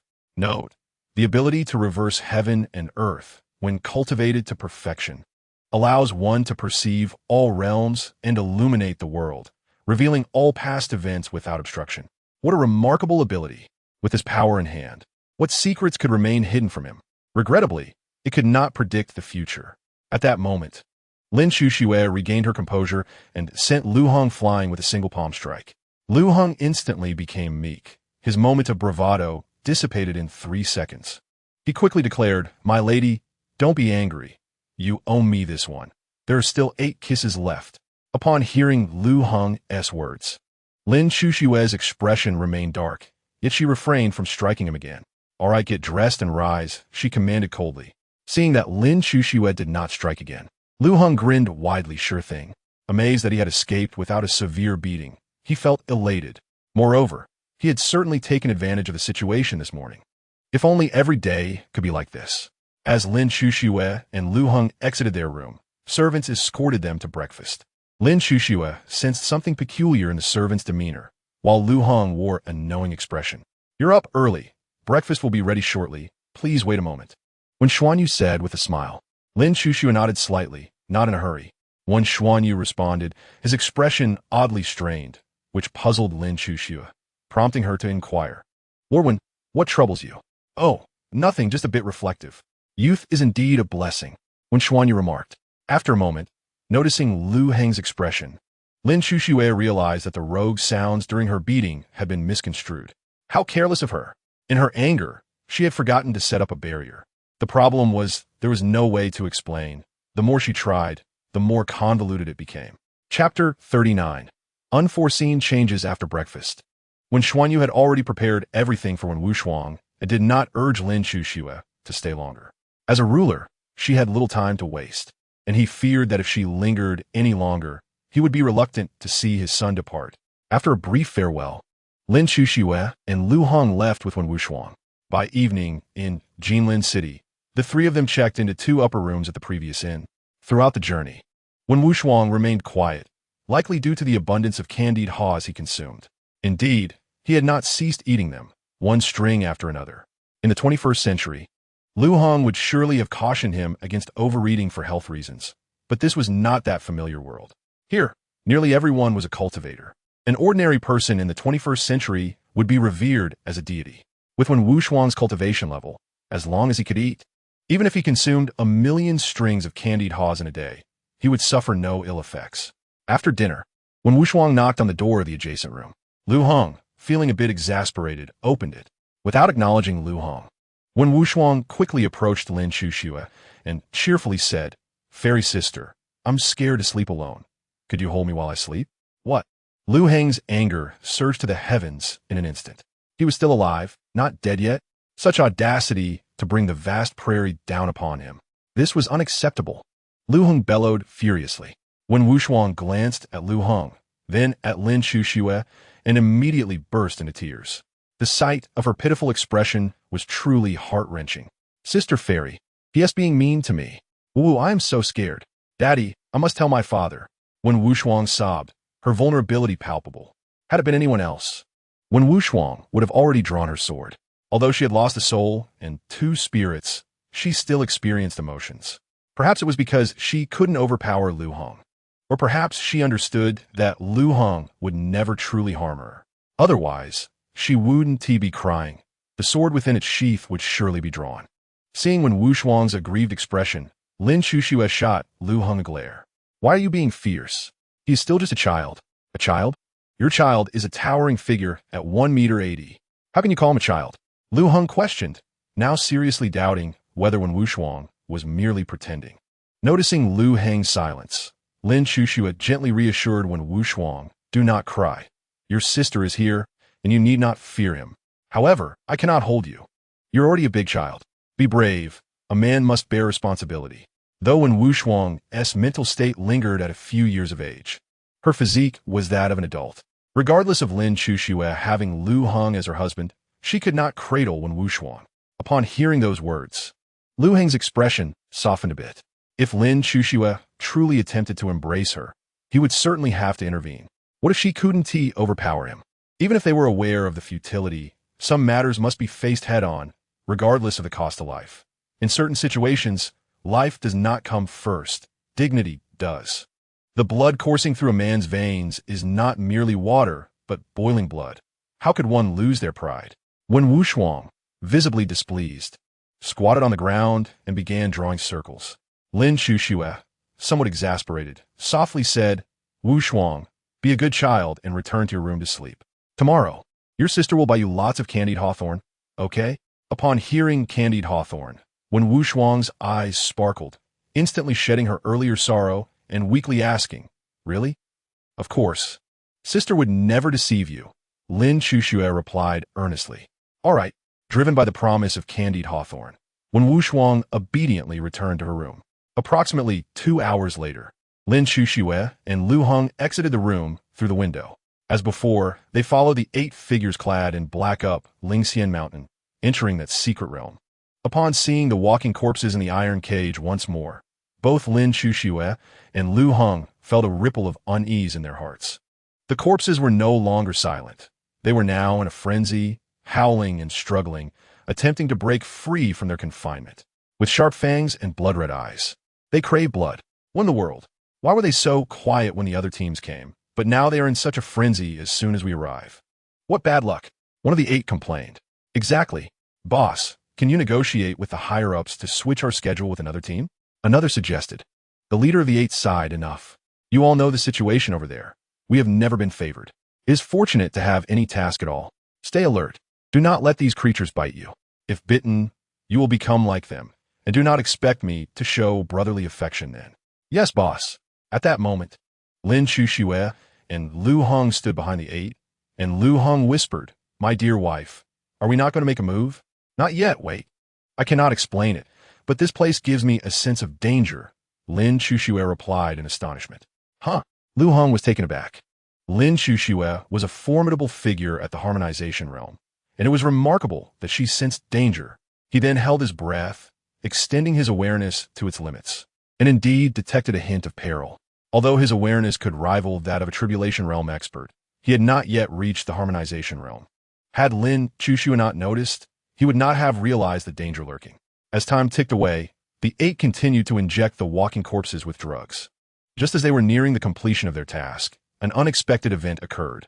All the cages shattered in an instant, and the previously subdued corpses erupted into a wild frenzy once more. Not good. Run, the leader shouted urgently. But alas, it was too late. The multitude of corpses launched a frenzied assault. Even with their golden core cultivation, it was to no avail, for their level of cultivation was insufficient to slay the corpses. The suppressed demons were unleashed, providing no opportunity for the 8 to transform into corpses themselves, as they were devoured whole. Such a bloody scene made Liu Heng, who had never witnessed anything like it, feel nauseous. Lin Chuxue's brow furrowed, and at that moment, the ground trembled, a massive crack forming as howling corpses plummeted into the abyss. From that dark chasm, the sounds of their howling echoed, only to dissipate moments later, leaving behind the sound of gnashing teeth. A towering figure emerged, differing from the other corpses. This behemoth seemed somewhat sentient, with a green face and sharp fangs. Its blood-red eyes brimmed with murderous intent as it scanned its surroundings, settling its gaze on Lin Chuxue and Liu Heng's concealed position. It has spotted us, Liu Heng exclaimed in surprise. Lin Chuxue's expression grew grave. Yes, it possesses the strength of the harmonization realm. Chapter 40. I can barely hold on what? Harmonization realm. Liu Heng was taken aback by Lin Chuxue's words. This hulking figure clearly belonged to the same breed as the previous corpses. The key point was that this creature possessed harmonization realm cultivation and an almost immortal body. This was extraordinary. It is the Corpse King. According to records, it has transcended the 3 realms, existing beyond the 5 elements, a near-immortal entity. Even a great ascension cultivator could engage an immortal in battle without defeat. Lin Chuxue explained slowly. Nanny, engaging an immortal in battle? Indeed, it was immensely powerful. Before Liu Heng could respond, Lin Chuxue suddenly shoved him aside, shouting dodge. Fortunately, Lin Chuxue reacted swiftly, narrowly avoiding the Corpse King's attack, though the wall bore the brunt of the onslaught, shattering into pieces and leaving a massive dent. Since they had already been discovered, there was no need to hide further. Lin Chuxue looked at Liu Heng and said, Quick, take cover. No sooner had her voice faded than the Corpse King charged. Lin Chuxue chose to confront it head-on rather than evade. It must be said that Lin Chuxue was extraordinarily powerful. Among the harmonization realm, she could be considered the strongest, undoubtedly aided by Liu Heng's purple essence spirit liquid. As Lin Chuxue suppressed the Corpse King, her heavenly sword in hand, a single strike wielded the power to split mountains and rivers. Truly, my wife is extraordinarily strong. Liu Heng couldn't help but boast as he watched the battle unfold. He knew Lin Chuxue was strong, yet he had never witnessed her unleash her full power. Even her simplest moves bore traces of profound Tao rhythm, indicative of her imminent ascension to the Great Ascension stage. However, the Corpse King was equally formidable. Despite Lin Chushue's incisive attacks, it managed to withstand them. Even so, Lin Chushue severed one of its arms, which astonishingly could still attack autonomously, becoming a weapon of offense. How many innocent lives must be sacrificed to nurture such a monstrosity? Lin Chushue possessed formidable strength, yet she could not attack ceaselessly like that Corpse King. Her spiritual energy was not inexhaustible. Liu Heng clenched his teeth, formulating a plan. Although uncertain of its success, he was determined to try. With the Silver Dragon Divine Sword in hand, he unleashed the Celestial Slash, the sword aura shimmering like the Milky Way. Despite its power, Liu Heng's limited cultivation did not inflict any substantial damage. "Hey, big guy, come on. Grandfather will play with you," Liu Heng called out boldly. The Corpse King momentarily halted, its gaze fixed upon Liu Heng. At that moment, Lin Chushue grew anxious. "What are you doing? Quickly hide. Don't complicate matters." As she spoke, Lin Chushue raised her sword to confront the Corpse King, but unexpectedly, the creature feigned an attack, dodging Lin Chushue while launching itself at Liu Heng. Lin Chushue was taken aback. She attempted to intervene, but the Corpse King moved with such swiftness that she could not stop it in time. The Corpse King's form passed through Liu Heng's body, yet the anticipated outcome of bloodshed did not materialize. Instead, Liu Heng's figure shattered like glass. It was merely a false body. Void body. In that instant, Liu Heng had maximized the void body technique, merging himself into the fabric of space. Entirely absent from this realm, no matter how fierce the Corpse King's assault, it could not breach the spatial barrier, rendering it incapable of inflicting harm. Lin Chushue's worry subsided slightly. Although she could not see Liu Heng's true form, she understood he was unscathed. She then prepared to strike at the Corpse King again. Yet at that moment, an anomaly occurred. A wisp of dark blue flame ignited upon the Corpse King's body. What began as a mere flicker rapidly spread like wildfire, engulfing the Corpse King entirely. Lin Chushue's action to strike froze, her expression filled with astonishment. She could distinctly sense the terrifying potency of the dark blue flames consuming the Corpse King. As a top-tier expert in the harmonization realm, Lin Chushue had an intense instinct that even if she were to be touched by such flames, it would likely lead to her demise. What kind of technique is this? How much has Liu Heng concealed? Lin Chushue murmured. She had never anticipated Liu Heng possessed such formidable abilities. The terror of those flames would compel even a Transcendence realm expert to retreat. Most crucially, she could feel that the flames were merely in their initial state. The corpse continued to roar, still intent on charging forth. Unlike ordinary zombies, it had some awareness of the imminent danger, though it felt no pain. Unfortunately for it, Liu Heng would not acquiesce to its desires. The dark blue flames morphed into chains of iron, simultaneously burning its body while restricting its movements. Netherworld Flame. This was Liu Heng's trump card. Swords and treasures held little efficacy against the Corpse King. Even if it were severed into countless pieces, it could still retaliate. But could it attack if reduced to ashes? If so, Liu Heng would truly be astounded. The Netherworld Flame was a divine fire, capable of devouring all flames to evolve. A truly astonishing phenomenon. Within moments, the Corpse King was reduced to nothingness, not even ashes remaining. Lin Chushue's eyes widened in disbelief. A top-tier Corpse King in the harmonization realm had vanished so swiftly. She had vastly underestimated the flame's might. Just then, Liu Heng's form re-emerged, plummeting from the air. Lin Chushue swiftly dashed forward, catching Liu Heng in her arms. "Liu Heng, are you all right?" Lin Chushue asked with deep concern. Given the power of such flames and Liu Heng's current state, she assumed he had resorted to some forbidden technique, prompting her worry. Liu Heng gasped heavily, merely exhausted from the exertion. Though the Netherworld Flame was formidable, it demanded an immense amount of spiritual energy. Had he not possessed 9 nascent souls, he feared he might have perished before slaying the Corpse King, only to be devoured by the flames in return. "Shwe, I fear I may not last much longer. Before I go, I hope you'll grant me one last wish," Liu Heng said with great effort. Given Liu Heng's current condition, anyone would assume he was on the brink of death. A true actor. "Do not worry. While I am here, you will be safe. I have healing elixirs." Before Lin Chushue could finish, Liu Heng interrupted, No, I know my own body. I truly cannot endure much longer. All I wish for before I depart is to share a proper kiss with you. Honestly, in all my life, I have never had a proper kiss. Liu Heng was not lying. In his past life, his parents' health had been poor, leaving him unable to engage in any substantial work.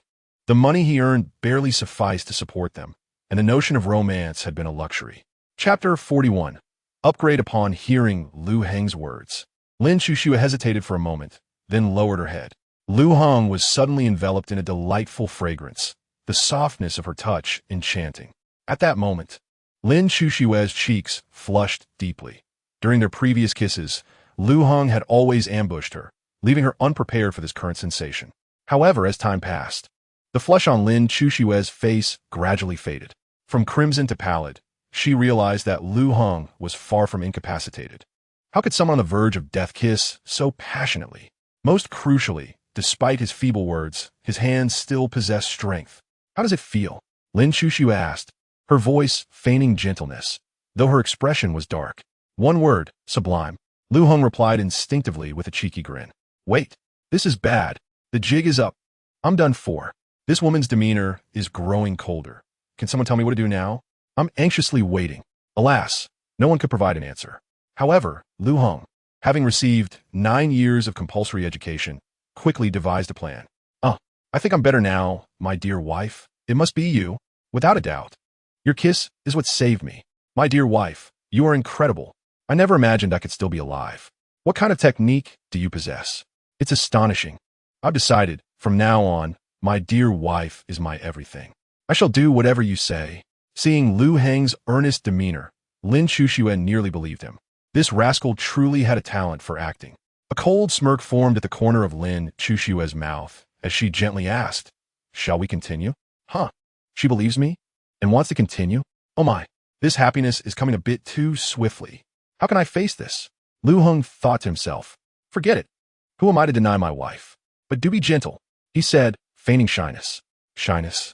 Brother, I ask you this. Do you still have any shame left? Is that bashful expression truly befitting of you? Are you still playing hard to get? How can you maintain the pretense that you are being coerced by the Empress? How audacious!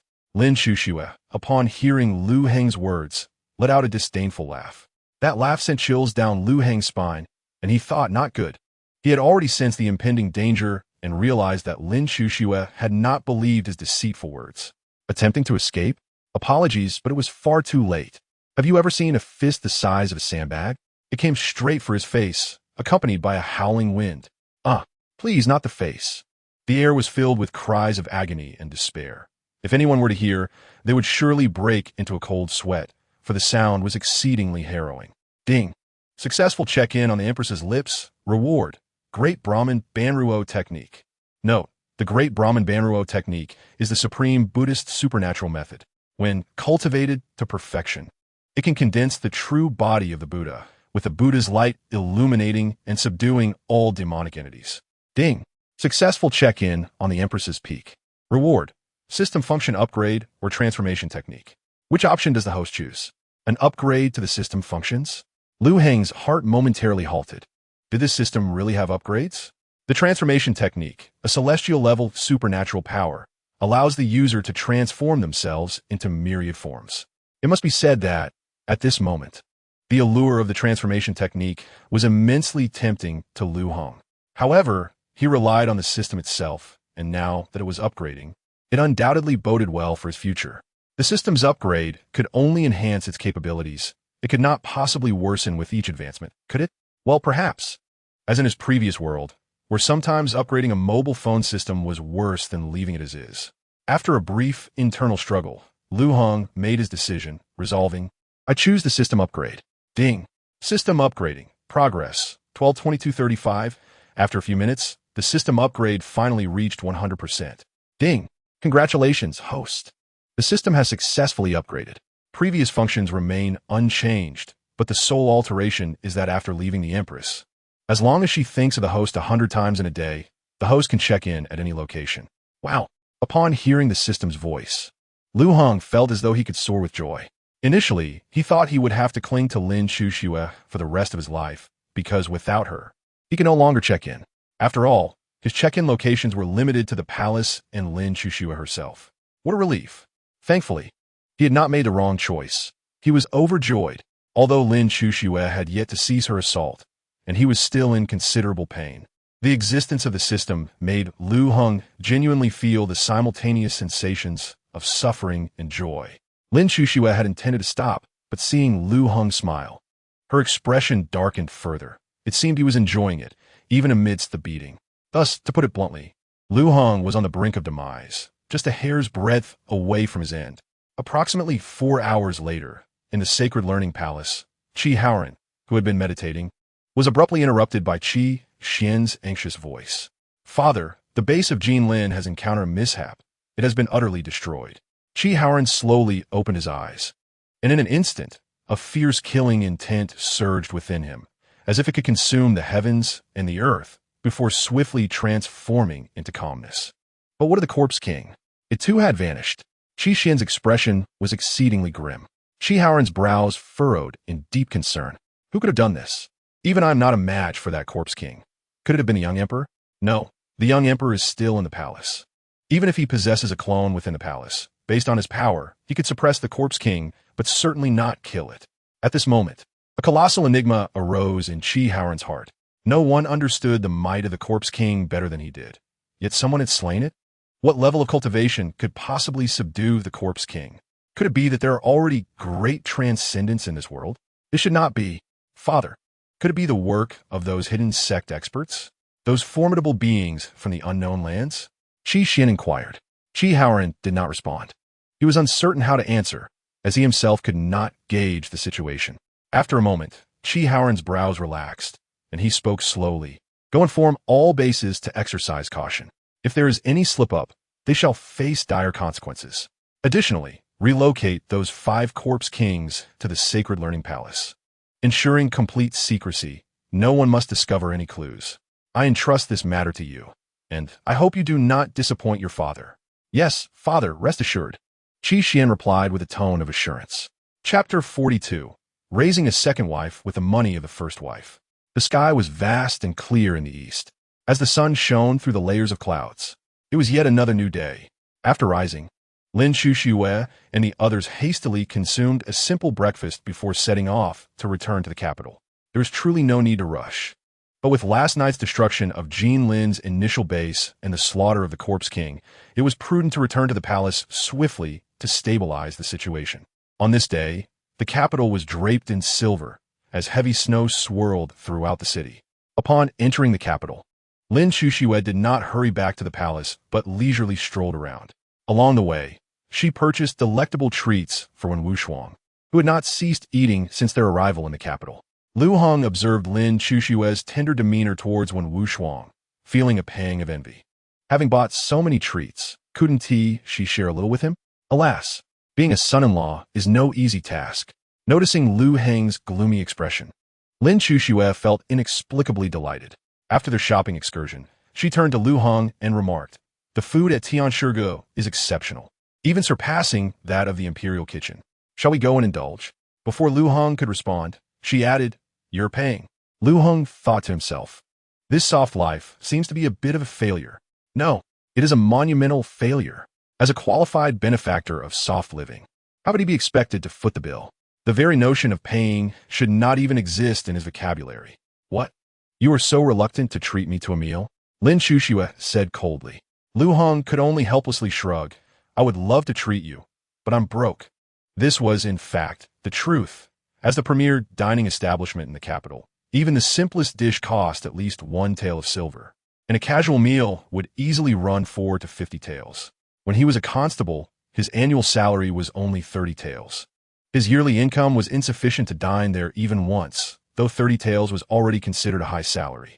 A glance at historical records would reveal that previous dynasties offered much lower salaries. Constables typically earned only 10 taels a year, with few exceeding 15. Lin Chuxue shot Liu Heng an exasperated glance. "Fine, fine, I shall treat you. No need, I'm a grown man. How could I let you pay? Though I cannot afford to take you to Tianshige, you are welcome to come home with me. My aunt is an exceptional cook." Liu Heng quickly interjected. Lin Chuxue was taken aback, and her face flushed with color. Is this really about meeting the parents? They were already married. After all, it was about time they met each other's families. However, on the night of their wedding, Liu Heng was cast into the cold palace, and it was clear that Lin Chuxue did not harbor any affection for him. It was merely a formality. On the day of their wedding, Lin Chuxue had yet to meet Liu Heng's parents. Instead, she had merely sent someone to escort him into the palace. Now, facing the prospect of meeting his parents, having not seen them during the wedding and having cast their son into the cold palace, it was likely they harbored a deep resentment toward her. To approach them as the emperor? That seemed rather daunting. What's the matter? Are you nervous? A bit scared? Liu Heng teased, observing the apprehension in Lin Chuxue's demeanor. Before she could respond, when Wu Shuang interjected, "You're the ugly one. Sister Fairy is the most beautiful. She isn't ugly at all." Liu Heng, growing indignant, retorted, "What do you mean ugly? I'm obviously quite handsome." Lin Chuxue chuckled softly. "Did you hear that? You're ugly, the ugliest." Liu Heng sighed.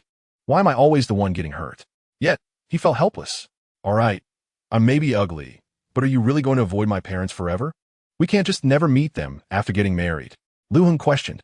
"Indeed, we can't avoid them forever." Lin Chuxue hesitated, but before she could answer, Liu Heng grasped her hand and pulled her toward the house. Half an hour later, standing at the entrance of Liu Heng's home, Lin Chuxue was visibly tense, her regal demeanor as the empress replaced by that of a timid young girl. "Wait a moment, I need to buy something. One cannot arrive empty-handed," she stated, attempting to leave. Liu Heng firmly held her back. "It's fine. Your presence is more than enough. You're not actually scared and trying to run away, are you?" "Of course not."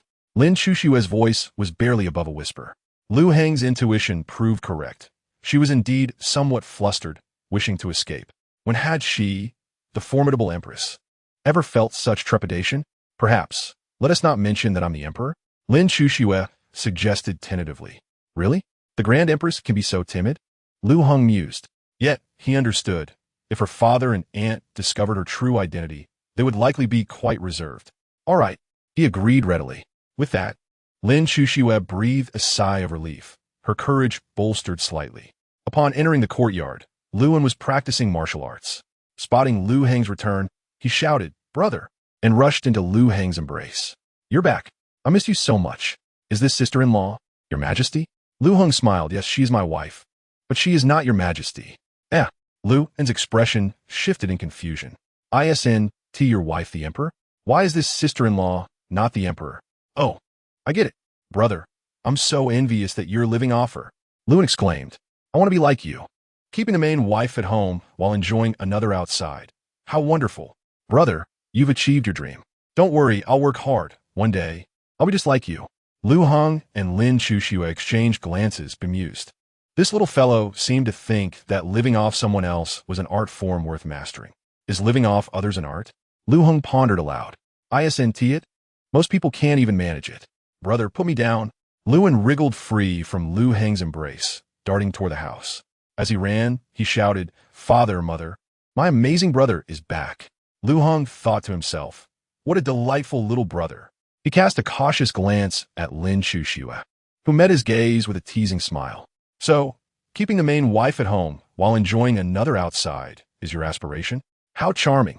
Lin Chuxue's tone and expression sent a chill down Liu Heng's spine. He forced a smile. It's just a child's innocent chatter. They don't know any better. In the wake of Liu Heng's enthusiastic announcement, the situation quickly unfolded as Liu Daqing and Su Qinglan became aware of the new developments. Upon seeing their son enter with a woman, their expressions soured. "Is there another man?" Liu Daqing and Su Qinglan exchanged glances, apprehension etched on their faces. Su Qinglan broke the silence, smiling as she inquired, "Would you like to introduce us?" Liu Heng gestured towards Lin Chuxue. "This is my wife." That's when Wu Shuang from Wu Shuang City, a guest invited by the emperor.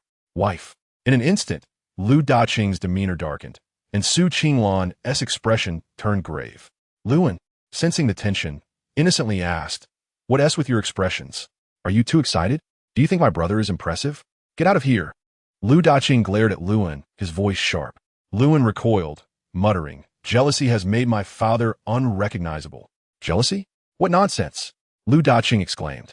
"Do you know who Liu Heng's legitimate wife is? It's the emperor. Now Liu Heng has hidden another woman from the emperor. If she finds out, Our entire family could face dire consequences.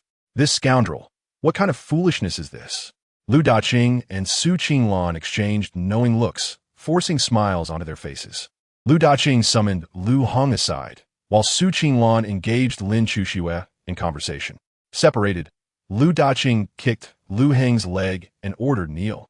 Liu Heng complied, bewildered. Father, what's going on? What have I done? How dare you ask that? Do you not have any sense of shame? Is this really my son? How can you be so brazen? Wait, the truth just slipped out. Lu Daqing fumed. Your legitimate wife is the emperor, and you have the audacity to keep a mistress? If the emperor finds out, we'll all face annihilation. It's fine, Liu Heng replied nonchalantly. Lu Daqing shot him a furious glare. Fine? You think this is a joke? You'll only realize the gravity of the situation when it's too late. Do you truly wish to drive me to madness? Lu Daqing exclaimed, ready to strike. Before his hand could fall, Liu Heng quickly said, the emperor is aware. What? Lu Daqing froze. The emperor knows? Then what does that mean for the Liu family? Should we flee? Flee where? To Nanjing or the great wilderness? No way. We'll die on our own land. Father, it's all right. The emperor won T mind. She said it's not a big deal, as long as the world doesn't find out. Liu Heng stated calmly. Upon hearing this, Lu Daqing sighed in relief, staring at his rebellious son, momentarily at a loss for words. On the side of Su Qinglan and Lin Chuxue. Lin Chuxue's response aligned perfectly with Liu Heng's. Although they were in separate rooms, Lin Chuxue's cultivation allowed her to hear everything clearly. Moments later, Lu Daqing's voice echoed once more, insisting that regardless of the circumstances, Liu Heng must swiftly part ways with that girl, ensuring a proper farewell. It didn't matter if it was under the emperor's tacit approval. He must separate from her. What did your father teach you? In our Liu family, one can only have one wife for life.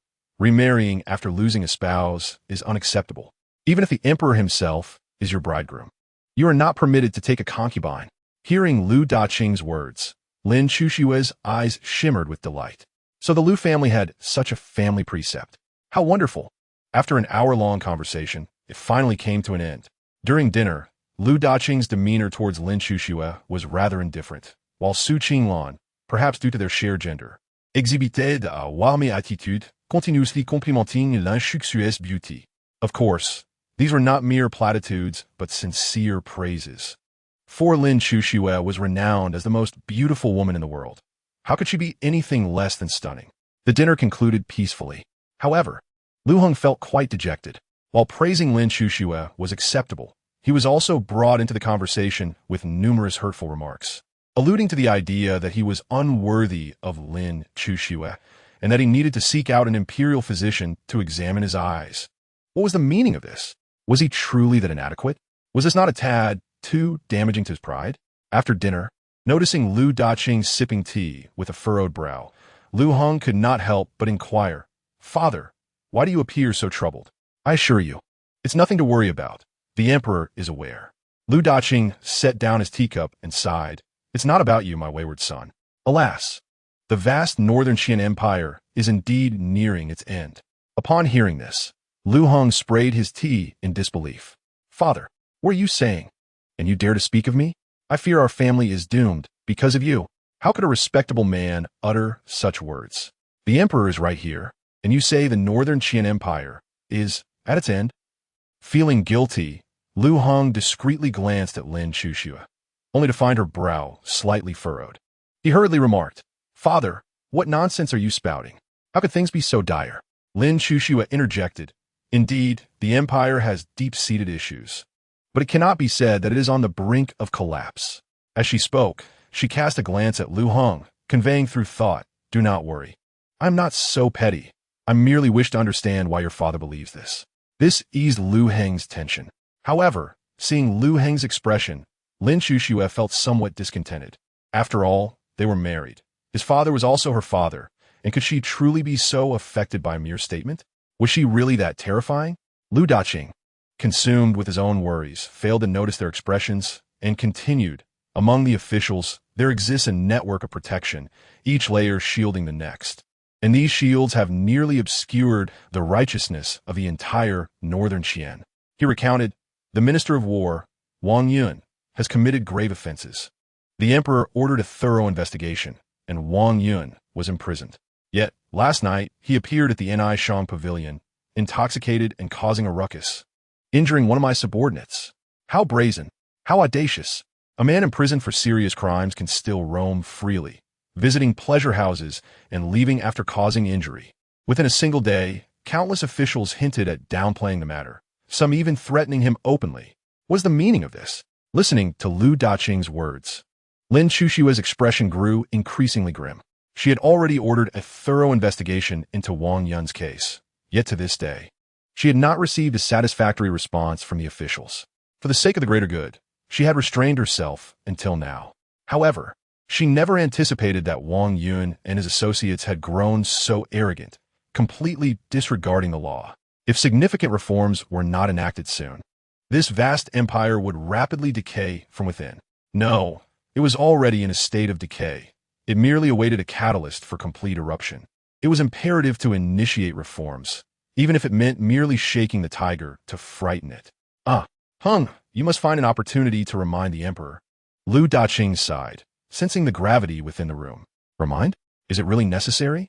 The emperor is sitting right before you. Liu Heng coughed lightly, nodding slightly. All right, I understand. Shortly thereafter, Lin Chushue communicated to Liu Heng, let us return to the palace together.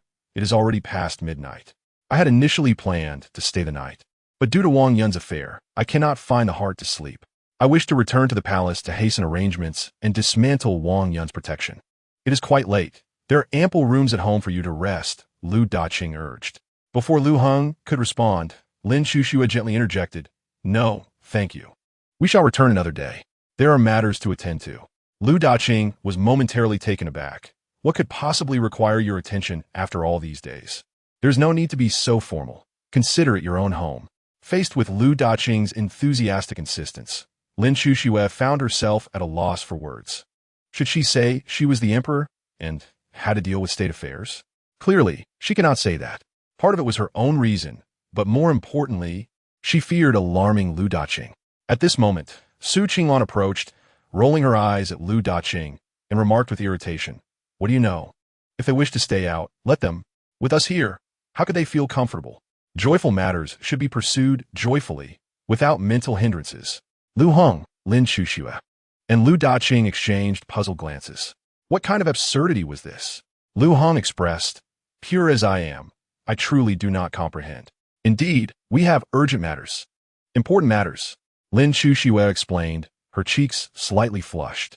Understand. There are 3 unfilial acts, and having no heirs is the greatest.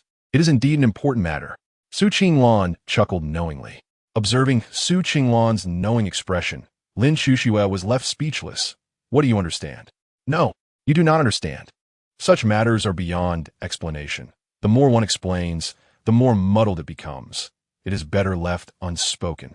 After a polite bow, Lin Chushue took Liu Heng's hand and hurriedly departed, her steps quickening. If she lingered any longer, she might embarrassingly dig a hole for herself. Su Qinglan watched their retreating figures and chuckled softly. Youth is truly delightful. They are in such a rush. I must remind them to take care of themselves when they return, for though they are young, they must still be mindful of their health. Her voice, though soft, was clearly audible to Lin Chushue and Liu Heng, even from a distance. Liu Heng replied, Aunt, there is no need for reminders. I've already heard you. I will be cautious. Lin Chushue retorted, you take care of your own affairs. Liu Heng, why are you no longer attentive? Bottling it all up is detrimental to your health. What do you mean? If I don't touch you, are you unhappy? You should have said so earlier. I have been raised with a strong sense of morality, finding joy in helping others.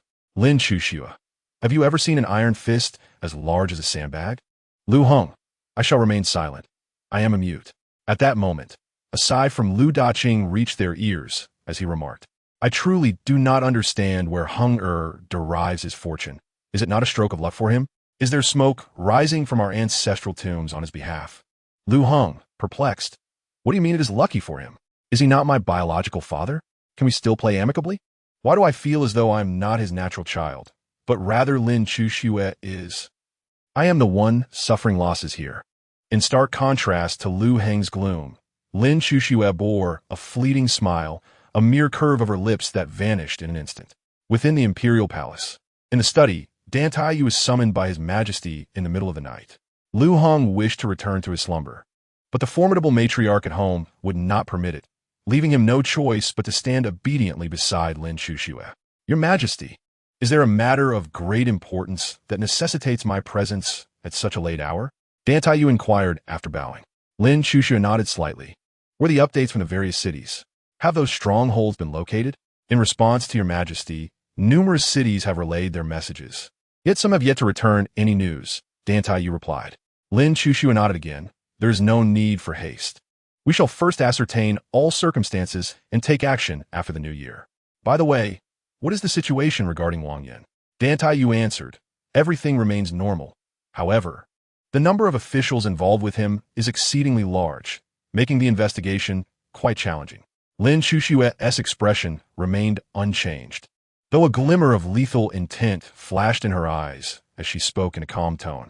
I have heard that Wang Yan was released from the Celestial Prison a few days ago and visited the Rainbow Pavilion for leisure.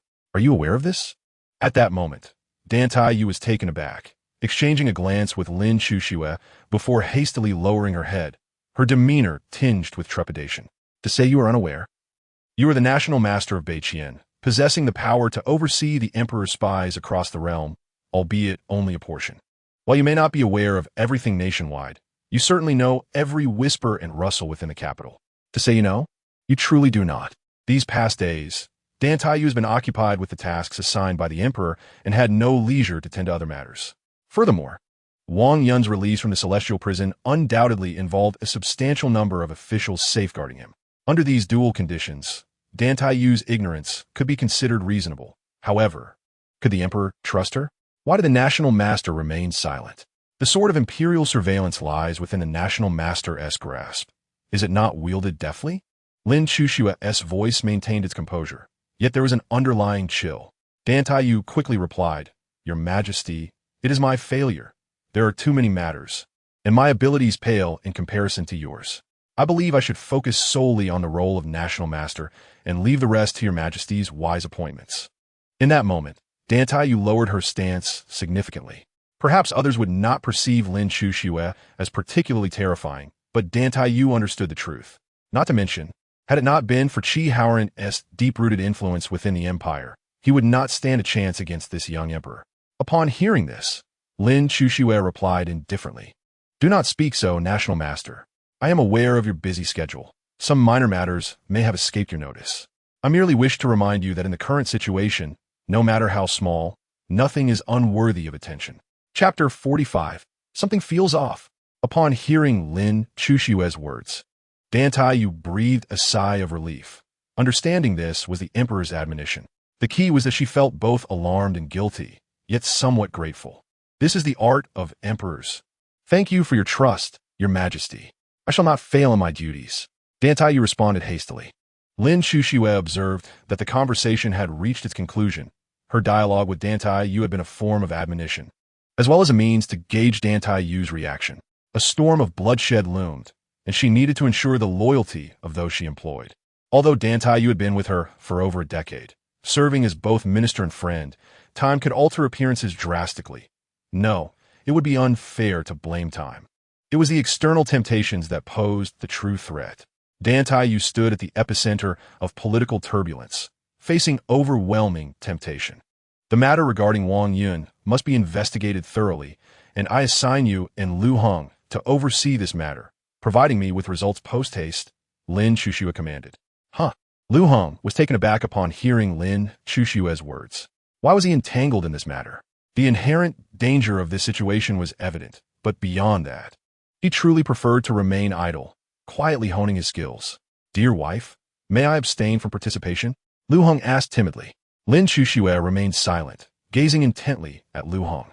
In that moment, silence spoke volumes. Liu Heng quickly discerned the implication in Lin Chuxue's eyes. Try not to go, and I shall break your third leg. I am afraid. Very well, I shall go.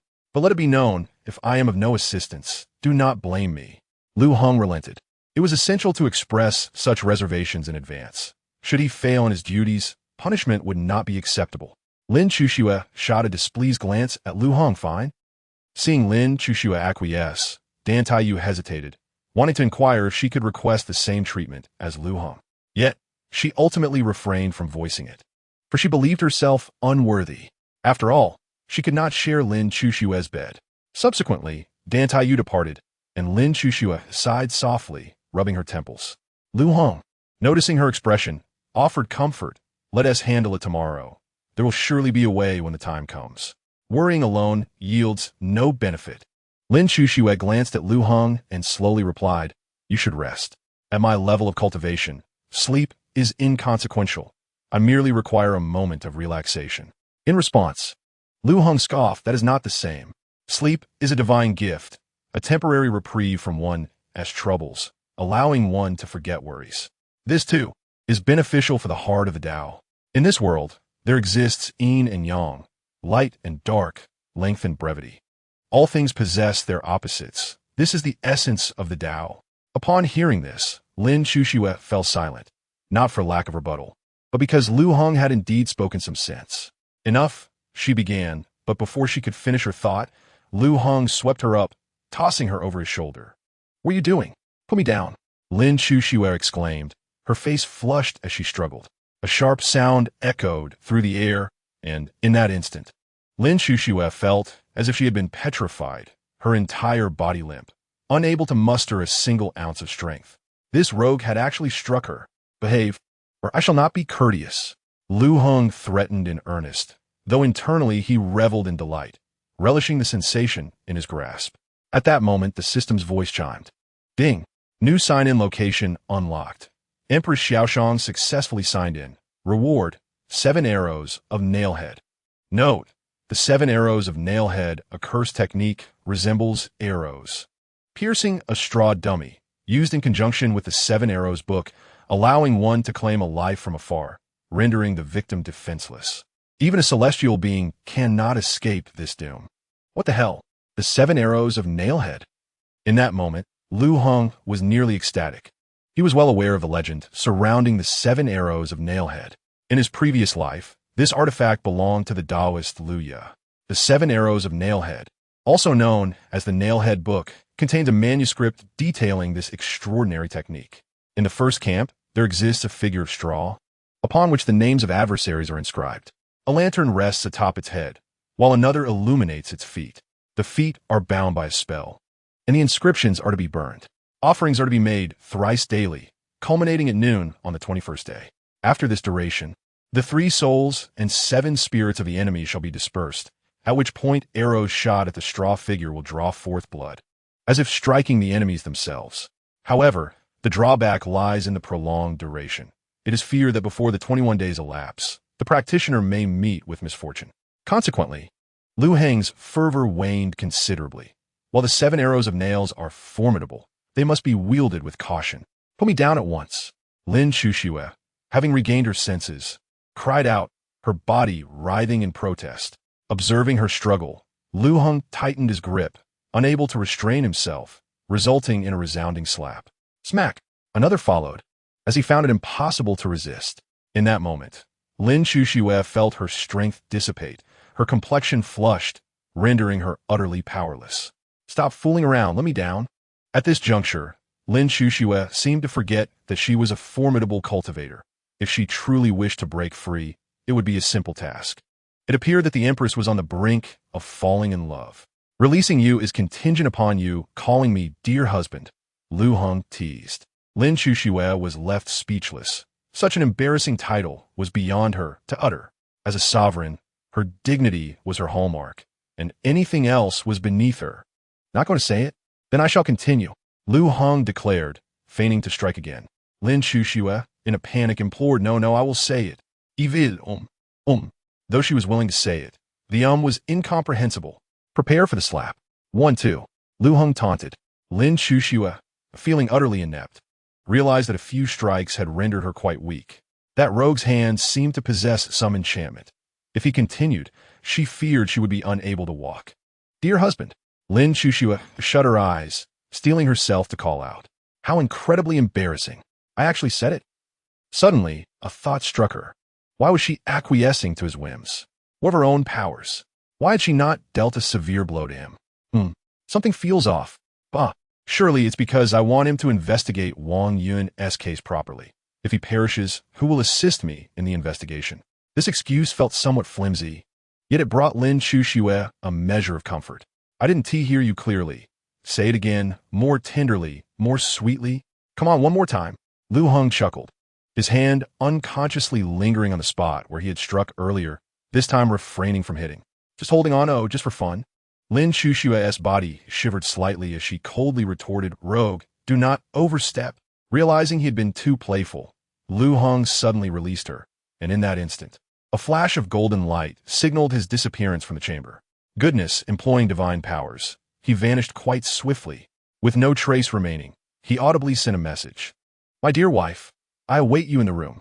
Chapter 46. Prosperity brings suffering to the people. Demise brings suffering to the people. Lin Chuxue harbored an intense desire to smash that rogue's head, yet inexplicably found herself unable to do so. No, it is impossible to harbor any affection for that rogue. I merely wish for him to handle the case. Indeed, that was it. Even the mightiest of beings could arrive.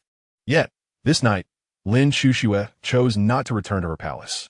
She felt a twinge of shyness, unsure of how to face that rogue.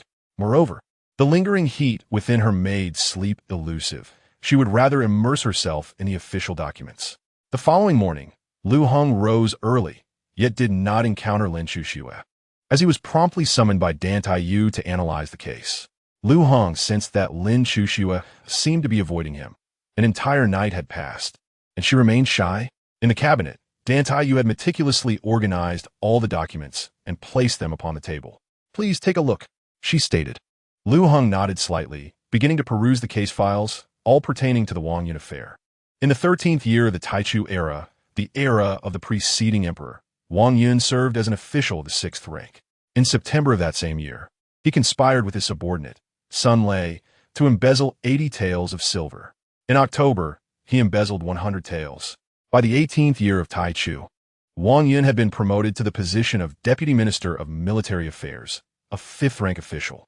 In June of that year, he embezzled 3,000 taels of silver and 500 taels of gold. By December, he had embezzled 10,000 taels of silver and 3,000 taels of gold. Over the course of 28 years in the Taichu era, Wang Yun embezzled a staggering total of 180,000 taels of silver and 3,000 taels of gold. This figure is undeniably immense. 3,000 taels of gold, when converted to modern currency, amounts to nearly 30 million, while 180,000 taels of silver approximates to around 111 million. In merely 28 years, a 5th rank official managed to amass such an astonishing sum through embezzlement. Furthermore, this figure is somewhat inflated, as many undiscovered acts remain unaccounted for. Picking up the records from the Yuanxiang year, the first year of Lin Chuxue's reign, Wang Yun was promoted to Deputy Minister of Military Affairs.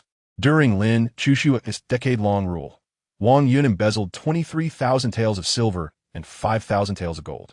This colossal sum is alarming. A mere deputy minister of the 4th rank was able to steal such vast amounts over 10 years. Each of these figures represents the suffering of the common people. Regardless of the era, be it during war or peace, the common folk always bear the brunt of hardship. Alas, prosperity brings suffering to the people. Demise brings suffering to the people. Liu Heng sighed. These words resonated deeply with Dan Taiyu, like the tolling of a bell, awakening profound insights within her gaze. Soon, the phrase reached Lin Chuxue's ears as well. Her hand paused as she gathered the documents, softly murmuring, prosperity brings suffering to the people. Demise brings suffering to the people. In that moment, a ripple within Lin Chuxue's heart lingered, yet she felt powerless, as even the wisest could not alter fate. Who among them did not live within a cage? This seemed akin to a game orchestrated by the heavens, where events unfolded beyond human control. The Great Way has 50. The heavens have 49, leaving one to escape. To establish an ideal realm is not insurmountable. Unity among the masses can achieve it. However, the challenge lies in that very unity. The difficulty arises in the unattainable ideal. Thus, one must settle for a comparatively ideal state. And the instrument to forge such a state is the law. Is human nature inherently good? As time flowed gently by, Liu Heng completed his review of all the documents concerning Wang Yun. his brow furrowed in contemplation. Every accomplice investigated was merely his subordinate, with no higher or even equal officials implicated. How could a mere fourth-rank official embezzle such a staggering amount? Had no useful connections been uncovered? After examining the records, he found no clues whatsoever. Not a single higher-ranking or equally ranked official had been entangled in this case. Dantai sighed, whether it is Wang Yun or his subordinates. They are all exceedingly tight-lipped. Indeed, with so many protective umbrellas shielding them, and according to the laws of this dynasty, despite the vast amounts embezzled, Wang Yun could not be sentenced to death. The most he faced was confiscation of property, 100 lashes, 10 years of imprisonment, and deportation to the frontier, never to serve in an official capacity again. Coupled with the threats and inducements from those protective umbrellas, naturally, they would remain silent. Upon hearing this, Liu Heng felt a wave of frustration wash over him. This situation appeared to be impenetrable, seemingly devoid of any flaws. Wang Yun had embezzled an astonishing amount.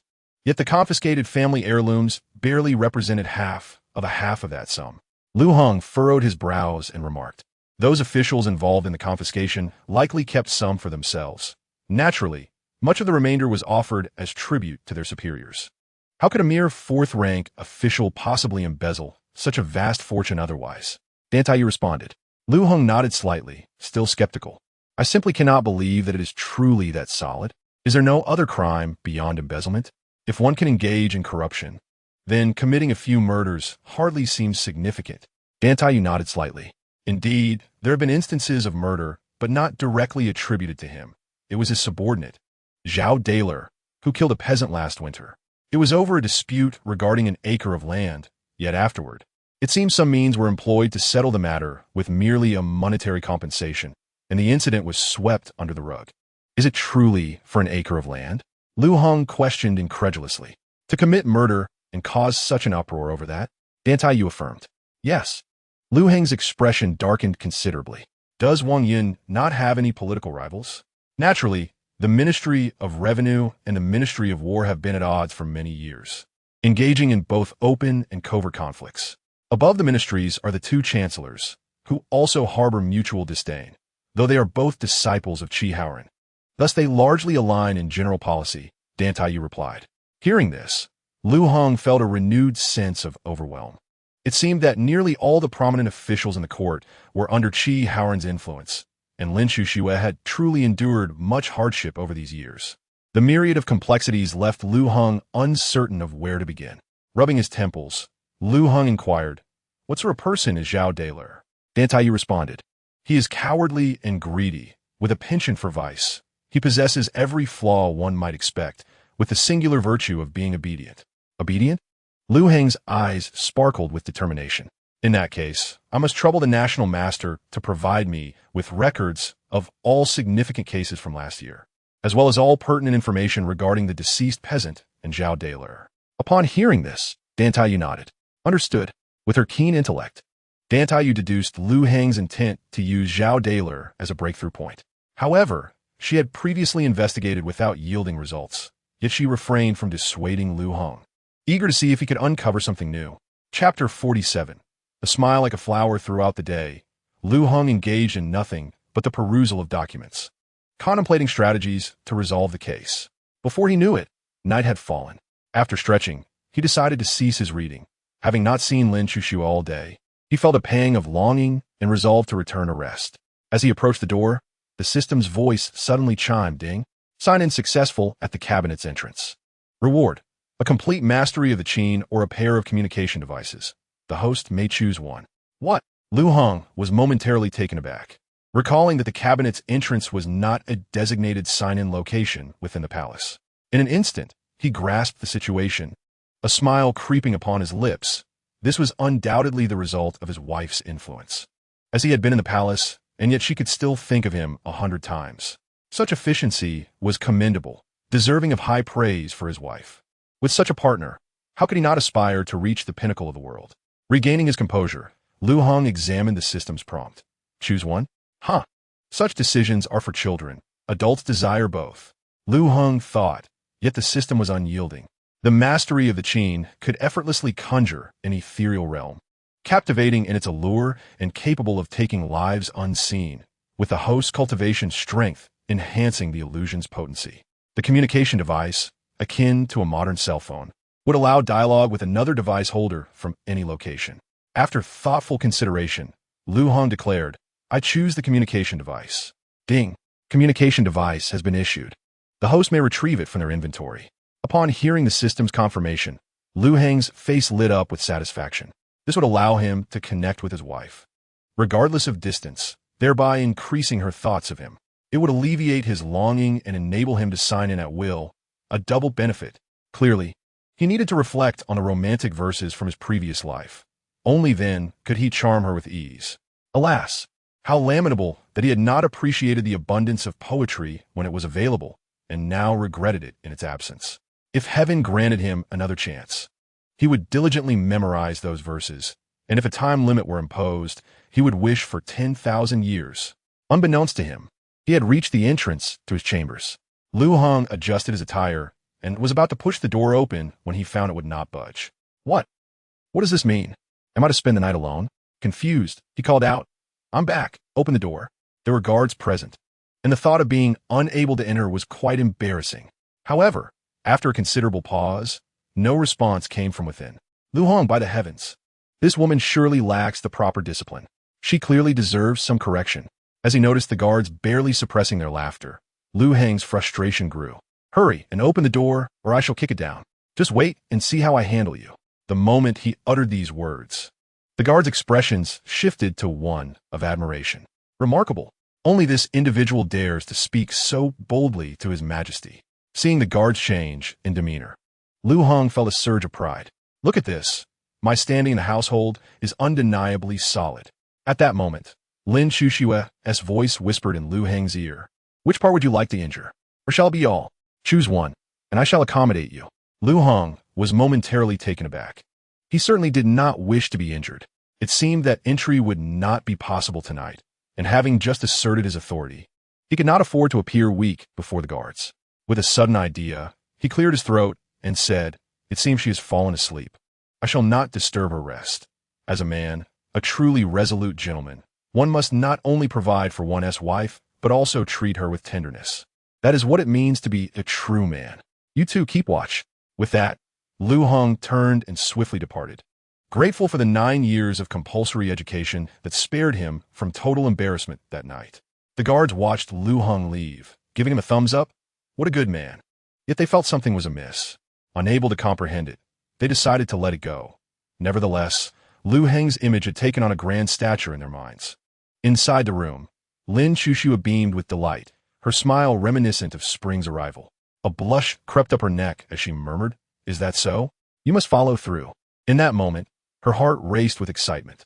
At dawn, Liu Heng departed the palace early, having reviewed all the documents and records. Now it was time to embark on further investigations.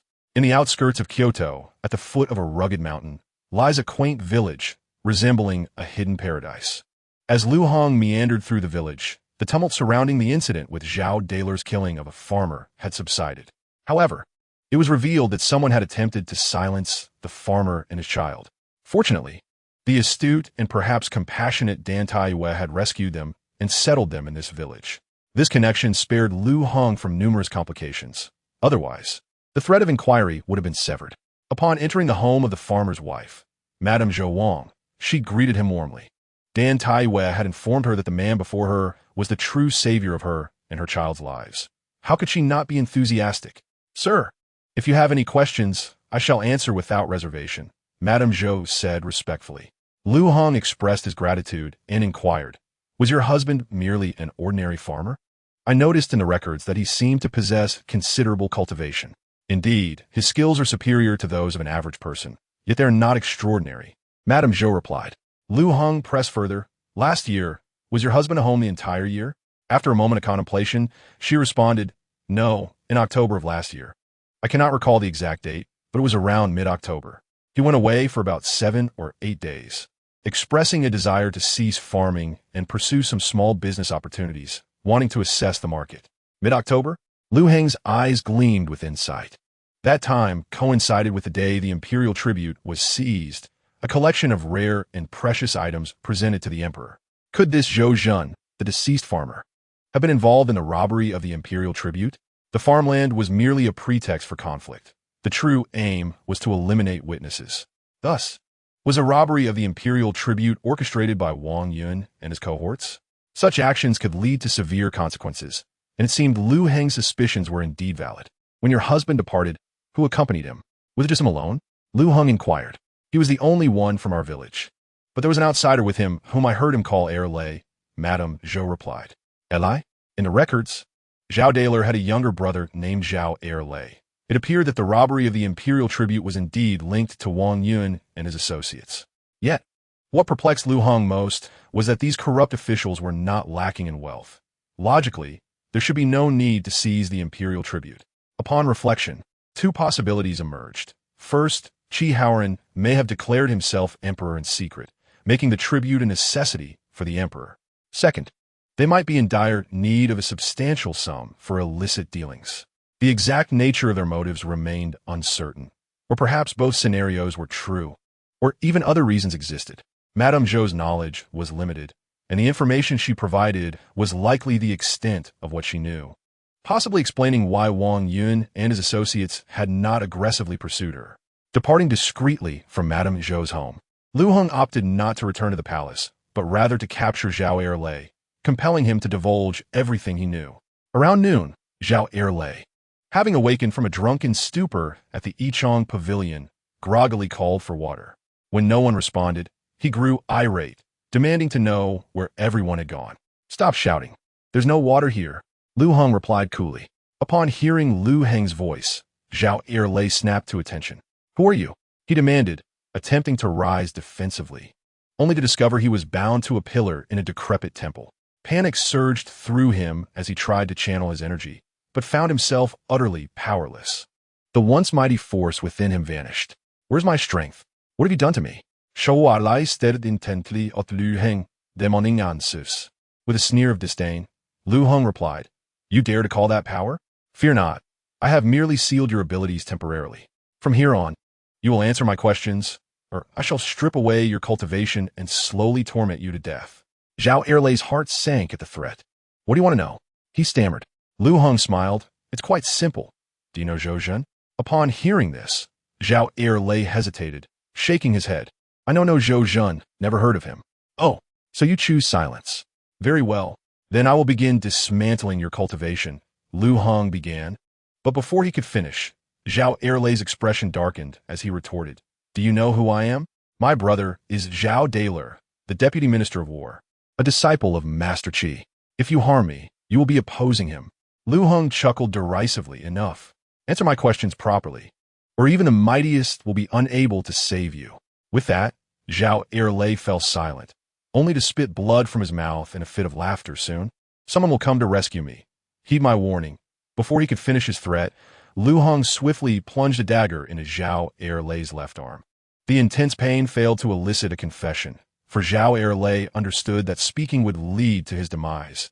It was better to wait for his saviors. If your cultivation is destroyed, who would want you, even as a dog? Liu Heng's chilling voice cut through the air. At those words, Zhao Erlei's face paled. Liu Heng's assertion was undeniable. If he were rendered powerless, even serving as a mere dog would be beneath him. As Liu Heng's hand hovered near his dantian, Uagensi gripped Zhao Erlei. I know him. I know Zhou Zhen. Excellent. Now tell me, where did you and Zhou Zhen go from October 14th to October 20th last year? Liu Heng questioned. In that instant, Zhao Erlei realized Liu Heng's intentions. From the moment Liu Heng mentioned Zhou Zhen, he had an inkling, but now it was confirmed. Well, Zhao Erlei stammered, acutely aware that some truths must remain unspoken. If he lost his cultivation, at least his life might be spared. Stalling for time, Liu Heng saw through his thoughts and sensed two individuals approaching the decrepit temple. No, it was too long ago. I can't recall. Zhao Erlei exclaimed, glancing outside and shouting, Help me. Liu Heng's gaze remained icy as he commanded, Speak. Zhao Erlei was momentarily stunned. Had he not heard his plea for help? There were indeed people behind him. This was no ruse. There were genuinely others present. However, the realization struck him. Killing him outright would save the trouble of a fight. A blade pierced through Liu Heng's back, but but it failed to elicit the blood that Zhao Erlei anticipated. Instead, it was merely an illusion of Liu Heng's figure, dissipating into nothingness. Zhao Erlei stood frozen as the two approaching late-stage golden core cultivators were taken aback, scanning their surroundings. "Looking for me? I'm right here." Liu Heng's chilling voice resonated. The two late-stage golden core cultivators swiftly turned, but it was too late. With two dull thuds, they were sent sprawling, blood spewing forth, their chests collapsing inward. The two powerful cultivators had been slain in an instant. Zhao Erlei was left dumbfounded. Those were two late-stage golden core cultivators. In the vast world, achieving the golden core stage was a dream for many, a pinnacle of cultivation. How could Liu Heng be so formidable? Even a nascent soul cultivator would struggle against such seasoned golden core experts. Yet Liu Heng had annihilated them with ease. Zhao Erlei's two coups haste. It was all over now. He had no choice but to either speak or face dire consequences. "Is this it? Pathetically weak." Liu Heng scoffed. Subsequently, Liu Heng waved his hand, and the ghostly flames erupted, incinerating the bodies of the two late-stage golden core cultivators at a visible pace, reducing them to nothingness. Not even ash remained. It truly was an indispensable artifact for obliterating evidence. The remarkable aspect was that it spared the need to scatter even the ashes, thus saving a step. "Don't say anything. I suddenly have no desire to listen. This fire hasn't yet burned a living soul, but it seems capable of scorching spirits. You might as well help me experiment on just how much it hurts." Liu Heng remarked with a cold smile. Zhao Erlei, with a tone tinged with desperation, quickly interjected, "And no, great hero, I was wrong. Please listen, I will tell you everything." "I must say, no, I do not wish to hear it." "Great hero, you want to listen? I must speak, it is imperative. But now I find myself disinterested. How about this? You beg me, and if you do so adequately, I shall listen." Zhao Erlei's lips twitched. He had never begged for anything in his life. What the hell? This is something I've never done in 8 lifetimes. It is utterly humiliating. Oh, what could he do but plead? He sensed the terror of the flames. Even ordinary fire was unbearable. "Great hero, I beseech you, please just listen. For the sake of my entire family, I implore you. Please, have mercy and hear my words. If you do, I shall be eternally grateful." As he spoke, Zhao Erlei was appalled by his own words. "Is this what I have stooped to? Ugh, how disgraceful." Chapter 49. The Path of the Emperor Ultimately. Liu Heng reluctantly consented to hear Zhao Erlei's account concerning the imperial heist. Zhao Erlei divulged everything without concealing a single detail. Of course, as a mere errand boy, Zhao Erlei possessed limited knowledge. Yet, it was sufficient. Prying open Zhao Erlei's mouth made it easier to extract information from Zhao Daler as well. Once Zhao Erlei finished his narration, Liu Heng blindfolded him and escorted him away from the dilapidated temple, entrusting him to Dan Taiyue for vigilant supervision, ensuring no mishaps occurred. Zhao Erlei was the sole leverage to pry open Zhao Daler's mouth. Without him, the case against Wang Yun would truly reach a dead end. An hour after Liu Heng abducted Zhao Erlei, Qi Haoran in the Sacred Academy received the news. "Father, Zhao Erlei's disappearance is no coincidence. It appears Lin Chuxue can no longer restrain herself. Should we take the initiative?" Qi Xian said, his expression dark and sinister. Qi Haoran remained unperturbed, exuding an air of calm indifference. The little emperor could only uncover limited information. Even if she were to discover everything, could she eliminate all the officials in court? However, the little emperor had recently grown increasingly unruly. It was time to issue a warning. Otherwise, she might forget who truly holds the reins of power in this realm. Upon hearing this, Qi Xian's eyes sparkled with delight. "Father, and that Liu Heng, he must die. From the intelligence we have, Liu Heng is involved in this case. When the time comes, we must pressure the court to force Lin Chuxue to eliminate him." Qi Haoran remained silent for a moment, then spoke, "Let her suffer a little. But do not push the little emperor into desperation. The timing is not yet right." After a pause, Qi Haoran continued, "Once Wang Yun's case is resolved, let the 2 corpse kings pay a visit to the palace. It will serve to intimidate the little emperor." Upon hearing this, Qi Xian's expression darkened. "Father, would that not benefit that little brat? Moreover, we could easily eliminate Wang Yun. Why allow him to reveal more information?" Hearing Qi Xian's words, Qi Haoran furrowed his brow. "When will you truly mature? I have had you read books on imperial strategy since childhood, yet you have grasped so little. A heavy sigh escaped Chi Haoran as he lamented the birth of such a son. Had it not been for his wife's long-term injury and coma, and his unwillingness to remarry due to his affection for her, he would have certainly sought another. Given his status, remarrying would also be ill-advised. Otherwise, he would have discarded this inadequate heir and sought another. Observing Chi Haoran's dejected demeanor, Qi Xian lowered his head in shame. Chi Haoran sighed again. Liu Heng cannot be killed just yet. He is merely an insignificant ant. Eliminating him would be too easy. However, he is currently Lin Chushue's husband. Should he perish, it would drive her to desperation. We must bide our time. Even if it is uncomfortable, we must endure. To achieve greatness, one must bear what others cannot. Your impulsiveness will lead to nothing. As he continued, Chi Haoran's agitation grew. After taking a sip of tea to calm his temper, he added, "Violence is the last resort. The greatest strategy is to outmaneuver your opponent. To conquer a city is a lower tactic. To conquer the heart is the highest." Wang Yan must die at Lin Chushue's hands. In the current situation, the little emperor cannot wield any deterrent power. Rather, it only accelerates the official's alignment with us.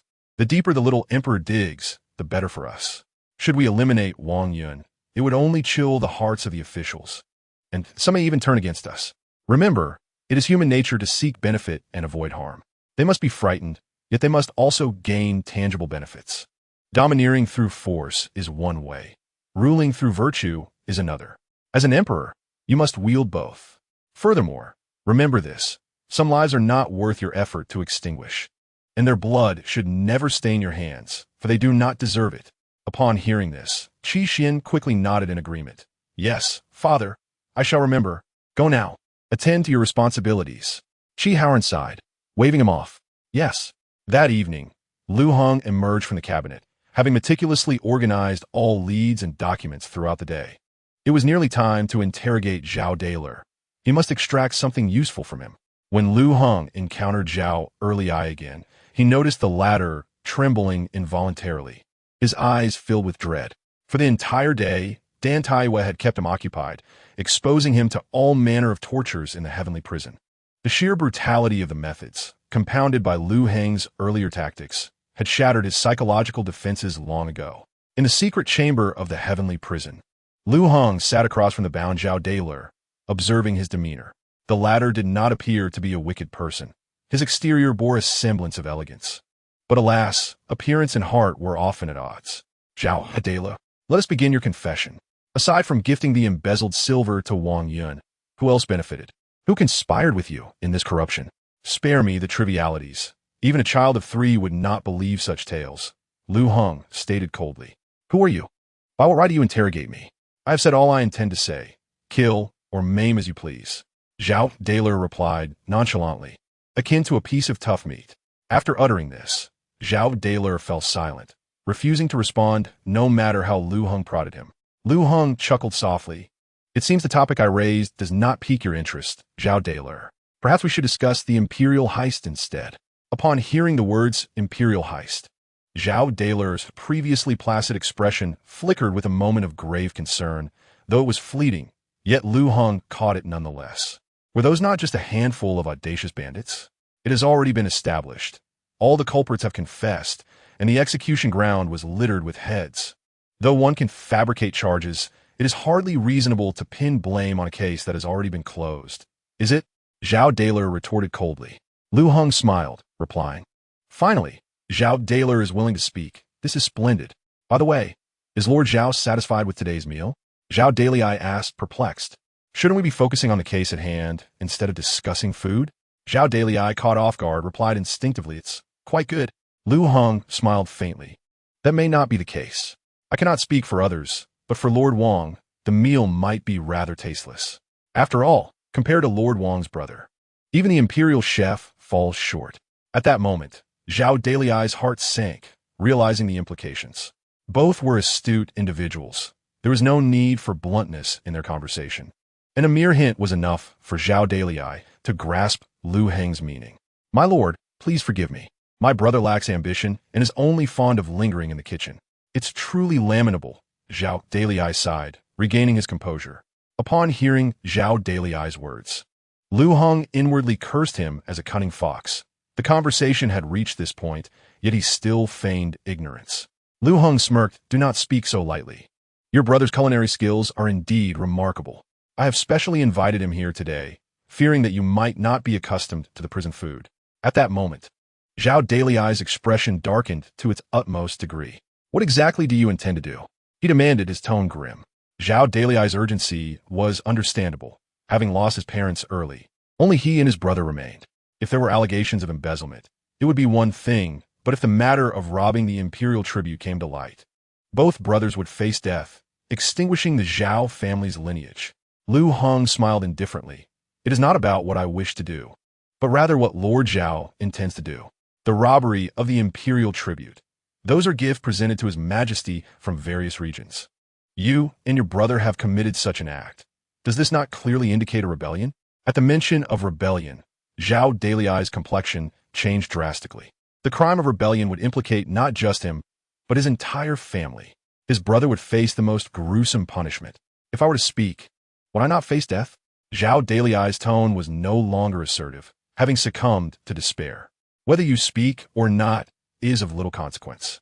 Your superior is already aware that I have interrogated you. Your brother's testimony is also present. Your existence is not of paramount importance. This is merely an opportunity for you to redeem yourself."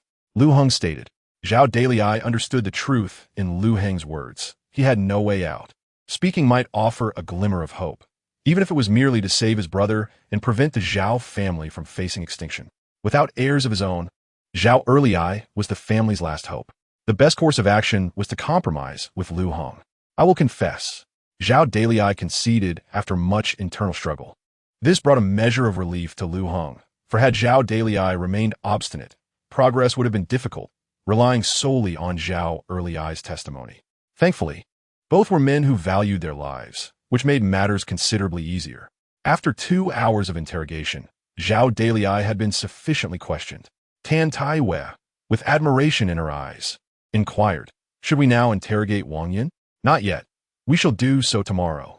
First, we must thoroughly investigate all the details Zhao Daliai has provided. According to the records, Wang Yin seems to lack any weaknesses, and without direct evidence against him regarding the imperial tribute, it will be challenging to pose a threat. We must find his vulnerabilities quickly," Liu Heng explained. Upon hearing this, Tan Taiyue's expression turned grim. "My lord, Wang Yun has seemingly left no stone unturned in his investigation." Both of Wang Yun's parents had passed away, and though he had one son, the child was mentally challenged. Wang Yun rarely even saw his son, making him quite impenetrable in this regard. Such a person was indeed troublesome. A person's weakness lies in their attachments.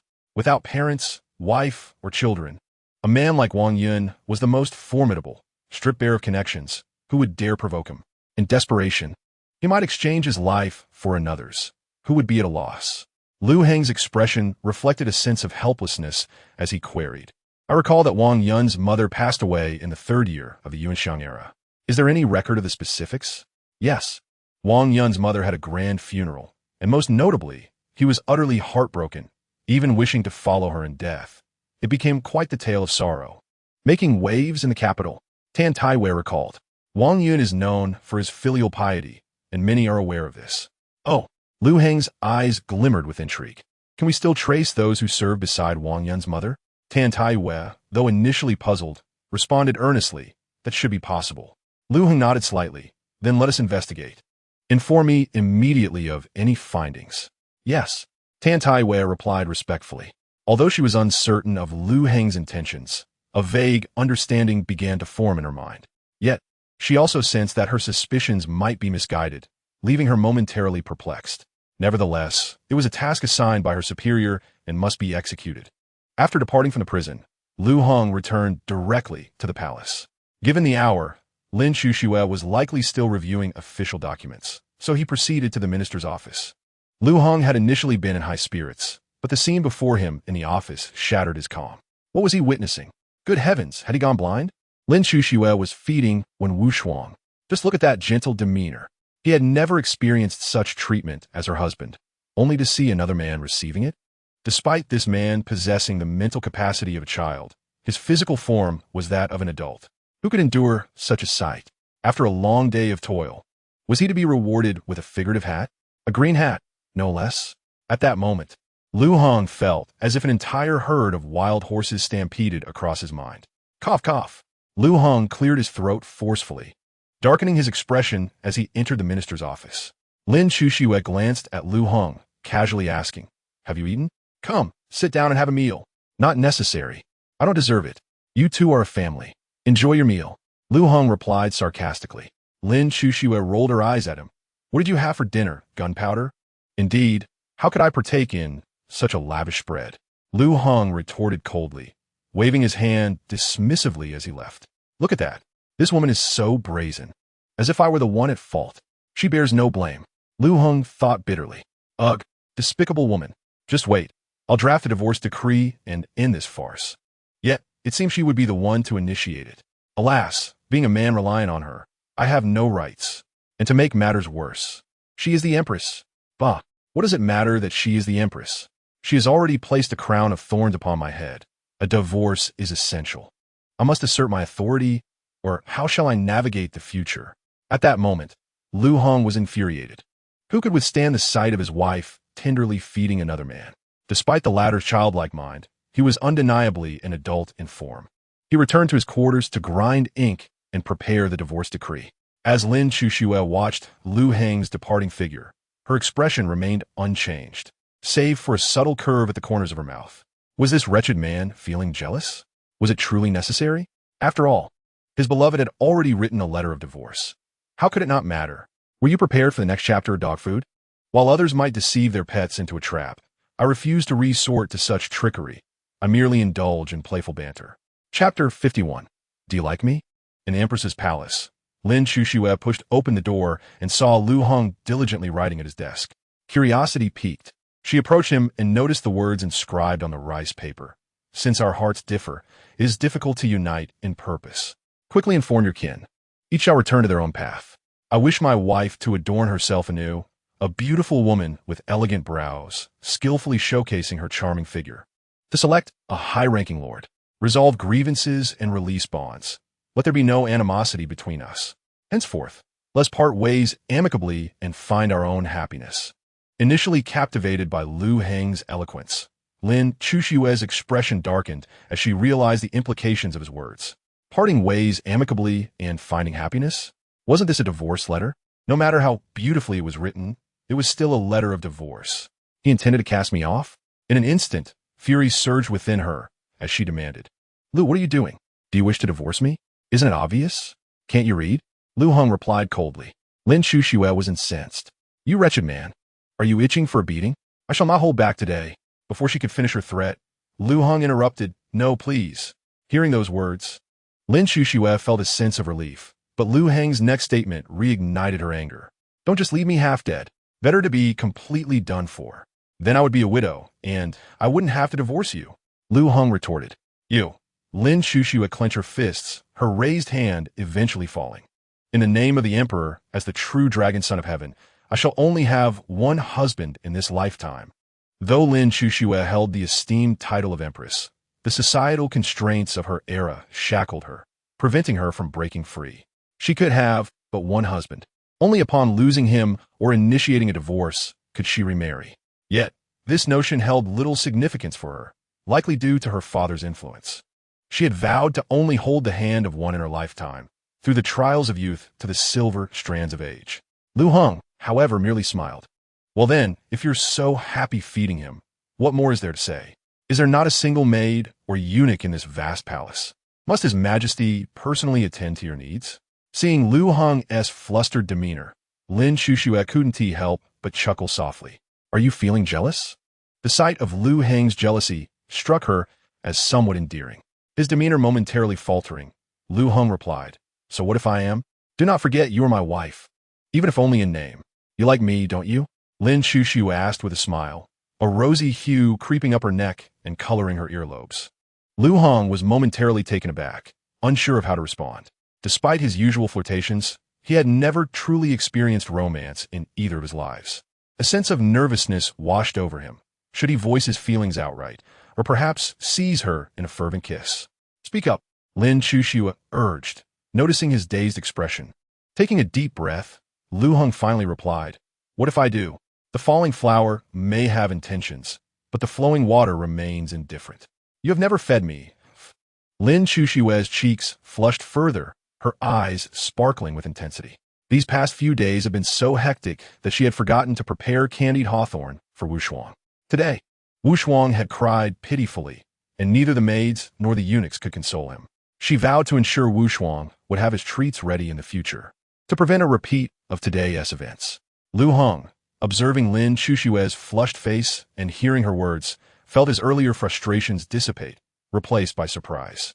The formidable empress, a ruler of iron will, exhibited such a youthful demeanor. It was rather charming. "Do you truly like me?" Liu Heng blurted out. Lin Chushue was momentarily stunned, gazing at him with reproachful eyes. "But I was the one who asked you first. How could you turn the question back on me?"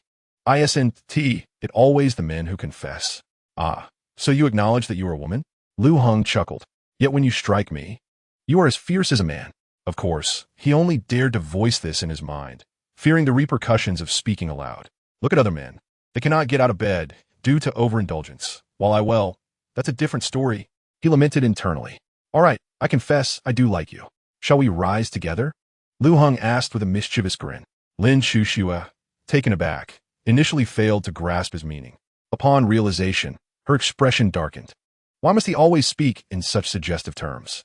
And yet his words were so subtly phrased. In this day and age, one feared an educated rogue. "What is it that you like about me?" Lin Chushue changed the topic, avoiding his earlier statement. Liu Heng paused thoughtfully before flashing a smile. "Who wouldn't he be drawn to an empress such as yourself? I have a discerning palate. I prefer a life of comfort." Lin Chushue shot him a disapproving look and chided, "Be serious." Liu Heng was momentarily taken aback by her demeanor. He had never witnessed her in such a light. His astonishment was almost comical. Regaining his composure, he replied, "Of course, it's your beauty, your stature, and your elegance." Lin Chushue was struck by his words. "I know, I am beautiful, but what do you mean by stature and elegance?" Liu Heng fell silent, his gaze wandering between her graceful curves. Without waiting for her response, Liu Heng pressed, "You have yet to answer me. Do you like me?" "I do not." Lin Chushue responded decisively. "Ah, how predictable. A woman's words are often contrary to her heart." Liu Heng chuckled. "I understand now. When a woman says she does not like something, it means she does." "Very well. I admire your insight. May I steal a kiss?" Not. Before she could finish, time seemed to blur as Lin Chushue found herself breathless. While Liu Heng had long wished to release her, yet the system's voice extended their moment. Ding. Successful sign-in on the Empress's lips. Reward. Binding technique. Note. Binding technique can immobilize a person for an hour. When used on someone of lower realm, the effect lasts half an hour, and it is ineffective against those of a higher realm. Binding technique? What a treasure. Isn't this the spell that Monkey used to capture the 7 fairies? Just imagine. If I could wield it, I would be unstoppable. Chapter 52. You Owe Me Money. After Liu Heng and Lin Chushue parted ways, he found himself captivated by the enchanting glimmer in her eyes. Liu Heng bashfully admitted that he felt utterly weak in the knees, and he began to comprehend the saying, "The monarch no longer attends morning court." "My dear Schwer, may I share your bed tonight?" Liu Heng eagerly inquired. Lin Chushue's expression darkened. "No, you must not entertain any improper thoughts. I am not yet prepared for that. If you dare to have such thoughts, I will give you a beating." Liu Heng chuckled inwardly, thinking, "We have already bared our souls to each other, and yet you still speak of beating me?" Suddenly, he had a premonition that his resolve might falter. "What are you thinking? Am I that kind of person? I merely find the floor uncomfortable, my dear wife." "Your thoughts are not pure." "Oh, I see. You wish to toy with me, do you? Very well, but you must pay me." Liu Heng expressed his grievances. Lin Chushue, however, wore a look of exasperation. "What nonsense is this? Clearly, it is this scoundrel who harbors impure intentions, yet the blame is cast upon me. Play with you? Pay you? Bah! If we are to play, what need is there for payment? It should be based on skill." Ultimately, after much coaxing from Liu Heng, he finally achieved his desire to sleep on the bed. Although the bed was spacious and they lay a considerable distance apart, they were nonetheless sharing the same bed, bringing them one step closer to a successful revolution. The following morning, when Liu Heng rose, Lin Chushue had long since vanished. After freshening up, he proceeded to the cabinet to review the case files. As the old saying goes, reading a book 100 times reveals its meaning. And the same applies to analyzing cases. Each reading of the files presents new discoveries. In the absence of fresh evidence, one must rely on these documents for analysis, speculation, and deduction. As noon approached, Dan Taiwe hurried into the cabinet, her face beaming with joy. Your Excellency, truly remarkable. I am in deep admiration. She began with a compliment, which made Liu Heng feel slightly bashful. What is it? Let us speak plainly. There is no need for such formalities, Liu Heng said slowly. Dan Taiwe smiled, undeterred by the awkwardness, as her words were sincere and not mere flattery. Your Excellency, I have uncovered the whereabouts of Wang Yun's mother's maidservant that you asked me to investigate. The previous records indicated that the maidservant returned to her hometown and, due to her advanced age, passed away shortly thereafter. However, my findings reveal that she never died at all, and Wang Yun's mother is also alive. Dan Taiwe exclaimed, astonished. It was no wonder she was surprised. The death of Wang Yun's mother had been a sensational event, a tale of filial piety that the entire city was aware of. Who could have imagined that she was, in fact, alive and well? The narrative of filial piety was nothing but a ruse. Liu Heng smiled faintly upon hearing this, confirming his suspicions. However, he had initially only harbored doubts, and the likelihood seemed slim. He had not anticipated such a delightful surprise. Where is she residing now? Liu Heng quickly inquired. Dan Taiwe replied, in a small town in the southern part of the capital. We have already sent someone to keep watch. You need not worry. Liu Heng nodded with a smile. Very well, it is time we pay a visit to this Lord Wang. Yes, Dan Taiwe respectfully responded, her admiration for Liu Heng growing. As they walked out together, Dan Taiwe asked, Your Excellency, how did you come to suspect this? She was genuinely curious about how Liu Heng had formed doubts about something that had gone unnoticed by everyone else, something most considered a given. Liu Heng paused briefly before responding. It was too ostentatious. With that, he took his leave, leaving Dan Taiwe standing in confusion. Is that truly a reason for suspicion? Of course it was. Abnormal occurrences often indicate hidden truths. Since ancient times, there have been rules governing such matters. Deviations from the norm are not usually surprising. Yet, the grandeur of Wang Yun's fabricated reputation was excessive. Was it merely for the sake of a reputation for filial piety? That seemed improbable. If one sought fame, they could easily choose to end their life alone at home, leaving behind a letter, thus achieving greater renown. If one were truly heartbroken, they should opt for a solitary departure. That would be more decisive. With a reputation for filial piety established, Wang Yun still lived. Was it merely for the sake of a reputation for filial devotion? While having a reputation may ease one's path in the officialdom, it ultimately depends on one's capabilities. In truth, it served little purpose. From the analysis of the documents, Wang Yun never engaged in futile endeavors. This indicated that there were deeper layers worth investigating. However, Liu Heng had not anticipated such a surprising outcome. In the prison, Wang Yun was summoned for questioning. Liu Heng sat opposite him, observing this minister of war. He could sense an air of authority emanating from Wang Yun. Although Wang Yun appeared unremarkable, his presence was anything but ordinary. Lord Wang, it is truly a pleasure to meet you today. You are indeed exceptional. One would expect nothing less than an upright official, Liu Heng remarked with a smile. An upright official? If I were truly an upright official, you would not be seeing me today, Wang Yun retorted with a grin. I have already divulged everything I needed to. Surely, you have not come merely to ensure I do not enjoy a good lunch? He queried. Liu Heng smiled in return. The food here is quite poor. I have already sent someone to prepare a splendid meal for you. Please wait a moment. While we wait for the dishes, let us engage in conversation. Wang Yun burst into laughter.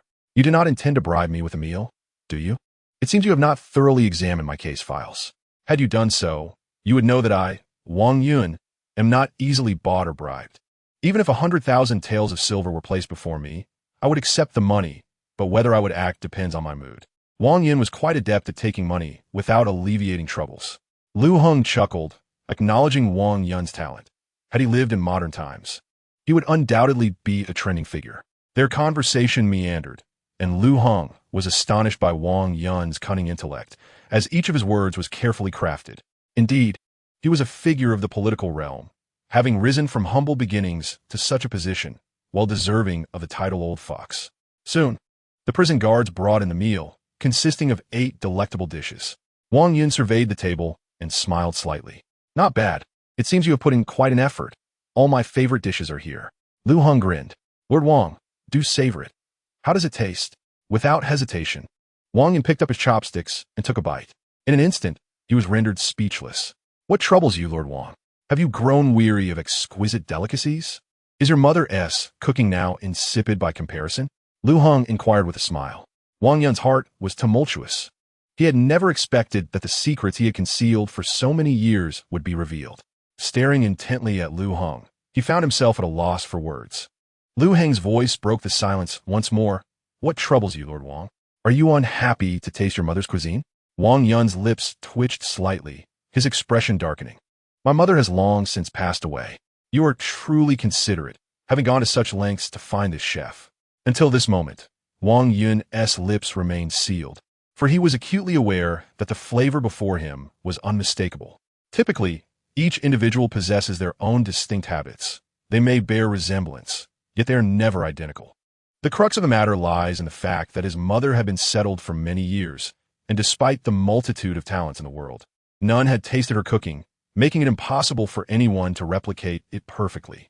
The dishes laid before him were undeniably reminiscent of his mother's flavor. Yet he would not readily divulge anything until the final moment. Liu Heng seemed to have anticipated this situation, and with a slight smile remarked that Shiqing Town was indeed a charming little place, boasting exquisite scenery. He expressed his intention to visit and unwind for a couple of days. How do you know about Shiqing Town? What have you done to my mother?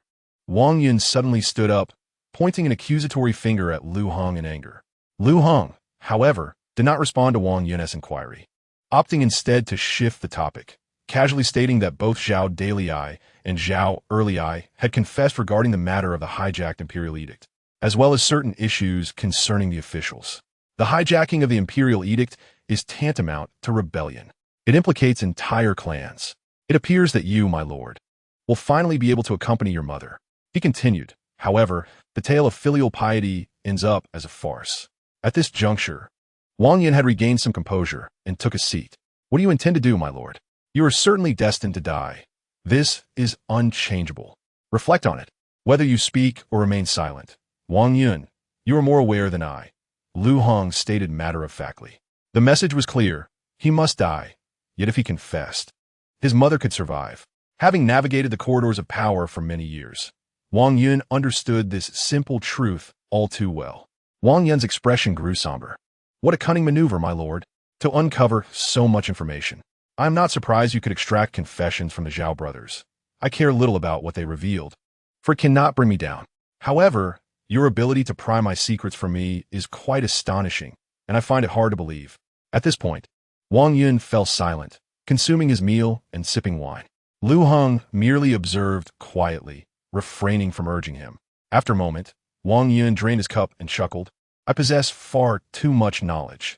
Even if His Majesty were fully aware, he would not dare take significant action. Pull one thread, and the whole tapestry unravels. If everything were to be addressed, the sky of Beiqian would surely fall. Let us commence from the 10th year of Taichu then. For 3 full hours, Wang Yun recounted the saga of his extraordinary life to Liu Heng, detailing various illicit methods, transactions among officials, and shocking acts of violence. From the highest-ranking officials to the lowest clerks, a substantial portion of the officials in Beiqian were entangled in this web of interests. As Wang Yun asserted, he dared to divulge everything, for Lin Xuxue would not dare conduct a thorough investigation. Should a complete inquiry be undertaken, the entire foundation of Beiqian would collapse, leading to imminent national ruin. Bring Lord Wang back to rest, Liu Heng commanded calmly. As a jailer entered to escort Wang Yun away, he turned back to Liu Heng and said, I hope you keep your promise. Of course, I swear by my principles that your family will remain unharmed. Liu Heng replied earnestly. With that, Wang Yun felt a sense of relief, though his expression bore a trace of unwillingness. Years ago, he had orchestrated his mother's false death to eliminate his vulnerabilities, yet he found that she had become a metaphorical dagger poised at his heart. Fortunately, the outcome was favorable. His mother could now live out her days in peace, free from worry for her unfilial son. After Wang Yun's departure, Dan Taiyu entered the interrogation room. The two exchanged glances, each perceiving the gravity in the other's eyes. Just as Wang Yun had stated, This network of interests implicated far too many individuals. The evidence he provided was akin to a colossal bomb, capable of reducing all of Beiqian to ashes. Let us proceed. We must report to His Majesty, Dan Taiyu said gravely. Liu Heng nodded slightly, and the two made their way to the imperial study. For an entire hour, Liu Heng and Dan Taiyu recounted everything Wang Yun had disclosed to Lin Xuxue. At this moment, Lin Xuxue's face reflected anger as she coldly inquired, "Where's the evidence?" "Your Majesty, I have dispatched someone to transport it back to the palace. It should have nearly reached the cabinet by now," Dan Taiyu respectfully replied. Lin Xuxue nodded slightly, then coldly commanded, "Go to the cabinet and check. If it has arrived, summon the ministers for court." "Yes," Dan Taiyu instinctively responded, but then paused. "Your Majesty, it is already the third watch of the night. Is it appropriate to summon the ministers now?" "What? Is that a problem?"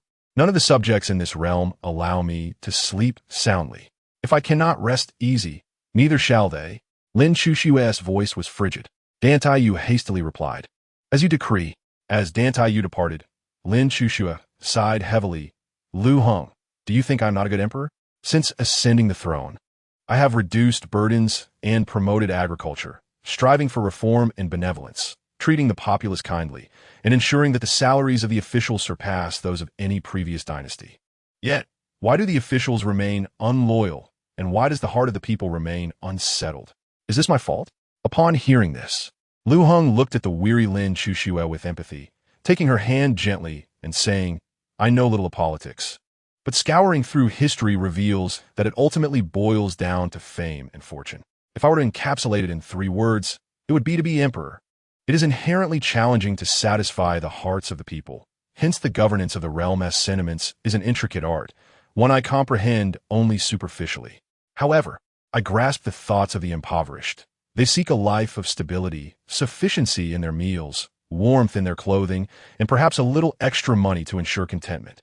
Yet, this contentment must come with prerequisites. They should not acquire it too easily, but rather be kept occupied and under some pressure.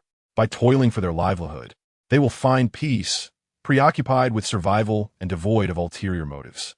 Just like the imperial examination system, which ostensibly aims to select talented individuals for the court, in truth serves as a cage, compelling scholars to focus solely on literature, leaving them little time to entertain other thoughts. When the educated class is at ease, how can the realm be anything but tranquil? As for the underworld, it is best governed by its own denizens. My understanding of these matters is but superficial. Beyond that, I am at a loss. Chapter 54. I dreamt a dream. As he finished speaking, Lin Xuxue gazed intently at Liu Heng. "You articulate this well. This is indeed the way of the sovereign. However, to achieve it requires considerable time and immense effort. I will accompany you through it all." Liu Heng replied with a warm smile. In stark contrast to their tender exchange, the ministers, upon receiving the imperial edict, hastened to the court with great urgency, their expressions fraught with anxiety. They were acutely aware that Wang Yun had finally spoken, while Qi Haoran had merely retorted, "It is unwise to disregard His Majesty." What did that mean? It indicated that Qi Haoran would not intervene in this matter. After years of service in the court, who among them did not harbor their own secrets? Who had not engaged in illegal activities? What left the officials even more astonished and terrified was the realization that the emperor had managed to extract confessions from Wang Yun. They all understood the steadfastness of Wang Yun's silence. The emperor had found his Achilles heel, a feat that was truly astonishing. For the first time, they felt an unprecedented fear of the emperor. Although Lin Xuxue's style has always been resolute, the reverence in the hearts of her subjects had never reached such an apex as it did at this moment. Within the Golden Long Hall, all the ministers had gathered. Yet the Emperor Lin Xuxue delayed her appearance, making them wait for an entire hour before she finally graced them with her presence. Seated upon the dragon throne while the officials knelt in reverence, chanting "Long live the Emperor."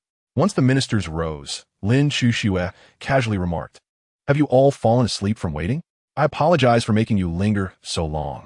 This opening statement was sharp, implying that their response had been sluggish. In truth, they had not been slow at all. Such delays were unprecedented. A mere oversight could escalate into a grave matter. The ministers hastily exclaimed in fear, acknowledging their fault for keeping the emperor waiting, their hearts racing with anxiety. With that first utterance, it was evident that this night escort would result in severed heads. You may rise, my ministers. I have merely indulged in a brief slumber. What transgressions have you committed? Lin Chuxue smiled. Thank you, your majesty. The ministers expressed their gratitude as they stood. Lin Chuxue continued, I summoned you all at this late hour for no pressing matter, but rather, I had a dream last night that has left me perplexed throughout the day, and I was hoping you could assist me in deciphering it. Pausing, Lin Chuxue observed the officials whispering among themselves, cleared her throat, and commanded silence. She then stated, I dreamed of the banks of the Huai River, drenched in crimson. Upon closer inspection, I was startled to find the river filled with bones. In disbelief, I rubbed my eyes, and when I looked again, can you guess what I saw? As the Son of Heaven, your dreams must be extraordinary, beyond our humble speculation. The ministers responded in unison. Indeed, my dreams are not for mere mortals to interpret. Lin Chuxue retorted with a hint of sarcasm. Enough of your cleverness. In my dream, the bones transformed into silver, a river of silver. Can you imagine the grandeur of such a sight? As her words fell, the Minister of Works and his deputy felt a chill run down their spines, their bodies trembling in fear. It was evident that the emperor was not merely recounting a dream, but alluding to the matter of the Huai River's embankment. Most of the officials understood the emperor's intent, and a heavy silence enveloped the court, with everyone holding their breath. Lin Chuxue's gaze swept across the ministers before she continued. There are many dreams, strange and peculiar, but I shall not elaborate on them all. Let us focus on this one. Which of you can assist me in unraveling its meaning? An eerie silence fell over the court, with no one daring to speak. Typically, my ministers are eloquent, yet today, they seem to have lost their tongues. Since no one wishes to volunteer, I shall call upon someone. Where is the Minister of Revenue? Lin Chuxue's tone remained indifferent. I, Minister of Revenue Han Jun, pay my respects to your majesty. Han Yun steps forward to bell. Can you enlighten me, my dear minister? Lin Chuxue questioned coldly. Han Jun remained prostrate, trembling, unable to utter a single word. Lin Chuxue scoffed, a formidable pressure descending upon the hall, causing an immediate drop in temperature. As the ministers dared not breathe. Where is the Deputy Minister of Revenue? The Minister of Works, the Deputy Minister of Works, the Deputy Minister of War. The Deputy Minister of Rights, where are you? Lin Chuxue named several officials in succession. The Deputy Minister of Revenue, Wei Dong, pays his respects to your majesty. Minister of Works, Liu Heng, Deputy Minister of Works, Fang Tong, Shun Qing. Each official stepped forward, resembling mutes, not uttering a word. Lin Chuxue's expression grew ever colder. Is there no one among you who can clarify this matter for me? Very well, let me make it clear for you, so that you may find peace. Peace. Upon hearing this word, the officials panicked and exclaimed, Your Majesty, I am wronged. Wronged? Bring forth the evidence. Lin Chuxue's voice was icy. As her words faded, the eunuch beside her announced sharply, in the 15th year of Taichu, Deputy Minister of War Wang Yun, Deputy Minister of Revenue Wei Dong, Minister of Works Liu Yong, and Deputy Minister of Works Fang Tong embezzled a total of 152 taels of silver while constructing the Huai River embankment. In the 18th year of Taichu, during the renovation of the Imperial Palace, they misappropriated 900 taels. In the 3rd year of Yuanzhang, Deputy Minister of War Wang Yun, Deputy Minister of War Higui, Minister of Works Liu Yong, Deputy Minister of Revenue Wei Dong, and Deputy Minister of Rights Shun Qing, in the 13th year of Taichu, committed murder to silence witnesses, resulting in the death of 18 members of the former Deputy Minister of War Zhao Wenhua's family, and in the same year, embezzled a total of 1,000,000 taels of silver. One by one, the evidence was irrefutable, meticulously documented, and the color drained from their faces as they realized their doom was upon them.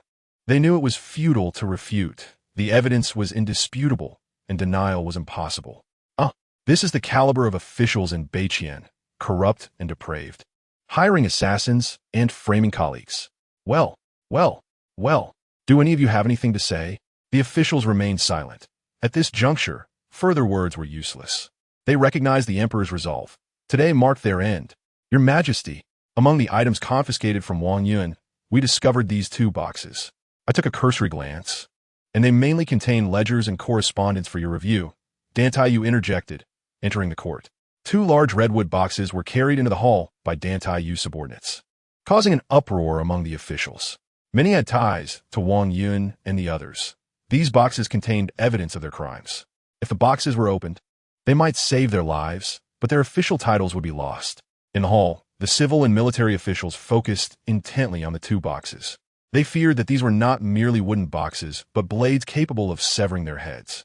The contents were not mere ledgers or letters, but instruments of their potential annihilation. Though the weather today is cold, I have arranged for a fire to warm the hall. Why do you still shiver? Lin Chushue's icy voice echoed. The fire? It was of no use. To stop shaking, one would have to throw themselves into the flames. Of course, if one did that, they would no longer need to tremble. After a brief struggle, they would simply cease to exist. Your Majesty, the authenticity of the contents within those boxes is questionable. I know something of Wang Yun's character. He is like a rabid dog, prone to biting indiscriminately when cornered, remarked Wei Guangming, the left chancellor of the Central Secretariat. The right chancellor, Chu Feiyang, echoed indeed. Your Majesty, the contents cannot be trusted. We implore you to investigate thoroughly. With 2 prominent officials speaking up, the rest of the ministers quickly fell in line, voicing their agreement. This emboldened those on their knees, igniting their hopes. Yet Lin Chushue's next words shattered their aspirations. What Wei and Chu have said is indeed worth investigating. But the crimes of Liu Heng and the others are well documented. Bring these gentlemen down for thorough interrogation. Interrogation? The officials' hearts sank. How could there still be an interrogation? There exists a Wang Yun who has already implicated countless individuals. Should these few be imprisoned, who knows the magnitude of the events that may unfold? Your Majesty, these individuals are guilty of heinous crimes. I beseech you to execute them immediately. Upon uttering these words, a moment of silence enveloped the court. Before a multitude of officials fervently echoed, Your Majesty, these individuals are indeed guilty of grave offenses. We implore you to decree their execution. The clamor of execute them reverberated throughout the hall. Observing the fervent pleas of the majority, Lin Chushue coldly remarked, to bypass a trial and execute on the spot seems rather unorthodox, does it not? Your Majesty, these individuals are truly vile. Based on my understanding, they will only plead for mercy and shout their innocence, offering no other words. Indeed, Your Majesty, even if they spoke, it would be nothing but the frenzied barking of mad dogs. We implore you to pass sentence of execution. Lord Zhou, I am well aware of your affairs. In our daily interactions, you have been akin to a lapdog, yet now you seek to strike while I am down? The individuals kneeling on the ground and the many standing officials began to engage in a verbal duel. Lin Chushue did not intervene. Rather, she observed the spectacle with great interest. Humanity often despises beasts, yet at times resembles them, and on occasion, even falls short of their nature. How intriguing! As the uproar reached its peak, Lin Chushue cleared her throat, and the court fell into an immediate hush. Her icy voice resounded, enough. The clamor you create will yield no results, even if it continues until next year. Wang Yun and his accomplices are indeed guilty of heinous crimes, with evidence irrefutable. In accordance with the will of the officials, I hereby decree their execution. It shall be carried out forthwith, just outside the palace doors, allowing the other lords to witness the true nature of justice. The emperor's decision, though perhaps not entirely judicious, was one that all present had no choice but to accept. They understood this to be a display by the emperor, a warning to others. Whether they wished to watch or not, they would inevitably bear witness. Amidst the cries of innocence, blood was shed and heads rolled, while most officials suppressed their disgust. As Lin Chushue concluded the court session, the 2 wooden chests remained within the hall. The officials departed. Yet, even as they exited the grand hall, their gazes involuntarily returned to the chests. Engaged in hushed conversations, they were about to leave the palace when a loud shout pierced the air. There's a flood. In an instant, numerous eunuchs and palace maids rushed towards the Golden Lawn Hall with buckets in hand. Perplexed, the officials halted one eunuch to inquire, "What is the matter? Where's there a flood?" The young eunuch respectfully replied, "It seems to be at the Golden Lawn Hall." He then hurried off.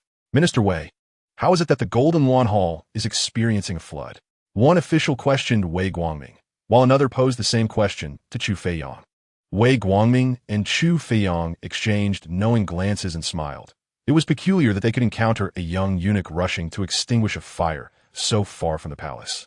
If a fire truly spread that far, the Golden Yuan Hall would have long since turned to ashes. This is merely the Emperor's intention. You may rest assured, whatever was in that chest is now lost to the flames, Chu Feiyong remarked with a smile. Wei Guangming added, it matters not whether it is truly gone or merely a ruse. What is important is that this matter has been temporarily set aside. With the two foremost ministers asserting this, the officials collectively breathed a sigh of relief. Simultaneously, they understood that should they pursue each issue individually, the court of Beiqian would suffer significant losses, and such an outcome would spell disaster for the realm. What is that? An official exclaimed in astonishment. Another official echoed the sentiment.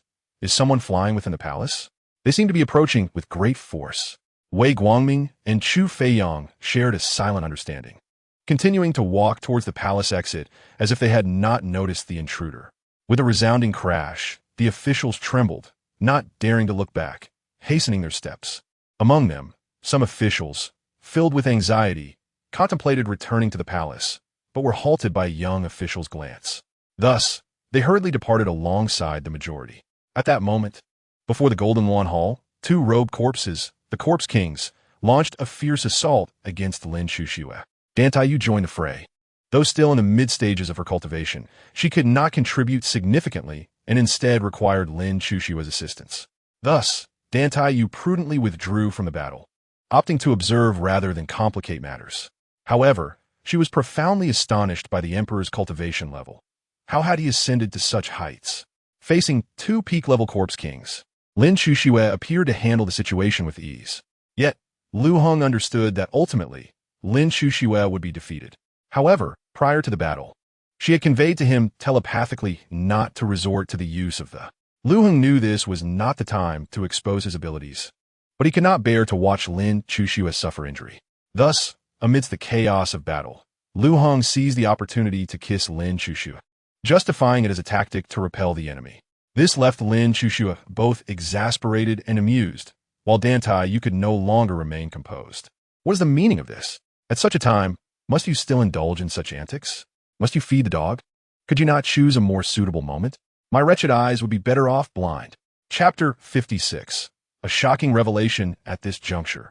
Liu Heng felt a surge of urgency. Having kissed her, why had the system still not responded? If it did not provide a reward capable of resolving the situation, he would be compelled to tear the system apart. Perhaps the system, sensing his impatience or exhibiting a degree of empathy, finally responded. Ding. Successful sign-in on the Empress's lips. Reward. Cultivation level increased 100-fold, effective for 3 minutes. Upon hearing the system's voice, a smile spread across Liu Heng's face. It appeared that pressuring the system had revealed its unexpectedly considerate nature. In that instant, he felt an overwhelming surge of power continuously flooding into his being, elevating his realm from late-stage Yuan Ying directly to the pinnacle of the Dao harmonization stage. Wife retreat, Liu Heng called out. Without hesitation, Lin Chuxue stepped back, surprised at her own trust in him. As Lin Chuxue marveled at this newfound faith, Liu Heng, wielding the Silver Dragon Divine Sword, unleashed the sword technique of heaven splitting. A blade of sword energy, reminiscent of the Milky Way, cascading to the earth, erupted forth, exuding an overwhelming pressure that commanded the attention of all-powerful beings across the realm. Such a strike was astonishingly formidable, illuminating the entire capital with silver light, as if the sword intent sought to cleave the heavens. Under the might of this sword, the two Corpse Kings were reduced to fragments. Yet it was not enough to vanquish them completely. However, since they dared to harm his wife, Liu Heng was determined that neither of the Corpse Kings would leave alive. Taking advantage of the distraction created by the unparalleled sword strike, strands of ignited, and the already fragmented Corpse King was instantaneously reduced to nothingness. As the silver light gradually faded, all eyes turned skyward, and from every corner of the world, they beheld the celestial realm, cleaved in twain by a silver light. As if the very heavens had been sundered, the world was in an uproar, and the direction of the disturbance was unmistakably the Beiqian Imperial Palace. What had transpired? Had a powerful being launched an attack on Beiqian? The strength of this sword is truly astonishing. Observing its direction, it is evidently aimed at repelling foes. When did the Northern Qian dynasty produce such a formidable swordsman? This is not a power that Emperor Lin Xuxue could possess. It appears there are hidden experts within the northern Qin Palace, a sort of such overwhelming might. One would doubt even the famed sword god, when Xuan Yu, could wield such a strike. In the Sacred Academy, Qi Haoran watched this display in shock, pondering how deeply the young emperor had concealed his true strength. When had such formidable power emerged from the palace? Could it be the ancient ancestors of the royal family? No, that cannot be right. Father, with such a powerful sword. Those two corpse kings, Qi Xian anxiously inquired. Qi Haoran shook his head slightly, just uttering a word. Before he could finish his thought, he was frozen in place. The two corpse kings had turned to ashes. How could this be possible? Excellent. Truly excellent. Young emperor, I have underestimated you. Qi Haoran lamented, his heart aching. To nurture a single corpse king requires an immense expenditure. He had invested vast resources over 3 decades, managing to raise merely 6 corpse kings, and now, in an instant, 3 had been reduced to nothingness. At that moment, Qi Haoran felt as if he might vomit blood. All those years of effort lost so easily. Father, are you all right? Qi Xian noticed his father's pale countenance and asked with concern. Qi Haoran sighed, his voice cold as he commanded, instruct everyone to hasten their actions. We cannot afford to give the young emperor any more breathing room. Yes, father, Qi Xian replied respectfully. Meanwhile, within the palace, Lin Xuxue and Dan Tai Yu shared expressions of astonishment, unable to calm their turmoil. That sword strike from a higher realm was astonishingly powerful. It seemed even stronger than his majesty. Dan Tai Yu exclaimed in shock, struggling to comprehend how Liu Heng could possess such formidable cultivation. Such a sword strike. Even among the combined Dao realm experts, few could withstand it. The renowned sword god, when Xuan Yu, despite his prowess, could not possibly unleash such a blow. And even if he were present, he might not endure it. How many secrets does our sovereign harbor? It seems the emperor has indeed struck gold. Lin Xuxue's astonishment rivaled that of Dan Tai Yu's, prompting her to ask, when did you become a combined Dao realm expert? Not at all. I am merely at the nascent soul stage. Liu Heng replied, suddenly realizing that his cultivation had unexpectedly surged from the nascent soul to the divine transformation stage. Previously, he had reached the pinnacle of the late nascent soul stage, but had not encountered the opportunity to break through until now. Unexpectedly overcoming the final barrier to reach the divine transformation stage. A delightful surprise indeed. The divine transformation stage? Lin Xuxue regarded him with skepticism. A sword at that level of power can't possibly be from the divine transformation stage. Hee. I sent it thanks to your support, dear wife. How else could I have executed such a blow? Liu Heng smiled. Lin Xuxue was taken aback, perplexed by the connection. Then she noticed his mischievous gesture, and in an instant, she comprehended his insinuation.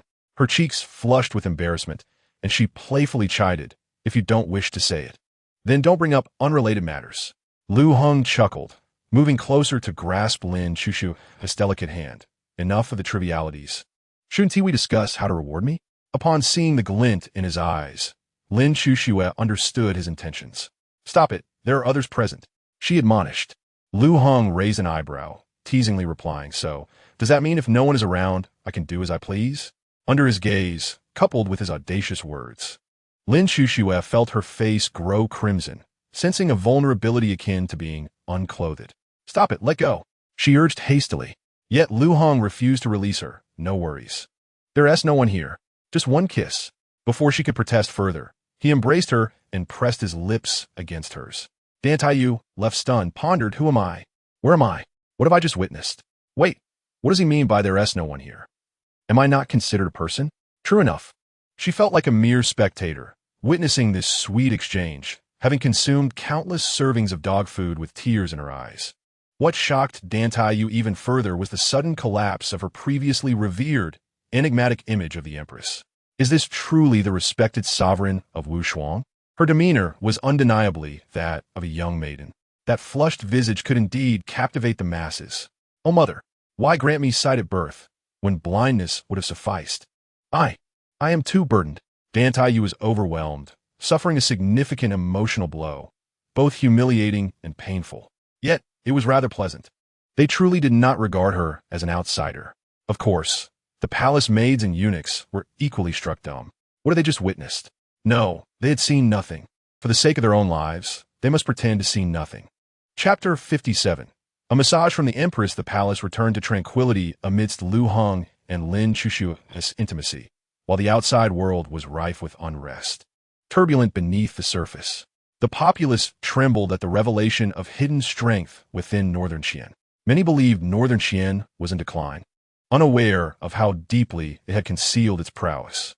However, while astonished, most were indifferent. Which dynasty or sect did not harbor some depth? In comparison, Northern Qian's foundation was not particularly remarkable.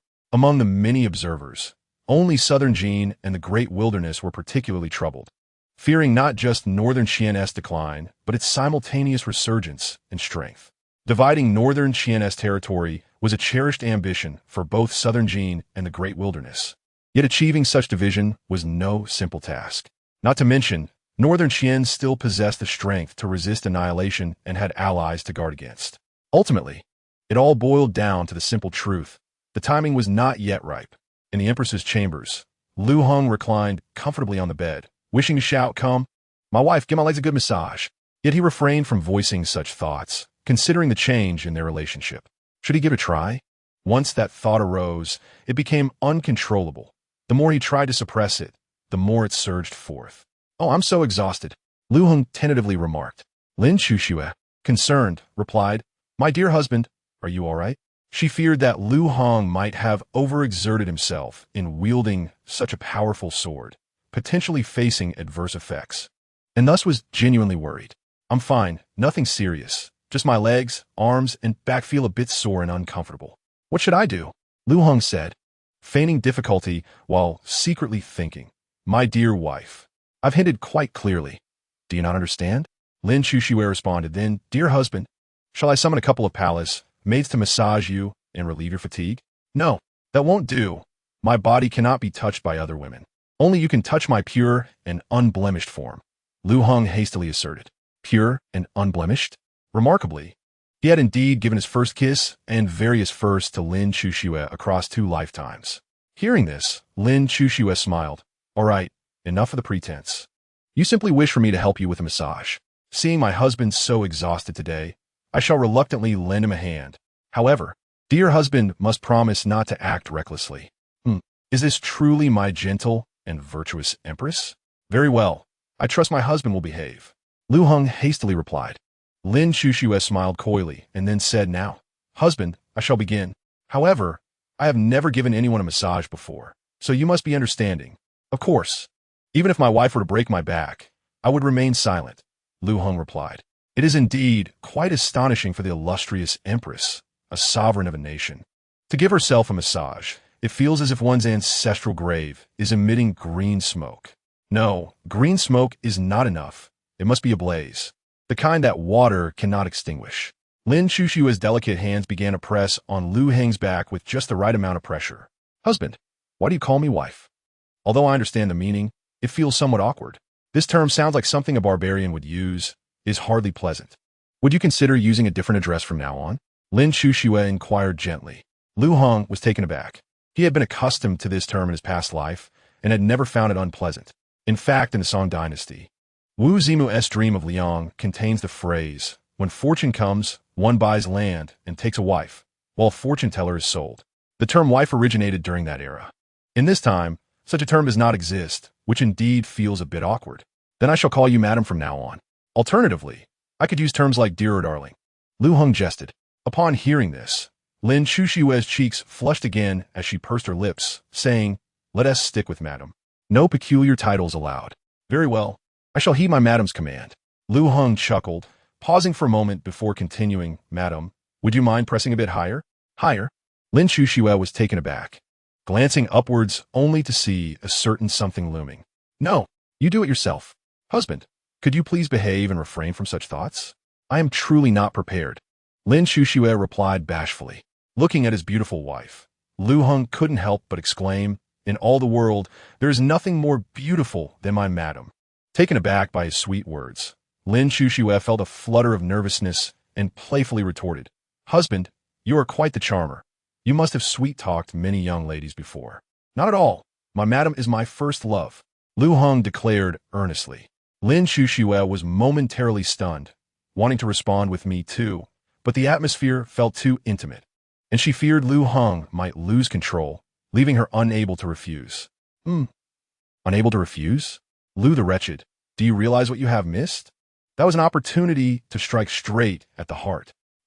What kind of wolfish words are these? How could someone as pure as I write such things? Returning to the matter at hand, men must be resolute when the time calls for it. However, one must also exercise restraint, lest you find yourself rewarded with a pair of silver bracelets, those that are bound together. Lin Shushue quickly changed the topic. Husband, we have gathered information on the various zombie strongholds. The real challenge now lies in how to deal with them. This issue had been troubling Lin Shushue for days. While it was easy to eliminate those who made the drugs, what about the multitude of zombies? Should Liu Heng be tasked with running from city to city? Not to mention whether he could even make it in time. If one were to be eliminated, the news would swiftly reach Qi Haoran's ears. This task must be executed with utmost surprise as a swift and decisive strike. To alert the grass and scare away the snake would render all efforts futile. Upon hearing this, Liu Heng pondered for a moment and replied slowly, Madam, do not fret. During this period, I will divide my nether flame into 100 strands. This is the limit of my capabilities. At that time, you can use jade vials as containers, and I will arrange a formation on the vials that can preserve them for a month. We can then act in unison. Of course, the flames produced will suffice for ordinary zombies, but will be ineffective against those of the Zombie King level. 100 strands. That will suffice. As long as we can eliminate those below the Zombie King level, it is acceptable. The Zombie Kings are incredibly difficult to cultivate. We have already defeated 3. And I doubt Qi Haoran has many left, Lin Shushue replied, her eyes sparkling with excitement. She hadn't anticipated that Liu Heng could even divide that divine fire. This truly resolved a major headache. Madam, have you thought of how to reward me? Liu Heng asked playfully. Lin Shushue smiled and retorted, how does my husband wish to be rewarded? To relieve fatigue. Nothing beats a bath. Liu Heng lamented. Lin Shushue chuckled. Very well, husband, go ahead. Do not call for me, lest I lose control of the destructive power within me. Liu Heng, upon hearing this, smiled sheepishly. I meant no other intentions. I'll wash myself. Madam, there is no need for you to scrub my back. Do take a rest. You wretched creature. In the following month, Liu Heng busied himself with dividing the nether flame, while also indulging in tender moments with Lin Shushue, hand-holding becoming child's play. Everything necessary was attended to, except for that final step, which always seemed to elude him. One night, Liu Heng had a brilliant idea. They could seal their powers, drink wine, and become tipsy. An opportunity would surely arise. Regrettably, this plan was only partially successful. Lin Shushue remained unaffected while Liu Heng became utterly inebriated, akin to a lifeless dog. Over the course of the month, Liu Heng diligently signed in, relishing the double daily sign-in opportunities, his delight evident. Ding! Sign-in successful on the Empress's lips. Reward, 1 creation pill. Ding! Sign-in successful on the Empress's mountain. Reward, 1 peach of immortality. Ding! Sign-in successful on the Empress's face. Reward, 1 9-turn transformation pill. Ding! Sign-in successful on the Empress's legs. Reward, max level formation. Ding! Sign-in successful on the Empress's eyes. Reward, max level alchemy. Throughout this month, Liu Heng reveled in his sign-ins, achieving a terrifying 9-star proficiency in both formations and alchemy. As for his cultivation, he reached the initial stage of the Tribulation Transcendence realm in just a month. Furthermore, all his abilities reached an unparalleled peak, granting him a deeper understanding of the path to immortality. Given Liu Heng's current foundation, even a late-stage harmonization realm expert would find it difficult to slay him. He was now capable of crossing an entire major realm to defeat an early-stage harmonization realm expert, while matching those of mid-stage harmonization realm status. To have crossed an entire major realm in just 1 month, should this news spread, it would astonish all mighty figures. Who has seen a prodigy like this? What manner of being is this? Lin Shushue, of course, also benefited greatly. Her cultivation had significantly deepened over the month. It could be said that Lin Shushue now possessed the prowess of the Great Ascendance realm, though she lacked the corresponding stage to fully harness her strength. However, this limitation stemmed from the constraints of heaven and earth, not something human effort could surmount. although the world had begun to witness the revival of spiritual energy and the opening of immortal gates. The time for transcending to the great ascendance realm had not yet come. As it stood, Lin Chushue's cultivation rendered her invincible amongst those without great ascendance realm prowess. Time flew by, and the new year arrived. On this day, civil and military officials held a grand ceremony for Lin Chushue, complete with a series of complex and elaborate rites. In conclusion, it took several days to complete all the necessary processes. On the eve of the new year, after the reunion dinner, snowflakes began to fall in Kyoto. On this day, beneath the glow of myriad lanterns, the descent of the snowflakes became all the more poetic. Particularly while standing atop the Forbidden City, one felt invigorated, gazing out at the snow-laden capital. My dear husband, this is the first new year I celebrate since my ascension. When my parents were alive, the new year truly felt like a celebration. Ever since their passing, I have spent each year in solitude. I have come to understand what it means to be a solitary figure. If I have another life, I truly wish not to occupy the throne again. Yet, my dear husband, I am fortunate to have you this year. Lin Chushue rested her head on Liu Heng's shoulder, leaning into him with a touch of melancholy. Liu Heng turned to glance at the beauty beside him, speaking tenderly. From now on, every year will have me by your side, without exception. Thank you, my husband. I miss my father and mother so much. Although I did not particularly like my father, now that he is gone, I find myself missing him. Lin Chushue murmured. I miss my parents too, Liu Heng replied softly. In this moment, his gaze deepened, filled with nostalgia. He wondered how his parents were faring in that other world. The elderly burying the young. Could they withstand such a blow? My dear husband, I will accompany you home on the second day of the new year, Lin Chushue said gently. Liu Heng smiled, recalling a dream of a home that felt strikingly real, skyscrapers and dazzling neon lights, a place where everything one desired could be obtained, except for time and life itself. In that realm, laws were strict, there was no emperor, and the people governed themselves. The common folk of that era lived better than those of this time. Listening to Liu Heng, Lin Chushue queried, is there no place in that world that is inferior to this one? After some contemplation, Liu Heng responded, indeed there are such places. In terms of the ancestral customs, that era has already seen the collapse of rites and music. This era, however, is a grand nation of classical poetry, where proclamations, edicts, memorials, letters, contracts, judgments, drinking games, riddles, medical prescriptions, all are imbued with intricate language and rhythm. The people of that time no longer understand what poetry is. Lin Chushue shook her head slightly. In that case, this era is indeed preferable. Liu Heng fell silent. Perhaps so, yet each era carries its own hopes, and to dwell solely in nostalgia is a malady of time. After a long silence, Lin Chushue broke the stillness. My husband, will you betray me in this life? Liu Heng chuckled. Even if I return to dust, my spirit will protect you for eternity. Lin Chushue's enchanting smile rendered the moonlight and the snow dim in comparison. My dear, between the moonlight and the snow, you are the third exquisite beauty, Liu Heng declared with passion. Before Lin Chushue could utter a response, she found herself at a loss for words. That kiss felt eternal. After a while, they parted, and Lin Chushue slowly said, my husband, after the new year, I wish for you to visit Fengdu City, a realm filled with divine flames. If you can subdue the divine fire, why not conquer more? It would make dealing with the Corpse King much easier. I lack your abilities, otherwise I would go myself. Every year, countless souls venture to seek the divine fire in Fengdu City, yet scarcely anyone returns with it. I have a good relationship with the city lord of Fengdu. I sent her a letter, and she has agreed to your visit. She will ensure your safety, and regardless of the outcome, she will allow you to leave Fengdu. My husband, would you consider going? Even if you gain nothing, it would still enrich your experience.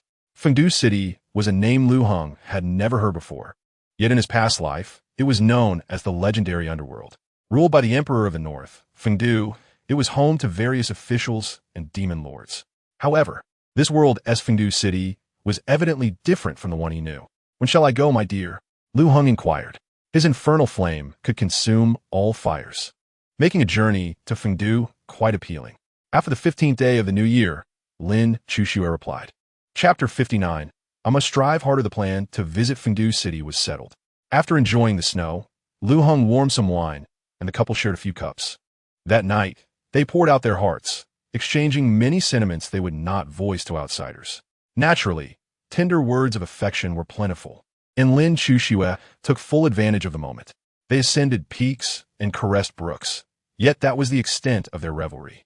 Despite Lin Chuxue being slightly intoxicated, she maintained her boundaries, having grasped the essence of the nine, yang, divine skill. He is strong. Let him be.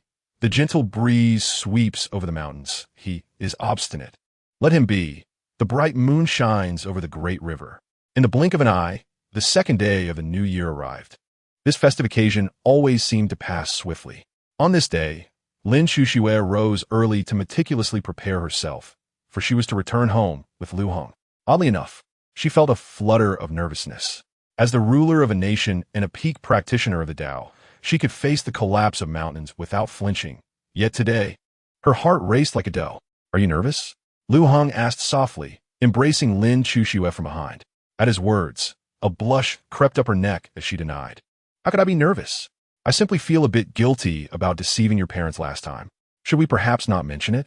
Liu Heng chuckled. Still claiming you're not nervous? This stubborn girl. He gently prodded, if not now, then when? Are we to wait until we have a child to speak of it? Wouldn't that be a tad late? Lin Chuxue playfully retorted. What nonsense! Who said anything about having children with you? Really not? Liu Heng teased. Absolutely. Lin Chuxue affirmed. Liu Heng sighed. It seems, for the continuation of the Liu family line, I shall have to seek another. You dare. If you even think about it, I shall flay you alive. Lin Chuxue threatened. In that moment, Liu Heng felt a chill run down his spine, fully believing that she could indeed carry out such a threat. My dear, it appears you have no chance. I was merely jesting. In this life, I can only harbor feelings for one person, Liu Heng declared earnestly. Lin Chuxue smiled coyly, choosing not to respond, her eyes filled with warmth. Soon, having finished preparing, Lin Chuxue and Liu Heng left the palace and headed straight to Liu Heng's home. Standing at the entrance, Lin Chuxue felt her palms grow sweaty. This visit was different from the last, and she felt a twinge of fear. Would Liu Heng's parents like her, or would they cast her out? In that moment, she completely forgot that she was an emperor, the ruler of a nation. Liu Heng's father was her subject, and his mother a commoner. Would they dare to send her away? Liu Daqing and his wife would certainly not have the audacity. At this moment, Liu Heng took Lin Chuxue's hand, reassuringly saying, Come.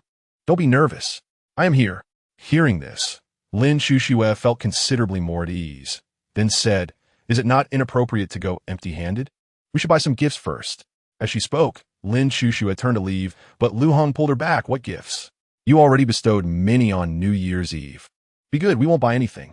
Liu Heng asserted firmly, then exerted force, pulling Lin Chuxue inside with determination. Father, Auntie, your beloved son has returned. Liu Heng exclaimed loudly. Such a proud declaration, yet disappointingly, the scene he had envisioned of his father and aunt welcoming him was absent. Instead, it was Liuan, his young admirer, who dashed out, calling brother, just as Liu Heng intended to scoop up his little brother. He was taken aback to find that the boy did not leap into his arms as usual. Instead, he ran to Lin Chuxue, joyfully exclaiming, Sister-in-law, Happy New Year. Wishing you prosperity. Where's my red envelope? No wonder the little fellow didn't rush to him. He must have known of Liu Heng's financial constraints. Lin Chuxue smiled gently, deftly producing a red envelope from her hand. Here you go. Thank you, sister-in-law. Love you. Liuan cheerfully replied before eagerly tearing open the envelope. Liu Heng was somewhat surprised, having not anticipated this. He certainly didn't expect Lin Chuxue to be so well prepared. It felt almost like a benevolent wife and mother. A stroke of fortune indeed. His ancestors must be smiling down. Lin Chuxue affectionately ruffled Liu En's hair, and the three of them entered the house. Liu Daqing and Su Qinglan had prepared a sumptuous feast, and upon seeing Lin Chuxue, Su Qinglan immediately took her hand, expressing warmth and concern. Liu Daqing sat with an air of calm, seemingly ignoring Liu Heng entirely. This was rather awkward. Was he not their own son? Why did it feel as though he were the outsider? Quite a grievance indeed. Liu Daqing eventually spoke. Let us all sit down for dinner. Observing Liu Daqing's demeanor, it was hard to discern whether he was pleased or displeased, though it was clear he harbored some reservations towards Lin Chuxue. Liu Heng understood this well and couldn't help but chuckle inwardly, wondering how his father would react upon learning Lin Chushue's true identity. As they took their seats, Liu Heng eagerly wiped the chair, grinning, "Your Majesty, please have a seat." Upon hearing this, Lin Chushue stiffened slightly. Had Liu Heng not embraced her shoulder, she might have been unable to sit down. "You rascal, wait." Su Qinglan's words were abruptly cut off as her face fell in shock. "Your Majesty?" she exclaimed.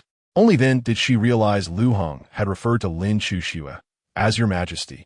Liu Daqing, too, was visibly unsettled. The emperor? Liu Heng was seated next to the reigning emperor. After a moment of stunned silence, Liu Daqing recovered enough to scold. "You little brat, stop speaking nonsense." Liu Heng retorted. "Nonsense? How could I dare? Is this a subject I would jest about?" Liu En's eyes widened in astonishment as he gazed at Lin Chushue, filled with admiration for his brother. Not only was he living off a woman, but this woman was as ethereal as a celestial being. "Truly, my brother is extraordinary." Lin Chushue gently interjected. "I apologize for my previous reticence. I compelled him to conceal the truth. My husband did not speak falsely. I genuinely am the emperor." "What? If that were the case, then the previous incident was indeed nullified, especially since Liu Daqing had not shown them a kind countenance." Panic ensued with Liu Daqing and Su Qinglan, who quickly attempted to kneel, but Lin Chushue, exuding an aura of authority, prevented them from doing so, stating, "Father, Auntie, there is no need for such reverence. We are all family." As she spoke, she nudged Liu Heng with her elbow, signaling him to support her. Liu Heng smiled, adding, "Father, Auntie, my wife is right. We are family. No need for kneeling. If she ever demands such a thing, I shall surely take her to task." Liu chimed in, "My brother is so cool. Truly an exemplar for us all. To achieve such a status through soft reliance, he is unparalleled. Clearly, I must strive even harder." Chapter 60. My family status is undoubtedly high. Liu Daqing scoffed. "You really know how to put on a show. You're only fit for kneeling on a washboard. What are you pretending for?" Su Qinglan remarked, "My son has truly achieved something." Although Lin Chushue had conveyed such sentiments, Liu Daqing and Su Qinglan still felt somewhat uncertain. Serving a monarch is akin to courting danger. The emperor's moods are as unpredictable as the weather. Today, you may bask in his favor, but tomorrow, you could be extinguished for a trivial offense. The precariousness of life hanging in another's hands is indeed unsettling. Dinner was consumed in an atmosphere of tension, particularly for Liu Daqing and Su Qinglan. As for Liu, his gaze was practically sparkling as he admired his brother, wishing he could grow up to be just like him. It must be said, this child harbors lofty aspirations. After dinner, Lin Chushue assisted with the cleanup, insisting that the emperor should not be burdened, which caused Liu Daqing and Su Qinglan to feel apprehensive. Had it not been for Lin Chushue's persistent requests, they would never have dared to let her lift a finger. While Lin Chushue and Su Qinglan tidied up, Liu Daqing called Liu Heng into another room. "Speak honestly to your father. Is she truly the emperor?" Liu Daqing asked earnestly. Upon hearing this, Liu Heng could only helplessly shrug. "Indeed, father, how could I lie about something so serious?" In that moment, Liu Daqing realized Liu Heng was telling the truth, and he sighed. "My son, refrain from speaking of such things at the table again. That is the emperor. I understand that men care about face. But whose face is more important, the emperor's or yours? Do you think I don't know your worth?" With that, Liu Heng waved his hand, conjuring a barrier, and replied, "Father, do you think I am like you? Yes, she is the emperor, but when it comes to family matters, I hold the final say. My status within this family far exceeds yours." At these words, Liu Daqing scoffed. "You think you have the final say? Whatever the matter, big or small, it is still the emperor who calls the shots." Liu Heng retorted, "Is this really my father speaking? Are you being somewhat excessive? Are you trying to provoke me? Father, if you continue speaking like that, I shall become displeased, as if your status in the family is so high. You are entirely under Annie's thumb. I still remember that time you drank too much and insisted on going to the Rainbow Pavilion for drinks, but you were too afraid to go." Liu Heng unabashedly exposed his father's embarrassing moment. Upon hearing this, Liu Daqing's face darkened dramatically. "You little brat, stop spouting nonsense. I could go there any time I wanted. I wouldn't hesitate. Let me tell you, I usually yield to your aunt, but if I were to become angry, she would tremble in fear." Liu Heng burst into uncontrollable laughter, disregarding the deepening scowl on Liu Daqing's face. "I apologize, father, but you must believe me. I have undergone professional training and rarely laugh, unless I truly cannot help it. After laughing for quite some time, noticing his father's dark expression, Liu Heng composed himself, saying, "Father, please do not be angry. You cannot blame me. Whenever Annie loses her temper, it seems you are the one who trembles." Lu Daqing snorted, "Come on. Where are we going?" "Father, I was wrong. Please don't throw me out." Liu Heng, in a resigned tone, added, "Even if you were to chase me away, I wouldn't leave." Lu Daqing coldly replied, "Who said I was kicking you out? I meant we were going out for drinks, but not to the Rainbow Pavilion. That's too low class. If we're going out, we shall go to the Music Bureau. They seem to offer massages as well. After drinks, we can indulge in a bit of relaxation." "Ah, are we really going?" Liu Heng responded, astonished. He had merely intended to tease and regain some dignity, never expecting that his father would actually want to go to the Music Bureau. If one were to truly venture out, what if, under the influence of alcohol, one were to lose control and allow Lin Chuxue to discover the truth? How could one possibly protect their younger brother then? Lu Daqing crossed his arms over his chest, a scornful and derisive smile gracing his lips. "Afraid, are we? If fear grips you, then cease your boastful claims. Just look at the current state of affairs. What a disgrace." Liu Heng's expression darkened. "Who is boasting here?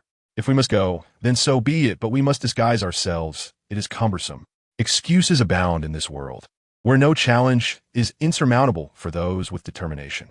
Almost nothing is beyond reach. It all boils down to one's desire to succeed.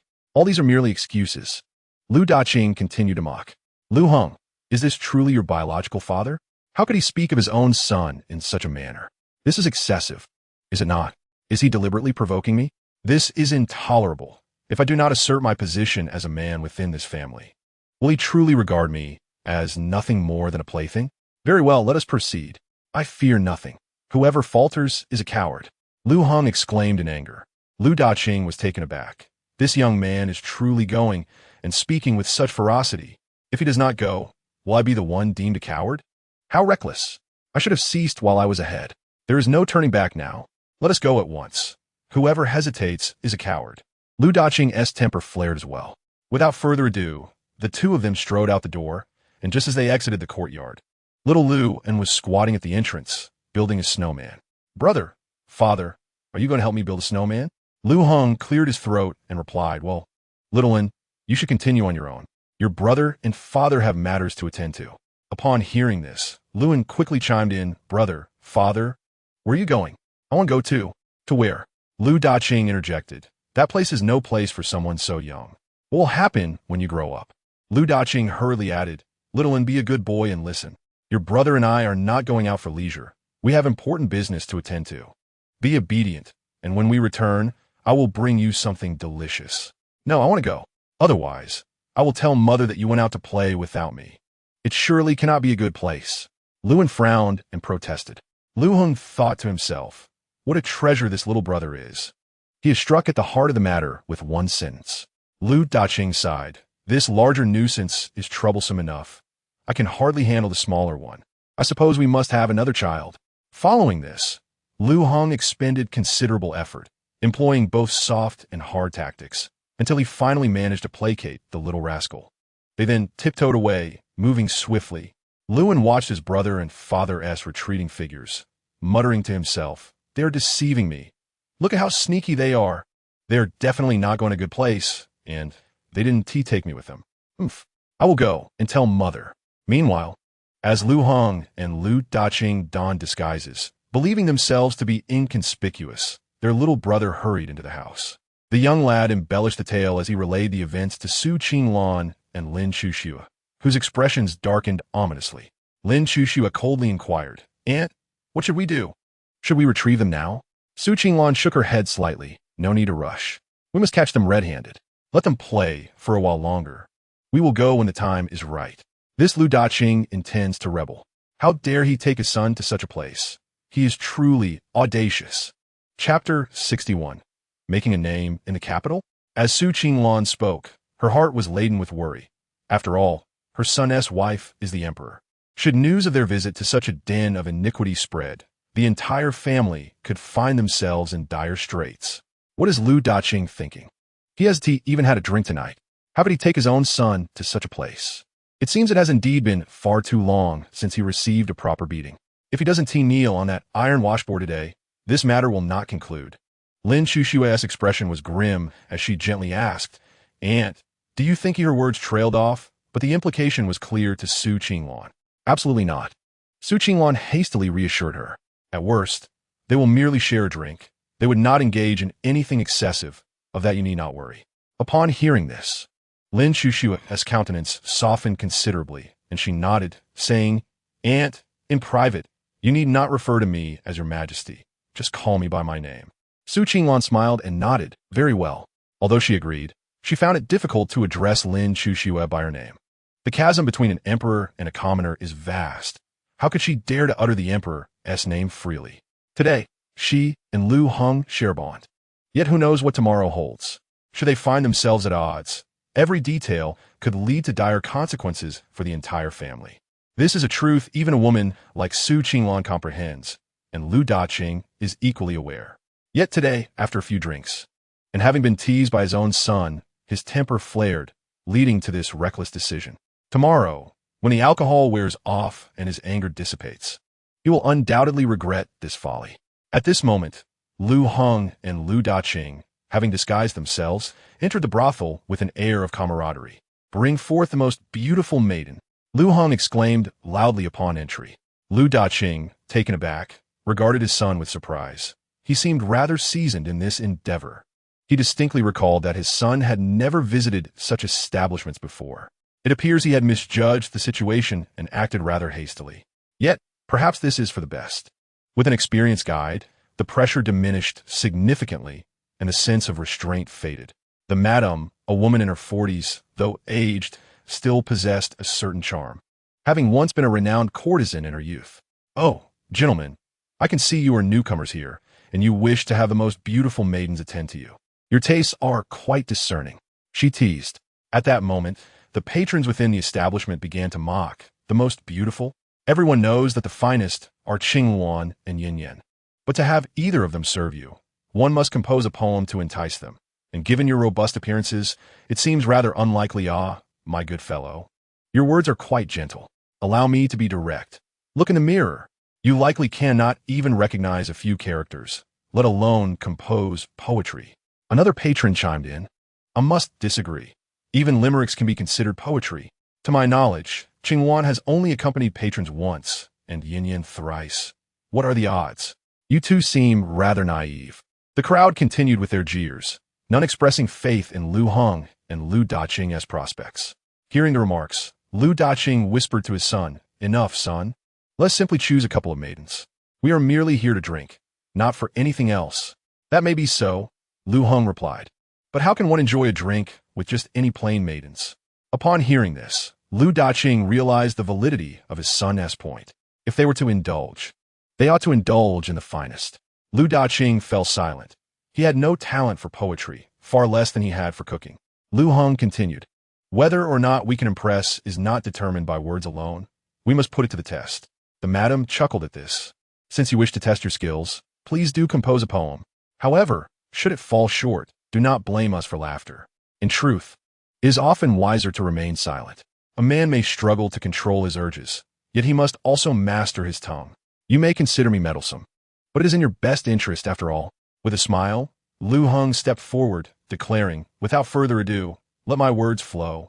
Listen closely." He took 5 steps before pausing, and then proclaimed, "What night is this, I wonder?" Urging the balcony near the mirror, who speaks of the lotus planted in the water, and the bronze mirror reflecting a single branch in bloom. As the words fell, silence enveloped the crowd, who savored the meaning of the poem, and in unison exclaimed, "What fine poem! Truly splendid." Just moments ago, they had been filled with scorn, and now they were praising the verses.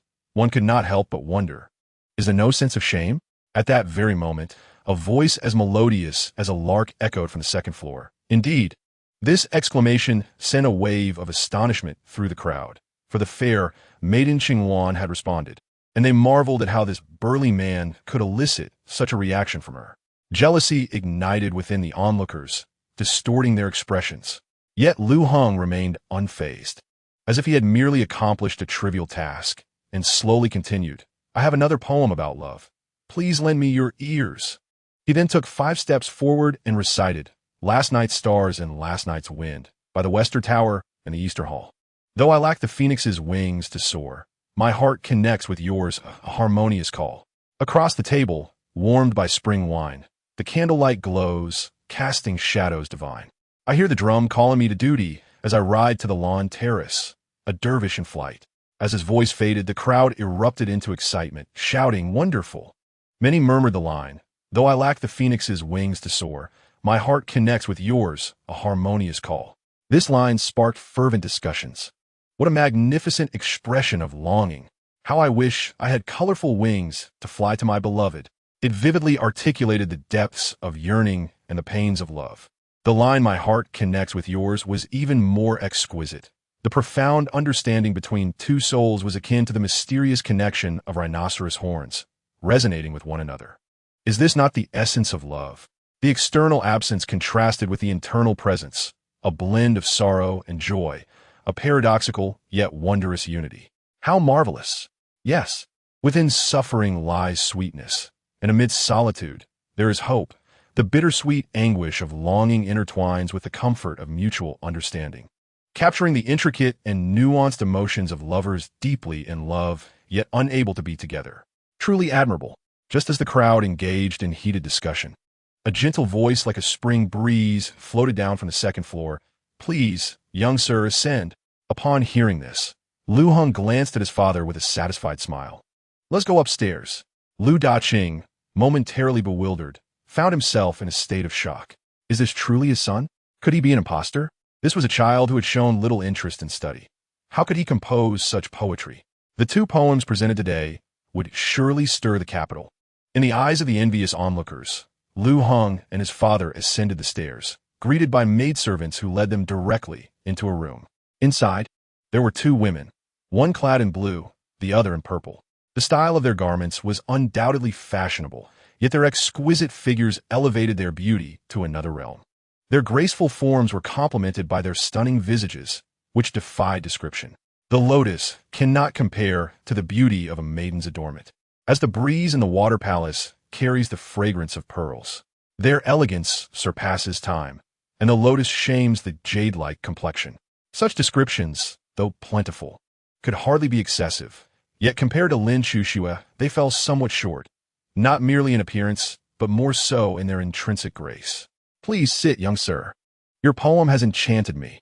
You are truly talented. Surely, you must have achieved some recognition by now," Qingwan said warmly. Liu Heng took a seat and gently shook his head. "Wealth and power mean nothing to me, like floating clouds. Accolades hold no significance." Hearing this, Liu Daqing's lips twitched slightly. This fellow paints himself in grandiose terms, yet he could simply admit to failing his examinations without all this pretense. As the saying goes, one who drinks without getting drunk has merely drunk little. One who is not enamored by beauty has never touched it. Indifference to fame and fortune is simply due to lacking ambition. However, one must acknowledge that his son's talent for boasting is indeed remarkable, and his audacity admirable. No wonder he can thrive on the kindness of others. Wait a moment, is this bordering on flattery? Liu Heng quipped, "Father, you're just shy of rubbing my face in the ground, and you call this praise? One must commend you for your impressive skills in flattery." At this moment, Yin Yin also spoke softly.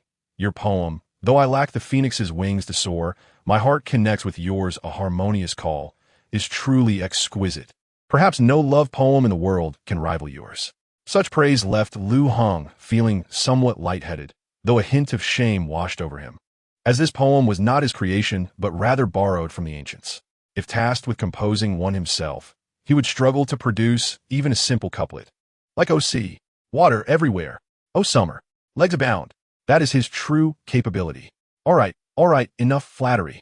If you keep it up, I'll be embarrassed. Come, let us drink." Liu Heng hastily interjected.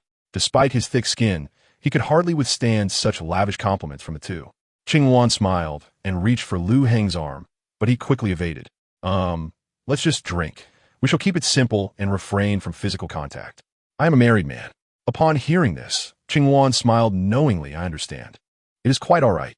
It will remain between us, and if anyone inquires, I shall assure them I have never met you."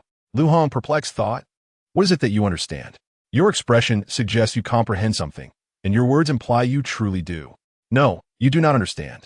Wasn't it agreed that courtesans were to drink only? Is it because I am too handsome? No, I have disguised myself. My current appearance is rather unremarkable. After much contemplation, Liu Heng concluded that his allure must be far too potent. Alas, this damn charm of mine. At that moment, Yin Yin leaned closer and softly remarked, "Who would have thought? Not only is the youngster talented, but he is also quite handsome. His sword-like brows and starry eyes, rosy lips and white teeth, truly embody the essence of a jade-like gentleman, unparalleled in the realm." "What?" Lu Daqing exclaimed. "Explain yourself. You dare call this ordinary?" With a resentful expression, Liu Daqing lamented, "This rascal steals all the limelight, and now 2 stunning beauties flock to him. I feel like crying." However, it was not all bad. He had come to simply drink and admire beautiful women, and that wish had been fulfilled. He dared not overstep, for fear of returning home with broken bones. "Not at all. I am undeserving of such praise. Come, let us drink," Liu Heng said playfully.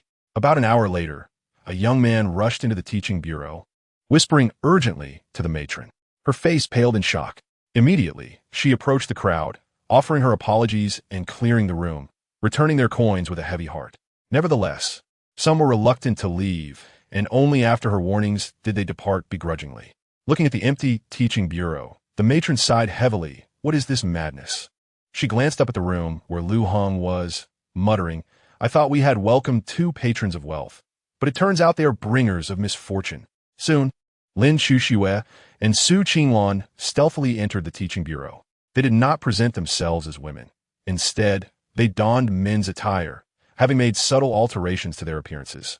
"Gentlemen," the matron greeted respectfully. Lin Chuxue paid her no mind and ascended the stairs, entering the room. Liu Heng, Qinglan, and Yin Yin sat together, indulging in wine.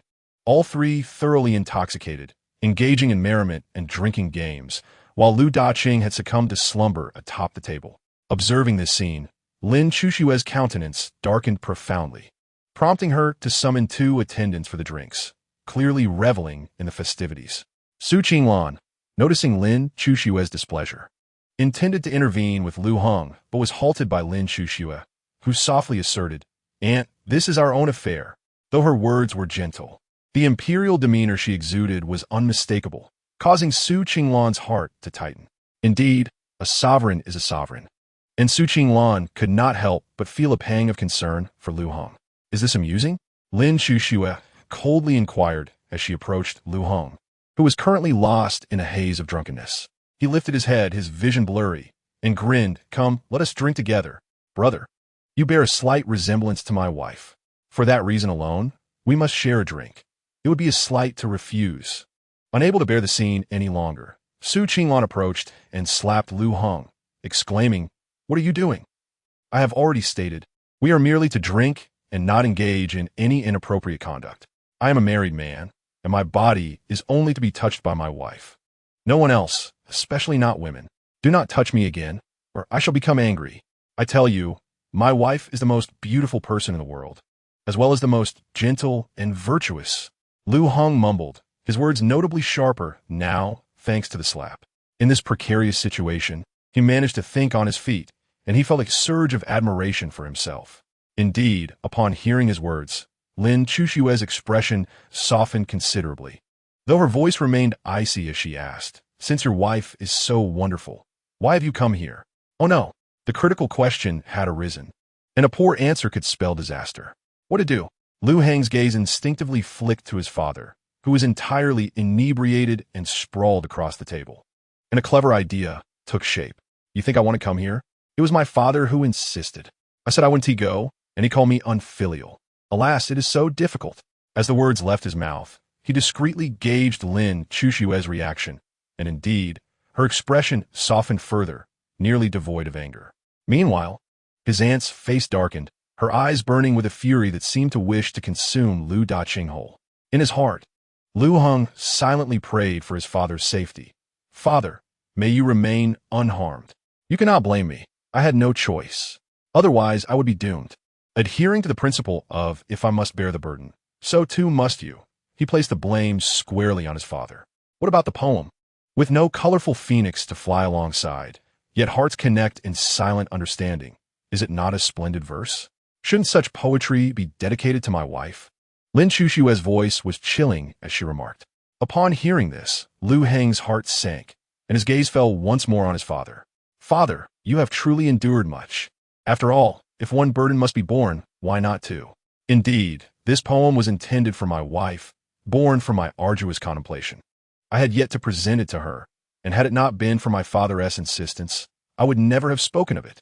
Initially, I merely wished to enjoy some wine, but my father insisted I seek companionship. Otherwise, what was the point of drinking? And to make matters worse, he demanded the most beautiful attendant, for I could not bear the thought of drinking with mere commoners. Liu Heng fervently shifted the blame. Simultaneously, he cast a sympathetic glance at his father, sensing that his aunt's fury had reached its zenith. After uttering these words, Liu Heng collapsed onto the table, succumbing to intoxication once more. Indeed, he had played his part quite convincingly, pondering the notion of seeking immortality. The Northern Shadow Drama Academy is the true destination for such a wretch. With that, Lin Shushue's expression finally returned to normal. She glanced at the brooding Su Qinglan and calmly declared, "Let's take them home. We can discuss matters there." Su Qinglan, suppressing her imminent wrath, nodded slightly before instructing her subordinates to carry the two men away. Once Lin Shushue and Su Qinglan departed with the inebriated duo, Qingwan and Yin Yan's flushed faces returned to their usual pallor. Sister, Lin Shushue is truly remarkable. She stands as if one with the universe. Her cultivation is utterly formidable. Yin Yan exclaimed, astonished. In response, Qingwan remarked, indeed, her prowess is exceptional. However, our master has promised us that he will revive grandfather. And with the gradual resurgence of spiritual energy, the gates of heaven are beginning to open. When grandfather is revived, he shall undoubtedly attain the great ascension realm, making it easy to vanquish Lin Shushue. Yet, despite her words, she could not shake the uncertainty within her heart. Lin Shushue could be considered the most gifted cultivator of the millennia. With the complete revival of spiritual energy, she would undoubtedly break through to the great ascension. And, given her current abilities, she might even leap to the peak of that realm. Nevertheless, she clung to a fervent hope. For it was this hope that sustained her existence. Moreover, Lin Shushue's husband is equally extraordinary. Not only is he exceptionally talented, but I cannot discern his cultivation level. The world perceives him as a useless man, yet he may indeed possess capabilities akin to that of the Tao integration realm, Yin Yan remarked in surprise. The murmurs of the world had led them to believe Liu Heng was indeed a useless individual. But was the consensus of the masses truly accurate? Qingwan sighed heavily, expressing her frustration. Heaven is truly unjust. It seems all good fortune has been bestowed upon Lin Shushue. Why is that so? Yin Yin sighed in agreement, falling silent. Meanwhile, at the Liu residence, Lin Shushue and Su Qinglan unceremoniously dropped the two inebriated men onto the floor. Initially, Lin Shushue had intended to place them on the bed, planning to address the situation once they awoke from their drunken stupor. However, this benevolent notion was promptly dismissed by Su Qinglan, who approached with a basin of cold water and splashed it onto their faces. Both father and son jolted awake, with Liu Heng murmuring incoherently, while Liu Daqing, still dazed, mumbled, "I can't drink anymore. Please don't force it. I don't want to drink anymore, son. Quickly, what time is it? We must return. It's late. Otherwise, we will have to kneel on the washboard again. I told you I didn't want to come, yet you insisted. If your aunt punishes us when we return, I want to forgive you." As the cold water hit him, Liu Daqing's intoxication began to fade. Blinking sleepily, he caught sight of his wife, and his mind cleared almost instantly. Drawing from years of experience in their domestic battles, Liu Daqing swiftly deflected the blame onto his son. "Ah, my dear, how did I come back? How did you come back? I fetched you both from the courtesan house, and you appear to be enjoying yourselves quite thoroughly. Those two ladies seemed to be the main attractions, were they not? Old man, you could have gone alone, but you took your son with you? Tonight, you shall kneel on the washboard while you sleep." Sukinglan netkalim vili. Upon hearing this, Liu Daqing hurriedly replied, "My dear wife, I am wronged. It was your son who insisted on going today. I was merely following his lead. He even composed poetry for others. I told him he could go, but only to drink. But guess what your son said? What is the point of just drinking? He insisted on having a girl accompany him, and the most beautiful one at that. My dear wife, I speak nothing but the truth. Su Qinglan snorted coldly. Do you still have the audacity to say such things? It was clearly your own intention, yet you are shifting all the blame onto our son. Lu Daqing, you are quite something. In that moment, Lu Daqing realized what had transpired during his drunken stupor. Had that little rascal managed to shift all the responsibility onto him? How outrageous! Realizing the true instigator, Lu Daqing ceased his defense and directly shook Liu Heng awake, exclaiming, "Get up immediately! Was it you who dragged me out tonight?" Liu Heng rubbed his eyes in feigned grogginess, looking at his father and saying, "Yes, it was I who insisted on taking my father out. It was also I who wanted to drink and requested the company of a beautiful girl. The poetry was my own idea, and none of this is my father's fault. If punishment is due, let fall upon me." Chapter 64. The True Culprit. Although his words were meant to clarify, they felt somewhat awkward, as if the true meaning was the opposite. However, this was not the time for such details. He needed to ensure that his son bore the blame firmly. "My dear wife, did you hear that? I am merely a victim in tonight's events." Lu Daqing hurriedly interjected. Liu Heng continued, "Yes, my father never suggested going to the brothel. It was I who forced him to go. Once there, he certainly did not gaze at those women, nor did he ogle their legs incessantly. Aunt, you must believe me. I am speaking nothing but the truth." Su Qinglan's expression darkened further as she seized Lu Daqing's ear, reprimanding, "Do you think we are unaware of the situation? It is clearly your fault, yet you're trying to shift the blame onto our son. What are you thinking?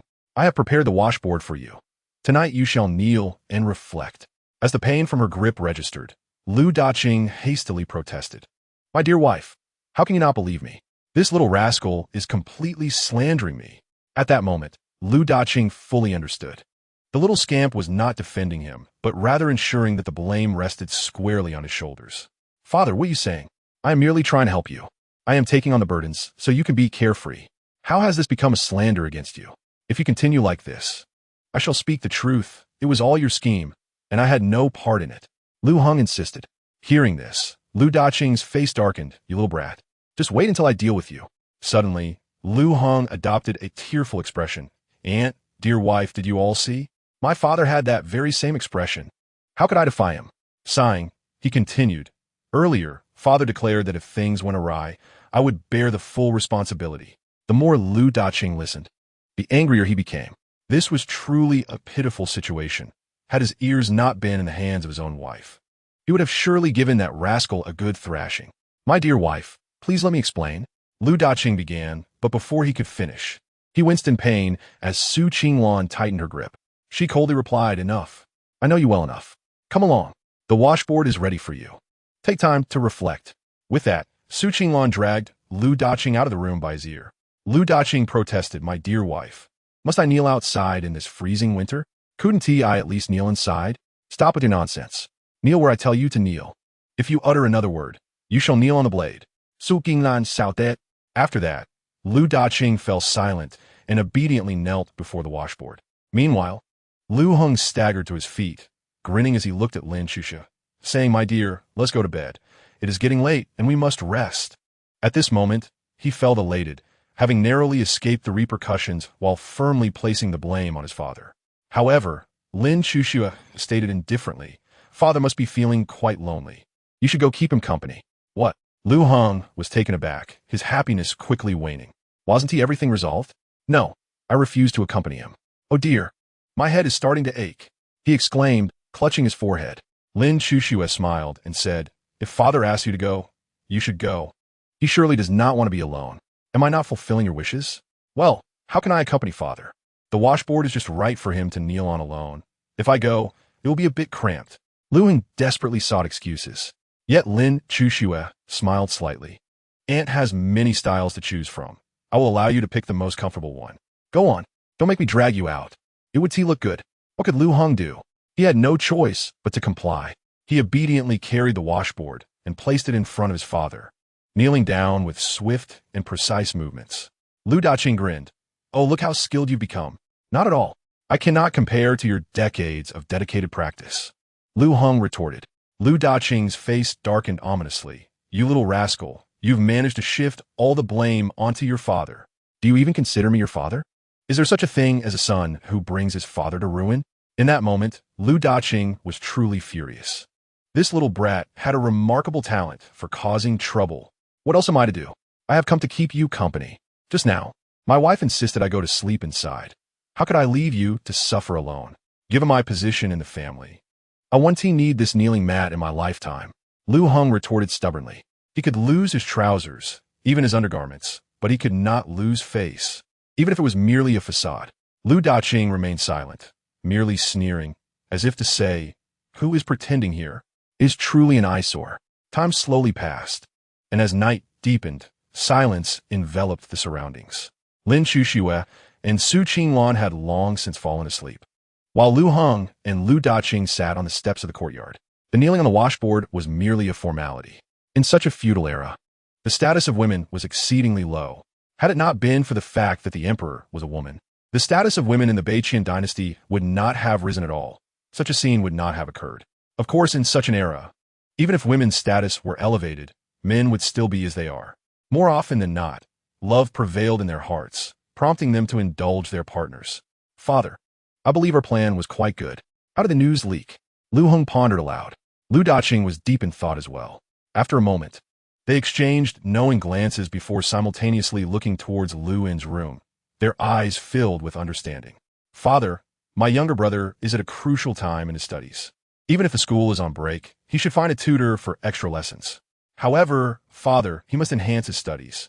There's a saying, after all, while excellence is vital, broad knowledge is equally important. Quite right, Liu Heng affirmed. It is best not to let my younger brother indulge in snacks, as his cultivation is still weak, and such treats are detrimental to his health. Henceforth, let it cease. Oh, Father, my brother's daily attire could be of better quality.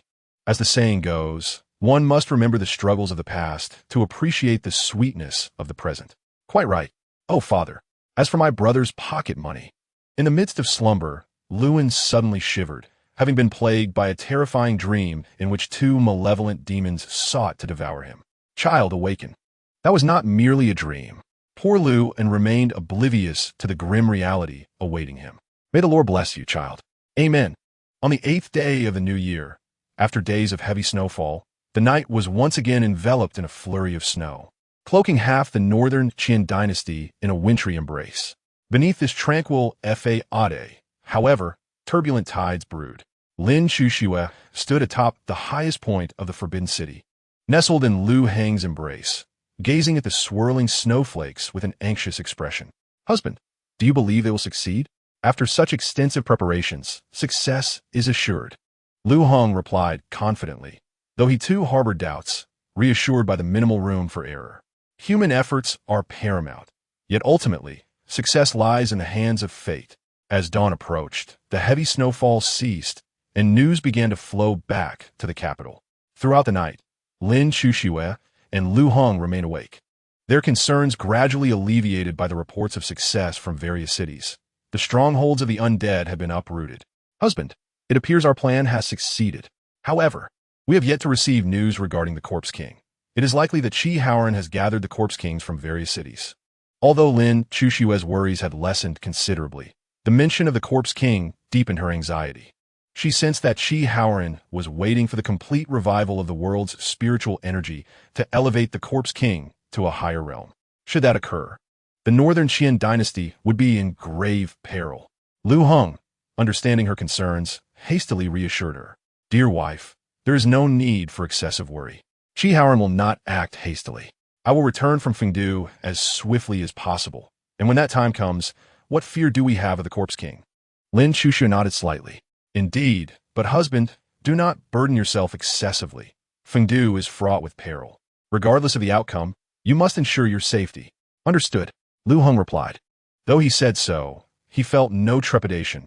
With his current abilities, even a peak Taoist master could not thwart his escape. Meanwhile, in the Holy Academy, Qi Haoran seethed with fury. Is this the outcome of your efforts? Is this the foolproof plan? After years of meticulous scheming, you have allowed it to be so easily undone. You worthless fool. How could I have sired such a failure? Day in and day out, he had berated Liu Heng as a waste. But in truth, it was his own son who was truly inept. Growing increasingly enraged, Qi Haoran struck Qi Xian across the face, marking the first time he had ever laid a hand on his son. As he did so, regret washed over him. Qi Xian flinched, lowering his head to shield his face. After a prolonged silence, Qi Xian finally spoke slowly. "Father, I understand my mistakes. I will make amends." Amends? Qi Haoran wished to berate him further. What could possibly compensate for years of effort and countless sacrifices that had led to their current predicament? Not even a mountain of gold could suffice. Yet, having struck Qi Xian, he found himself unable to voice such sentiments. At this juncture, there was little to be gained from further words.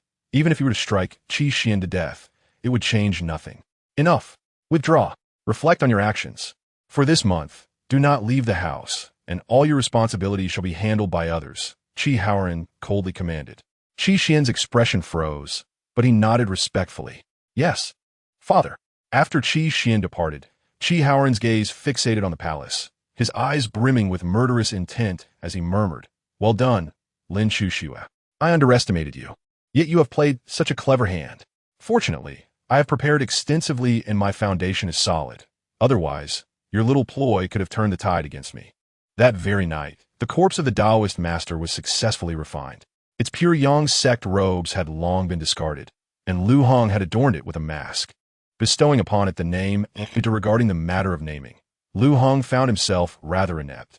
He truly lacked creativity in this regard. Realizing that the puppet technique would be employed again in the future, he opted for a straightforward numerical naming scheme for convenience.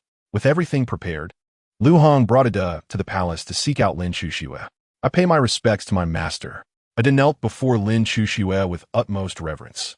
Liu Heng shared all the pertinent details with Lin Chuxue. The addition of a Taoist master to their ranks was indeed a cause for celebration. Yet Lin Chuxue harbored lingering concerns. The puppet was, after all, an elder of the pure Yang sect, and should their members discover this, it would lead to immense trouble.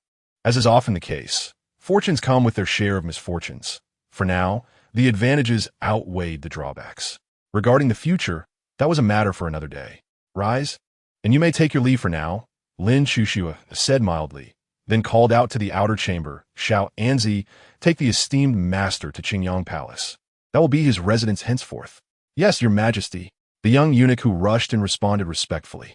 As the chamber doors slowly closed, Lin Chuxue gazed at Liu Heng. Her eyes filled with tenderness. "Husband, you have never shared my burdens. It seems that heaven indeed treats me kindly." Liu Heng smiled warmly. "Of course, my dear wife. Given the numerous merits I have accrued, might you grant me a single wish? What does my husband desire?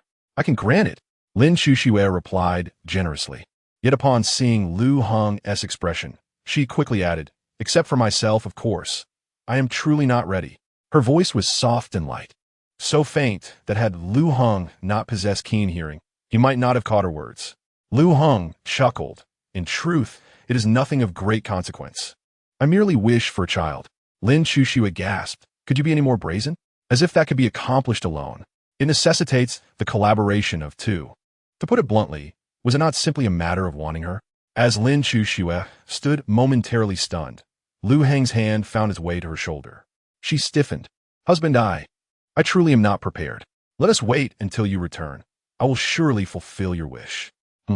Originally, Liu Heng anticipated a protracted battle, but unexpectedly, this delightful surprise arose.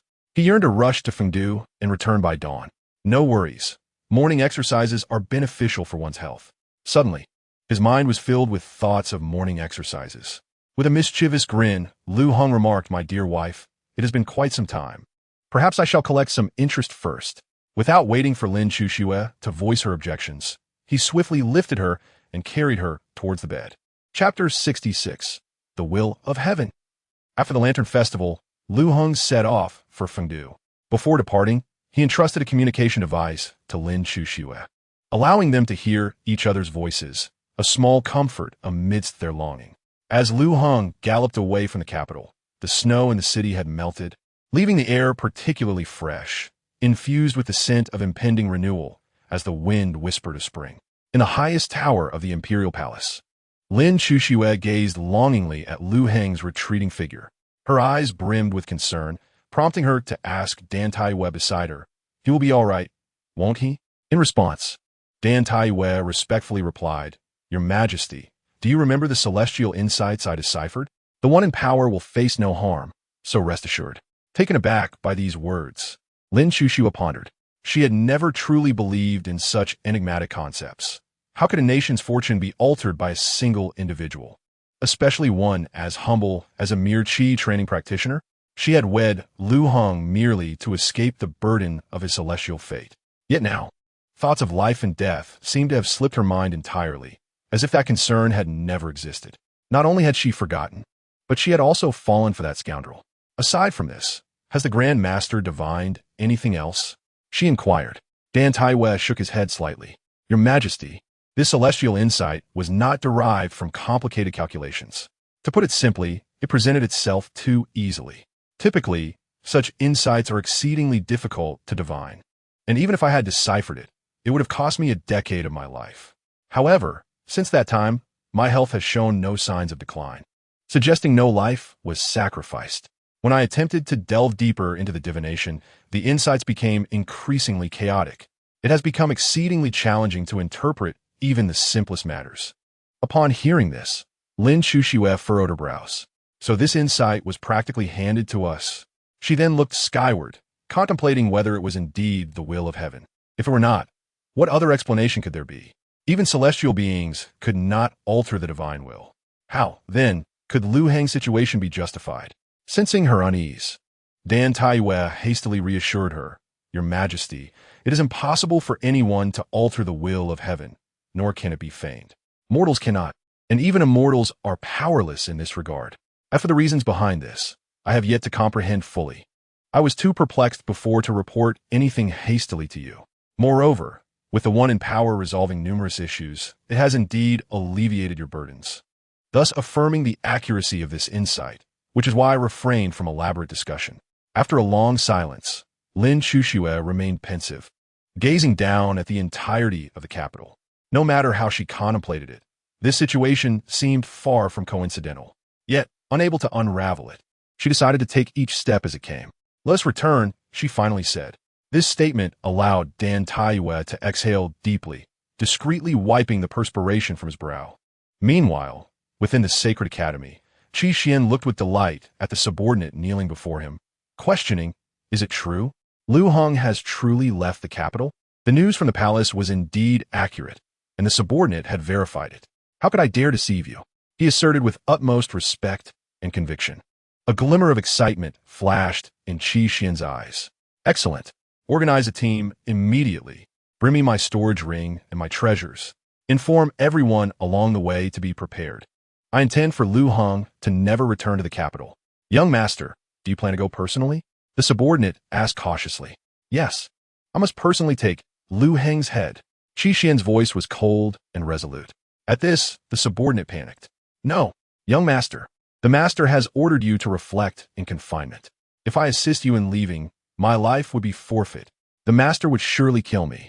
Qi Xian's expression remained grim as he coldly interrogated. How have I treated you?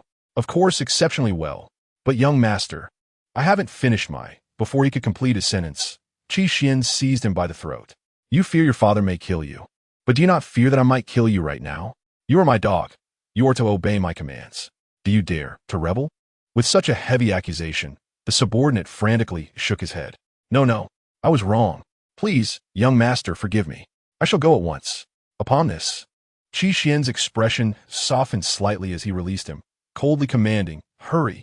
Yes. At this moment, Liu Heng had completely exited the boundaries of the capital, arriving at Tianhai City, 100 miles west. Entering the city, Liu Heng found an inn, ordered some food and drink, and was in the midst of his meal when a gentle voice called out, Young Master Liu, it's you. What a coincidence. Turning towards the voice, Liu Heng's eyes widened in surprise. The speaker was none other than the enchanting Yan from the Entertainment Bureau. Recognizing him was easy, for Liu Heng's current disguise mirrored that of his visit to the Entertainment Bureau. Yan? What a coincidence. Liu Heng replied, astonished. With a soft smile, Yan drew the attention of all the men dining around them.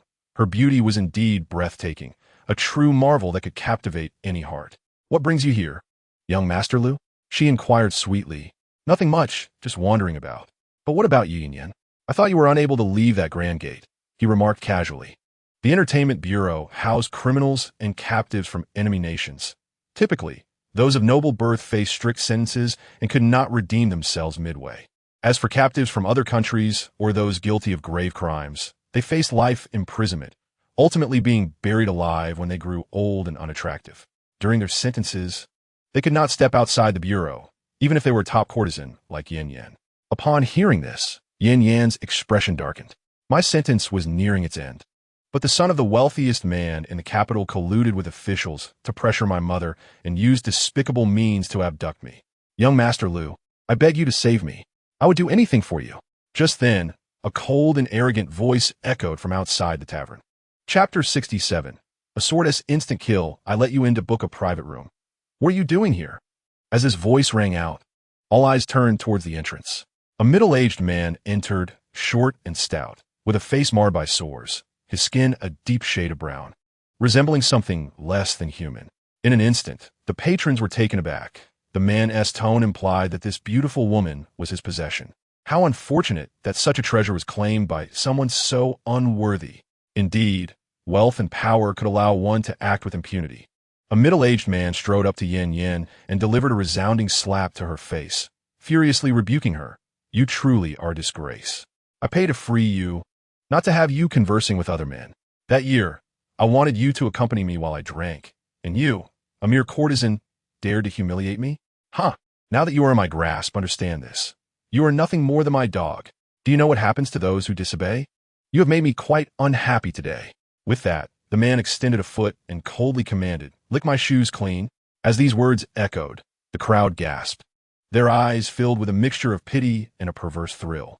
Such an exquisite beauty, akin to a celestial being, reduced to the act of shoe-licking. This woman, whom they could never hope to touch, now displayed herself in such a demeaning manner, invoking a twisted sense of satisfaction within them. Their fleeting pity dissipated, replaced by an eager anticipation for the spectacle. Yin Yan remained motionless, her gaze pleadingly directed at Liu Heng, her eyes conveying a desperate cry for help. Yet Liu Heng, with an air of indifference, casually sipped his drink, seemingly entertained by the unfolding drama. Did you not hear me speaking? What are you looking at? Is he your former lover? The middle-aged man growled, his eyes wide with fury. Liu Heng replied with a calm smile, do not misunderstand. We share no relationship. Your domestic affairs are yours to manage. At this, Yin Yan stared at Liu Heng in disbelief, her eyes welling with tears. She had once believed that such poetic prowess indicated a man of great substance, but the unspoken words hung heavily in the air, their meaning clear. A man of substance? Huh, just look at him. The middle-aged man mocked. No wonder you became a courtesan. Your judgment is truly lacking. Look at that cowardly demeanor. He is hardly worthy of being called a man. This derision caused some of the men present to feel a twinge of embarrassment. Everyone yearns to be the hero who rescues the damsel, but they must first weigh their own worth. Were they to intervene, they would hesitate. However, if it were someone familiar, they would certainly rush in. But merely being acquainted does not guarantee courage. Self-preservation is often the truest instinct, masked by pretenses of valor. Delving into their innermost thoughts, they confront the uncomfortable truth they are reluctant to acknowledge. Liu Heng, however, ignored the middle-aged man's words, surprising him. You truly lack any semblance of courage. The man scoffed. I may not be a good person, but I cannot abide a coward. Someone throw him out. Dining with such a person disgusts me. As soon as the command was issued, the man's two henchmen sprang into action, ready to eject Liu Heng. Yet, to their astonishment, they found themselves utterly immobilized, a sense of dread washing over them. This man was no ordinary foe. The middle-aged man, oblivious to the situation, shouted, What are you waiting for? Move. The two henchmen exchanged helpless glances, wishing to act, but finding themselves utterly paralyzed, unable to utter a word. The middle-aged man realized something was amiss and furrowed his brow. What a clever trick. I never expected you possessed such skill. His henchmen, both possessing initial stage golden core cultivation, were now rendered motionless by Liu Heng, whose prowess clearly surpassed that of a late-stage nascent soul cultivator. Interesting, I shall have the pleasure of experiencing it. The middle-aged man roared. A tremendous aura erupted from him, causing the onlookers to recoil in fear, though none dared to leave. After all, the unfolding conflict was right at the entrance, and they were curious to witness the outcome. The tavern owner, filled with dread, refrained from intervening. Though broken goods could be replaced, a life lost was truly irreplaceable. It became evident that the middle-aged man possessed the cultivation of a transformation realm master. Such strength left the young man at a severe disadvantage. Beauty brings trouble. Had it not been for that girl, none of this would have happened. Thus, it was clear, without strength, it is wiser to keep a distance from beautiful women. As the crowd murmured, the middle-aged man had already launched a flurry of attacks at Liu Heng. Are you so eager to meet your end? Very well, I shall grant you that. Liu Heng's voice was frigid. Originally, he had no intention of killing, but the middle-aged man's every strike aimed to kill, clearly intent on ending his life. As the words left his lips, the silver dragon sword appeared in his hands, and with the sword technique of Heaven's descent unleashed, a dazzling silver light surged forth, blinding the crowd. Only Yin Yin, present at the scene, perceived the terror embodied in that strike. Her heart raced. Was this truly the so-called waste of the world? If this was a waste, what did that make her? As the brilliance faded, Liu Heng found himself without a sword, while the middle-aged man stood rigidly, the crowd holding its breath, eager to learn the outcome of this confrontation. After a prolonged silence, the middle-aged man spoke slowly. What a magnificent swordsmanship! Such a domineering sword intent. I fear even the new generation sword god, when Xuan Yu, could not surpass you. What? The crowd gasped in shock, incredulous that the middle-aged man would compare Liu Heng's sword to that of the legendary Wen Xuan Yu, a paragon among swordsmen. Liu Heng smiled faintly. Safe travels. As those words were uttered, a crimson line appeared across the middle-aged man's throat, and in that instant, he drew his last breath. He was dead? A single sword strike had felled the transformation realm master? Initially, they had disbelieved the man's claims, but now they were beginning to entertain doubts. Before death, one speaks truthfully. Observing the lifeless body of the middle-aged man, Yin Yin was filled with disbelief. Meanwhile, the two henchmen, regaining their mobility, hurried to carry away their master's corpse. Though they contemplated revenge, the courage to act eluded them. To strike would mean certain death, a futile sacrifice. Chapter 68. My many flaws. The tavern swiftly returned to its eerie stillness. The patrons lost in thought, their gazes filled with reverence as they regarded Liu Heng. Yin Yin, observing him continue to eat and drink, frowned slightly. How could he not invite her to sit beside him, especially when she, a dazzling beauty, stood there? After composing a superb poem, he had sought her company only to now ignore her. This made Yin exceedingly uncomfortable. Leaving felt impossible, yet staying seemed equally awkward. Clenching her fist, she boldly sat beside Liu Heng, deciding that if she were not embarrassed, the awkwardness would fall upon him. Master Liu, allow me to pour you a drink. I never expected you not only to possess extraordinary talent, but also to have such impressive cultivation. Truly, you are a dragon among men. Yin Yin praised. Alas, her affectionate words fell on deaf ears, as Liu Heng remained silent, leaving her utterly frustrated. Who is she?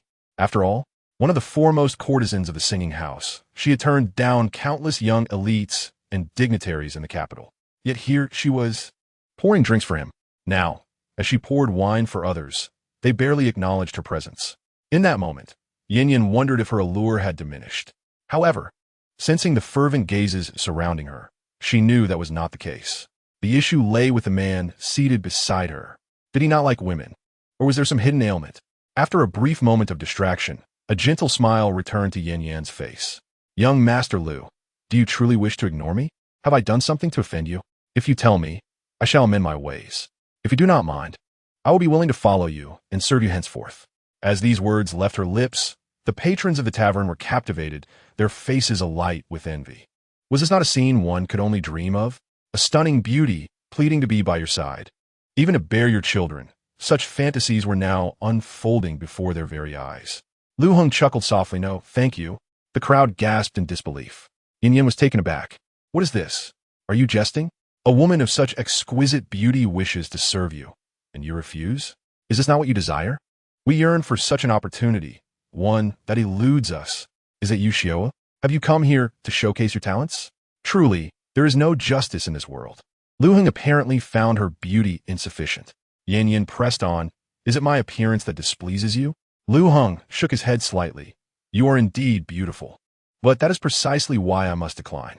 My mother always said that the most beautiful women are the most deceitful. The crowd murmured in agreement. Your mother speaks wisely. Yin Yin protested.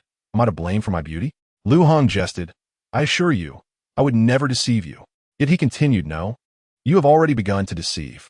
Yin Yin was momentarily taken aback, anxiety flickering in her eyes. Yet she responded with a smile. How could that be? I could swear an oath. No need for that. Liu Heng interjected. Given your earnestness, I still cannot acquiesce. What do you mean by that? Why must you breathe so heavily? You have made me foolishly elated. She struggled to restrain her anger, softly asking, why? Liu Heng replied, my mother said that a woman's heart can be the most venomous. Today all seems well, but tomorrow you might poison my drink. The crowd chuckled. Your mother certainly offers you a wealth of wisdom. Yin Yin retorted, your mother speaks too much. Others may deceive, but I am gentle. How could I ever harm you?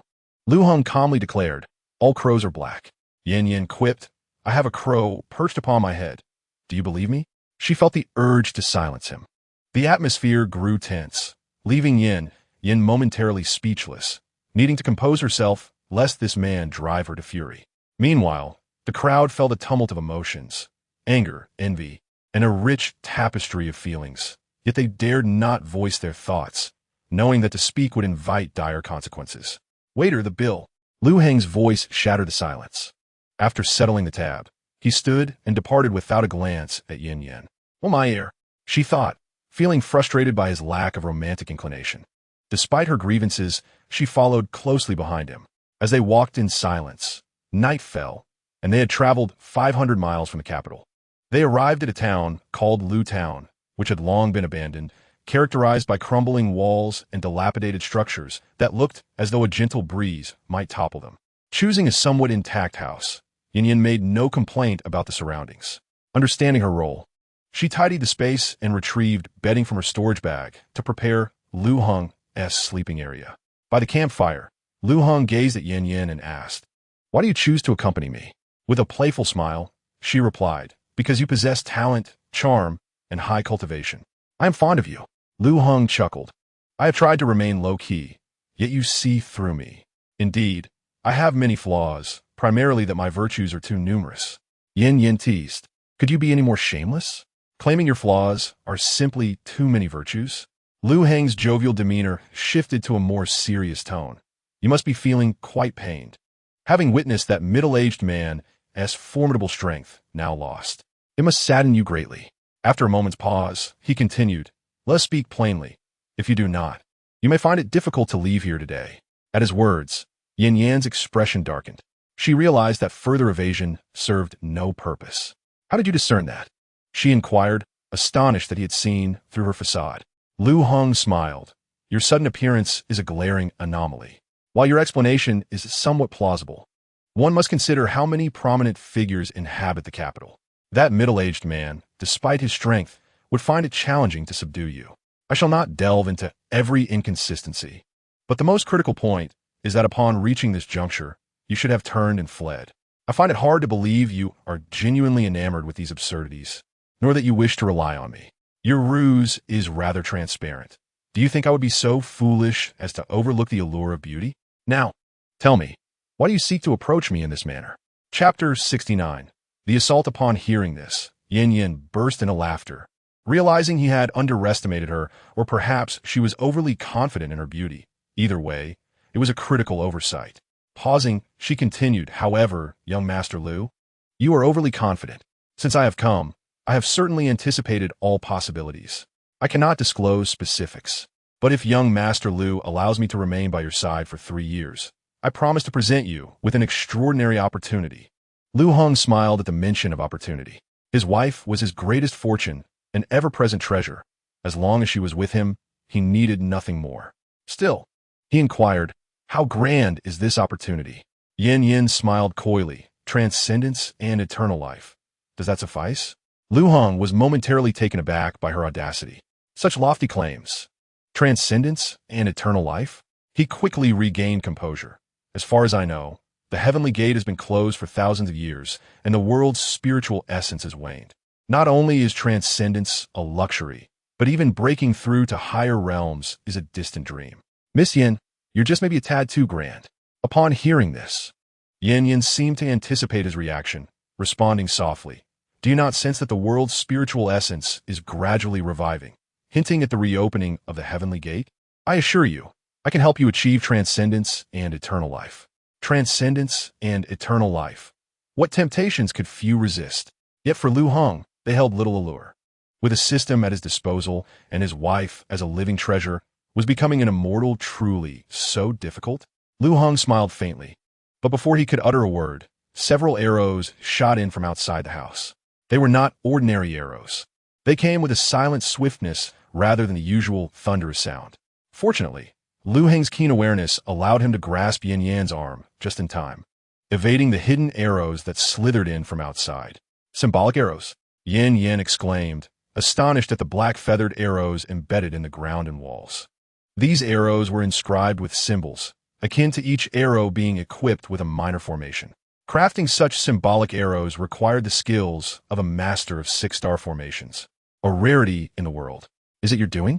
Liu Heng inquired, enveloping himself in spiritual energy as he spoke to Yin Yan. She shook her head, replying no. Are they targeting you? He pressed further. Yin, my character is quite commendable. I have few enemies. Is it really directed at you? No, she answered decisively, suppressing the thoughts swirling in her mind.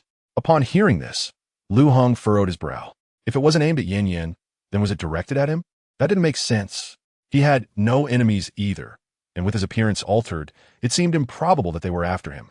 Unable to ponder further, he resolved to act swiftly.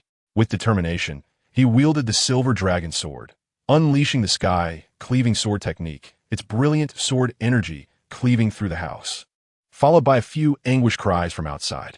The already precarious structure succumbed to the onslaught of arrows and Liu Heng's sword energy, collapsing into a heap of rubble. As the debris fell, Liu Heng and Yin found themselves surrounded by dozens of figures clad in black, their faces obscured, each armed with bows and arrows, exuding a palpable aura of menace. In that moment, the oppressive force exuded by the group surged toward Liu Heng and Yin like a roaring tide. This pressure, it's all from Tribulation Realm experts. What a formidable display, Yin said, her astonishment palpable. After swallowing hard, she declared, I have no connection with him. I shall take my leave now. Enjoy your game. With that, she attempted to depart, but a robust voice rang out, halt. To kill him alone would be a lonely journey to the netherworld. I am merciful enough to allow you to accompany him. Yin Yan's lips twitched. That is hardly merciful toward me. Kill. The man's voice commanded again. At his order, dozens of bows were drawn, arrows raining down from all directions, each aimed at vital points. To add to the insanity, one arrow was even targeted at his younger brother. Liu Heng, is this excessive? Killing is just a matter of a head nod. What are you doing?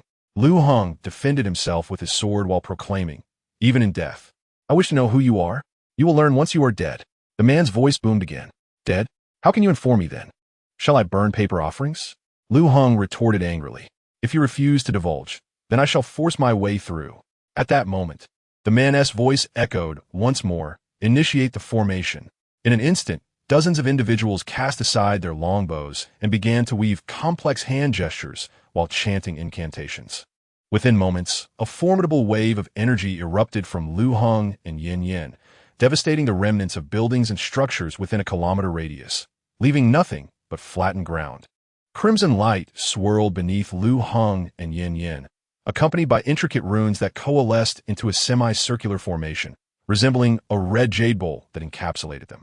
When Liu Heng struck with his sword, it merely caused the bowl to tremble slightly, failing to shatter it. Following his attack, the arrows transformed into a deep crimson hue, now hurtling toward Liu Heng and Yin like homing missiles, their power amplified manifold. What kind of formation is this? It seems to absorb my released spiritual power. Truly unfortunate. I'm starting to regret seeking you out. Yin exclaimed. The formation was exceedingly bizarre and powerful, despite her initial Tribulation Realm cultivation. She sensed that within this formation, she could only endure for about 2 hours. Then you should separate from me soon, Liu Heng said with a light smile. Yin, what do you mean? Do you believe Liu Heng can break the formation? This seemed impossible. Forcing a break through such a formation would be challenging even for a peak Dao integration expert, and only a 6-star or even 7-star formation master could dismantle it. Liu Heng, She regarded him, doubting his capabilities. "Do you underestimate me?" Liu Heng retorted. "If I don't showcase my prowess, how will you recognize my legendary status?" At this moment, the man's voice, tinged with mockery and pride, rang out. "This formation is indeed a 7-star formation, derived from celestial arrays. To perish within this formation would be an honor for you. Enhance the formation's attack. Let us end this swiftly and send them to the netherworld." "Yes." The black-clad figures complied, releasing another volley of arrows into the formation. The longbows served as the foundation of the formation, and they hurled the arrows with their hands. As the arrows entered the formation, its stability increased significantly, amplifying the arrow's power several-fold. Faced with such a barrage, Yin Yan's brow furrowed deeply. She attempted to maneuver her body to break through the formation, but all her efforts were in vain. In contrast, Liu Heng seemed unfazed, moving with a languid grace that rendered the arrows ineffective against him, exuding the aura of a seasoned master.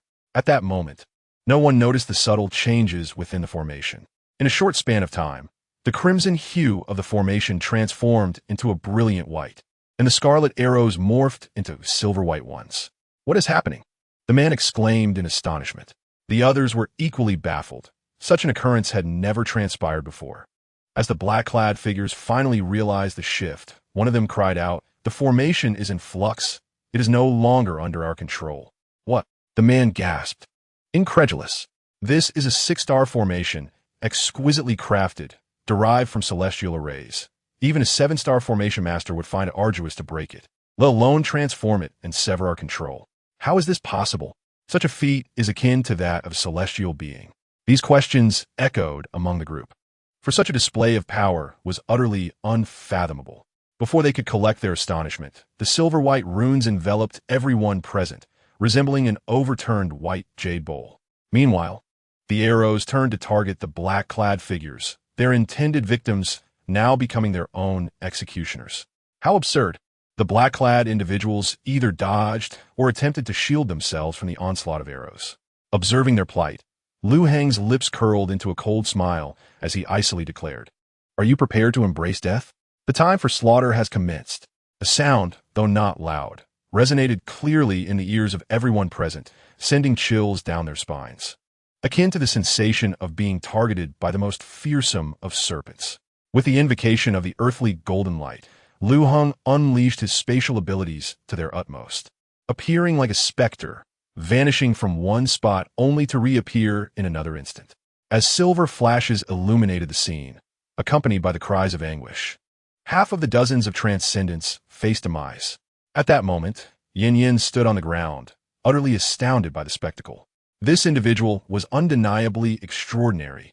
The ease with which he manipulated the formation for his own advantage suggested he was a master of the 8-star array. Moreover, what was his cultivation level? The slaughter of transcendents seemed effortless, akin to butchering livestock. Waves of turmoil surged in Yin Yan's heart, leaving her unable to regain her composure. Under normal circumstances, although Liu Heng was formidable, it would not be easy to eliminate over 20 transcendents in such a brief span. However, bolstered by the formation and the palpable fear of Liu Heng's inscrutable methods, the others were thrown into disarray, which facilitated Liu Heng's triumph. "Protect the young master and break the formation," a man in black called out. Having set the formation, they were well aware of how to dismantle it. Within 10 seconds of his command, the formation crumbled, alleviating the pressure on the group. "Stabilize your minds and attack in unison. Qingfeng Mingwei, you two escort the young master away," the man in black commanded once more. Upon hearing this, Liu Heng offered a cruel smile. "You think it will be that easy to escape? If you dare to come and kill, you must be prepared to be killed in return. You can't simply flee after realizing you cannot win. It's akin to dining lavishly at a restaurant only to find you have no money to pay the bill. You cannot leave so easily." In a flash, Liu Heng appeared before the young master, as described by the others. With a formidable surge of sword energy, he struck with overwhelming force. Several men in black attempted to defend, but were utterly futile, ultimately sacrificing their own bodies to save the young master. Though Liu Heng did not achieve his initial goal with that strike, it was not without merit. The remnants of his sword energy knocked off the black cloth, concealing the young master's face, revealing a visage Liu Heng recognized, Qi Xian. The leader of the black-clad figures was indeed Qi Xian, which surprised Liu Heng. He had not anticipated that Qi Xian would be so well-informed, even after he had disguised himself. At that moment, Yin Yin was equally taken aback. She was no stranger to Qi Xian, the son of Qi Haoran from the Sacred Learning Palace. To her astonishment, Qi Xian had led so many powerful individuals to kill Liu Heng. She was aware of some secrets regarding Qi Haoran's side, and mobilizing such forces to eliminate Liu Heng at this juncture indicated a profound grudge. Surprised, are we? Qi Xian glared coldly at Liu Heng. Liu Heng smiled, a bit, but considering our old acquaintance, I shall spare you a complete corpse. Who will prevail is still unknown. Everyone attack and kill him, Qi Xian bellowed. At that moment, his rationality was overtaken by rage, completely forgetting that Liu Heng was the wolf, while they were merely sheep awaiting slaughter. Liu Heng moved, causing panic among the black-clad men. One shouted, "Ignite the soul!" Instantly, the remaining black-clad figures experienced a surge in power, reaching the harmonization realm. The technique of igniting the soul was nothing short of a death wish, consuming one's soul, lifespan, and cultivation to achieve a temporary boost in power. Once initiated, there was no turning back. One could only stop once their essence was entirely expended. A true gamble of life for life. One of the black-clad men roared, launching a frenzied assault on Liu Heng. In that moment, Liu Heng's form expanded, resembling a mountain, while a terrifying pressure left the onlookers gasping for air. Even the manifestation, this was the ability of a celestial being. At that moment, Yin Yin was utterly astounded, unable to believe her eyes. Not only was Yin Yin shocked, but the black-clad figures were equally taken aback. The heavenly manifestation was a divine ability, a phenomenon they had only read about in texts, never before witnessed in reality. Such powers had become rare in this era, with most practitioners relying on mere techniques. When divine abilities were mentioned, they were invariably linked to celestial beings. After a brief moment of astonishment, one of the black-clad men roared, "Attack! Kill!" With the combined forces of several harmonization realm practitioners, they charged forward. Yet, what did it matter if it was a divine ability? It depended entirely on who wielded it. Chapter 71. Divine Escape. As the group launched their desperate attack, having invoked the soul ignition technique, death was their only outcome. Better to perish gloriously than to languish in despair. Liu Heng's voice rang out, imbued with supreme authority, as if he were a deity, the creator presiding over all. With a single stroke of his sword, he unleashed a force capable of cleaving the heavens. The overwhelming pressure from this strike caused the earth to crack, and the skies seemed to bow beneath its might. The sword encompassed the group of black-clad men.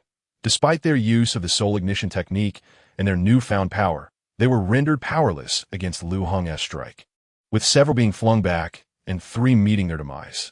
In that instant, the black-clad figures were filled with horror, none having anticipated Liu Heng's strength to reach such heights.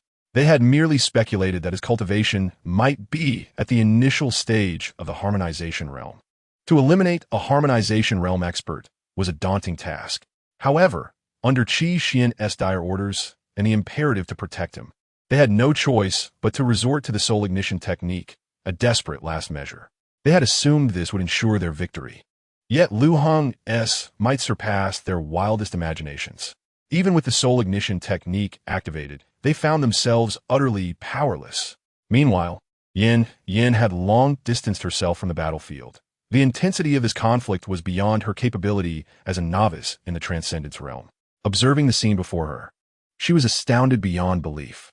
The black-clad figures, all having employed the soul ignition technique, each possessing the power of the harmonization realm, attacked in unison. Yet instead of injuring Liu Heng, they lost 3 of their own. It seemed like a cruel joke played by the heavens. This is simply unbelievable. This cannot continue. We are merely wasting our lives. Let us concentrate our power. One of the black-clad men shouted. Upon hearing this, the remaining members exchanged glances, channeling their energies into a single individual. This process took several seconds, a duration long enough for Liu Heng to have intervened and disrupted their gathering of power. However, Liu Heng chose not to act, but instead waited patiently, eager to discover the true extent of his abilities. As the other black-clad figures dissipated, the sole remaining figure's veins bulged, and his eyes turned blood red. The immense power coursing through him was overwhelming. Had it not been for the soul ignition technique, he would have exploded from sheer force. "Cool me, let's fight," the black-clad man roared, feeling the surging power within him. Each movement unleashing a force that caused the very air to tremble, rippling with energy. With a thunderous roar, the figure clad in black soared into the sky. At that moment, a primitive long knife appeared in his hand. With a single, formidable strike, he unleashed an unparalleled blade aura, imbued with the might to cleave mountains and sever rivers, aimed directly at Liu Heng. This blow truly encapsulated all of his power. As if it could split Liu Heng in two, Yin watched in awe, her eyes reflecting not only shock, but also deep concern. The force behind this strike was overwhelmingly potent, undoubtedly reaching the pinnacle of the harmonization realm, although lacking the requisite level of mastery to support it. Should he face a true master of the harmonization realm, such an attack would likely fall short. Yet, for those beneath that level, attempting to withstand such a blow would be nearly impossible. Qi Xian's eyes brimmed with hope and madness. He could not believe that such a powerful strike would not be enough to overcome Liu Heng.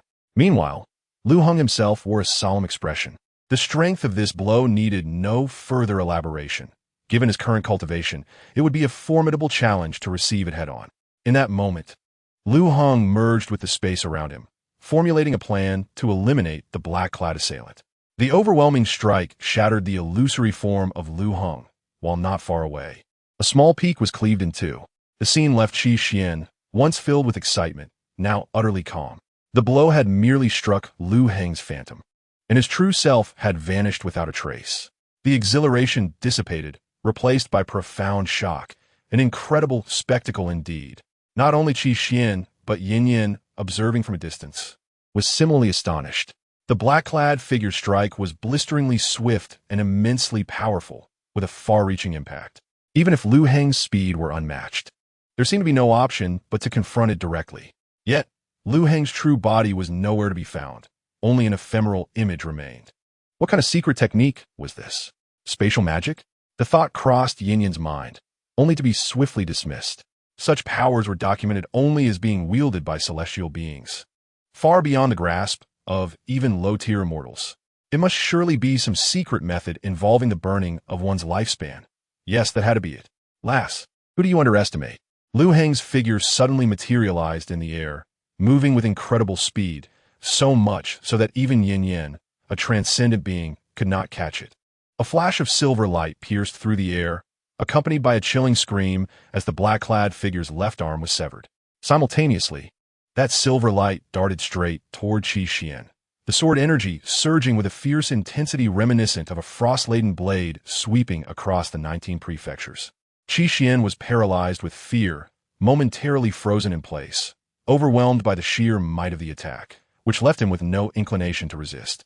Fortuitously, the speed of the black-clad figure was sufficient.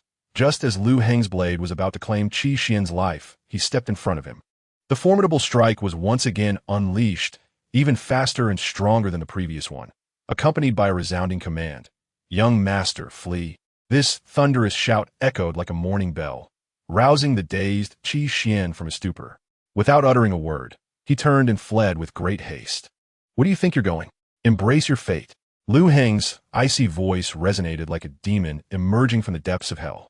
The black-clad figure's strike failed to inflict any harm, as Liu Heng's illusory form evaded the blow. He unleashed a radiant golden light and thrust his sword toward Qi Xian. At that moment, the black-clad figure was unable to provide assistance. "Godly escape!"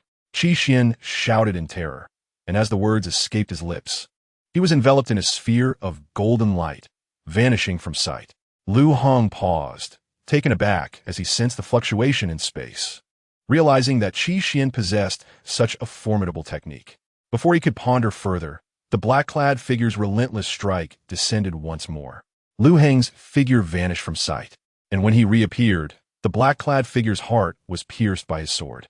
What had initially seemed an insurmountable challenge had become manageable after 3 strikes, had significantly diminished the black-clad figure's power.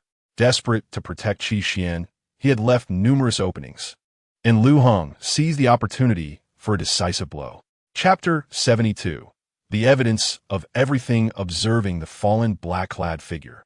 Liu Heng sighed in relief as the system's voice chimed in. Ding.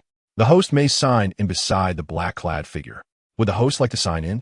Upon hearing the system's voice, Liu Heng could not help but smile.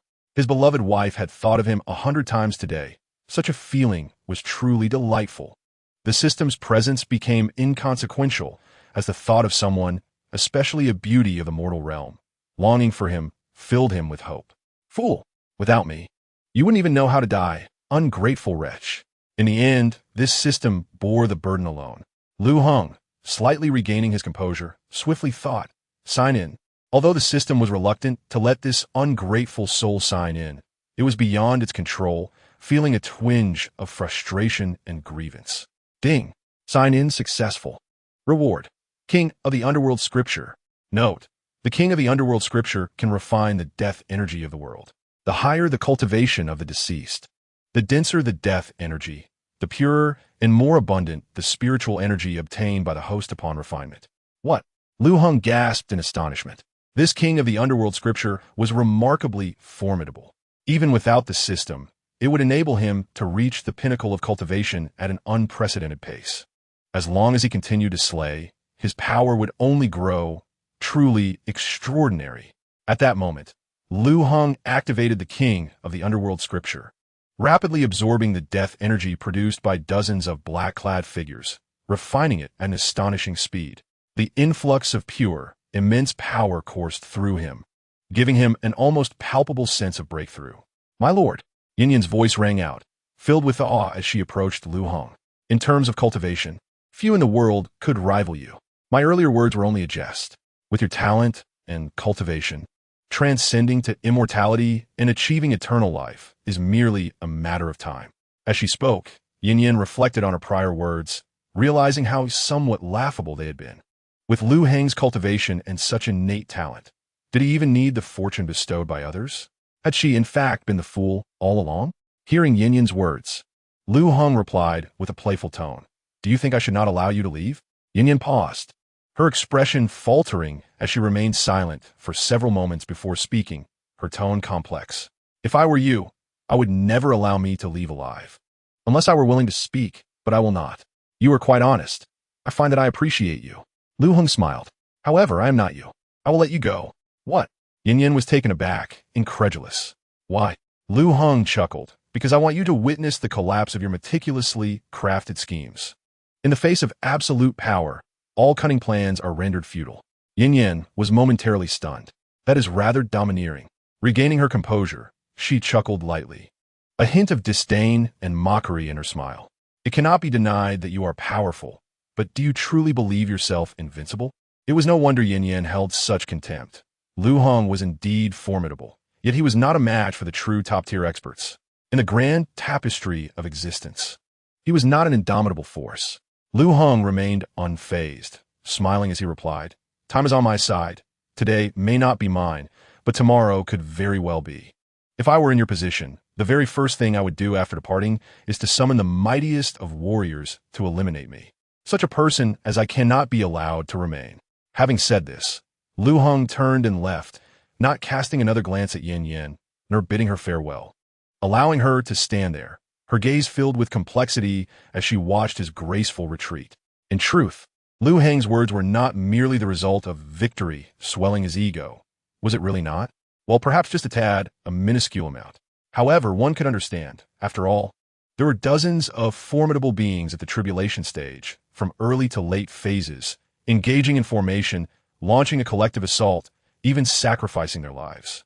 Ultimately, that final figure, with terrifying strength, had reached the pinnacle of the harmonization stage.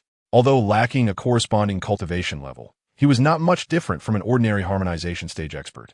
Such a battle, he emerged victorious, and as the victor, he possessed merely an early-stage tribulation cultivation. Who would not feel a sense of pride in such a situation? To some degree, it is only natural. Nevertheless, the most crucial aspect was that Liu Heng, having fought earnestly, had likely grasped the specifics of his own strength. This journey to Fengdu, with continuous sign-ins and the consumption of various divine flames, had allowed his cultivation to reach the harmonization stage at the very least.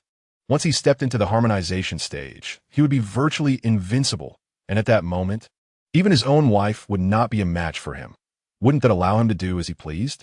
He chuckled to himself, but the thought of his handsome visage adorned with a lewd grin was somewhat beyond description. What a fittingly vulgar image. With such musings, Liu Heng retrieved his communication device. Infusing it with spiritual energy, it emitted a soft, golden glow, and a golden virtual screen appeared, albeit blank at first. Then, Liu Heng softly inquired, "My dear, what are you up to?" In the grand palace of Beiqian, Lin Chuxue had just finished bathing and was lying on her bed. Upon seeing the device light up, she swiftly picked it up and dashed to the mirror, tidying her slightly disheveled hair. She examined herself closely, finding no flaws, and then infused her spiritual energy into the device. Had Liu Heng been privy to this moment, he would undoubtedly have been astonished, realizing just how adorable his wife could be. The instant the spiritual energy was infused, the golden virtual image appeared, revealing Liu Heng's likeness alongside his voice. Lin Chuxue's heart leapt with joy, though she endeavored to maintain a calm facade. "What is the matter?" she asked. "Nothing, I just feared you might miss me. So, I wanted you to have a good look at me." Liu Heng replied playfully. Lin Chuxue pouted, "Miss you? You think too highly of yourself. I am quite busy." Liu Heng could not help but laugh more heartily, finding his wife quite the proud one, and she was indeed convincing, were it not for the system. He might have genuinely believed it. He longed to ask, "My dear, have you considered a teaching position at Beiying Central Drama School? What are you laughing at? I think it's you who misses me." Lin Chuxue said, her lips slightly pursed, a blush blooming upon her cheeks, utterly captivating. As for just how enchanting she was, Liu Heng found himself drooling, pondering the extent of her allure. There was no need for debate. His drool would attest to everything. "All right, I concede, I admit it. I didn't expect my careful disguise to be seen through by you." Liu Heng feigned a sigh. Lin Chuxue burst into laughter. "You're quite the charmer." "Is this mere charm?" "It's nothing but heartfelt truth. I can hardly contain my desire to return right now and have you fulfill your promises." Liu Heng teased. Lin Chuxue's face deepened in color. "I shan't engage with you any longer. You are perpetually so irreverent." Chapter 73. Entering Fengdu after conversing with his beloved wife for an hour, Liu Heng, the seasoned driver, steered the conversation such that Lin Chuxue's cheeks never lost their rosy hue. The lascivious words were indeed plentiful, as he could navigate any topic with ease. Meanwhile, in a remote mountain, the disheveled Qi Xian was unaware of where he had fled. Surrounded by trees, he took heavy breaths, gazing at the dull, cracked jade pendant in his hand, his expression one of deep anguish. The divine escape talisman. This was a treasure forged by a 6-star formation master, combined with the lifetime cultivation of a late-stage tribulation expert. Across the realm, such talismans were exceedingly rare. Even his father, Qi Haoran, possessed only 2, and he held one of them. At this moment, Qi Xian clenched his fists, his eyes filled with resentment. How could a so-called waste, who merely a year prior was a mere constable in the capital, possess such formidable cultivation? Return?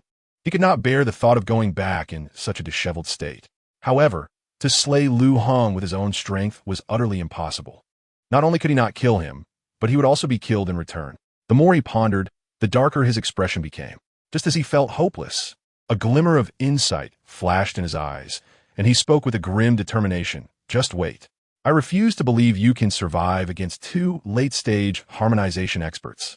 With that, Qi Xian vanished in a blur, departing at an alarming speed. The following day, in the late evening, Liu Heng appeared in the city of Fengdu. Had it not been for the letter and token from Lin Chuxue, he would not have been able to even enter the gates of Fengdu. Though the name Fengdu suggested a place of wandering souls, it was, in fact, a gathering ground for the most heinous criminals. Those who had not committed extreme crimes, nor had the blood of hundreds on their hands, could not step foot within. Compared to the cities outside, Fengdu was devoid of sunlight and moonlight. Apart from the flickering flames, only endless darkness prevailed, resembling the depths of the underworld. Furthermore, molten lava flowed throughout the city, its searing heat seeming capable of incinerating souls. "The queen resides within. Enter," croaked a voice, directing Liu Heng. Liu Heng nodded slightly and stepped into the hall. Thanks to Lin Chuxue's recommendation, he could easily meet the queen, a privilege most would never attain in their lifetime. As he beheld the woman clad in red upon the throne, Liu Heng was momentarily taken aback. She was indeed breathtakingly beautiful, her face a testament to divine favor. Her subtle makeup accentuated her allure to perfection. Apart from Lin Chuxue, this was the most stunning woman Liu Heng had ever encountered, without exception. If he were to compare Lin Chuxue and her, he could only say they each possessed their unique charm, neither superior nor inferior. Yet, if pressed to choose, he would opt for silence, unwilling to speak dishonestly. His appreciative gaze lingered for only a few seconds before retreating, while she was indeed stunning. His daily view of Lin Chushue's exquisite features had fortified his resistance to beauty. "I have come to see the queen," Liu Heng said, bowing respectfully. The woman in red smiled. "No need for such formalities. You are a guest here on Lin Chushue's recommendation, not a native of Fengdu. You may call me Mo Hongi." "Huh?" Liu Heng was momentarily taken aback. Was it appropriate to address her so familiarly?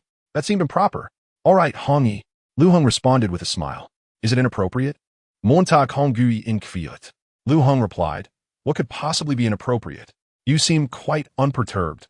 A name is merely a designation, and here in your domain, one should cater to the host's preferences. It appears Lin Chuxue has chosen quite a remarkable husband. You're Liu Heng, correct?" Mo Hongi asked with a smile. "Indeed." Liu Heng nodded affirmatively. Mo Hongi then spoke. "Now that I understand your purpose for coming, I will make the necessary arrangements for you. However, I must caution you about one thing. Fengdu City is home to myriad flames, among which the strongest are but 100. Will you choose to consume the ordinary flames? Or will you pursue the formidable 100? Surely, no one would opt for the weaker flames?" Liu Heng chuckled. "Indeed, no one would choose the feeble ones." Mo Hongi nodded. "Of course, over the years, numerous powerful beings have flocked to Fengdu City, all selecting from the 100 strongest flames. Yet, regrettably, none have succeeded in extracting them from the city. Not only have they failed to take the flames, but they have also perished within Fengdu. In truth, even the flames beyond the 100 possess great power. Mastering just a few could provide a lifetime of benefit." This served as a valuable piece of advice, and it was not out of reluctance that Mo Hongi shared it. The countless bones littering the ground told tales of those who had failed before. Hearing this, Liu Heng smiled. "Thank you, but I still wish to try." Mo Hongi slightly nodded, her smile brightening as she replied, "Very well, since you are determined. I shall not dissuade you further. However, to obtain one of the top 100 flames, you must first win 100 matches in the arena. Allow me to remind you, once you enter the arena, your fate is no longer in your hands. The conclusion of a match signifies the end of a life. There is no victory or defeat. Only life and death." "Understood," Liu Heng replied slowly. Mo Hongi then shifted the topic, her eyes gleaming mischievously as she asked, "When you work together, does Lin Chuxue still wear that icy expression?" Liu Heng hesitated, fully aware of what she meant by work together, but finding the question difficult to answer. Seeing Liu Heng's momentary pause, Mo Hongi urged, "Come on, don't be shy. Rest assured, my relationship with Lin Chuxue is quite good. We are not strangers. Just speak freely." Liu Heng, taken aback, thought, "What on earth? Is there really a problem? What nonsense? I have no issues whatsoever," he retorted. "But such matters are not for outsiders to discuss." "Outsiders?" Montag Hongui smirked. "I am hardly an outsider. In fact, when we were children, Lin Chuxue and I even conspired to marry the same man when we grew up." "What?" Liu Heng was momentarily stunned, imagining two stunning beauties on either side of him. What a peak in life. However, he quickly regained his composure. While it was indeed tempting, what man wouldn't desire multiple wives? He chose to remain devoted to one. Then Liu Heng chuckled, "Your Majesty, you jest. Childhood dreams should not be taken seriously." By addressing her as Your Majesty, he clearly intended to draw a line. Mo Hongi understood this perfectly and smiled. "All right then, I shall not tease you further. I will arrange accommodations for you. You may go now. We shall meet at the arena tomorrow morning." "All right," Liu Heng responded. Chapter 74. Just one sword. Though Fengdu City lacked the sun and moon, there were still those who kept time, maintaining a precise schedule. Lying on the bed in his room, Liu Heng fell into contemplation, sensing the city's pervasive strangeness. Logically, Fengdu City should be shielded by formations that prevent the presence of celestial bodies. Yet upon entering, he found no signs of such formations. It seemed improbable that Fengdu City constituted a unique spatial realm. According to Liu Heng's understanding, it had formed 2,000 years prior, a time when spiritual energy had already waned and the heavenly gate had long since closed. With immortal beings extinct and the presence of those in the Great Ascension realm vanished, even a harmonization realm cultivator could not carve out such space. Unable to fathom the situation, Liu Heng eventually succumbed to sleep. The following day, in the arena, Liu Heng, guided by Mo Hongyi's maid, Bing'er, filled out an application form. Shortly after submitting it, he was greeted with the announcement of his first match. The referee declared, Luo Sanpao versus Liu Heng. Ascending the stage, Liu Heng scrutinized Luo Sanpao, noting his robust physique and unconventional appearance. Indeed, unconventional was the only term fitting for him. One of his eyebrows was thick and bushy, while the other was nearly non-existent. His nostrils flaring as if they bore a ring, and his face was marred with scars. At that moment, the spectators erupted in whispers. Look at this newcomer. He has such slender arms and legs. He must be living off someone else's fortune. He looks like a pretty boy. They speculated that he was merely there to tame divine flames, questioning his understanding of his own abilities. He must be lacking in common sense. Liu Heng overheard their remarks clearly, and while the rest were inconsequential, the two who called him a pretty boy struck a nerve. Do I truly resemble a man living off another's wealth? He pondered. No, I do not. He concluded that their envy of his handsome features had clouded their judgment. At that moment, Luo Sanpao bellowed, Kid, do you know what cruelty means? With the referee's signal to start, Luo Sanpao lunged forward, his body moving as though propelled by cannon fire, shaking the very air around him. His fist, strong enough to shatter mountains, came crashing toward Liu Heng's face. A striking blow fueled by jealousy. Liu Heng stepped back, deftly placing his hand against Luo Sanpao's fist, expertly diffusing the force of the attack as though it had struck cotton. This left Luo Sanpao in shock. He was acutely aware of his own strength and speed, being a mid-stage tribulation realm cultivator, and yet his punch, filled with 80% of his power, had been effortlessly neutralized. Regaining his composure, Luo Sanpao channeled all his strength, unleashing a ferocious assault that pushed him to the limits of his capabilities. Yet, Liu Heng continued to casually deflect his attacks, and the audience marveled at Liu Heng's poise, his every movement exuding the grace of a master. Is this all you have? Liu Heng inquired, eyeing Luo Sanpao with a mix of amusement and challenge. In that moment, Luo Sanpao's fury ignited. What was this insolent gaze and tone? Did he truly belittle him? Fury coursed through Luo Sanpao, his eyes turning crimson as his power surged violently. In this state, Liu Heng felt a strange familiarity, a fleeting sense that he couldn't quite place. The crowd gasped. He has gone berserk.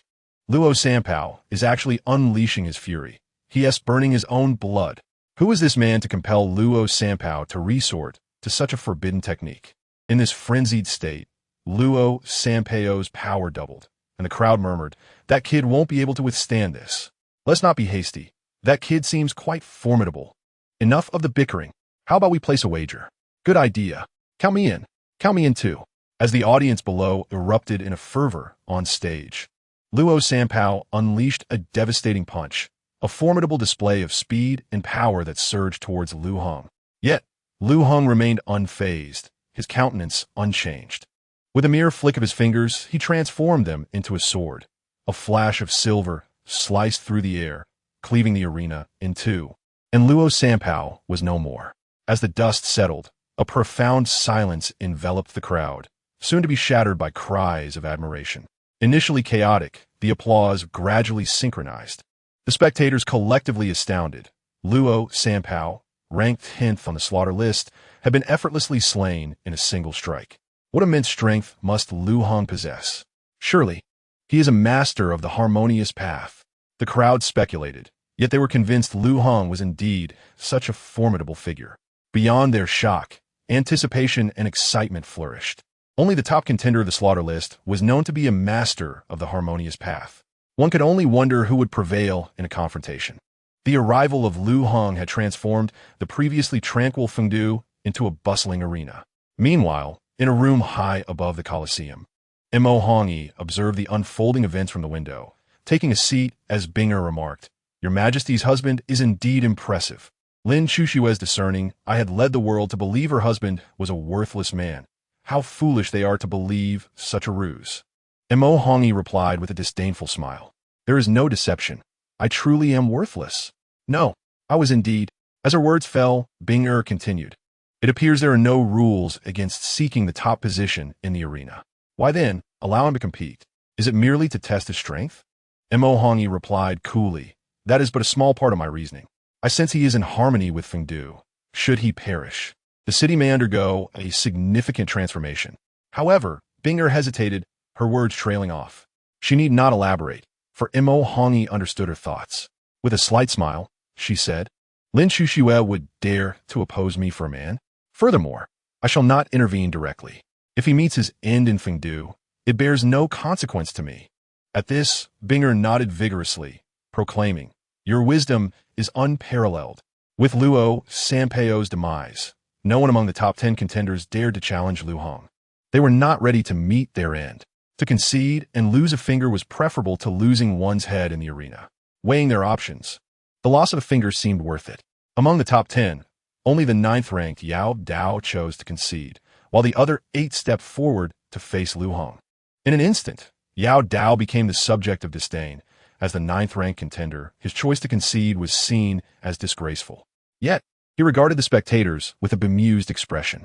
He knew Luo Sanpeio's strength was comparable to his own, and if Luo Sanpao could perish in a frenzied state, how could he survive? Based on his judgment, Liu Heng could easily ascend to the 3rd or even 2nd position. If these contenders fell, his ranking would surely improve. In comparison, what was reputation worth? Those who dared to speak against him would simply meet their end. Following Yao Dao's concession, the battle continued with the 8th-ranked contender stepping into the arena. He was a slender youth. Despite his frail appearance, his piercing gaze and aura were chilling. A faint killing intent almost palpable. After a brief bow, they engaged in combat.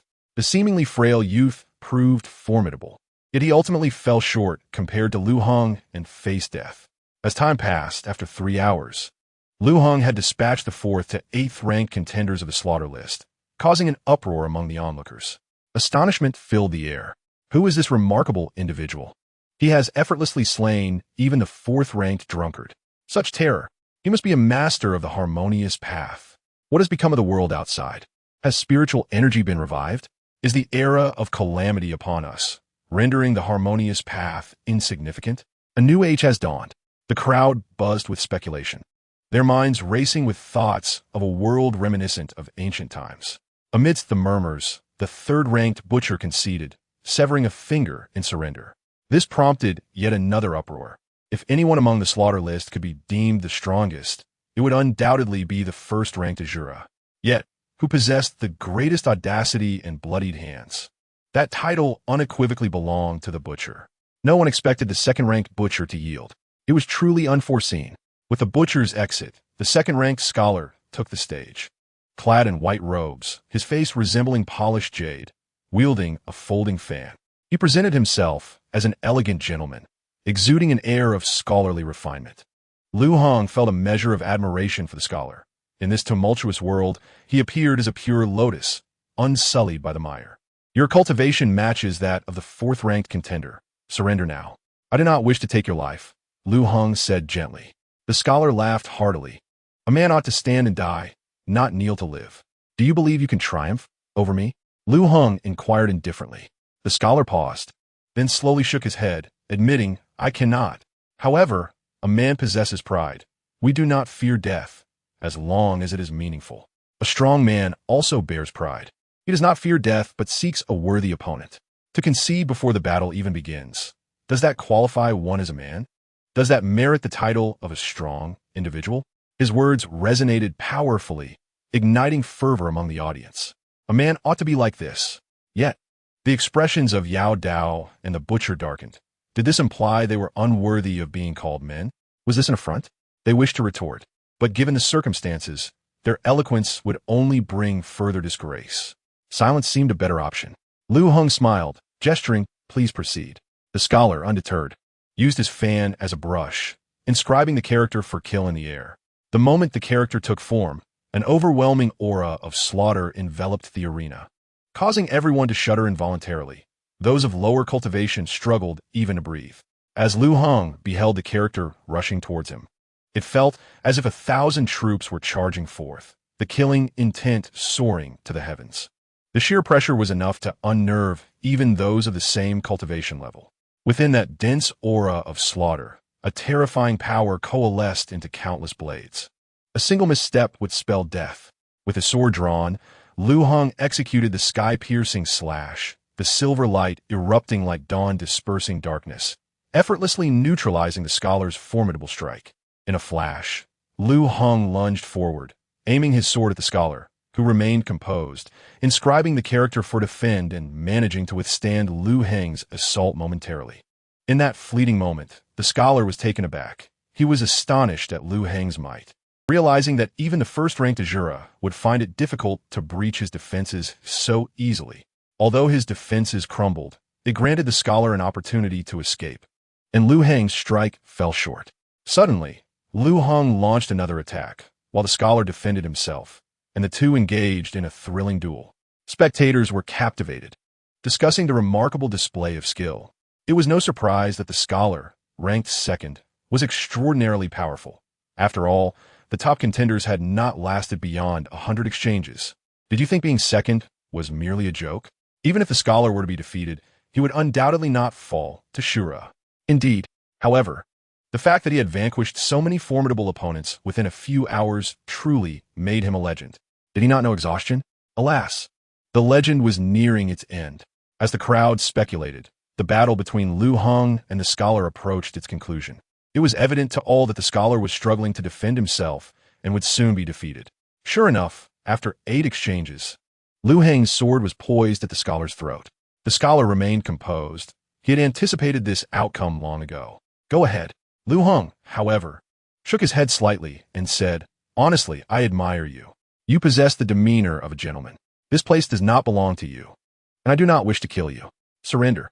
In my education, there is no concept of surrender. In truth, I have already lost, yet I have endured this long. That in itself is an affront. I will not concede strike," the scholar declared resolutely. The onlookers could not perceive it, but he understood, well, that his ability to withstand so many exchanges was due to Liu Heng's leniency. This was a humiliation for him. Surrender? He could not do it. He had his pride and dignity, which transcended his very life. One must have principles and beliefs. A true man must know when to act and when to refrain. Seeing Liu Heng refrain from attacking, the scholar coldly remarked, "What? Do I not even have the right to compel you to kill me? Must I end my life myself?" "You understand my meaning," Liu Heng replied gently. The scholar shook his head firmly. "Strike." Liu Heng solemnly responded, "I wish you a safe journey." Chapter 76. In a vast forest, there are fools of every kind with a swing of his sword. Liu Heng ended the scholar's life. As he gazed upon the fallen body, he sighed softly. He truly did not wish to kill the scholar, yet he understood the reasons behind the scholar's desire for death. To slay him was, in a sense, an act of fulfillment. With the second-ranked scholar dead, the crowd's eyes brimmed with anticipation. The impending battle between Liu Heng and the first-ranked Shura was sure to be spectacular. As for the scholar, they deemed him somewhat foolish. A simpleton seeking death when he could have lived. Those who thought this way would never become true strong warriors. In their world, survival was paramount, filled with schemes, treachery, and all manner of vile and despicable traits. Yet they were oblivious to the virtues of integrity and nobility. They dwelled in darkness, ignoring the light, and failing to understand the essence of honor. At that moment, Shura made his entrance, clad in blood-red garments, a mask obscuring all but his crimson eyes, and a massive curved blade slung across his back, darkened with the stains of blood, a testament to prolonged battles without cleaning.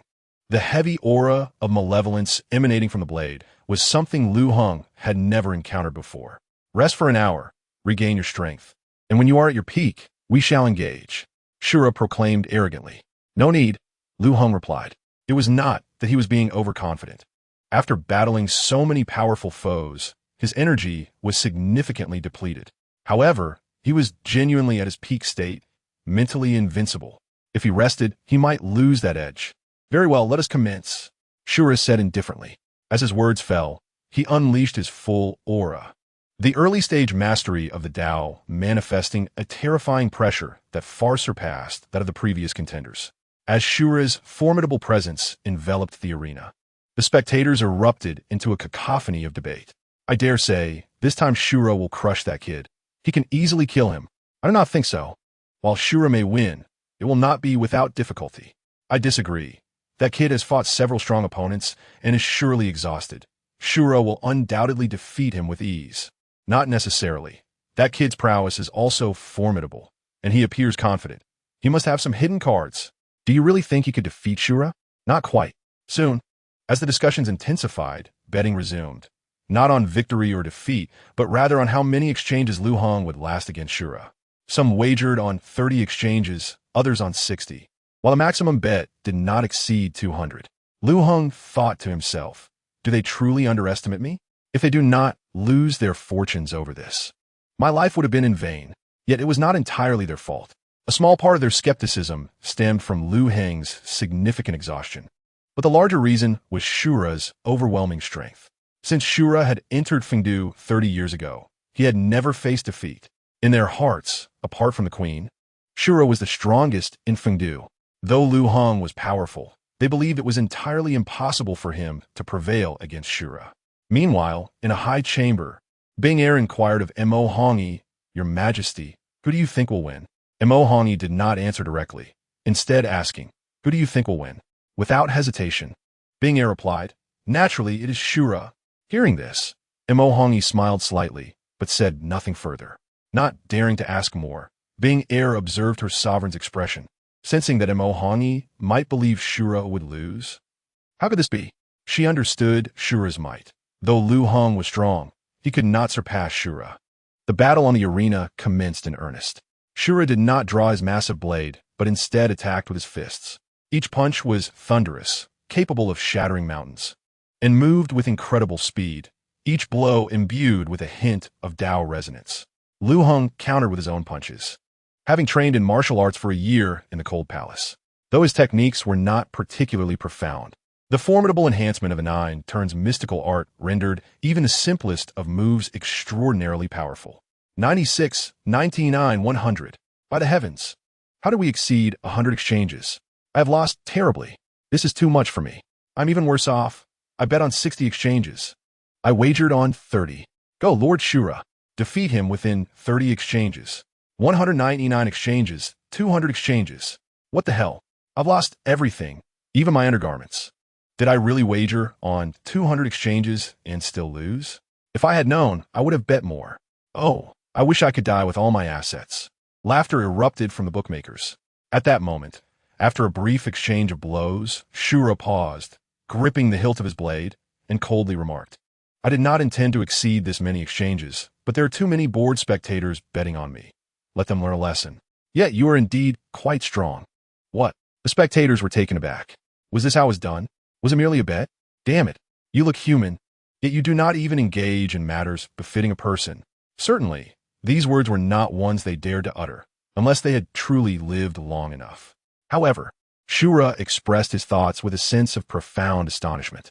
He realized that without wielding a blade, he could not possibly defeat Liu Heng, even with a weapon in hand. He only had a 50% chance of success. This was a truth he struggled to accept, unwilling to acknowledge that he, the strongest contender on the slaughter rankings, was faced with such a predicament. As he drew his sword, Shura's aura surged to an unprecedented pinnacle, causing all present to feel a momentary halt in their breath. Truly formidable. No wonder he was the #1 contender on the slaughter rankings. Embrace your demise. Shura's voice, hoarse and brimming with murderous intent, echoed through the arena. A crimson light enveloped Liu Heng. Shura's domain? Unbelievable. Lord Shura has activated his domain. One strike. I would wager it must be a single strike that will annihilate. Undoubtedly, this is Shura's domain. Within this realm, Lord Shura is akin to a deity. Bets were placed. Who else wishes to wager? Get lost. The crowd responded in unison. What foolishness.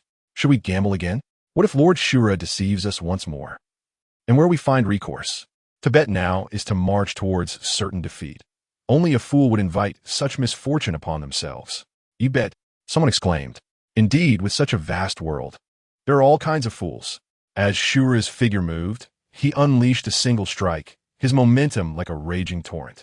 The spectators felt an illusion that the very heavens and earth were reduced to nothingness, leaving only this single strike in existence. Such a blow transcended mere strength. Liu Heng's eyes narrowed with gravity. He employed the celestial severing sword technique, concentrating all his power into a single stroke. This sword seemed capable of slaying celestial beings, capable of severing the galaxy, capable of annihilating all existence. As their blades clashed, the arena itself crumbled into a vast pit, the overwhelming force radiating outward. Had it not been for the protective formations, this power alone could have claimed the lives of those beneath the Ascension realm. Even those in the Ascension realm were injured, and several practitioners of insufficient strength perished despite the formation's protection. The expressions on the faces of the crowd were nothing short of breathtaking. Shock, fear, astonishment. Who emerged victorious? It was unclear, obscured by the dust. As the haze dissipated, the silhouettes of Liu Heng and Shura emerged, standing at opposite ends of the crater. Shura spoke first, incredulously. How is it possible that you remain unaffected by my Shura domain? Impossible. Impossible. At this moment, Shura genuinely questioned his existence. All his pride, arrogance, and confidence shattered to pieces. His Shura domain had been forged through the slaughter of countless souls, combined with extraordinary encounters. Typically, only those in the Great Ascension realm could initially possess such a domain, yet Shura, only at the Harmonization realm, had condensed his own domain, truly a prodigy. In Shura's realm, every thread of murderous intent became a razor's edge, and within his own domain, he was the apex being. Unless the enemy vastly outmatched him, they faced certain death. Shura was certain that Liu Heng's cultivation was not superior to his own, and perhaps even weaker. Yet, astonishingly, Liu Heng had bested him with a single sword strike. In response, Liu Heng smiled faintly. Is there truly anything impossible in this world? A simple cowherd may ascend to kingship. A commoner can amass great wealth. A beggar might become an unparalleled powerhouse. Is there truly anything impossible in this world? Indeed, Shura reflected. There are no impossibilities in this world. Over these years, I have become a frog in a well, unable to perceive the grandeur of the universe. As the crowd listened to their exchange, they were left in a stupor, struggling to comprehend the situation. What is happening? It sounds as though Shura has lost. Impossible. How could Shura possibly lose? This must be an illusion, an absolute hallucination. No, I have wagered my entire fortune on this. I believed without a doubt that Lord Shura would prevail. As the murmurs of disbelief arose, a vivid scarlet mark appeared upon Shura's neck, followed by the shattering of his blade, forged from celestial iron, fracturing into pieces. This must be a dream. As Shura's body collapsed, the crowd's thoughts returned to reality. Shura was dead. Liu Heng had triumphed, though Liu Heng was in tatters. With his silver dragon sword also in ruins, he yet lived. The crowd erupted in astonishment. Shura had lost. The myth of the slaughter rankings had perished. How could this be? After what felt like an eternity, the crowd regained their senses, only to erupt into a chorus of curses. Shura is a worthless fool. I knew he was incapable. Damn him for costing me my entire fortune. Brother, your taste is rather harsh. Yet, this is indeed infuriating. If one lacks strength, they should act accordingly instead of pretending to be something they are not. Bah, truly disgusting. How did he ever become number one on the slaughter rankings? With such performance. What a disgrace. How dare he continue to call himself Shura? He must feel no shame. I had high hopes for this gentleman. In my opinion, only he truly deserves the title of Shura. Such words were brazen. You had such faith? If so, how could you have lost even your undergarments? Gulme, tell me how you accomplished that. Despite their disdain, an unspoken understanding among the crowd emerged, as they collectively declared, Indeed, we pay our respects to Lord Shura. We pay our respects to Lord Shura. The vicissitudes of human relationships, the fickleness of the world, it became clear that everything hinges upon one's own strength and capabilities. With Shura's demise, Liu Heng ascended to the pinnacle of the slaughter rankings, fulfilling the mission set forth by Mo Hongyi. As the crowd bowed in reverence, Mo Hongyi's figure gradually materialized. Silence enveloped the arena, and in unison, they proclaimed, We pay our respects to King Wu. May our king enjoy everlasting fortune, equal to the heavens. Everlasting fortune, equal to the heavens? Liu Heng's lips twitched slightly. This line felt rather familiar. Is that you, Master Hong? Mo Hongyi's voice resonated calmly. clear and distinct in every ear rise. After the crowd stood, Imo Hongi turned to Liu Heng with a smile. Congratulations. In 3 days, I shall lead you to the sacred land. Thank you, your majesty. Liu Heng replied courteously.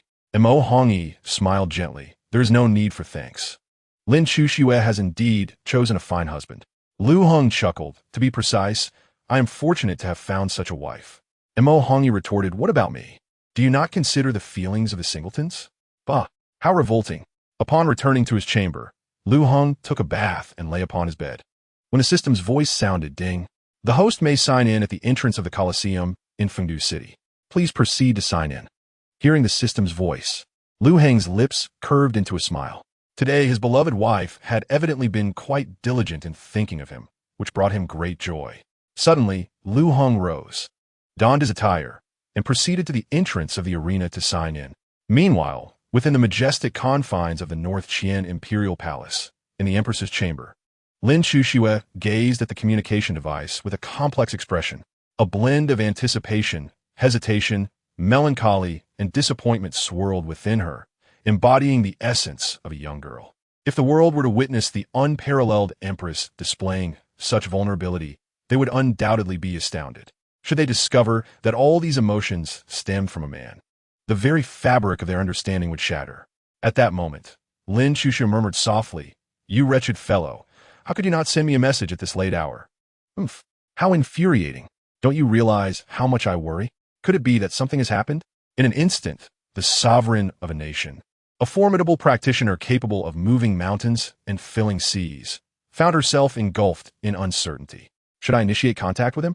No, I shan't allow that scoundrel to feel triumphant. I must endure. I must persevere.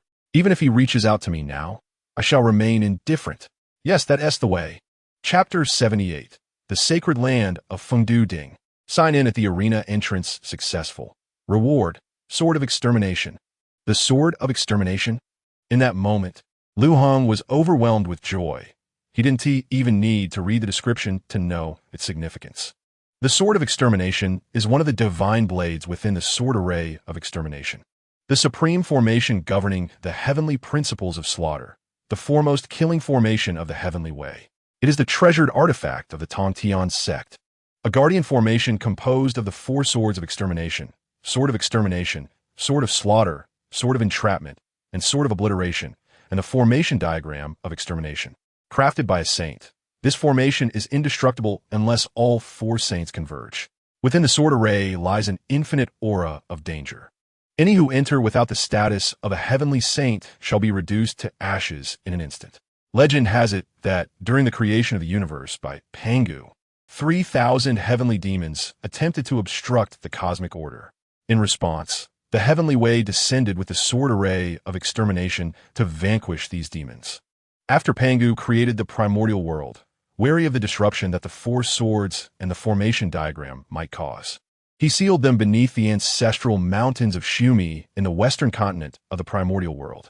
During the initial calamity of the Long Han era, the demon ancestor Luo Ho utilized the spiritual veins and the resentment from the dragon, Phoenix, and Qilin clans to forcibly break Pangu's seal and acquire the 4 swords and the formation diagram. Following Luo Ho's demise, the venerable Hong Jun bestowed the sword of extermination and the formation diagram to his favored disciple, the leader of the Tongtian sect. Liu Heng truly did not anticipate that this reward would be the sword of extermination. After the battle with Shura, where the silver dragon sword was destroyed, he felt a pang of sorrow, but that feeling vanished as quickly as it came. Out with the old, in with the new.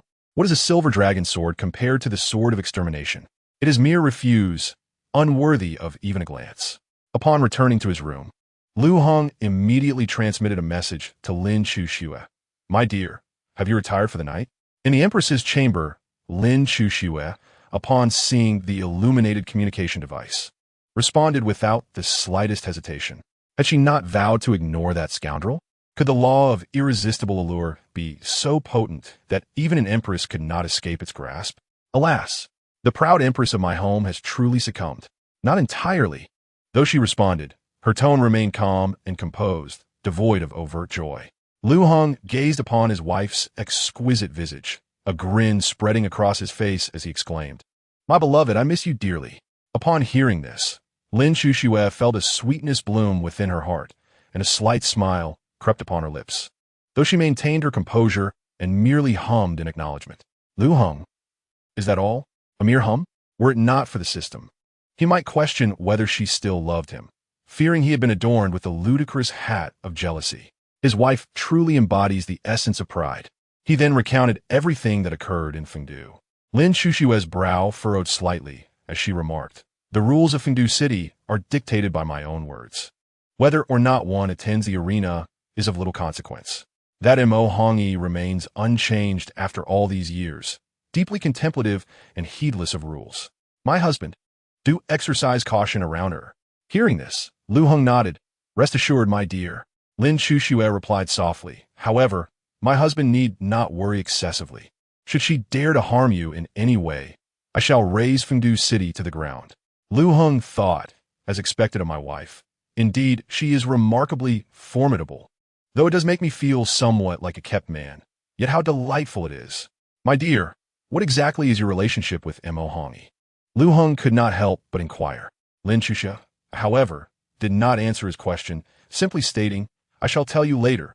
After conversing for another half hour, Liu Heng, the notorious rogue, engaged in playful banter, expressing desires to experience his wife's tempestuous nature, yearning to return home, and alluding to deepening affections over time. In summary, he drove the point home with various insinuations, leaving no stone unturned. Though Lin Shushue initially did not grasp the underlying meaning, Liu Heng's passionate delivery made it difficult to remain oblivious. Lin Shushue thought, "I have lost my purity." 3 days passed in the blink of an eye, and these days were remarkably tranquil. Occasionally, some individuals would come to flatter him or forge connections, and he would chat with his wife, leisurely signing in at the arena in Fengdu City. Aside from these activities, nothing else occupied his time. He signed in twice over 3 days, one day being the occasion when Lin Shushue thought of him 99 times. Liu Heng felt discontent and confronted Lin Shushue during their conversation. "So love truly fades, does it?" Lin Shushue mused. "What is this fellow rambling about? Is Fengdu so tedious that it has induced a fit of hysteria in my husband?" After signing in twice, he received only pills, all of which enhanced his spiritual essence. Liu Heng's spiritual essence now surpassed the harmonious path realm, yet his cultivation remained stagnant. Despite absorbing vast amounts of death energy, he had yet to break through. On this day, Mo Hongyi led him into the so-called Sacred Land, a vast expanse reminiscent of an endless starry sky, with countless stone pillars rising majestically.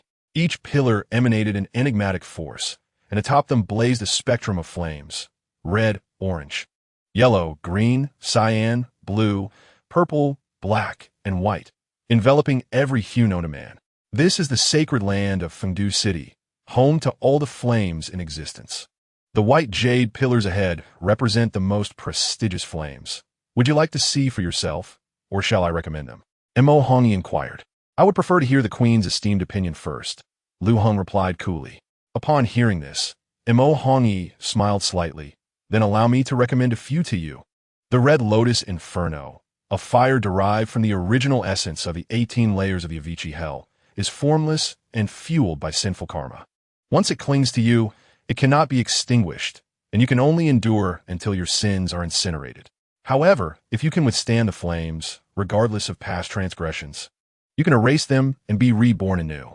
The Nirvana fire, also known as the fire of life, possesses no offensive power and is the innate fire of the Phoenix clan. When a phoenix faces insurmountable harm or is on the verge of death, it ignites with Nirvana fire, incinerating its entire existence to be reborn. With each rebirth, the phoenix grows stronger. However, the phoenix will not easily choose to undergo Nirvana unless absolutely necessary, as success is never guaranteed. The purple starfire, a primordial flame of celestial origin, is formed by the convergence of the starlight from the 7 stars: Tianshu, Tianxian, Tianji, Tianquan, Yuheng, Kaiyang, and Yaoguang. This formidable fire possesses the power of annihilation, inflicting devastating damage beneath the vast expanse of the cosmos. Alongside it, the true fire of the moon and the 6 Ding divine fire of the southern Mingli fire were introduced by Mo Hongyi, causing Liu Heng's lips to twitch involuntarily. These are flames of unparalleled strength. Subduing such divine fires would be an arduous task, not only for him, but even for an immortal. Is this truly ranked within the top 100? It clearly belongs to the top 10. By the heavens! This woman likely does not wish for him to harness the flames, but rather intends for him to perish here. In Chapter 79, the 9-colored divine fire, Mo Hongyi observed Liu Heng's expression and feigned ignorance, asking, "What troubles you? Are you dissatisfied with my recommendations?" Liu Heng chuckled softly, choosing silence as he thought. "You are most aware of your intentions." It seemed he had not offended this woman. Why did she wish for his demise? The crux is that she seeks a reasonable demise for him, ensuring she bears no responsibility should he fall. Indeed, the sting of a wasp's tail and the fangs of a green snake are both less venomous than the heart of a woman. The ancients do not deceive me. Seeing Liu Heng silent, Mo Hongyi smiled lightly, stating, "You have 3 months here undisturbed. I shall return to visit you then." Liu Heng pondered the choice of the word visit, wondering why she was so certain of his impending doom. It carried a hint of disdain for his capabilities. Nevertheless, he nodded slowly, responding gently, "Very well." Upon receiving Liu Heng's affirmation, Mo Hongyi waved her hand, causing the stone pillars to vanish, leaving only the white jade columns and the divine flames. This was likely to prevent him from refining the top 100 divine fires. Yet, there were not even 100, perhaps only 50 at most. Observing the increasingly powerful divine fires, Liu Heng felt a twitch at the corner of his mouth. Was it truly necessary to be so blatant? Mo Hongyi's voice resonated once more. "Young master, your talent is unparalleled. Among those I have encountered, you are indeed the most extraordinary. I understand that ordinary flames do not capture your interest, so let them fade away to save your time." Flattery? Undoubtedly. After a brief pause, Mo Hongyi continued, "If it proves too difficult for you, shall we not let them fade after all?" This provocation came once again, and how could one refuse words from such a stunning beauty? How could he maintain his dignity otherwise? Yet, Liu Heng was indifferent to such pretenses. What use is face if it cannot nourish? Thus, he replied, "That would be splendid. Your Majesty need not trouble herself." It was not a matter of pride, but rather his confidence in devouring these flames. Although they were divine fires, Liu Heng sensed that they were but a fragment of their essence, not their peak. Upon hearing this, Mo Hongyi's smile brightened, and she gently remarked, "Very well. I shall not intrude further." "Thank you." Liu Heng expressed his gratitude. As Mo Hongyi and Binger departed, Liu Heng paid no heed to them. Mo Hongyi wished for his demise, but would not take action herself, clearly wary of Lin Chuxue. Hence, Liu Heng felt no concern regarding her potential malice. Gazing at the formidable divine fires before him, Liu Heng's eyes sparkled with joy. "Mo Hongyi, you shall witness the folly of your intentions." He mused. Which divine fire shall he consume first? Time passed swiftly like a fleeting shadow, and over the course of 3 months, Liu Heng devoured all 50 types of divine fire.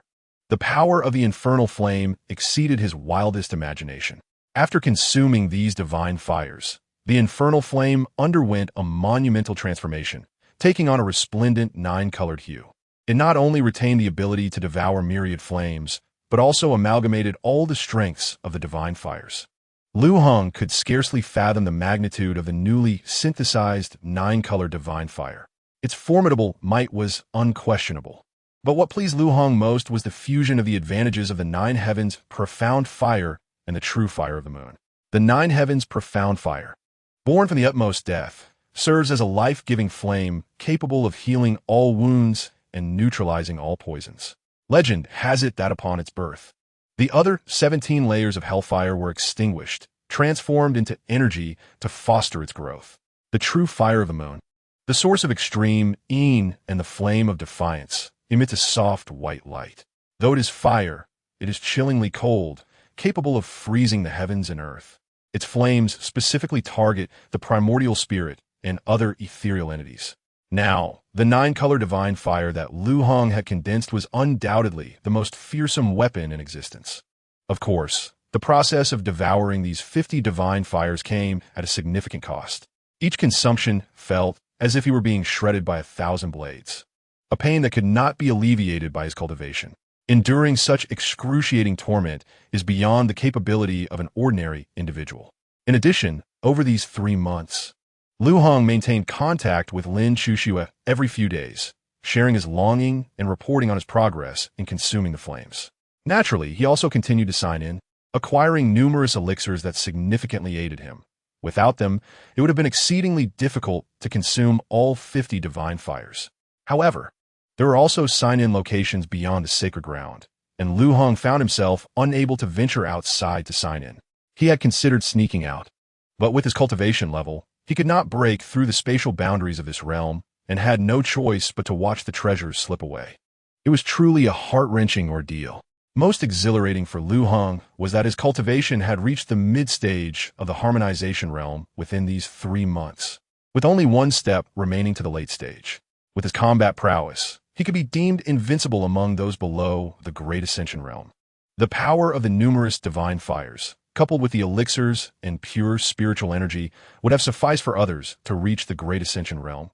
Yet for Liu Heng, it felt as if he were a bottomless pit, requiring an unfathomable amount of spiritual energy to break through. At this moment, within the hall of Fengdu, Mo Hongyi turned to Bing'er and inquired, "Today marks the end of the 3-month term, does it not?" Bing'er respectfully replied, "Yes, my queen." Mo Hongyi's brow furrowed slightly. Fengdu had shown no signs of change. Was it her misjudgment, or had he truly not perished? Could it be that he had succeeded? Impossible. The horror of those divine fires is well known. How many powerful beings have entered Fengdu over the years, yet none have emerged alive. Bing'er spoke slowly, "My queen. It has been said that he possesses a formidable spirit. If he truly has subdued the divine fires, what shall we do?" Mo Hongyi paused, her voice growing cold. "No one can shake the foundation of Fengdu." The implication was clear. Even if he had the power to tame the divine fires, he would still need the strength to escape Fengdu City. But he is the husband of that one, Bing'er said, her tone tinged with trepidation. She had witnessed Lin Chuxue's might. If he were to provoke her wrath, Fengdu City would know no peace. In Mo Hongyi's eyes, a flicker of seriousness passed by. Yet his expression and tone remained calm, devoid of any discernible change. He merely wished for the return of what was lost. If all else failed, he would resort to killing. Although Lin Chuxue was formidable, the king held no fear. However, Mo Hongyi did not wish to reach such an impasse. Setting aside the feelings that existed between them, Lin Chuxue's prowess was indeed a source of concern. Chapter 80. Mo Hongyi was stunned. Mo Hongyi steadied his chaotic thoughts and strode towards the sacred land, with Bing'er closely behind.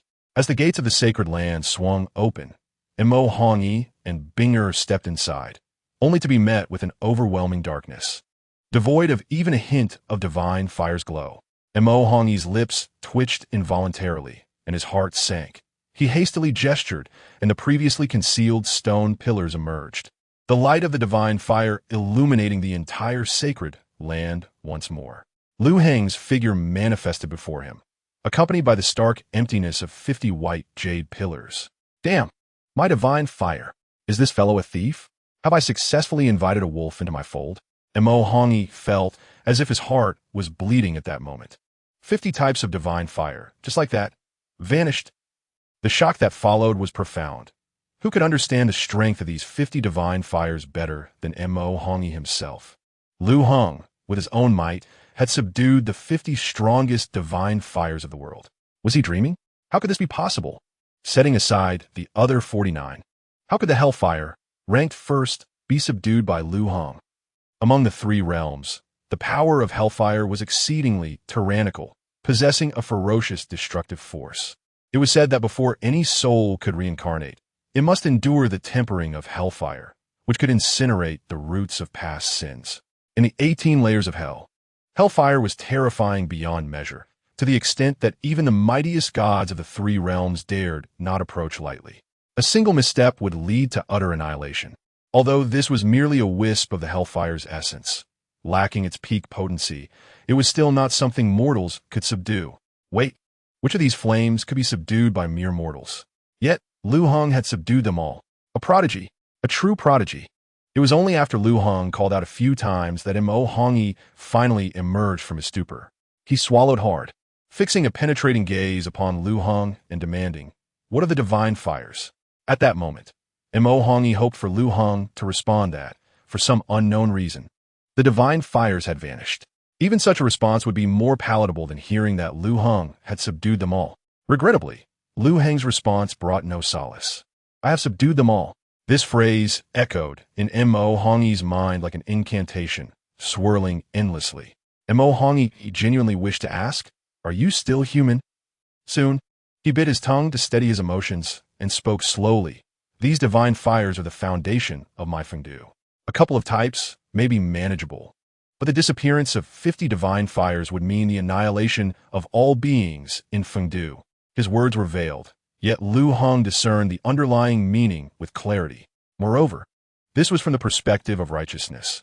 These divine fires belong to Fengdu, and because you subdued them, the entire essence of Fengdu is poised to turn to ash. Do you truly dare to take them away? After all, it is Fengdu that has bestowed you this grace. Do you intend to repay kindness with malice? Have you no shame? Shame? Liu Heng retorted, I'm sorry, but I have never known what that is. This wretched person surely belonged to a clan of Pishio, able to consume but not regurgitate. Furthermore, Mo Hongi was undoubtedly lying. Liu Heng sensed that the disappearance of the divine fires had no impact on Fengdu whatsoever. Moreover, Mo Hongi had plotted to have him perish. How could he return after setting such a trap? Would that not indicate a lapse in judgment? And what concern did he have for the beings of Fengdu? If they were to perish, so be it. They were all stained with blood, and it would not be untrue to say they were irredeemably wicked. Their deaths might even contribute positively to the world. Thus, Liu Heng feigned ignorance and said, What? Is it so serious? But I have become one with the divine fire. I do not wish to see countless lives lost because of me, yet I also do not wish to die. Perhaps I shall reside in Fengdu from now on. My presence would equate to the divine fire remaining, and that would resolve everything. Mo Hongi, Binger, do you have any sense of propriety? Are you truly foolish or merely pretending to suggest living in Fengdu? Do you think I would consent? Even if I did, would Lin Chuxue agree? If she were to come for you, could you resist her? Such pretense. She must be putting on an act. Given that it was an act, Liu Heng's intentions were quite clear. No divine fire would be relinquished, nor would he part with his life. It seemed he was akin to a slippery eel. Mo Hongi felt a surge of anger. Regardless of Liu Heng's extraordinary means of subduing these divine fires, she would not allow him to take them away. No worries, you are welcome to stay here. I only fear your lady may object. To be honest, I am a bit afraid of her. Here, I possess secret techniques that can safely extract the divine fires, so there's no need for Chuxue to visit. Upon hearing this, Liu Heng's heart sank. This was indeed relentless pursuit. It seemed that the desire to take the divine fire away would be fraught with difficulty. Nonetheless, Liu Heng would not yield with his current strength. Slaughtering all of Fengdu would not be a challenge. However, he had yet to fully understand the relationship between Mo Hongi and Lin Chuxue, and it was wise to refrain from rash actions. Furthermore, given that the divine fires belonged to Fengdu, having devoured so many, could he truly turn against them after feasting? Rest assured, my lady listens to me. With a mere glare, she would not dare to speak. We could all reside in Fengdu together, Liu Heng replied. Mo Hongi and Binger exchanged glances. Binger then smiled, saying, Let us discuss this further outside. My king has prepared a welcoming banquet for the young master. Let us dine and converse. Is that so? A welcoming banquet as well. Your majesty is truly considerate. How delightful. I almost do not wish to leave. Thank you. Your majesty. Liu Heng responded jovially. Mo Hongi's lips twitched slightly. You should depart quickly, as long as you return the divine fires. I would be more than eager to see you go. Wait, at this moment, is it not somewhat intentional to provoke me? Ugh, wretched person. At that moment, Mo Hongi gazed at Liu Heng's smug smile, wishing to slap him into silence. He could not fathom how Lin Chuxue had found such a character. It made her want to retch. Yet for the sake of the divine fires, she had to endure. Of course, she dared not act recklessly. First, there was the fear of Lin Chuxue, and second, the trepidation towards Liu Heng, being capable of subduing 50 types of divine fire. Such extraordinary prowess meant that a hasty attack could lead to her own demise. She was acutely aware of the terror those divine fires possessed. Thus, this matter could only be resolved through alternative means. Chapter 81. Social death? At the banquet, Mo Hongyi and Binger accompanied Liu Heng in drinking. Suddenly, for a fleeting moment, it felt as though they had returned to the days of the Imperial Music Bureau. Come, my lord, I raise a toast to you. This king toasts you, drink. Drink more, bottoms up. My lord, are you saving some for the fish? Mo Hongyi and Binger continually toasted, their intentions as transparent as daylight. They merely wished to intoxicate him for their ulterior motives. Although the liquor was potent and could not be dissipated with their cultivation, Liu Heng was accustomed to consuming spirits of 52 degrees in his previous life, often downing 1.5 kilograms. As for beer, he could drink it freely. What was it but water? The alcohol on the table barely reached 20 degrees. Yet ultimately, both Mo Hongyi and Binger ended up sprawled beneath the table. Liu Heng mused, invincibility is indeed a lonely state. The heights are truly frigid. To stand atop the pinnacle and survey the mountains below? Wait, why does it feel like I am the greatest in the world? Shaking his head, Liu Heng staggered back to his room, collapsing onto his bed. He had consumed quite a bit tonight, reaching his limit. One more drink, and he would also be beneath the table. The world spun, the ground swayed. It was truly unbearable, and his eyelids began to droop. However, Liu Heng bit his tongue to stave off slumber, first arranging a barrier in his room. He then used his external incarnation to lay on the bed, while he himself slept beneath it. Caution! I must be cautious. What if Mo Hongyi and Binger were merely pretending? If that were the case, I would be doomed. In the end, it proved that Liu Heng had overthought. Mo Hongyi and Binger had genuinely intoxicated him.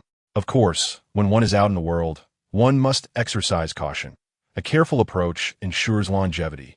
The night passed without incident. At dawn, Missouri Hongyi awoke, rubbing her forehead, her eyes slightly opening to witness the disarray in the room.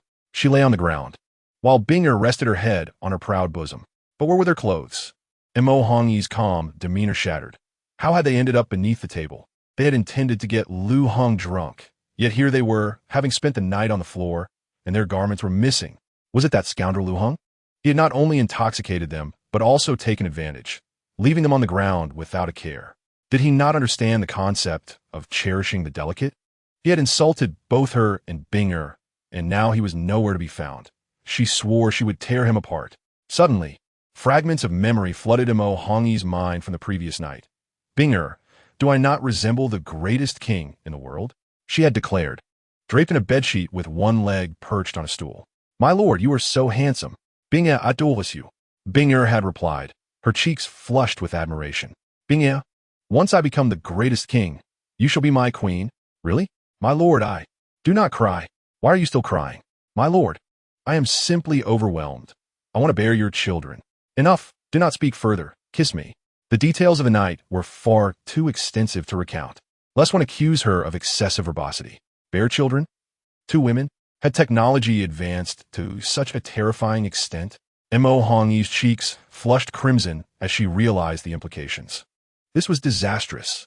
If this were to spread, it would indeed lead to social death. Observing the slumbering Binger, an idea sparked in Mo Hongyi's mind. If she donned her clothes and resolutely denied the events of yesterday, perhaps they could both forget. Excellent. Truly brilliant. 2 hours later, Binger gradually awoke, groggy and in need of sustenance. It took a while for the discomfort of her hangover to subside. My lord, I am sorry. It was my inadequacy that failed to intoxicate that fellow. Binger expressed with deep remorse. Mo Hongyi shook her head slightly. There is no need for apologies. Did I not also allow myself to be intoxicated? I underestimated him. Had I known, I should have invited a few more people. I checked on him earlier. He had set up a barrier in his room. He is indeed cautious. It is unrealistic to think we can placate him with wine. We must devise a new strategy. Binger exclaimed, a headache brewing. Mo Hongyi's expression grew solemn. If softness would not suffice, they would have to resort to force. My lord, do you intend to take action? Binger asked, astornisit. Mo Hongyi shook her head. Of course not. I cannot allow him to perish in my hands. Besides, he can subdue 50 kinds of divine fire. If it comes to blows, it is uncertain whether I would prevail. Until the moment of action arrives, I must refrain. Her countenance darkened further as she reflected. It had been many years since she had felt so constrained. You must spread the word. Whoever can slay Liu Heng shall become my consort. What? At that moment, Binger felt as though struck by lightning. This cannot be. Do you truly believe those in Fengdu's city can kill him? Absurd. If one could slay him, they would undoubtedly be a remarkable individual. Becoming my consort would be no disgrace. Very well, carry out your task. Mo Hongi commanded firmly, her tone brooking no dissent. Binger dared not contradict. She understood Mo Hongi too well. No matter what she said, Mo Hongi would not alter her decision. Yes, my lord. I will attend to it immediately. Binger replied respectfully. Mo Hongi nodded slightly, adding, once you spread the word, ensure that those who should remain silent do so forever. Yes. After Binger departed, Mo Hongi's gaze grew profound as she murmured to herself, let me see just how strong you truly are. What discerning eyes Lin Chushua possesses. At this moment, Liu Heng finally awoke. His first instinct was to check his body. All parts were intact, and his life remained safe, allowing him to breathe a sigh of relief as he crawled out from beneath the bed. Merging his incarnations, he then dismantled the barrier, stretching out on the bed. Finally feeling at ease, it seemed that Mo Hongi and Binger were genuinely intoxicated, or perhaps it was due to the barrier he had set up. Drinking could lead to trouble. Had he not endured, had he made some preparations last night, he might have actually caught Mo Hongi's interest. After a brief wash, Liu Heng gazed into the mirror and smiled, still handsome. He then murmured to himself, I must hurry and leave Fengdu. I still do not know the extent of Mo Hongi's schemes. It was not fear that troubled him.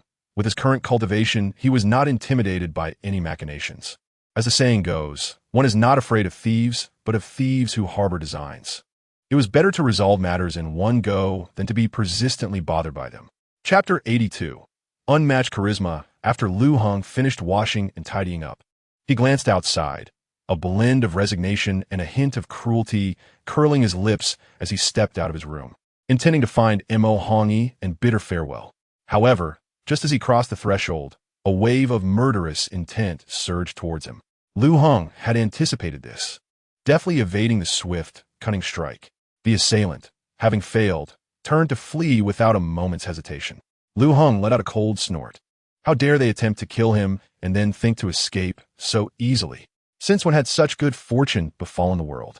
As Liu Heng's voice lingered in the air, an overwhelming aura of terror was unleashed, causing those hidden in the shadows to groan in unison. Those beneath the tribulation realm coughed up blood, while even the powerful figures of the tribulation realm felt their vitality surge dangerously. Fear gripped their hearts, and they gazed at Liu Heng with profound respect. In that moment, he appeared as majestic as the vast expanse of the world around them. Accompanying this terrifying pressure was a brilliant and pure sword chi that sliced through the air, mercilessly cleaving the assailant in two, their body collapsing to the ground. Crimson blood splattering and igniting the nerves of every onlooker. They understood this was a warning. Any further provocation would lead to a similar fate. Liu Heng retracted his overwhelming presence, satisfied with the reactions of those hidden in the shadows, and strolled away. The onlookers exchanged glances, initially silent. But once Liu Heng disappeared from sight, a cacophony erupted. What should we do? That man seems to have grown significantly stronger. It appears he has gained something in the sacred grounds. No one who has ventured there has returned alive. He cannot be the exception. Yet, we are simply not his match. The one who attacked was ranked 12th on the slaughter list, although 12th in a direct confrontation. They could even kill the top-ranked Azura with a sneak attack. Indeed, that individual is formidable. Defeating him would require all of us to join forces. Join forces? A moment of silence enveloped the crowd until someone finally shouted, "Let us unite and deal with him first. If necessary, we can activate the killing god array." Agreed. Meanwhile, Liu Heng had taken a seat in the grand hall, expressing his intent to take his leave to Mo Hongi. She appeared calm on the surface, slowly responding. "You may leave whenever you wish, my lord, but it would be best to stay a few more days. Last night's revelry was quite enjoyable. We should indulge in several more feasts. Of course, my lord and Binger are not adept at drinking, but many in Fengdu possess remarkable drinking prowess. They have heard of your capacity from last night and wish to witness it firsthand." Such words sound pleasant, and a naive newcomer might find no fault in them. However, Liu Heng understood the deeper implication. Mo Hongi's intent remained unchanged. If he left the divine fire behind, he could depart freely. If he did not, while Mo Hongi herself might not care, the people of Fengdu would certainly object. Realizing this, Liu Heng understood that the situation could not end peacefully. The only resolution lay in combat. At that moment, he was indifferent to the outcome. If necessary, he would unleash chaos upon them. Perfect for testing the might of his 9-color divine fire. No, in truth, I'm not a heavy drinker. Please convey my apologies to everyone on my behalf. If they insist on my company, I shall have to oblige, Liu Heng said with a gentle smile. This response was neither submissive nor arrogant, clearly conveying his stance to Mo Hongi. The divine fire was non-negotiable. Should the people of Fengdu cease hostilities, they could remain allies, but should they become foes, he would not hesitate to initiate a massacre. Upon hearing Liu Heng's words, Mo Hongi's expression darkened. She recognized Liu Heng's resolute determination. Coldly, she responded, "Last night's revelry may have been excessive, and I am still recovering. I shall take my leave for a moment. If you wish to depart, I shall not see you off." "Very well. Do not worry, Your Majesty. Take care of yourself and rest well," Liu Heng replied slowly. Mo Hongi nodded slightly. Rising to leave with Bing, Liu Heng stood, casting a glance outside the hall, smirking slightly as he murmured, "I hope you all cherish your lives." Such a declaration was audacious. Should others hear it, they would undoubtedly roll their eyes. Is it necessary to be so arrogant? Liu Heng, indeed, I wish to be low-key, but my strength does not permit it, nor do my enemies. As he stepped outside the hall, the overwhelming killing intent that surged towards him elicited a resigned smile. He was a benevolent and pure-hearted individual, always mindful of the common folk, yet fate demanded he transform into a wrathful deity, wielding death to quell death. Sighing, he descended the 99 steps of the Grand Hall, each step amplifying his imposing aura, emanating a terrifying pressure akin to a celestial being descending upon the mortal realm. The collective killing intent of the crowd was formidable, but under Liu Heng's might, it shattered inch by inch as the crowd retreated, their resolve faltering. "Do not retreat. What are you afraid of? With so many of us, can we truly fear one man?" While this sentiment held some truth, even 1,000,000 elite soldiers would be mere lambs to the slaughter against a single being of the Tao harmonization realm. A cultivator of that caliber could decimate 1,000,000 troops at will. While they may not slay them all, they could depart unhindered.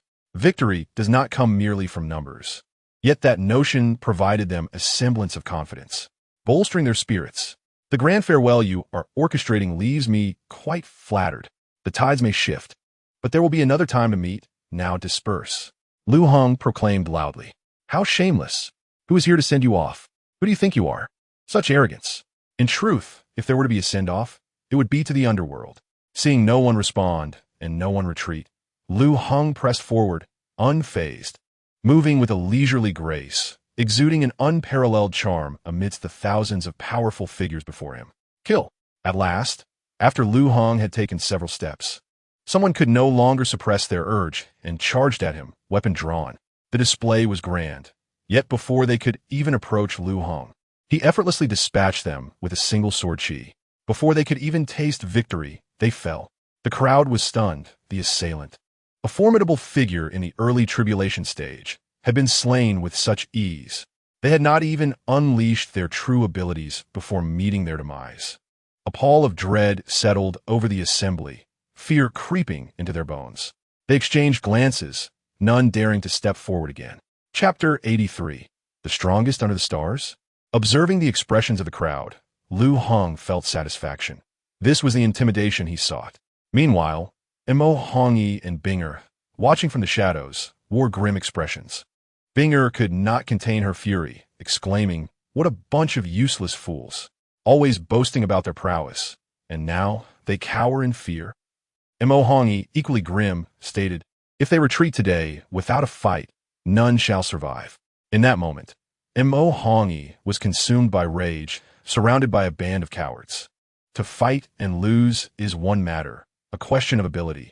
To retreat without fighting is a matter of honor and loyalty. Ability can be cultivated, but loyalty and courage cannot. At that moment, Mo Hongi resolved firmly, "Those who dare to retreat without a fight shall perish." Simultaneously, Liu Heng continued his steady advance, proclaiming, "Disperse." His voice, imbued with immense spiritual power, resonated like the tolling of ancient bells, profound and far-reaching, even intertwining with traces of Tao rhythm. causing the hearts of the crowd to waver, compelling them to retreat involuntarily. Among the crowd, someone shouted, "Let us set up formations, uniting our strength.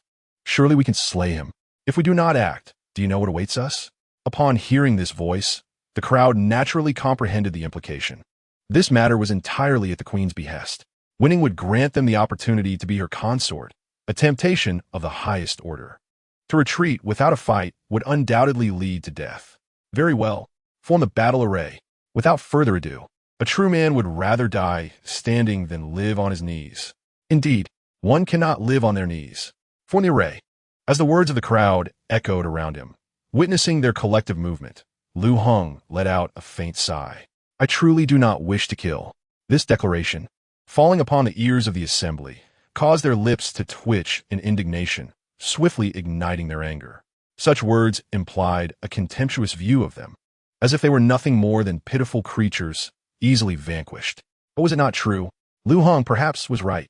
As the positions of the crowd shifted, a terrifying power surged throughout the city of Fengdu. A murderous aura so dense it had become palpable, far exceeding anything that had come before. It could rival Liu Heng's own imposing presence.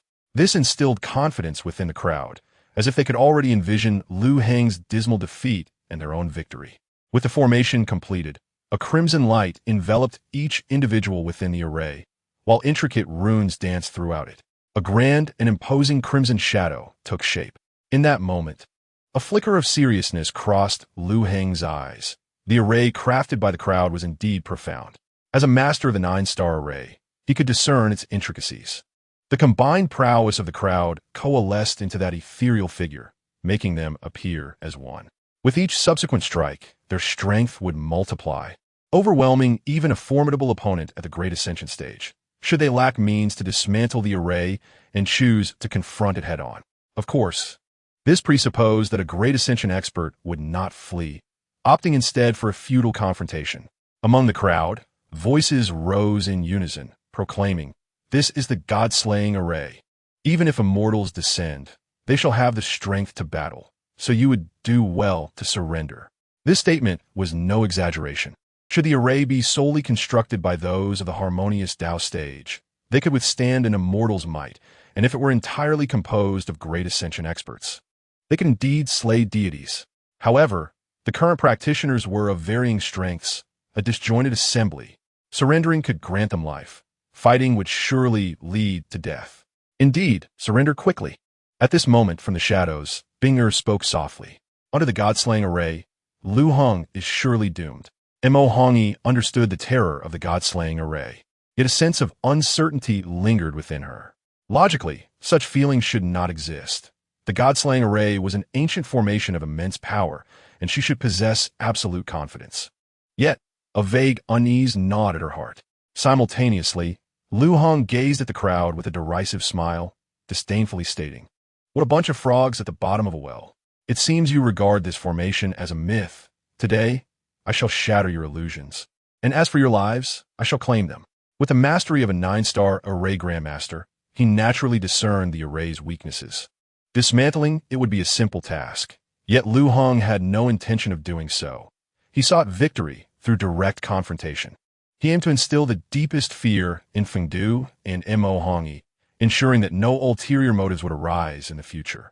A single decisive blow would suffice to instill fear and prevent future troubles. Upon hearing Liu Heng's domineering declaration, the crowd was momentarily taken aback, only to erupt in ridicule and laughter. They found his words laughable rather than intimidating. In the instant his voice fell, Liu Heng moved with unparalleled speed. Wielding the sword of extermination, its blade cutting through the air as he launched a strike at the illusory, yet nearly corporeal crimson figure. Have you ever witnessed a 40-meter-long sword? Liu Heng's sword aura was fearsome, and as the crimson figure swung its long blade, the God-slaying array was devoid of defense.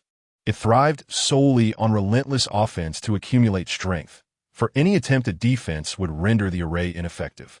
As blades clashed, the God-slaying array trembled, and the crowd was horrified. One strike, just one strike, could shake the God-slaying array.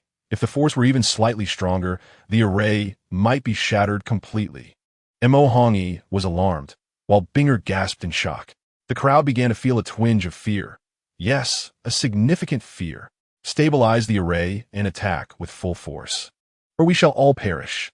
This loud command snapped the crowd back to reality, compelling them to exert all their strength.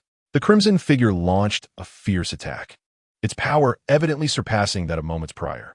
Liu Heng showed no sign of fear, fully channeling the sword of extermination as blades met once more. Indeed, Liu Heng was astonished by the sword's might. It was worthy of its reputation as a divine sword within the sword-slaying array. Although he could not yet unleash its full potential, even a fraction of its power was fearsome beyond measure. In midair, Liu Heng and the crimson figure clashed ceaselessly, causing the very foundations of Fengdu to tremble as if the fabric of space might tear. My lord, what is the origin of that sword? Such tremendous power. If it weren't for that sword, Liu Heng might have already perished. Binger exclaimed in astonishment. Mo Hongyi, equally surprised, remarked, that is undoubtedly a celestial sword. I can sense that its power has yet to reach its zenith. However, Liu Heng's ability to endure thus far is partly due to the sword. Without it, he would merely be in a more precarious position, but he would not perish. What? Binger gasped. Is he truly that formidable? According to Mo Hongyi's words, Liu Heng's cultivation must indeed be terrifying beyond belief, the strongest beneath the starry sky. At that moment, veins bulged on the foreheads of the crowd. The god-slaying array was indeed formidable, yet it demanded immense energy, and under the current circumstances, they could maintain it for no more than 3 strikes. After that, exhaustion would render the array ineffective, collapsing upon itself. We must concentrate all our strength into this one strike. Victory or defeat hinges upon this moment. Someone in the crowd roared. With those words, the crowd committed themselves wholeheartedly, acutely aware that failure meant death, and thus they dared not slacken their efforts. One must know when to seize an opportunity.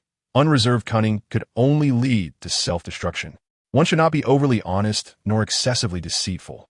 A balance must be struck with a principled heart. Harbor no ill intent towards others, yet remain vigilant against them. Such is the essence of wisdom. With all their might, the crowd unleashed a single strike, and in mid-air, the crimson figure became increasingly solidified, its overwhelming power visibly multiplied. Liu Heng stood resolute in the void, his gaze unwavering. Although the strength of the crimson figure was formidable, it remained within his capacity to endure, and he had yet to reveal his trump card. In an instant, the crimson figure surged forth, delivering an exceedingly terrifying blow that shook the very fabric of space, capable of cleaving rivers wide enough to span miles. Few across the world could withstand such a strike. Even if one did, they would suffer grievous injury. Simultaneously, 9 radiant hues ignited around Liu Heng, accompanied by an intense, scorching heat. In the shadows, Mo Hongyi was struck with astonishment. He had fused 50 divine flames into one. How could this be possible? In that moment, Mo Hongyi felt her body tremble, every cell within her contracting in shock, leaving her rigid as if turned to stone. 50 divine flames, each overwhelmingly powerful, fused together. This is nothing short of a fanciful tale. Before any fusion could occur, the terrifying divine fire would explode, and even with her formidable cultivation, she would be reduced to ashes amidst the conflagration. Yet, Liu Heng effortlessly combined 50 types of divine fire, demonstrating not only immunity to any damage, but also an unparalleled mastery over it. Beside him, Bing Er was utterly astounded, feeling as if she were caught in a dream. Could he be a deity? She pondered. Mo Hongyi, struggling to regain her composure, murmured, "He is even more terrifying than a god." Indeed, more terrifying. This was Mo Hongyi's appraisal of Liu Heng. In her eyes, even a deity could not achieve the fusion of 50 divine fires. Yet Liu Heng had accomplished it. A god? What a mere god could not achieve, Liu Heng had done. To label him as a god would be an insult.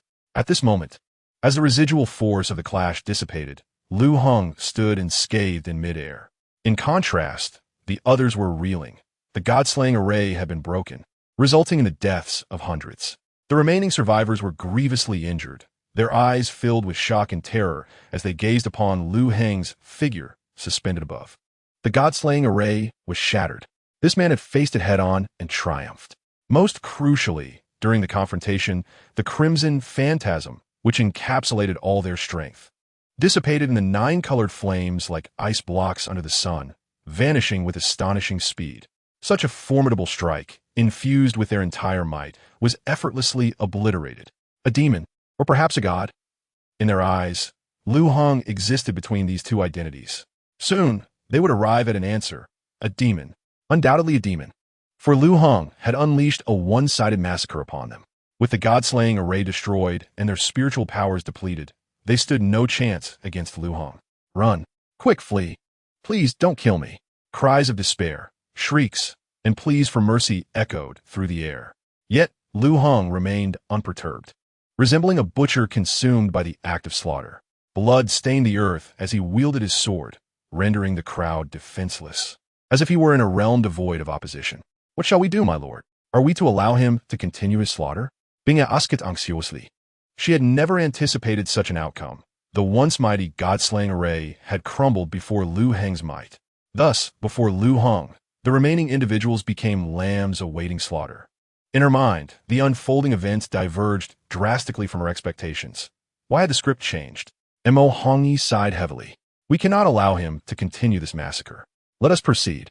It is time for me, the defeated, to take the stage. With that, she stepped forward, each stride laden with gravity. Cease this. Mo Hongyi's voice rang out, her figure emerging before the crowd. At that moment, the slaughtered individuals collectively exhaled in relief, knowing they were to be saved, finally able to preserve their lives from this demon's grasp. Upon hearing her command, Liu Heng halted.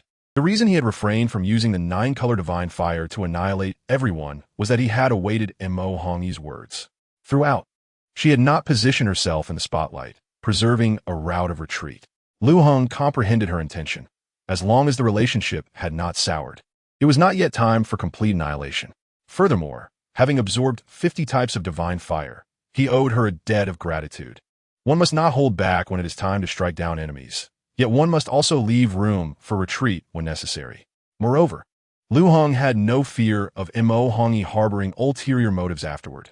Given his current cultivation level, eliminating her would pose no challenge.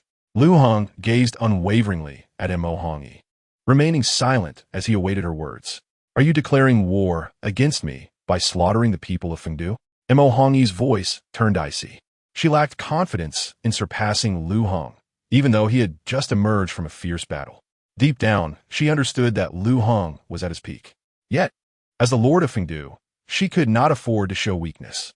Liu Heng replied with a calm smile. I do not wish for slaughter. I am compelled by circumstance.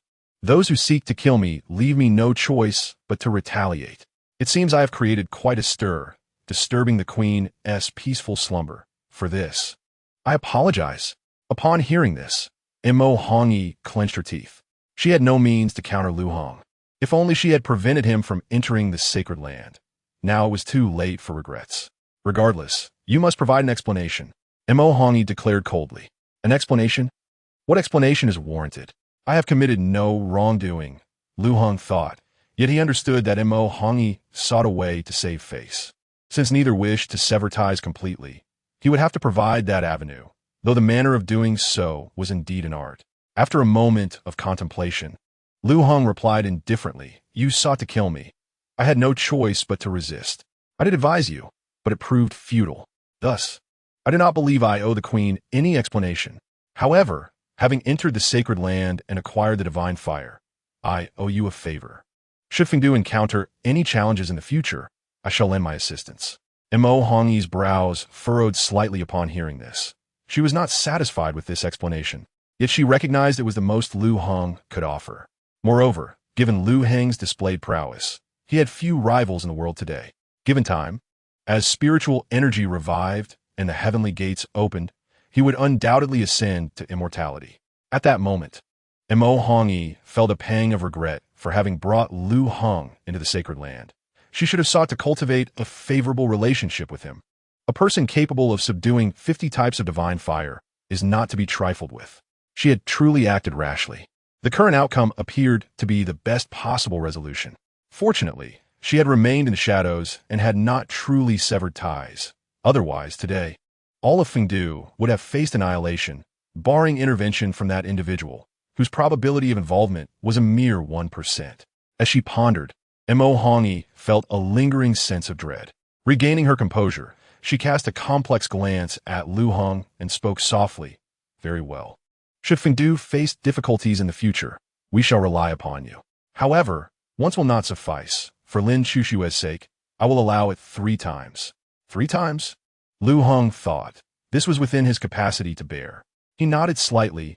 Very well, but assistance must be within reason. I shall not risk my life. Mo Hongi's lips twitched slightly. You're quite something, aren't you? Thank you, my queen, Liu Heng replied, clasping his fists in gratitude. May the mountains remain green and the waters flow forever. Until we meet again, he added, I can depart on my own. The queen need not see me off.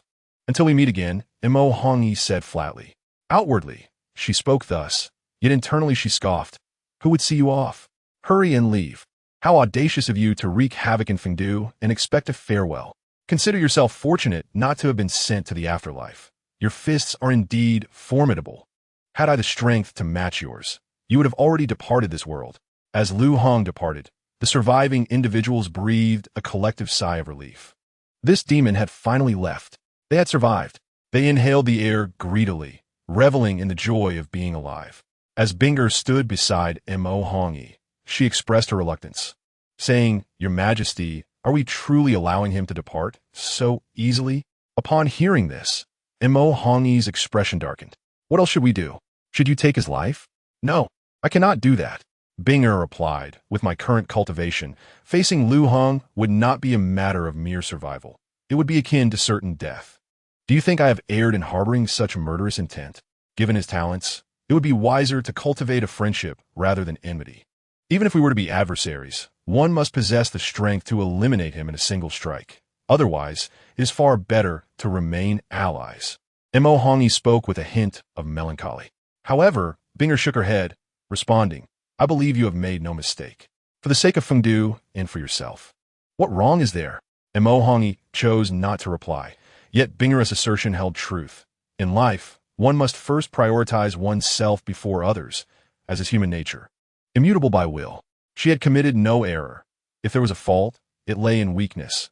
Weakness being the original sin. Enough. It is futile to dwell on this. Let us allow nature to take its course. You should dispatch someone to clean up the aftermath. Mo Hongi stated calmly. Understood. At that moment, Liu Heng had already left Fengdu City, inhaling the fresh air outside as he gazed at the setting sun. He could not help but exclaim, This is what it means to be human. Not in haste to return, he felt fatigued after the fierce battle and chose to find an inn in Tian City, situated 100 miles from Fengdu. As night fell like a heavy curtain, Liu Heng lay on the inn's bed, reaching out to communicate with Lin Chushue. My dear, are you asleep? His cautious yet playful tone could easily be mistaken for a secretive rendezvous. Suddenly, a phrase echoed in his mind. Fair maiden. This humble monk brings you tea. How vulgar. Before long, the communication device connected, and Lin Chushue's voice came through. Husband, what is it? Husband, husband. Seeing Liu Heng in a daze, Lin Chushue called out a few more times, yet he remained unresponsive, his gaze intense and predatory. Instinctively, Lin Chushue lowered her head. I can't see my toes. Perfect. At that moment, she had just bathed, adorned in a delightfully breezy outfit, the tantalizing glimpse of her fair skin partially obscured, utterly captivating. Oh, in an instant, Lin Chushue came to her senses and hurriedly covered herself with her clothing, concealing her beauty. Liu Heng, upon regaining awareness, wore a look of disappointment, then spoke earnestly, My dear, you ought not to protect yourself so cautiously. It is detrimental to your health. As the old saying goes, yin and yang must be balanced. Everything should be relaxed and moderate. Listen to your husband and remove your garments. You speak nonsense, Lin Chushue retorted, her cheeks flushed. Witnessing her shy demeanor, Liu Heng swallowed hard, feeling an overwhelming surge of desire. We are already old husband and wife. What is there to fear? I have just left Fengdu City and shall return soon. You must fulfill your promise. Liu Heng teased. What? Lin Chushue exclaimed, her cheeks reddening further. Quickly shifting the topic, did you subdue a type of divine fire? One type. Liu Heng proudly shook his head. My dear, I suspect you look down upon me. I have devoured 50 kinds of supreme, divine fire and merged them into one. What? Lin Chushue was taken aback, her mind swirling. She had visited the sacred grounds of Fengdu, and at that time, had not subdued even a single type of divine fire. She knew all too well the terror these fires embodied. The notion that Liu Heng had subdued 50 types seemed utterly implausible. Furthermore, the idea of merging them into one was preposterous. The powers of divine fires differ greatly. Much like humans, each harboring distinct thoughts. The possibility of two disparate divine fires merging into one was as absurd as expecting two individuals to share a singular thought process. Regaining her composure, Lin Shuxue gazed at Liu Heng with a peculiar expression, while Liu Heng discerned her unspoken thoughts. "Husband, please don't boast. I do not believe you." In this day and age, speaking the truth garners disbelief. When did trust between individuals become so fragile? Liu Heng sighed. "I assure you, dear, I am not deceiving you. You will understand my prowess upon our return," Liu Heng asserted solemnly. Observing Liu Heng's serious demeanor stirred something within Lin Shuxue. She understood he had no reason to lie. If true, her husband must be extraordinarily powerful. 50 types of divine fire subdued and merged into one. Such prowess is worthy of divine destiny. "Very well. I shall await your return to witness your greatness," Lin Shuxue declared. With this earnest statement, greatness carried its literal weight, just what everyone envisioned. Liu Heng chuckled. "Haha, where did your thoughts wander?" Chapter 86. The challenge shutting off the communication device. Liu Heng lay on the bed, yet sleep eluded him.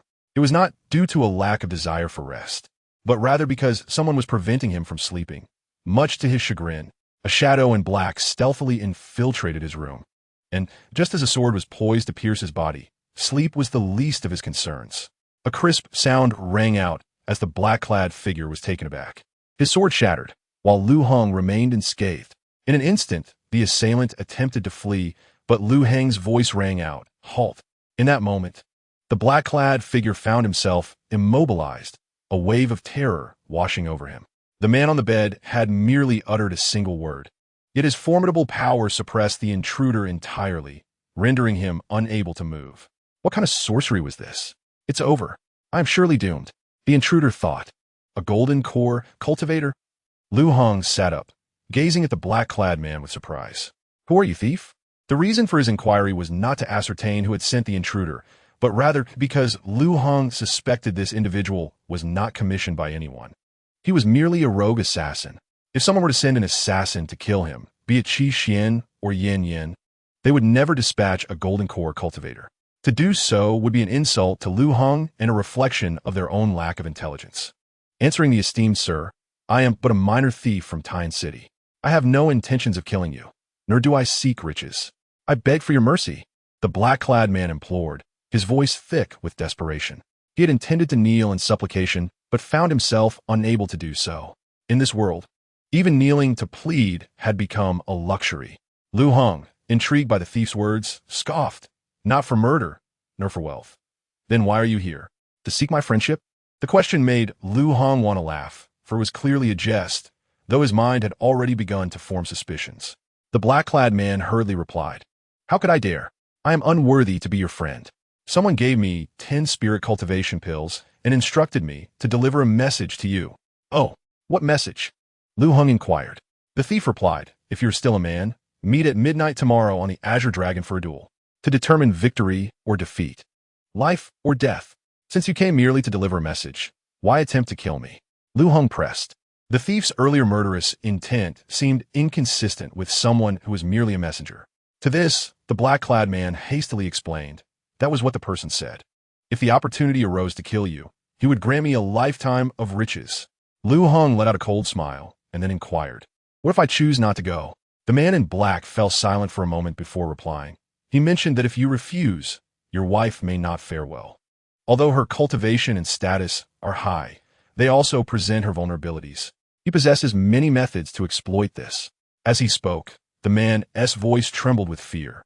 It is an unwritten rule in the martial world that misfortune should not befall one's wife, children, or parents. By using his wife as leverage, Liu Heng would undoubtedly be enraged, and in his fury, he would certainly meet his demise. Thus, the man in black was genuinely terrified while uttering these words. "Very well. Go ahead. I shall allow you to return home," Liu Heng said indifferently. As the words left his lips, the binding spell was lifted. The man in black felt the return of his strength and was overjoyed, hastily expressing his gratitude. However, just as he turned to leave, a radiant, multicolored light flashed around him, and he vanished into nothingness. The man in black exclaimed, "Wasn't it agreed that I would not be killed? I was simply to return home. What a cruel trick. Is there no code of honor in the martial world?" Liu Heng retorted, "When did I ever say I would spare you? I permitted you to return home, but that homecoming is not as you understood it. Your lack of intelligence in this matter is not my fault." If he had simply come to deliver a message, Liu Heng would have had little inclination to eliminate him. The crux of the matter was that the man harbored intentions to kill him, and thus he could not be spared. Such a fatal error warranted its consequences. To show mercy to an enemy is to be cruel to oneself. The unpredictable nature of life has led many prominent figures to perish at the hands of lesser beings. Prudence is the foremost principle in navigating the world. When friends arrive, there is fine wine. When enemies come, there are sharp blades. When dealing with foes, one must strike decisively. If a foe cannot be killed, they must be dealt a severe blow, seizing opportunities for a permanent resolution. Otherwise, they may recover and pose a threat once more. After eliminating the man in black, a cold glint flickered in Liu Heng's eyes. With 200 li remaining to Qinglong Mountain from Taiyan City, it appeared that the preparations for the duel were thoroughly in place.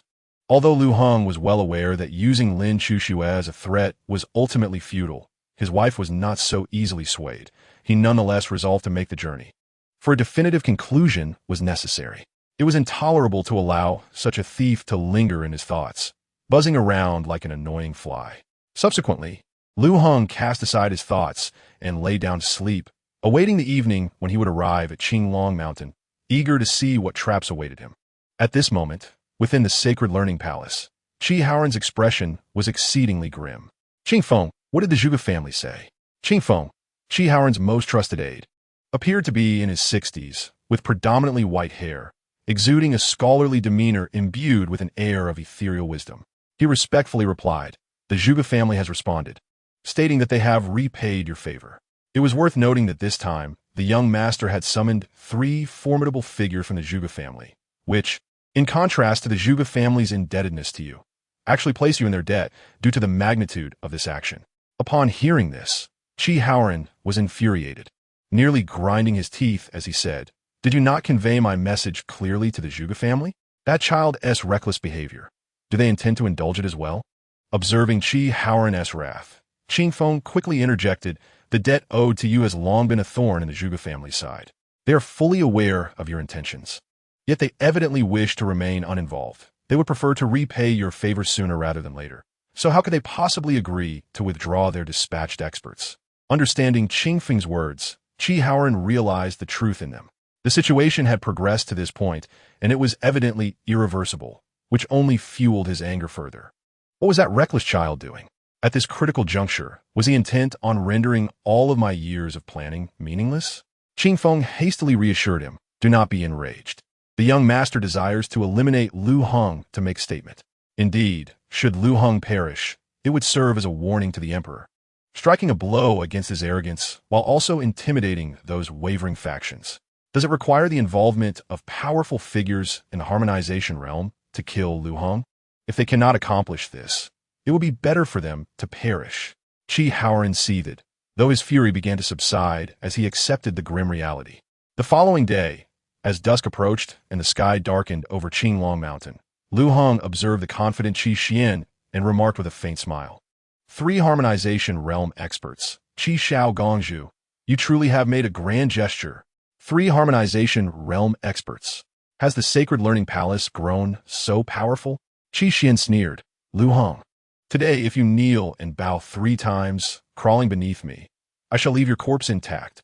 Liu Heng coldly laughed, "Crawl beneath you? How audacious." Such a statement carries a certain intent to humiliate. He was not entirely inept, nor did he consider himself inferior. He believed he had performed splendidly with the beautiful woman he had shared the night with. The beauty retorted, "Splendid? That was the longest 30 seconds of my life." Liu Heng quipped, "What nonsense are you spouting? Why are you 3 still standing there? Hurry and eliminate him." Qi Xian shouted angrily, seeing Qi Xian's flustered demeanor. Liu Heng chuckled, "Look how anxious he is. It appears I've struck a nerve." "Oh, I was merely jesting. Why did Qi Xiao Gongzhu confess to it so readily? Confess? You insolent fool. Qi Xian felt the urge to take action himself, but upon reflection, he refrained. At that moment, one of the Zhuge family's 3 experts decisively attacked. A middle-aged man with a robust physique and formidable strength, striking a palm towards Liu Heng's forehead. Indeed, the power was considerable, though the speed left something to be desired. Oh, this move is quite commendable. The positioning is accurate, yet the speed is lacking. Not bad. The speed is commendable, though the force is insufficient. And the positioning is slightly off. In an instant, what was meant to be a serious battle appeared to transform into a lesson for Liu Heng's student. The Zhuge family's martial artist was nearing his wit's end. Despite his strength, Liu Heng's sharp tongue proved equally formidable, making it difficult for him to withstand the onslaught. The most crucial aspect was that this harmonization realm expert felt like a child in the hands of this young man. Every move he made was anticipated by Liu Heng, leaving him utterly frustrated. Zhuge Saming, step back. I shall take over. Another observing expert from the Zhuge family declared. Zhuge Saming obediently withdrew, allowing another to take his place. After a few exchanges, Liu Heng's voice rang out once more, very impressive. Your speed and strength surpass the previous one by far. This technique is remarkable. The speed is swift, the force is substantial, and the positioning is precise. What is the name of this movement? Truly commendable. Though it appears you have not practiced it for long. Incorrect. How could you falter in the placement? Such a mistake should not occur. Can you stop your incessant chatter? The Zhuge family expert shouted in frustration. By the heavens! A fine young man with a sharp tongue. Erming, step down. I shall take my turn. Another expert from the Zhuge family shouted, promptly switching out with another. A few exchanges later, Liu Heng was about to speak when the Zhuge expert interjected, silence. I implore you to refrain from speaking. No, I insist on speaking. Liu Heng retorted swiftly. The Zhuge expert, in a fit of rage, unleashed a flurry of attacks. Unable to bear the incessant chatter of this individual who sounded as if he were instructing a disciple. Liu Heng, why do you still permit him to speak? This is rather impolite. Since you insist on silencing me, I shall speak all the more. I merely wish to inquire if your name is Deming, and whether you are one of 3 brothers. Liu Heng articulated quickly. Zhuge Deming replied in a deep voice, indeed, once you have asked. Cease your words, and do not speak further. Oh, Liu Heng responded, you are far superior to your 2 brothers in strength, speed, and timing. However, your agility leaves something to be desired. Zhuge Deming exclaimed, are you here to fight or merely to chatter? Why can't you simply engage in battle? Despite the tension, the Zhuge brothers felt a grave sense of seriousness. Liu Heng's prowess evidently exceeded their expectations. Initially, they had thought Qi Xian was merely exaggerating, intending to confront Liu Heng directly for a swift resolution. However, it now appeared wise to set up a formation here, as this seemingly inept Qi Xian had proven to be astute. They all knew that a tiger does not father a dog, and this was a lesson learned. Qi Xian remarked, I am quite surprised by your assumptions.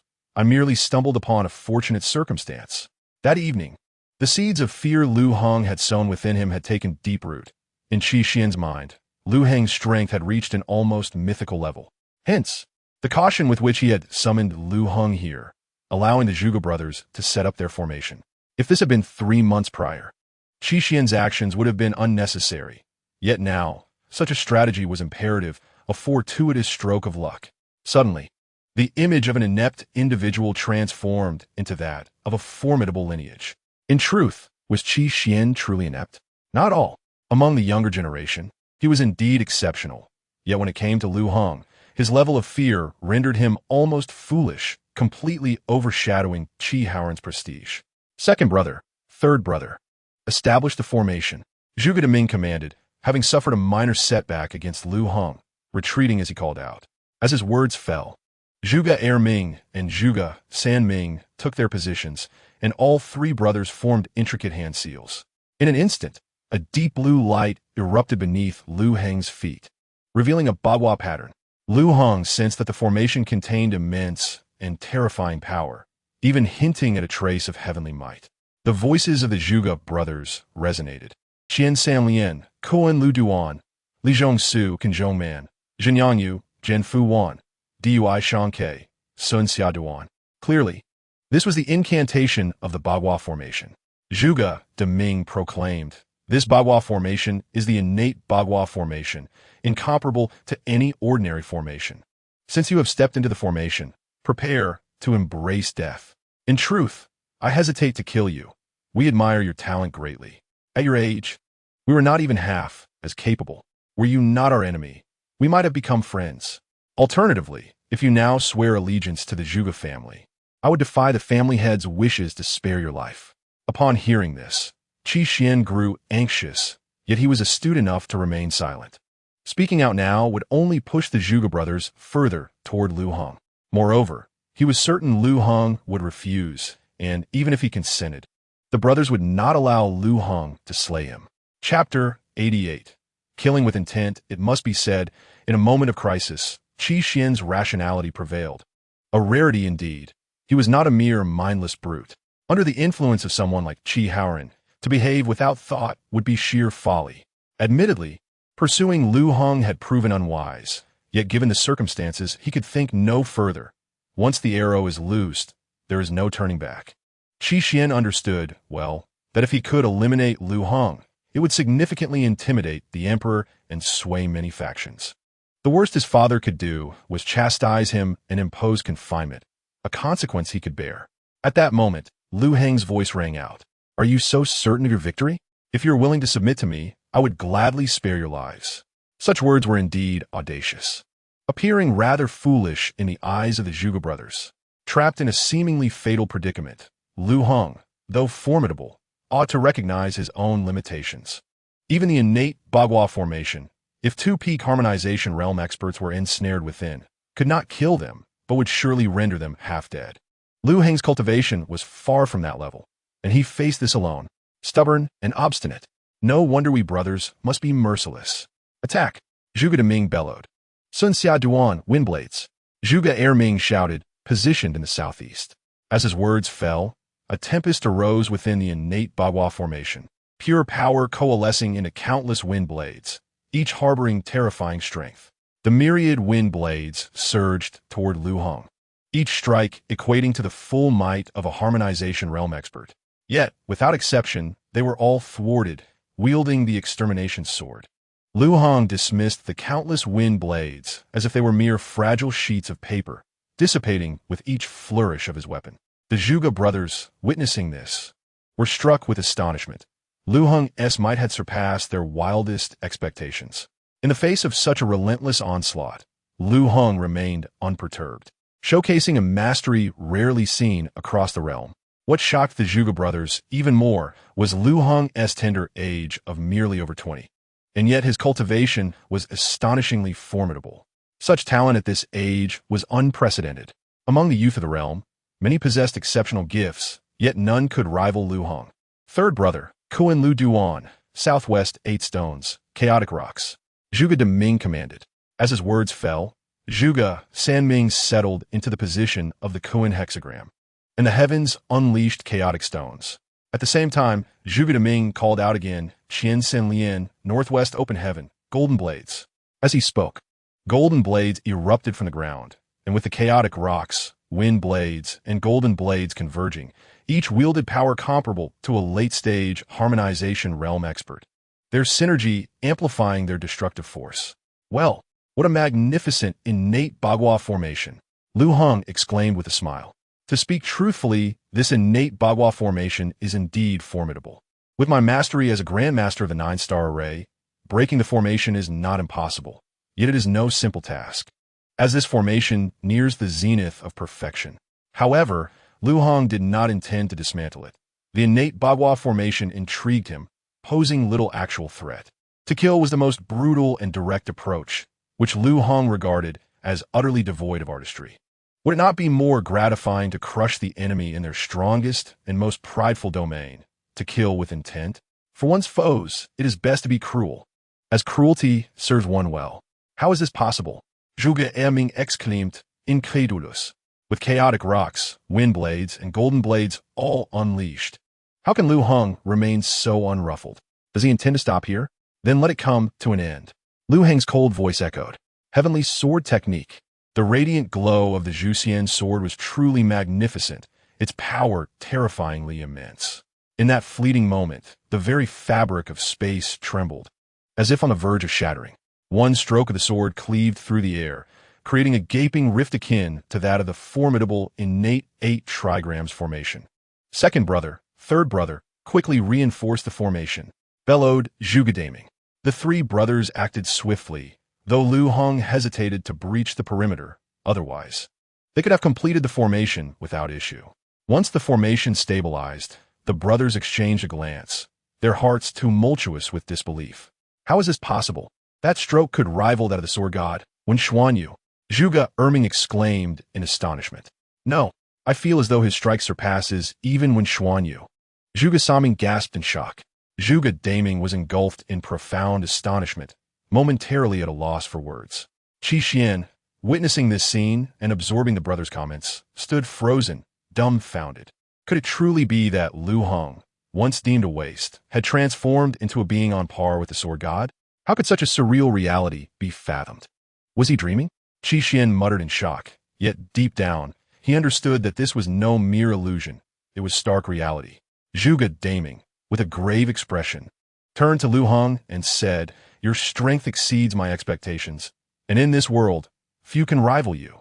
I reiterate, if you are willing to swear fealty to the Zhuge family for eternity, my brothers and I will withdraw today, and you shall be esteemed as an honored guest, second only to the family head." What do you think of this proposition? The Zhuge family, the foremost clan of the northern Qin dynasty. What a tremendous honor that would be. Zhuge Daming believed that Liu Heng was worth such an offer, and he was confident that Liu Heng would accept. After all, it was a chance to save his life and gain immense power. Who would refuse? Qi Xian, in a state of anxiousness, realized that if Liu Heng agreed, it would be nearly impossible to challenge him in the future. Even his father, Qi Haoran, might not stand a chance against Liu Heng. In that moment, Qi Xian felt as though the world had gone mad. Just months before, Liu Heng had been as weak as an ant, yet in such a short time, he had acquired formidable prowess. Who could explain how Liu Heng had achieved this? Upon hearing the previous remarks, Liu Heng laughed heartily. Is it the innate 8 trigrams formation that has instilled you with such confidence? I am a person of resolve. Once I commit to something, I see it through. Spare me your words. Unveil your next move. Zhuge Daming understood that the outcome of the day would be one of life or death. Brother, stop wasting words. Let's eliminate him. Zhuge Erming shouted. Zhuge Saming wholeheartedly agreed. Let us do it. Zhuge Daming recognized the ferocity of his brothers. He genuinely wished to recruit a powerhouse like Liu Heng into the Zhuge family, especially with the resurgence of spiritual energy and the impending dawn of a new era. Liu Heng's strength would undoubtedly enhance the Zhuge family's power. Most crucially, he foresaw a bright future for Liu Heng. With such talent, ascension to immortality was inevitable. Zhuge Daming sighed, aware that his aspirations were merely his own. Liu Heng's stance was unequivocal. Only battle lay ahead. Thunder of the East, unleash the heavenly wrath, Zhuge Daming proclaimed. As he spoke, the 3 brothers positioned themselves within the formation, channeling their energies. Above them, the heavens roiled with lightning, a terrifying force. A celestial might that seemed poised to obliterate all. The power of heavenly thunder, imbued with the essence of the Tao, served as a weapon of purification and destruction. Yet, the thunder unleashed by the brothers was a concentrated force. Had it been true heavenly thunder, Liu Heng would indeed have faced dire consequences. Nevertheless, even this lightning power rivaled the full might of a pinnacle harmonization realm expert. The relentless bolts descended as if endless, a formidable assault instilling hope in Qi Xian. Surely, Liu Heng was doomed. Confronted with such overwhelming thunder, the Zhuxian sword alone could not withstand. As the 9-colored flames erupted, their terrifying heat startled Zhuge's brothers and Qi Xian alike. They beheld the flames enveloping Liu Heng, sensing the immense power they harbored. What kind of flame is this? I've never encountered such terrifying force. Zhuge Saming exclaimed, astonished. Brother, have you ever read of such 9-colored flames in any record? Zhuge Erming inquired. Zhuge Daming shook his head. Never. Look, his flames can even devour the power of thunder. Zhuge Saming gasped in horror, observing the formation, the 9-colored flames consuming the thunder. Zhuge Erming and Zhuge Daming stood dumbfounded, utterly shocked. Liu Heng's 9-colored flames could devour the power of thunder. How could this be possible? One could not deny the extraordinary prowess of Liu Heng's flames. Yet even so, they should have been evenly matched against the thunder. For Liu Heng's flames to absorb the thunder's might was utterly unfathomable. Wait, what is this science? Why did such a term surface in his mind? With the ability to fly on swords and unleash chaos, could this be science? As a certain Taoist once said, young people must believe in science. Then the old man flew away on his sword. Where was the science in that? No, no, how can this be possible? Qi Xian screamed. If even the strongest of attacks could not harm Liu Heng, did that not imply that killing him was an impossibility? The failure of the Zhuge brothers meant his own demise was imminent. What to do? Fleeing seemed the wisest option. Having formulated a plan, Qi Xian prepared to escape. However, Liu Heng had been watching Qi Xian's movements intently. Sensing his intent to retreat, Liu Heng employed a binding spell, immobilizing him. After several attempts on his life, one must be ready for retribution. Last time, Liu Heng had allowed him to escape, but this time, such an escape would not come easily. At that moment, Qi Xian was struck with immense dread. His body was no longer under his command. His formidable cultivation ebbed like a receding tide, leaving him frozen in place. Unable to move. What is happening? Qi Xian thought, horrified. He turned his gaze to Liu Heng in realization. It's him. It must be him. What kind of sorcery is this? It's over. In that instant, Qi Xian felt a chill settle in his heart, convinced that he would meet his end today. Simultaneously, Liu Heng's 9-colored flames surged to their zenith. The thunder's power and the entire formation crumbled to nothingness beneath the might of the 9-colored divine fire. With a sweeping gesture, Liu Heng sent 3 strands of 9-colored flames into the dantians of the Zhuge brothers. In unison, they expelled a mouthful of blood, sent flying backward. They felt the 9-colored flames in their dantians devouring their cultivation at an alarming rate. The more they resisted, the quicker the flames consumed their power. Why can this flame devour cultivation? What kind of sinister fire is this? Zhuge Erming exclaimed in disbelief. Zhuge Daming and Saming shared his shock, their faces ashen. Having roamed the world for a century, they had never heard of such a malevolent divine fire. Suppress it with the formation, Zhuge Daming commanded. As the words fell, the 3 brothers promptly took action. For the first few seconds, their efforts proved effective. However, it was not long before the formation collapsed. Not only did it shatter, but it also caused a fragment of the 9-color divine fire to consume power at an accelerated rate. How do you fare, my 3 friends? Surprised? Liu Heng inquired with a smile. Zhuge Daming stared intently at Liu Heng, questioning, Are you a demon? Liu Heng gently shook his head, No. And this is not some nefarious path. It is genuine divine fire, the most potent fire in existence. To perish beneath this divine flame is merely your misfortune. Observing the expressions of the Zhuge brothers, Liu Heng discerned their intention to perish together in a final explosion. He continued, Do not entertain thoughts of self-detonation or employing secret techniques. They will prove futile. You would need your cultivation to self-destruct. Yet your spiritual seeds have been devoured by the divine fire. What could you possibly use to explode? Even if you managed to self-destruct, it would only result in your demise, failing to harm me. Naturally, thoughts of secret methods were equally pointless. The more you exert your cultivation, the quicker you will be consumed. In no time, you will become utterly powerless. Upon hearing Liu Heng's words, the hearts of the Zhuge brothers sank, realizing that their demise was inevitable. Zhuge Daming turned to Qi Xian and declared, At this juncture, we can only fight with all we have. Qi, noble young master, run. At this critical moment, preserving Qi Xian's life became paramount, for in doing so, the Zhuge family would owe no debt to Qi Haoren. However, should Qi Xian perish, the circumstances would drastically change. Run? I have longed to escape, but can I? If I could move, would I need your counsel? I would have fled already. Why bother? If you 3 brothers were to swear an oath to the heavens, pledging loyalty to me, I would spare your lives. Liu Heng remarked with a gentle smile at the 3 brothers. Alive, we are the Zhuge family. Dead, we are but ghosts of the Zhuge family. Enough of this chatter. Let us fight. Zhuge Daming proclaimed loudly. Fight! Fight! Zhuge Erming and Zhuge Saming echoed in unison. Liu Heng chuckled. It seems you 3 are indeed men of loyalty. Very well, I shall send you home. With a wave of his hand, the 3 brothers suddenly felt their bodies weaken, collapsing to the ground as their powers dissipated entirely. I shall spare your lives for now. allowing you to witness how your employer meets his end and how you become the vanquished. Liu Heng's icy voice resonated. With the Zhuxian sword in hand, he slowly approached Qi Xian, each step seeming to tread upon Qi Xian's very heart, instilling a deepening dread with every advance.